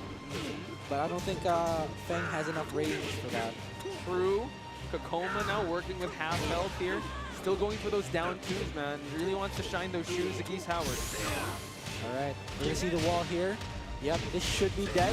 There you go. Kkokkoma up 1 round in game number 2 against Chikurin. As the rounds keep on going, Kokkoma's momentum and confidence keeps on building up. Chikurin, though, has the first meter gain. Not great usage in the previous round, in the last match, so let's see if he's going to maximize it. No pun intended. All right. See, the thing about Geese players is that you don't normally use your meter as soon as you get it. You have to wait until you almost build up the second meter. The thing is, some Geese players are just like, oh, I got to rip. Yeah, payday, time to spend. Let's go. But yeah, Chikurin is not like most Geese players. Yeah, there you go. He's already like halfway through building his second meter, so this is good meter management from Chikurin. But here we go. He's caught pressing on 1-3. He's in trouble though, up against the wall. Kkokkoma gets hit. This isn't dead yet though. One more mix-up while standing 1. Chikurin's favorite move, I guarantee you that. He has closed out so many rounds with that. Just check in the defenses of his opponents. Nice sidestep there, but they got a trade in the process. Oh, he gets the combo too. Good stuff from Chikurin. We're going to see the wall here, ladies and gentlemen. Kkokkoma in big trouble. He's in the corner, so if he tries to sidestep, it's going to be really difficult. Yeah, it's going to be a little tough here. Okay, spends more. Actually, he's about to get a meter while Kkokkoma has rage. Not going to allow him to use it. 4-3 is plus frames. Kkokkoma got caught pressing. Ooh, started out with a trade. Now it's afternoon at Hammerhead. One is at set point. Here we go. Chikurin right now hoping to close game 2 out and take it to a game 3. Kkokkoma pushing him towards that wall. Oh, he wants an overtime in Hammerhead. He wants to turn at nighttime. So let's see if he'll get that. He wants the dark mode? He does. He does. He wants to keep these guys in the garage, man. Overtime, nice down back 3. Constantly trying to swipe away at Feng with that Eagle Claw. He's got 2 bars a meter here. He's about to build it. Kkokkoma has to be super careful about the decisions that he makes here. Oh, he's able to clip him, unable to punish. If he backdashed a little more, it could have been a whip punish. I feel back 3. I feel back 3 coming. Back 3. You know it's coming. I feel a down back 3 from Kkokkoma. Just open him up. Oh, wow, nice interruption there. Good Chikurin in range. Hang on, final seconds, kid. Armpit punch. Oh, backstep. Kenpo backstep. He's trying to close this one out. Oh, hang on. Kkokkoma. No, he's not in the lead. He's not in the lead. Chikurin gets that game. The clutch. Wow. Kkokkoma, he knew that he was losing time, so that when he was approaching Chikurin knew that he's going to go for a low. He knows that he probably thinks that I'm not expecting it, and he blocked it. Good call from Chikurin there. And he finally takes it to a game 3. We're going to settle things in brimstone and fire, ladies and gentlemen. This is where real men fight. Apparently, this is where people settle their grudges. Not like face to face. Let me meet you at the volcano. That's Tasty Steve in the lore, yo. I don't get it, man. Like, isn't Geese like barefoot or like wearing socks? Oh, you got me, man. I don't know. He's really committed to the. Oh no, he's dapped. Yeah, he's actually all dapped up. All right, I got you. No worries. At least they're both wearing shoes. I love how you're very concerned about the footwear of the men we're about to see. But yeah, you're true. It's brimstone and fire, dude. You're stepping on freaking ash. Yeah, dude. Like, damn. Does this not concern you? Okay, it does. Okay, here we go. We're getting into the match now, ladies and gentlemen. Sorry about that. Nice low there for Chikurin to capitalize on. Good start. I mean, this is the best way you want to start in these towers, right? Building a meter, and you get the first round, too. This is the best that you could ask for. You're also about to build up meter. Chikurin's in a good spot right now. Kkokoma's in rage, spends the rage drive, jumps up, doesn't capitalize on it, but down 4. Closes it out, Chikurin, round 1. Yeah, Kkokkoma is still in this match, right? It's a constant back and forth, but so far, Chikurin seems to have adjusted accordingly. And now he's got a meter to just kind of gamble with and just kind of keep Kkokkoma in check with. Yep. Okay, good punish from Kkokkoma here. Chikurin doing a lot more risky moves. Yeah, I think he's trying to play in that wild style that Kkokkoma can't catch up to, because he's done playing conservative, man. He wants to win this. He wants to be able to move on in this tournament. Kkokkoma, though, trying to collect some pokes. Oh, he tried to go for a parry there. He probably knew that Kkokkoma was going to contest after down 2, because down 2 is minus on hit. Very true. Another down 2. Tries to chip away at the legs. Chikurin spends the meter to keep things safe. Okay. Double Rev Poo to create that distance. Oh, 1-2 check from Kkokkoma. And now they're both 1 round up aboard. Yeah. Ooh, low parry to start out round number 3. And introducing Kkokkoma to the wall. All right, double Republican, no Oki here. Kkokkoma wants to keep Chikurin by the wall. See, he contests every time after down 2 hits. Say it too loud. They're gonna hear. They're right next to us, man. But now, down back 3 counter hit. Kkokkoma still trying to stocky spray. More split kicks, and now spends the meter. Chikurin not looking too good in terms of life. Iron Fortress punish, and now he wants to close it out. 1 more hit. Kkokkoma gotta be careful though. One small mistake. Spell disaster for him. Goes for the low block. Doesn't punish because he knew that it wasn't gonna reach, but goes for it again. The generic down 4. That's the signature move, the signature closer for most players now. Yeah. Like, electrics? No, down 4s, baby. That's how we close rounds. We close out rounds. But, yeah, go. The try-hard down 4. That's what Raph calls it. Shout outs to Raph. He's a try-hard too. I know he ends rounds like that too. All right, let's see. Kkokkoma up against the wall though. Lower than half health. Chikurin has to capitalize on this one. He can't get Kkokkoma everything. Back 1, the stop sign. 30 seconds left. It's still a lot of time for Kkokkoma to close this one out. Chikurin, he has rage. He's almost built 1 stick of butter. Can he capitalize on this? Oh, he uses it immediately. Kkokkoma guesses right. Both players have rage. He whips it. That's minus 14, and he punishes perfectly. Kkokkoma, 2-1 against Chikurin. Holy smokes! What a roller coaster ride of a match. Kkokkoma, you know, going back and forth with Chikurin, like had to slowly adjust. The Feng picked at the end really paid off, and all the way till the end, that actually. Was an amazing. We're still at pools. You do. And they're against each other. They really went through the ringer to face each other, and yeah, Kkokkoma comes out on top despite losing the rock paper scissors. That was losers bracket. Oh, that was. Oh my goodness, Chikurin's out. I thought that was upper bracket. Wow. Wow. GG. I think I think we would have been more screamy if we knew that that was the case. But that was the losers bracket, folks. So Chikurin is out of this tournament, and for you to stay up to date with this tournament, head on over to TekkenWorldTour.com and follow us at the socials. It's at Tekken and BNE Esports on X or Twitter, whatever you guys want to call it, and BNE Esports on YouTube for the VODs. Yep, absolutely. So guys, don't stay behind, stay connected. Here with us in the Tekken World Tour. Once again, my name is Kid. With me is Poch Spice. What happened to your Spice, man? Is it just Poch now? I don't know. I think I lost it. I don't know. He lost his Spice. It's okay. Oh, no. People call me Poch. It's Poch Spice. Whatever. It's all good. Yeah, it's all good. Spicy Poch on the Twitters. Just follow that. Yeah. And Aramis. Who's Aramis? Yeah, it's just a Rams kid. But yeah, before we get into more Tekken action coming your way, we are going to be taking a short breather because we were just witnessing a hell of a lot of good matches. But don't go anywhere. We will be right back. The Pac family has gathered for Pac-Man's birthday party. But one after another, they've been kidnapped by the ghosts.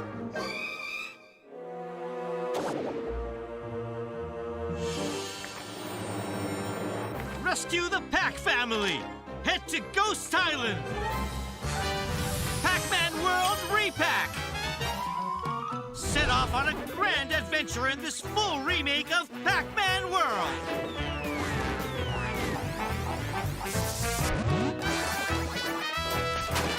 Explore 6 mysterious worlds. In order to save your kidnapped family, take on all the bad guys that stand in your way.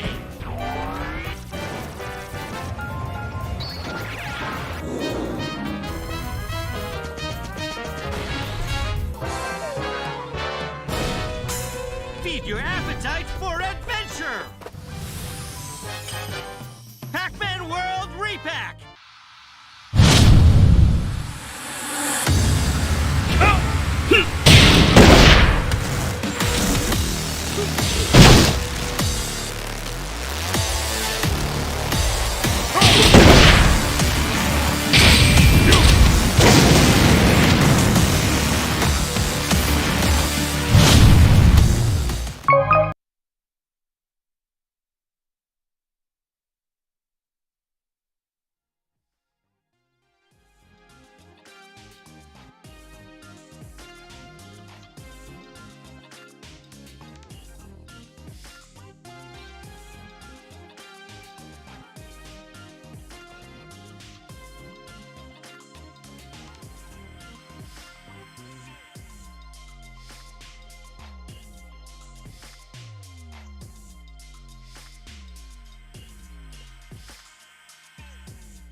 the life. 10, 9, 8, 7, 6, 5, 4, 3, 2, 1. Ladies and gentlemen, welcome back to Rev Major 2023. Potch Spice and Kid trying to figure out how finger hearts are. I think I got it. There it is. Jesus Christ. Sorry, people are passing by. They're throwing us finger hearts. We got to do it back. We came back here, and now, Kid, we are at the final stretch of today. But before anything else, what do we have in front of us right here? We got toys, Potch. We got toys. You know, a must-have action figure for all Tekken fans. I'm still so scared of like picking them up. I know. Rip has made me forever fearful of breaking these things, but they're so Rip, good. What have you done? But 20 plus points of articulation, so you can move these bad boys up. You can also interchangeable hands too. You got the blue sparks here, ladies and gentlemen. And this is just wave 1. It comes with a ready round 1, but there's going to be wave 2 already. It's going to be T8 Jin and T8 King. Oh, so yeah, with all the feathers, with all the new skins. So yeah, again, big shout outs to Game Dimensions for these amazing amazing toys here. And Namco. And the boxes look really cool too. They do. They look very cool. And whenever Brown Man me do this, he always has to say with the Heihachi. Yeah, dude, I mean, it's almost as if he's a Heihachi, man, you know? I don't know. Who's he going to main T8? Who knows? Damn. No, we were talking about that. He doesn't know yet. Yeah, dude. And that being said about the toys, you know, it's available for $26.99 for pre-order. It's got nice quality price balance. Yes. So make sure you do check that out. You're not going to regret it. So here we go. This is, we have a couple more matches before we round out the top 8. And your screen sees it right, folks. We got Rife in one corner. We got Wecka on the other side. This is the losers bracket, by the way. We just saw Rife fall to the losers bracket. And we saw Wecka a couple games ago here in the pools. So we got another lore matchup, Jin versus Xiaoyu. Of course. Normally, when I talk to Jules about this matchup, it goes to Xiaoyu because, like, you know, Jin doesn't have that many tools to catch AOP, and you know, it's just hard. This may be a rough time for Rafe, but he's got a good parry there. Able to hit him while he was back turn. Nice block on the low by Wecka, though. All right, Wecka carries to the other side of the stage. Raf. Oh, dude, he's doing Xiaoyu things. She's doing Xiaoyu things. She's defying the laws of physics with the AOP. I told you, man. I told you. As soon as Wecka fought against that Noctis, like, the AOP just stopped. But you're going to see a lot more AOPs this time, especially the fact that this is going to be a Jin. Yeah, good side roll there. He's Wecka, dead. though. He did. He went in a rage art roll. No. Okay, we're okay. Calm down. We're okay. Calm down. We're good. Rafe on the board for 1. All right, folks. We're still in the first match here. The parries are going out. Oh, my God. The Rue kick able to land flush on Rafe. What the hell was that sequence, man? I don't know. I kept hitting you. I'm so sorry. Anyway. Good thing the cameras aren't rolling. Oh, yeah. All right. Stature kick from Rafe. Wecka right now. Wecka was not happy with that first round. I saw him. Yeah, but Rafe like gave a big sigh. It's like, wow, I was lucky with that last exchange. Wall bounce though on Wecka. Goes for the OP combo. Sidestep 4, closes it out. Wecka redeems himself. A lot more clean here. He's getting the wheels turning in his favor. The foundation has been set for him as well. All right, let's see. Rafe slowly being pushed towards the wall, but he does get the forward 4 counter hit. Fortunate. And like you said, this is a rough matchup. The range is not on the side of Jin, nor is, I mean, the elusiveness of Xiaoyu will always come into factor here. Back turn mix-ups, nice parry, but the AOP just stubs all the options. Rafe is still adjusting to this. Oh, goes for the rage up, but it's going to be high. It hits? Okay, it's not going to kill just yet. But let's see. Wecka, what's the mix-up going to be? Down, back 2, there we go. Down 1, down 3. Rafe really likes to use that. True. It's a good round closer, man. It's a good check tool as well. No cloud kick for you, sir, Rafe. The side rolls have been on point with Wecka. Nice picks it up! Oh my God, Rafe's on point right now. Okay, no slasher kick. Wecka, good wake up punish, and to the wall we go. Okay. Oh, back to the wall. Oh my. He thought he was gonna do another low. He thought Raf right now super low health outside of Rage 2. Now he does have Rage. Wecka's got to be careful. Goes for the AOP. Doesn't get the guarantee. 30 seconds left. He crouches on the Rage drive with a generic down 4. Now both players at a final round in game 1. This is a potential match of the night. It's just so intense. It's so intense. The way it started out, gets another firecracker to open it up. Now, back 2-1. The parry from the back turn. Okay, Rafe. Oh, he hop kicks. He hop kicks. He was in the middle of AOP and he didn't get hit by the low. What the? That's crazy. Okay. Low parry here, Rafe. Okay. Establishing the boundaries of this match here. Blocks accordingly. Wecka, though, in his face with options. They move to the other side. They side switch. Oh, he gets the wall. This could be dead. If he does the right combo, this is dead. He is dead. Right with game number 1. That was a big scramble, I have to say. Considering how it started out and considering how it ended, this is a match that is definitely going back and forth, and I cannot wait to see how Wecka is going to change things up. Sook or Dragon's Nest, either of those two, yes, Xiaoyu will strive with those. Shout out to Piohiko, always wanting to take it to the Dragon's Nest. Smaller stage. One thing that I remember about Wecka is that I did ask Pika who the most complete Xiaoyu is, and he said it was Wecka.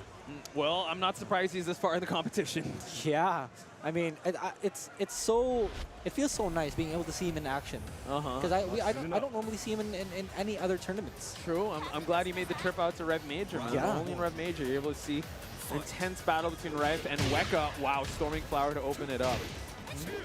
Okay, forward for the God Kick. Rice and Wecka both playing so well right now. They're playing just around each other's strengths. Yeah, patterns also, and just Rife already understanding the AOP and when the tendencies when he's gonna go to AOP, so he has to be very careful. Now able to get the giant killer and pose a big threat here to push against the wall. Okay, goes to the AOP. Not a single wall close by. Goes to the mid check, and Raif caught ducking. Round 2. Right now, I mean, he started off, it was really back and forth, so we can't judge it just based on that first round. But the double palm raise, able to get that launch, and now Wecka finds himself in a really good situation. AOP mix-ups coming in again. Raif trying to answer him back. You see Raif using a lot of back 2-1, simply because that can catch AOP. Yeah, he's been constantly checking, but as we speak, 2 straight rounds. It's already raining in Hammerhead. Raif still has not found a solution just yet in this stage. Back 2-1 again. Raif's going to be using that a lot, especially in this matchup. Wecka right now does have the life deficit. Raif, he wants that. Yeah. Oh, nice parry to the switchblade. Constantly pressuring is Raif. Another parry, back turn. Oh, she's got parries. Oh. Let's see, he's up against the wall though. This is really scary. Raif has to get out of there. Wecka is outside of Rage too. Unable to get the root kick. Oh, but watch out. Gets the mistrust kick. And Wecka working with some rage here. With some extra damage. Continues on. He's piling on the damage. But the 1+2. Rafe able to stay alive in round number 3. He guessed correctly as well. I would have ducked. I think majority of the audience watching would have ducked. Let's see. Forward 4 again. Just so Raif can maintain the spacing. Oh, gets a throw, and now he's got real estate advantage. Oh, the wall. Ducking. This is Wecka's round to take. Should he close this one out properly? Raif, there we go. Oh, no. There it is. Not quite yet. Spends the drive. He ducked? Oh, my God. Another scramble. He pressed.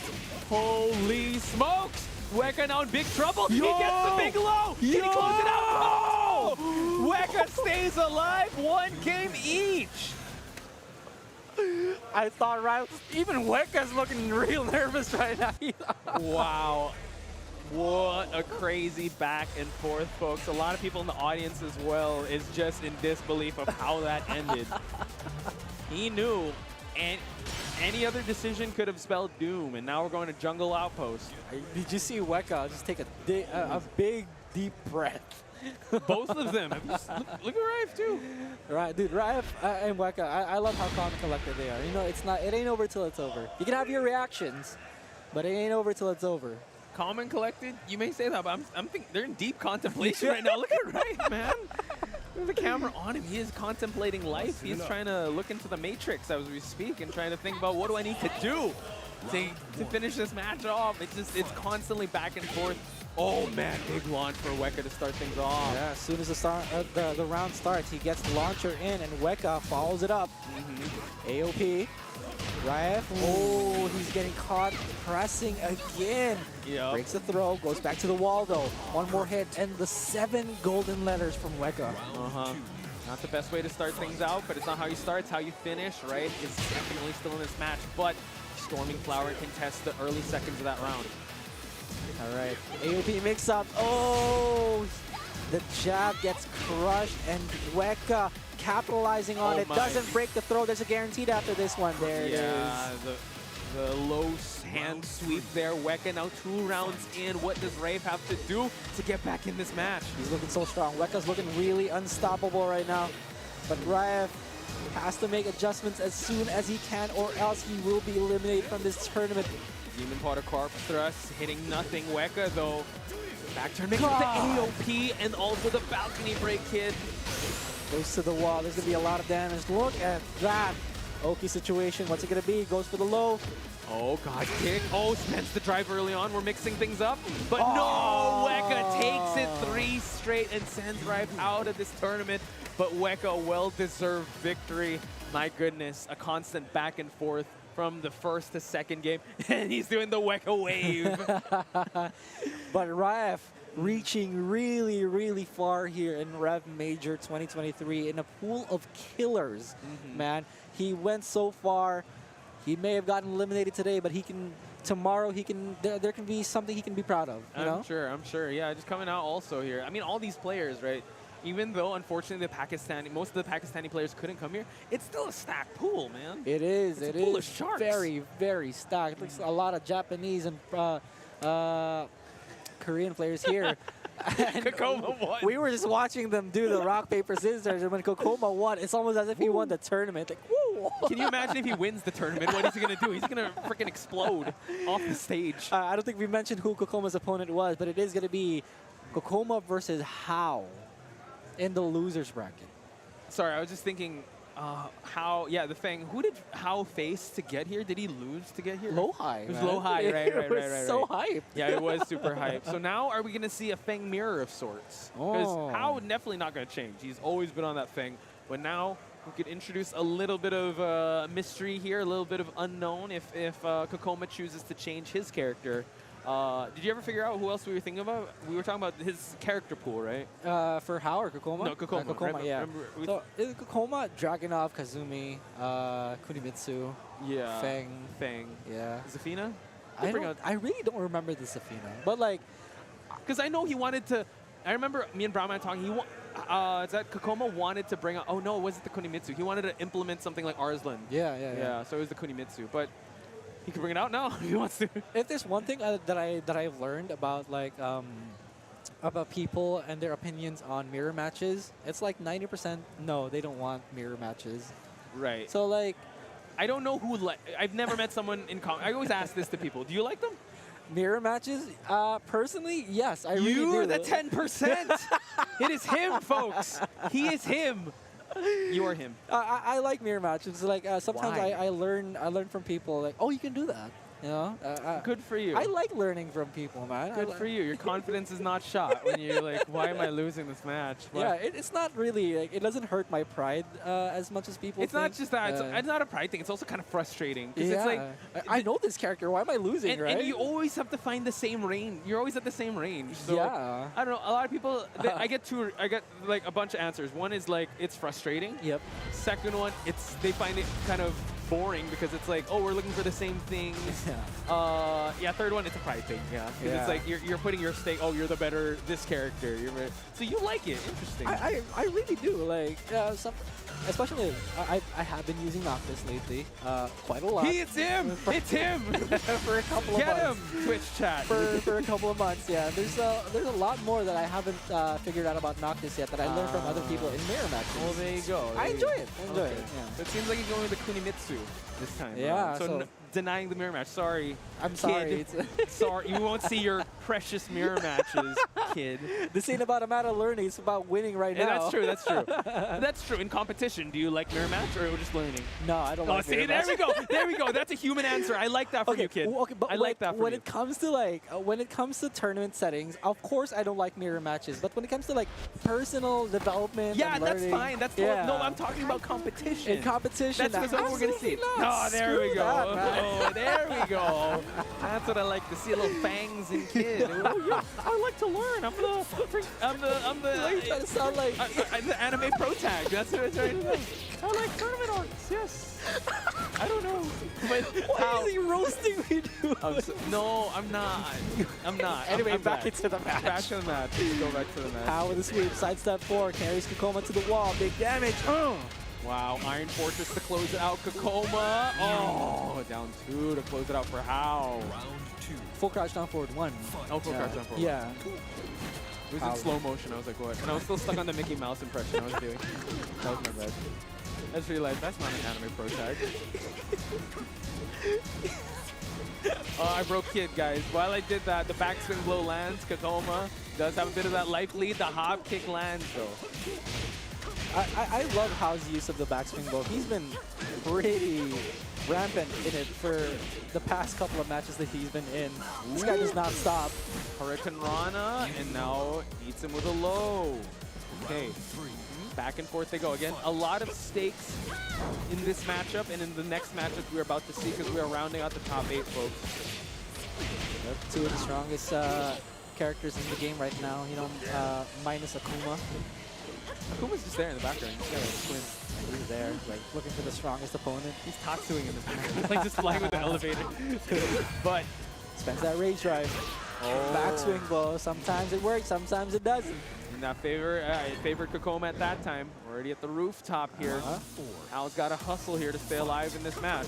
Yep, let's see it, let's see it. And Kkokkoma blows this one out, gets the double hit. And now we're going to see the wall. But he misses it.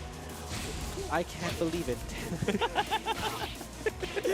Commentators curse, call it what you want, but you know what? Just call it unpredictability in Tekken. The spray don't Tekken. Back. Gets the wall. Hao's going to be looking for a lot of wall splat moves here.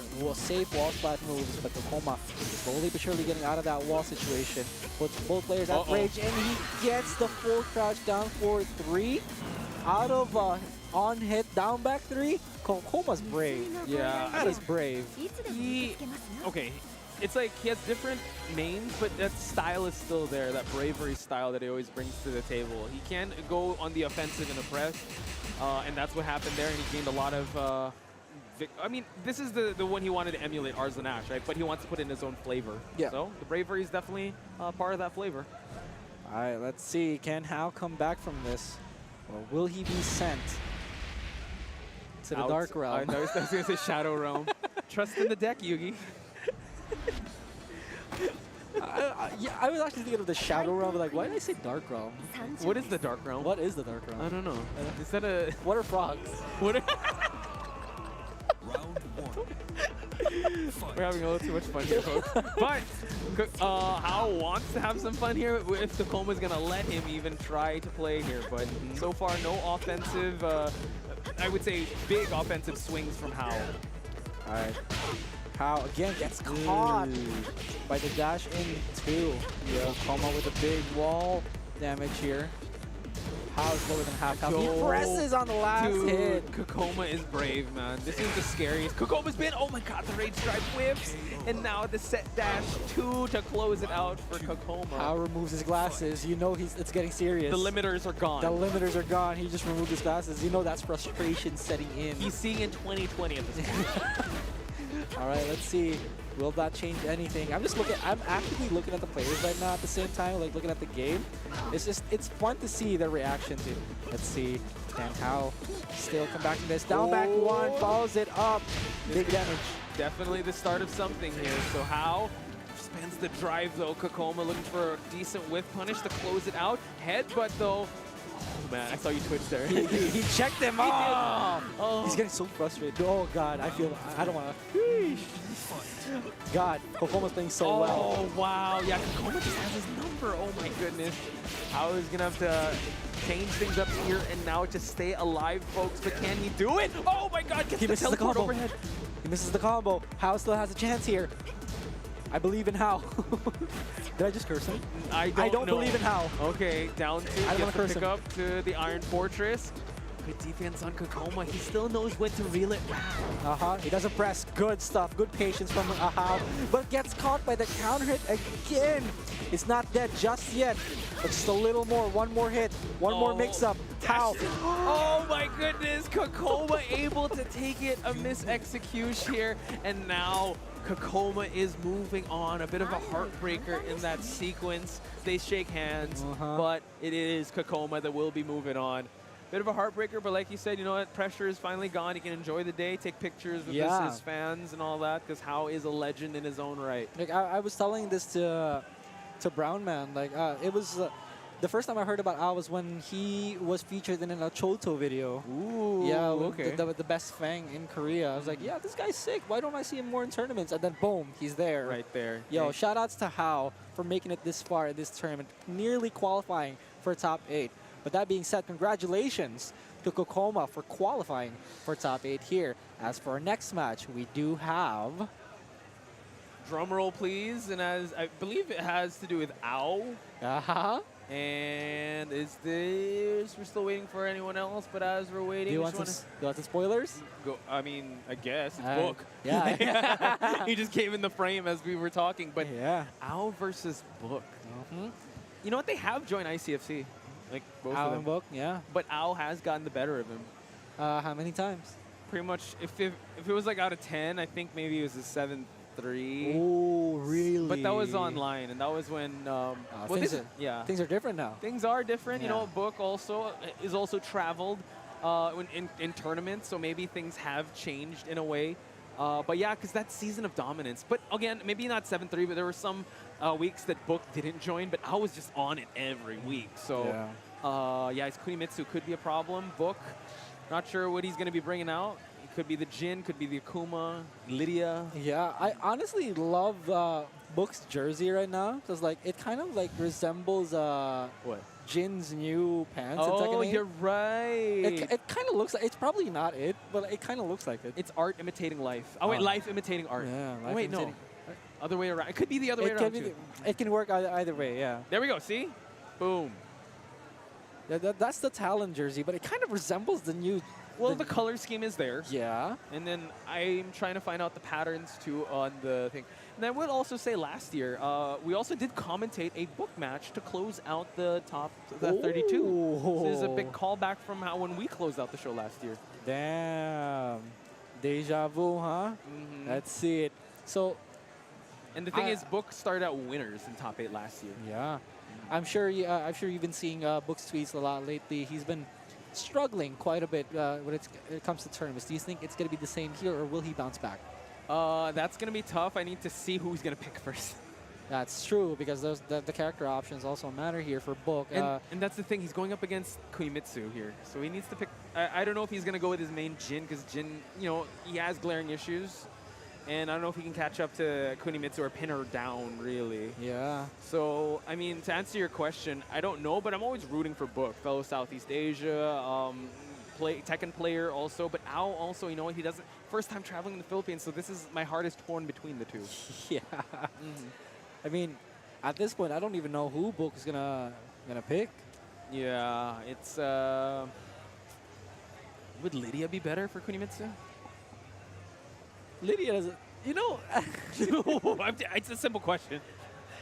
No, I don't think so. Yeah, okay. It's simple yes or no. I haven't seen Lydia ever since Evo Online. You clearly didn't see 6 Wheat Bix play on pools, bro. 6 Wheat Bix got 6 straight. Okay, shout out to 6 Wheat Bix from Australia. Shout out to Brown Man's homies. Yeah. Yeah.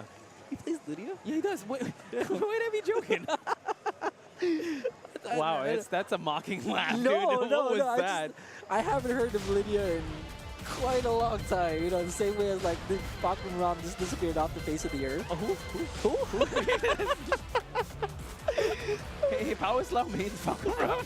He does? I mean, I thought he still played Eddie. No, on his when he streams. Oh, okay, yeah. He uses it, but yeah. Ever since Pokemon got nerfed, nobody just picked him up anymore.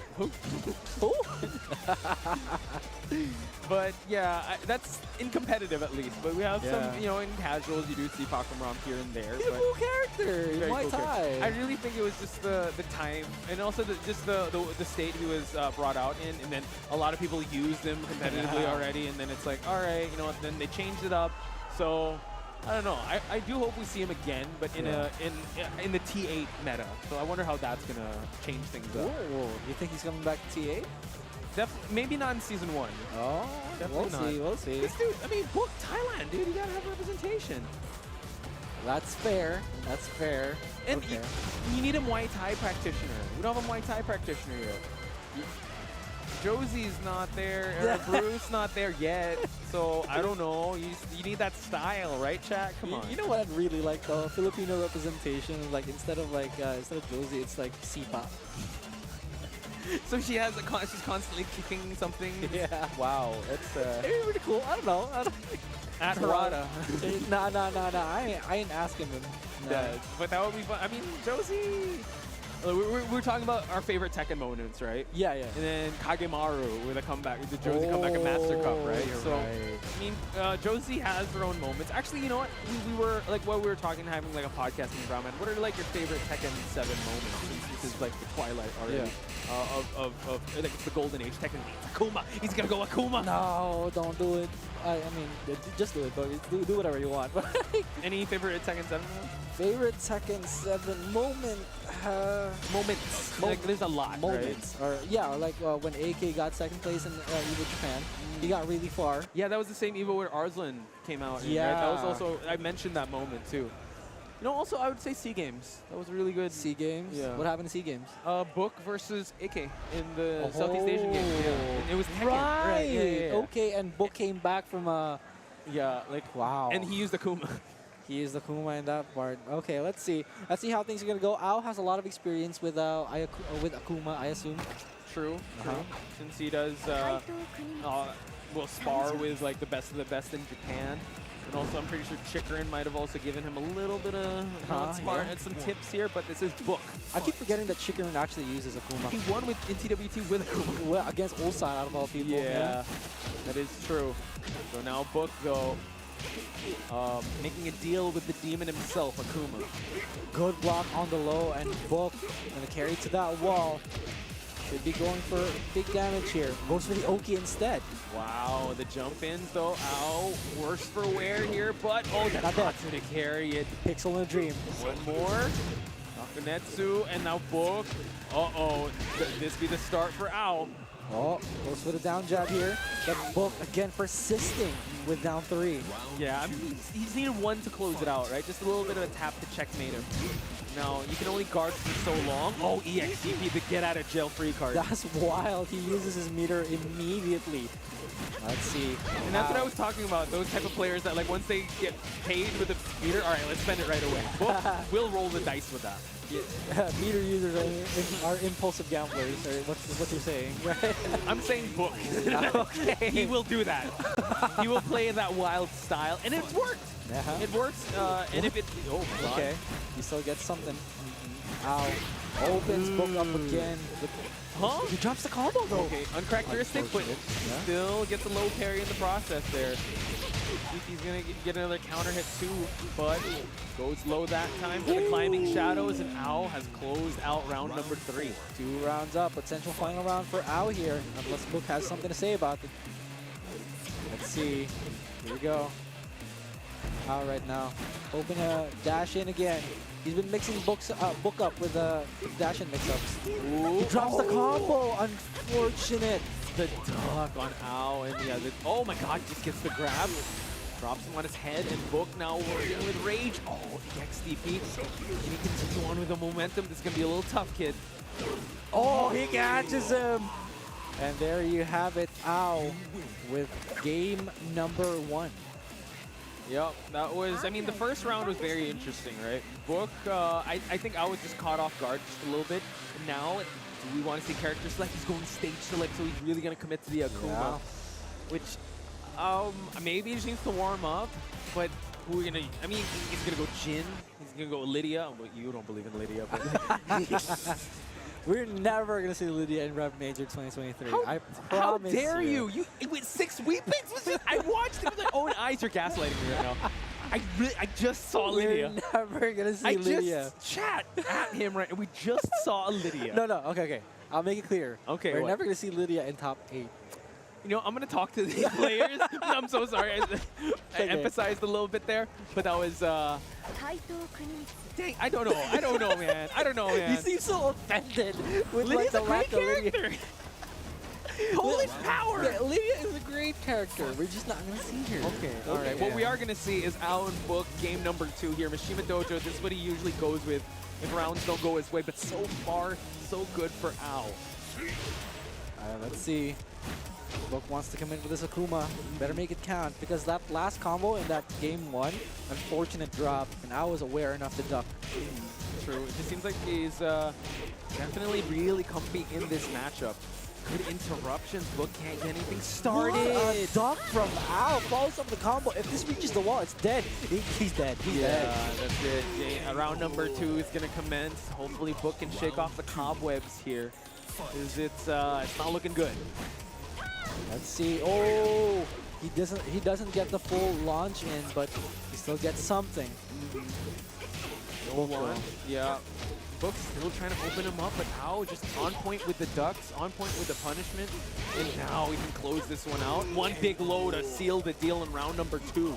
Yeah, it's a struggle to open Ao up, especially the fact that he is one of the most defensive players I've ever seen. Ao with the duck again, drops the combo. Book tries to capitalize on it. He's built up nearly 2 meters right now. We're 10 seconds into the game. Let's see what Book can do. Okay, he spends the meter, gets a conservative amount of damage hit there, but Ao is still in the lead in terms of life. Continues on to the dive, but lets it rip for the launch. Oh, this is disastrous for Book. One more hit, goes for the mid-check, and Ao eliminates Book 2-0. Ao was really on point. I mean, well-deserved with how well he played that match. It was a, I mean, I hate to say it, but it was a shutdown. He was, any option that Book presented was ducked, punished, whiff punished, whatever came out. He only built up 2 meters by the end of round number 3. So it just shows who was swinging the hammer and who was the nail. It was really unfortunate for Book, but give props to Book, everybody. He wouldn't be reaching this far if he wasn't a good player. So, you know, good stuff, good stuff. Not a lot of people can reach top 8. So the fact that he's here, he's great. He's a great player. In a stacked tournament like this. And definitely we will see him again. I think he's also part of the top 20 in TWT to gain more points, I believe. Is he? Yeah, he's gained. He got really far, I believe. I think it was CO or Combo Breaker. I'm not quite sure. He traveled to that one. But yeah, you know what? We shall move on in the brackets here. Again, I see Kkokkoma talking a Book. But I was still staying here because I believe it's going to be... Oh, no, it's not. Watanabe is coming on in. Yeah, it's going to be Watanabe versus Infested.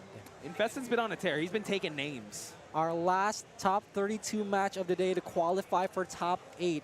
Once again, it is Watanabe versus Infested. Elisa versus whoever works. I mean, you can. He's been using Leo the entire time, right? Yeah, he is. Has benched the Negan, but who knows? He could bring that one out. We were talking about how Infested has just a roster of characters, but you know, once he started breaking out in the seams for to be DRX, he was using that Negan. But he has other characters he can break out. Yep, it looks like Infested did win the rock, paper, scissors here, so he will go to player 1 side. Watanabe. I'm just looking at his drip, man. It's just so good. Dude, he looks so good. Like his drip, I could never pull it off. Like, it's so good. I think you could. Where'd you buy it? You want to ask him? Hey. No, we're on duty, bro. Come on. Got to keep it professional here, okay? We're wearing coats, for God's sake. Yeah, you're wearing a coat. I'm just... You're wearing something. I'm wearing something. He is wearing something, folks. So once again, big shout out to each and every one of you who has been joining us. Again, it's been a journey since the start of the broadcast here. If you guys have been joining us since the start, we thank you so much. If you're joining us just now, this is going to be the final match of the night to secure the top 8 spot. On one side, you got Watanabe.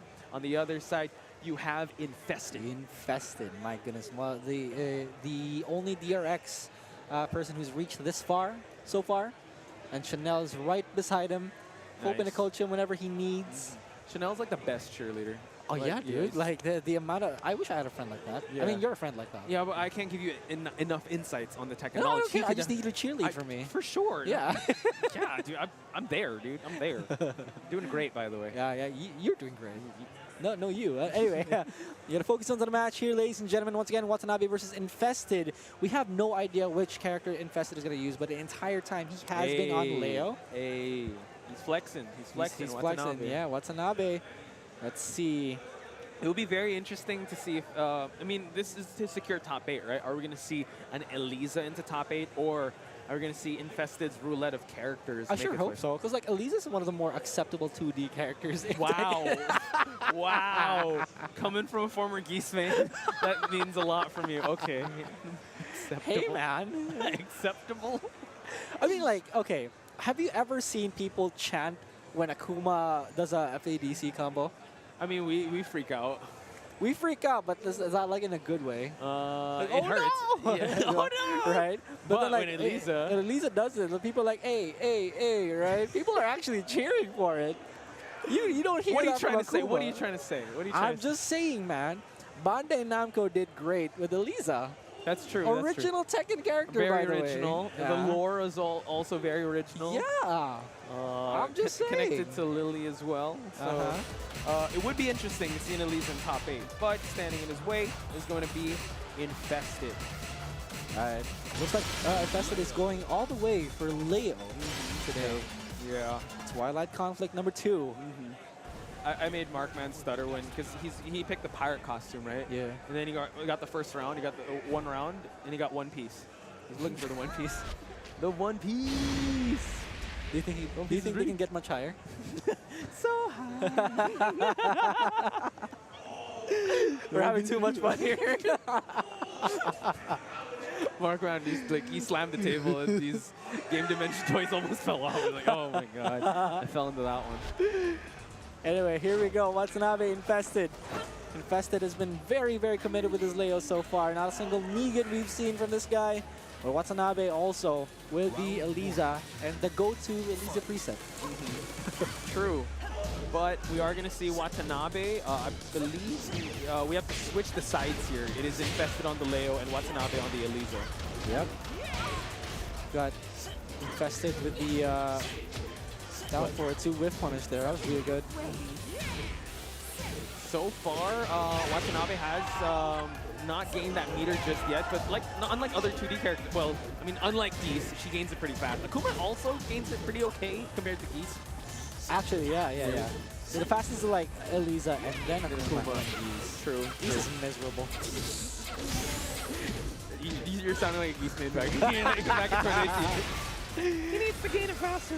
Anyway, Infested. I mean, Watanabe right now, hoping to capitalize on this. One more hit gets the Dark Wave and he hits him. So, ladies and gentlemen, let's see how this one is going to play out. Good Moonglide 2 option here. Okay. Spends that meter. Let's see. Infested. There we is go. lower than half health. Watanabe hoping to capitalize on this one. He is 1 round up, so there's a little bit of confidence here. True. Just shy of rage as well, but the low parry, my goodness, Watanabe seems here. He's actually playing this one like really close to the chest, like he's not. God, he's playing so differently compared to the last time. He is like he's actually playing like very conservatively, and not going too wild. But that's what's scary. Yeah. If things don't go his way, he knows he has that panic button and go for the EX, DP, any EX moves as well. All right, let's see it. Can Watanabe get a really good juicy combo in? And there it is! He was looking for it. The EX dive kick. Are we going to see the wall? Yes, we will! Helical flow to the wall. Watanabe collecting a huge chunk of damage. Oh, Oh, Infested's in low? big trouble. Oh my What's the goodness. mix-up? Pixel health and a dream, and Wow. the dream is ruined. Watanabe 3 rounds straight. Okay, you saw how she was able to get that much damage, right? And you're saying it's I mean, Do I have okay. goldfish memory? I mean, I'm telling you right now, She had to man, work for it. She had to. Yeah. See, I'm covering you. See, the thing is, here's the thing, right? Here's the thing. When when Akuma does a combo and hasn't reached the wall yet, you know, you're almost dead. But like Watanabe is like you had to use the he real had to get estate the wall, everything, everything had to align there. The execution, also, yeah. yeah. Well, true. But you know what? Oh, the Negan comes out. I told you, I was looking for it. I was looking for the Negan because Infested is really known, really well known about his Negan. It's super clean, and he probably just wants to. I don't know what he wants. I don't know what he wants. Well, Lucille is a vampire bat, and we want to be able to. I'm creating the lore here with you, kid. All right, and now he wants to slay this vampire. Breadcrumbs of lore here and there, just connecting it one after another. But yes, I mean the big boss Negan has come out. That means Infested really means business. 3-hit combo does hit, and Watanabe does not spare any expenses with that balcony break. Okay, goes to the wall here. God, that's a lot of damage. True. Not a lot. I'm joking. And he needed a balcony break for it, bro. Come on, stick to you got this. All right. Twitch chat, in case you guys are wondering, we're just messing around. Watch out. Oh, hits him with a mid, and Watanabe, he's now turning it up. Like, he's definitely not playing like conservatively anymore. Going in, but Good block from Infested. Here we go. Gonna carry to the wall here. Sidewall situation. There it is. Okay. Okay. Second it doesn't hit. Not quite yet, but this is the first lead. Gets the counter hit shove and to the wall, dude. That's so dangerous. Again! Oh my god. Yikes. Perfect from Infested, and Watanabe did not duck that grab. That's unbreakable. True. And against the wall, too, it's so scary to try and go for that duck. After they're getting the counter hit shove as well. So, yeah, and Watanabe has to play with the wall like the wall is lava. I cannot touch the wall, especially if I'm up against the Negan. He has meter, though. That's a lot of meter from Watanabe. Infested has to be careful about the decisions. Blood Eater is about to spill here. Needs to not whiff. Ooh, I just speaking said of whip, so. bloody hard to activate Watanabe. I just said so, but the sidewall will kind of save his life, but not really. Good break on the throw. Infested has rage here. Watanabe has a lot of help. Trying to get the counter hit shove, but Infested. Let's see if he'll go in the well there. Watanabe tried to go for that, the grabs there, but still no dice, and now final seconds, kid. Oh, gets the wall spot, converts to a combo, 9 seconds left. Oh! He misses, but that is safe. 5 seconds left, gonna throw the Dark Waves away. Watanabe has so much health, and Infested could not capitalize properly on this. He still has a chance, though. He's not out. The fadeaway jumper to close that one out. Watanabe, though, smells blood in the water. Moonglide slides have been finding its mark. Infested now. Back is against the wall. Nice movement here, but Watanabe is just on his case. All right, let's see. Can Infested still come back from this? Watanabe's been playing so incredibly well right now. And now he's trying to shove him against the wall. Watanabe needs to stay away from that corner. Good interruption from Infested. Ooh, floats him out. Let's see what Infested does here. Goes for the spike. Wants Watanabe to guess. Almost went for the dive kick. He's in the corner. He can't get out properly. It's going to be really, really hard. He missed input. What's it going to be? Infested with the stomp, and he gets it to a final round. But the question is, can he close this one out and take it to a game 3? This is so pivotal. It can go one way or the other. Watanabe still sitting on 2 meters here. Okay.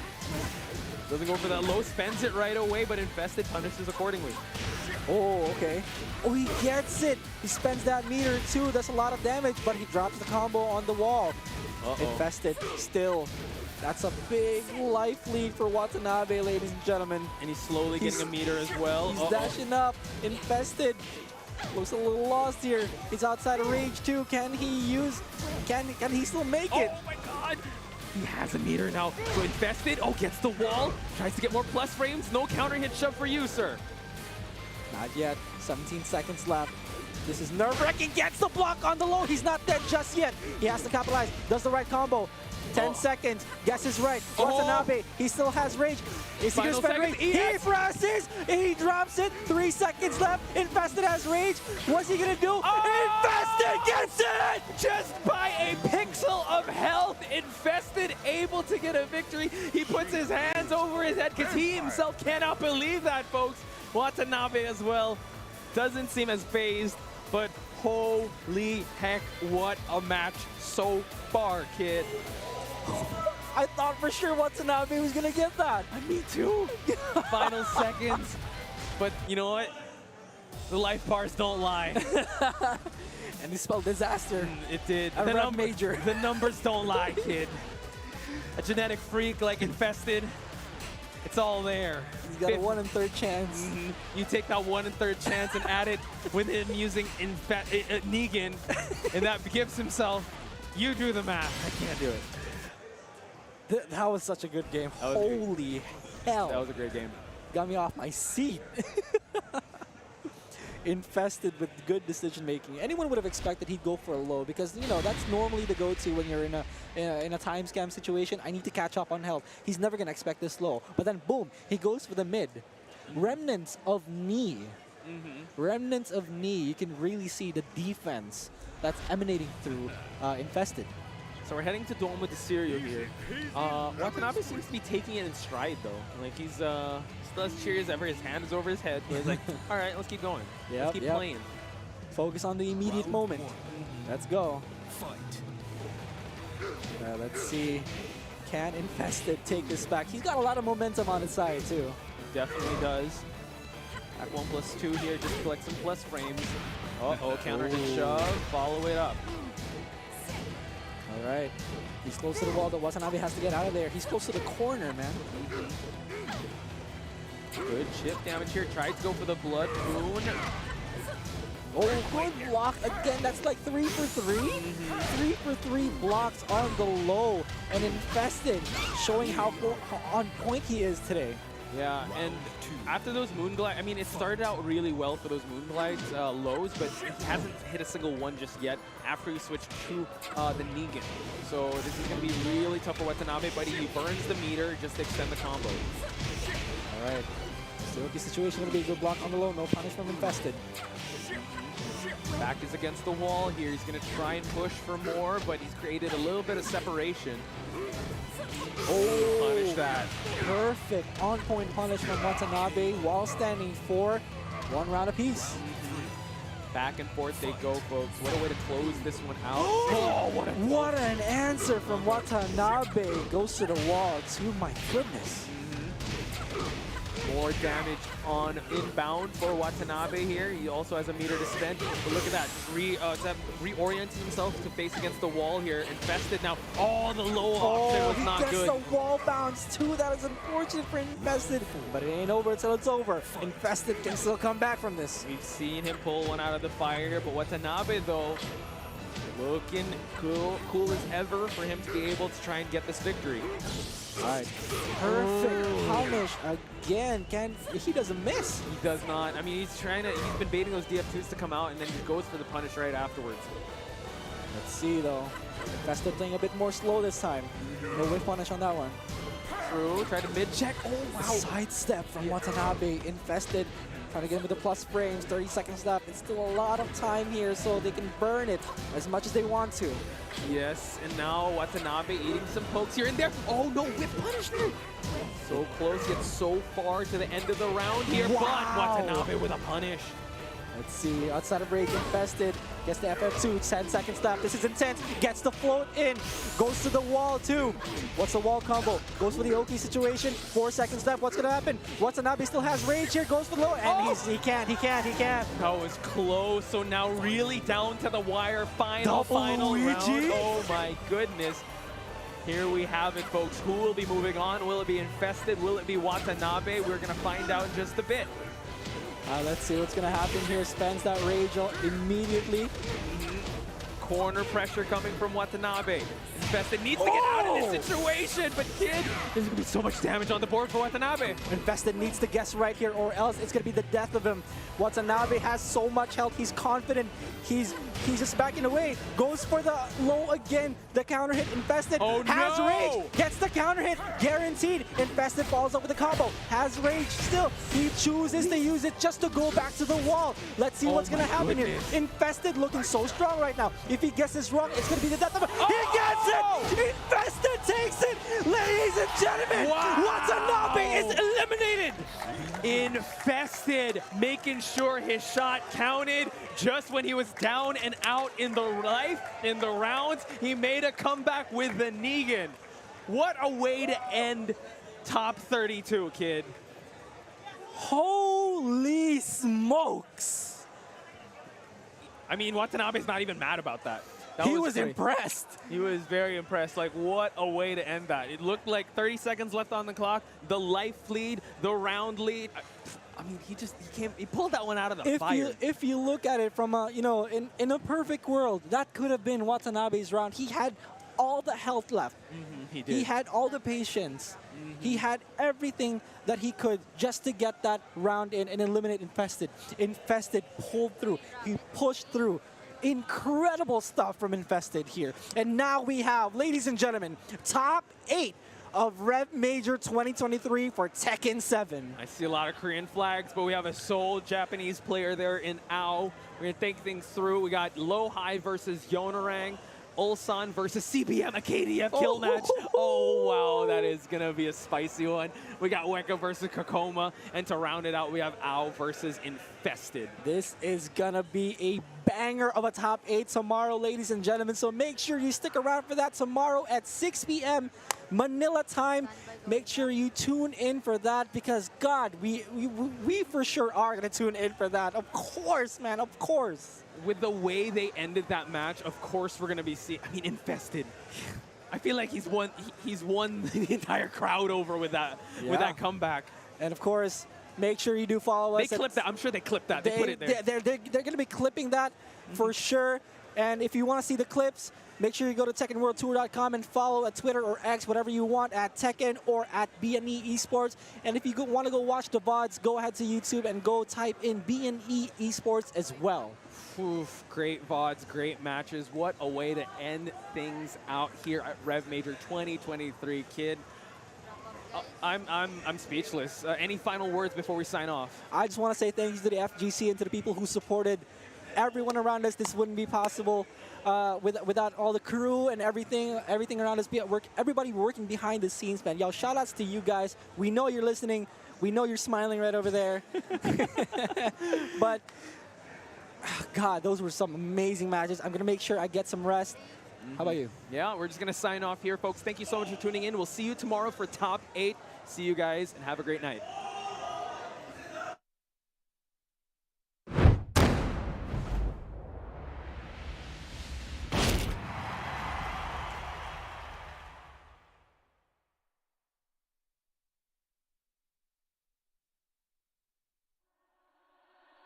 Get ready for the next battle. Tekken 8. New challenger. Turn way.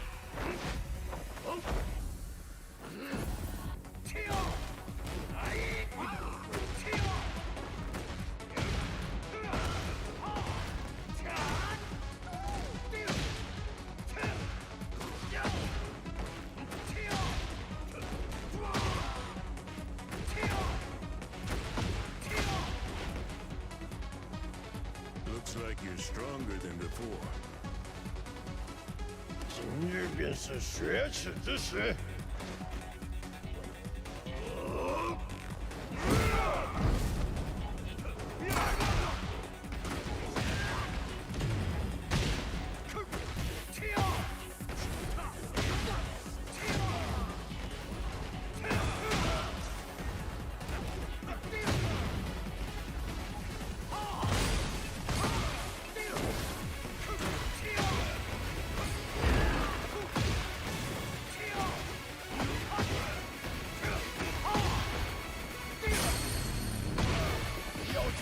人类。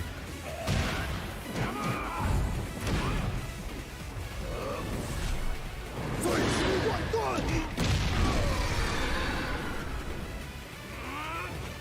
你将前往更高的境界。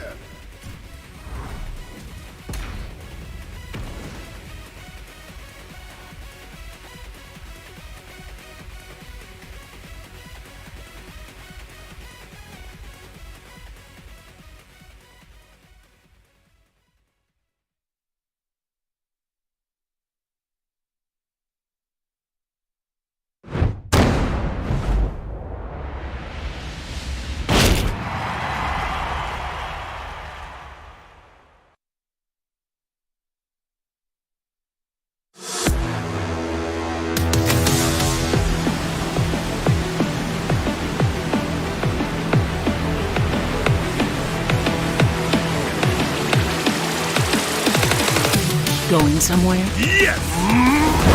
戦闘を開始する決めたから稽古してたらどうすん 失敗봐주겠어. Es hora de entrar. Observa! 더 들어주지. Heihachi Mishima is dead. أريد معرفة الحقيقة. Let's go. Willst du im Sparring gegen mich antreten? Yoshimitsu Kendo!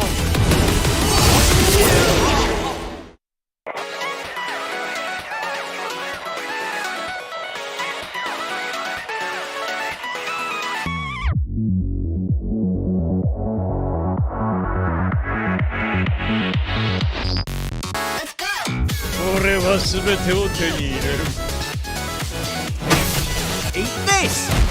What's done is done. 귀찮아.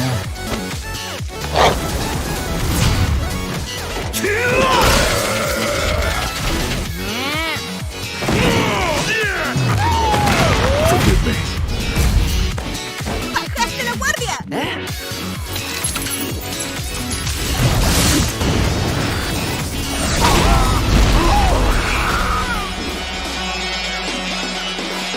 Get ready for the next battle!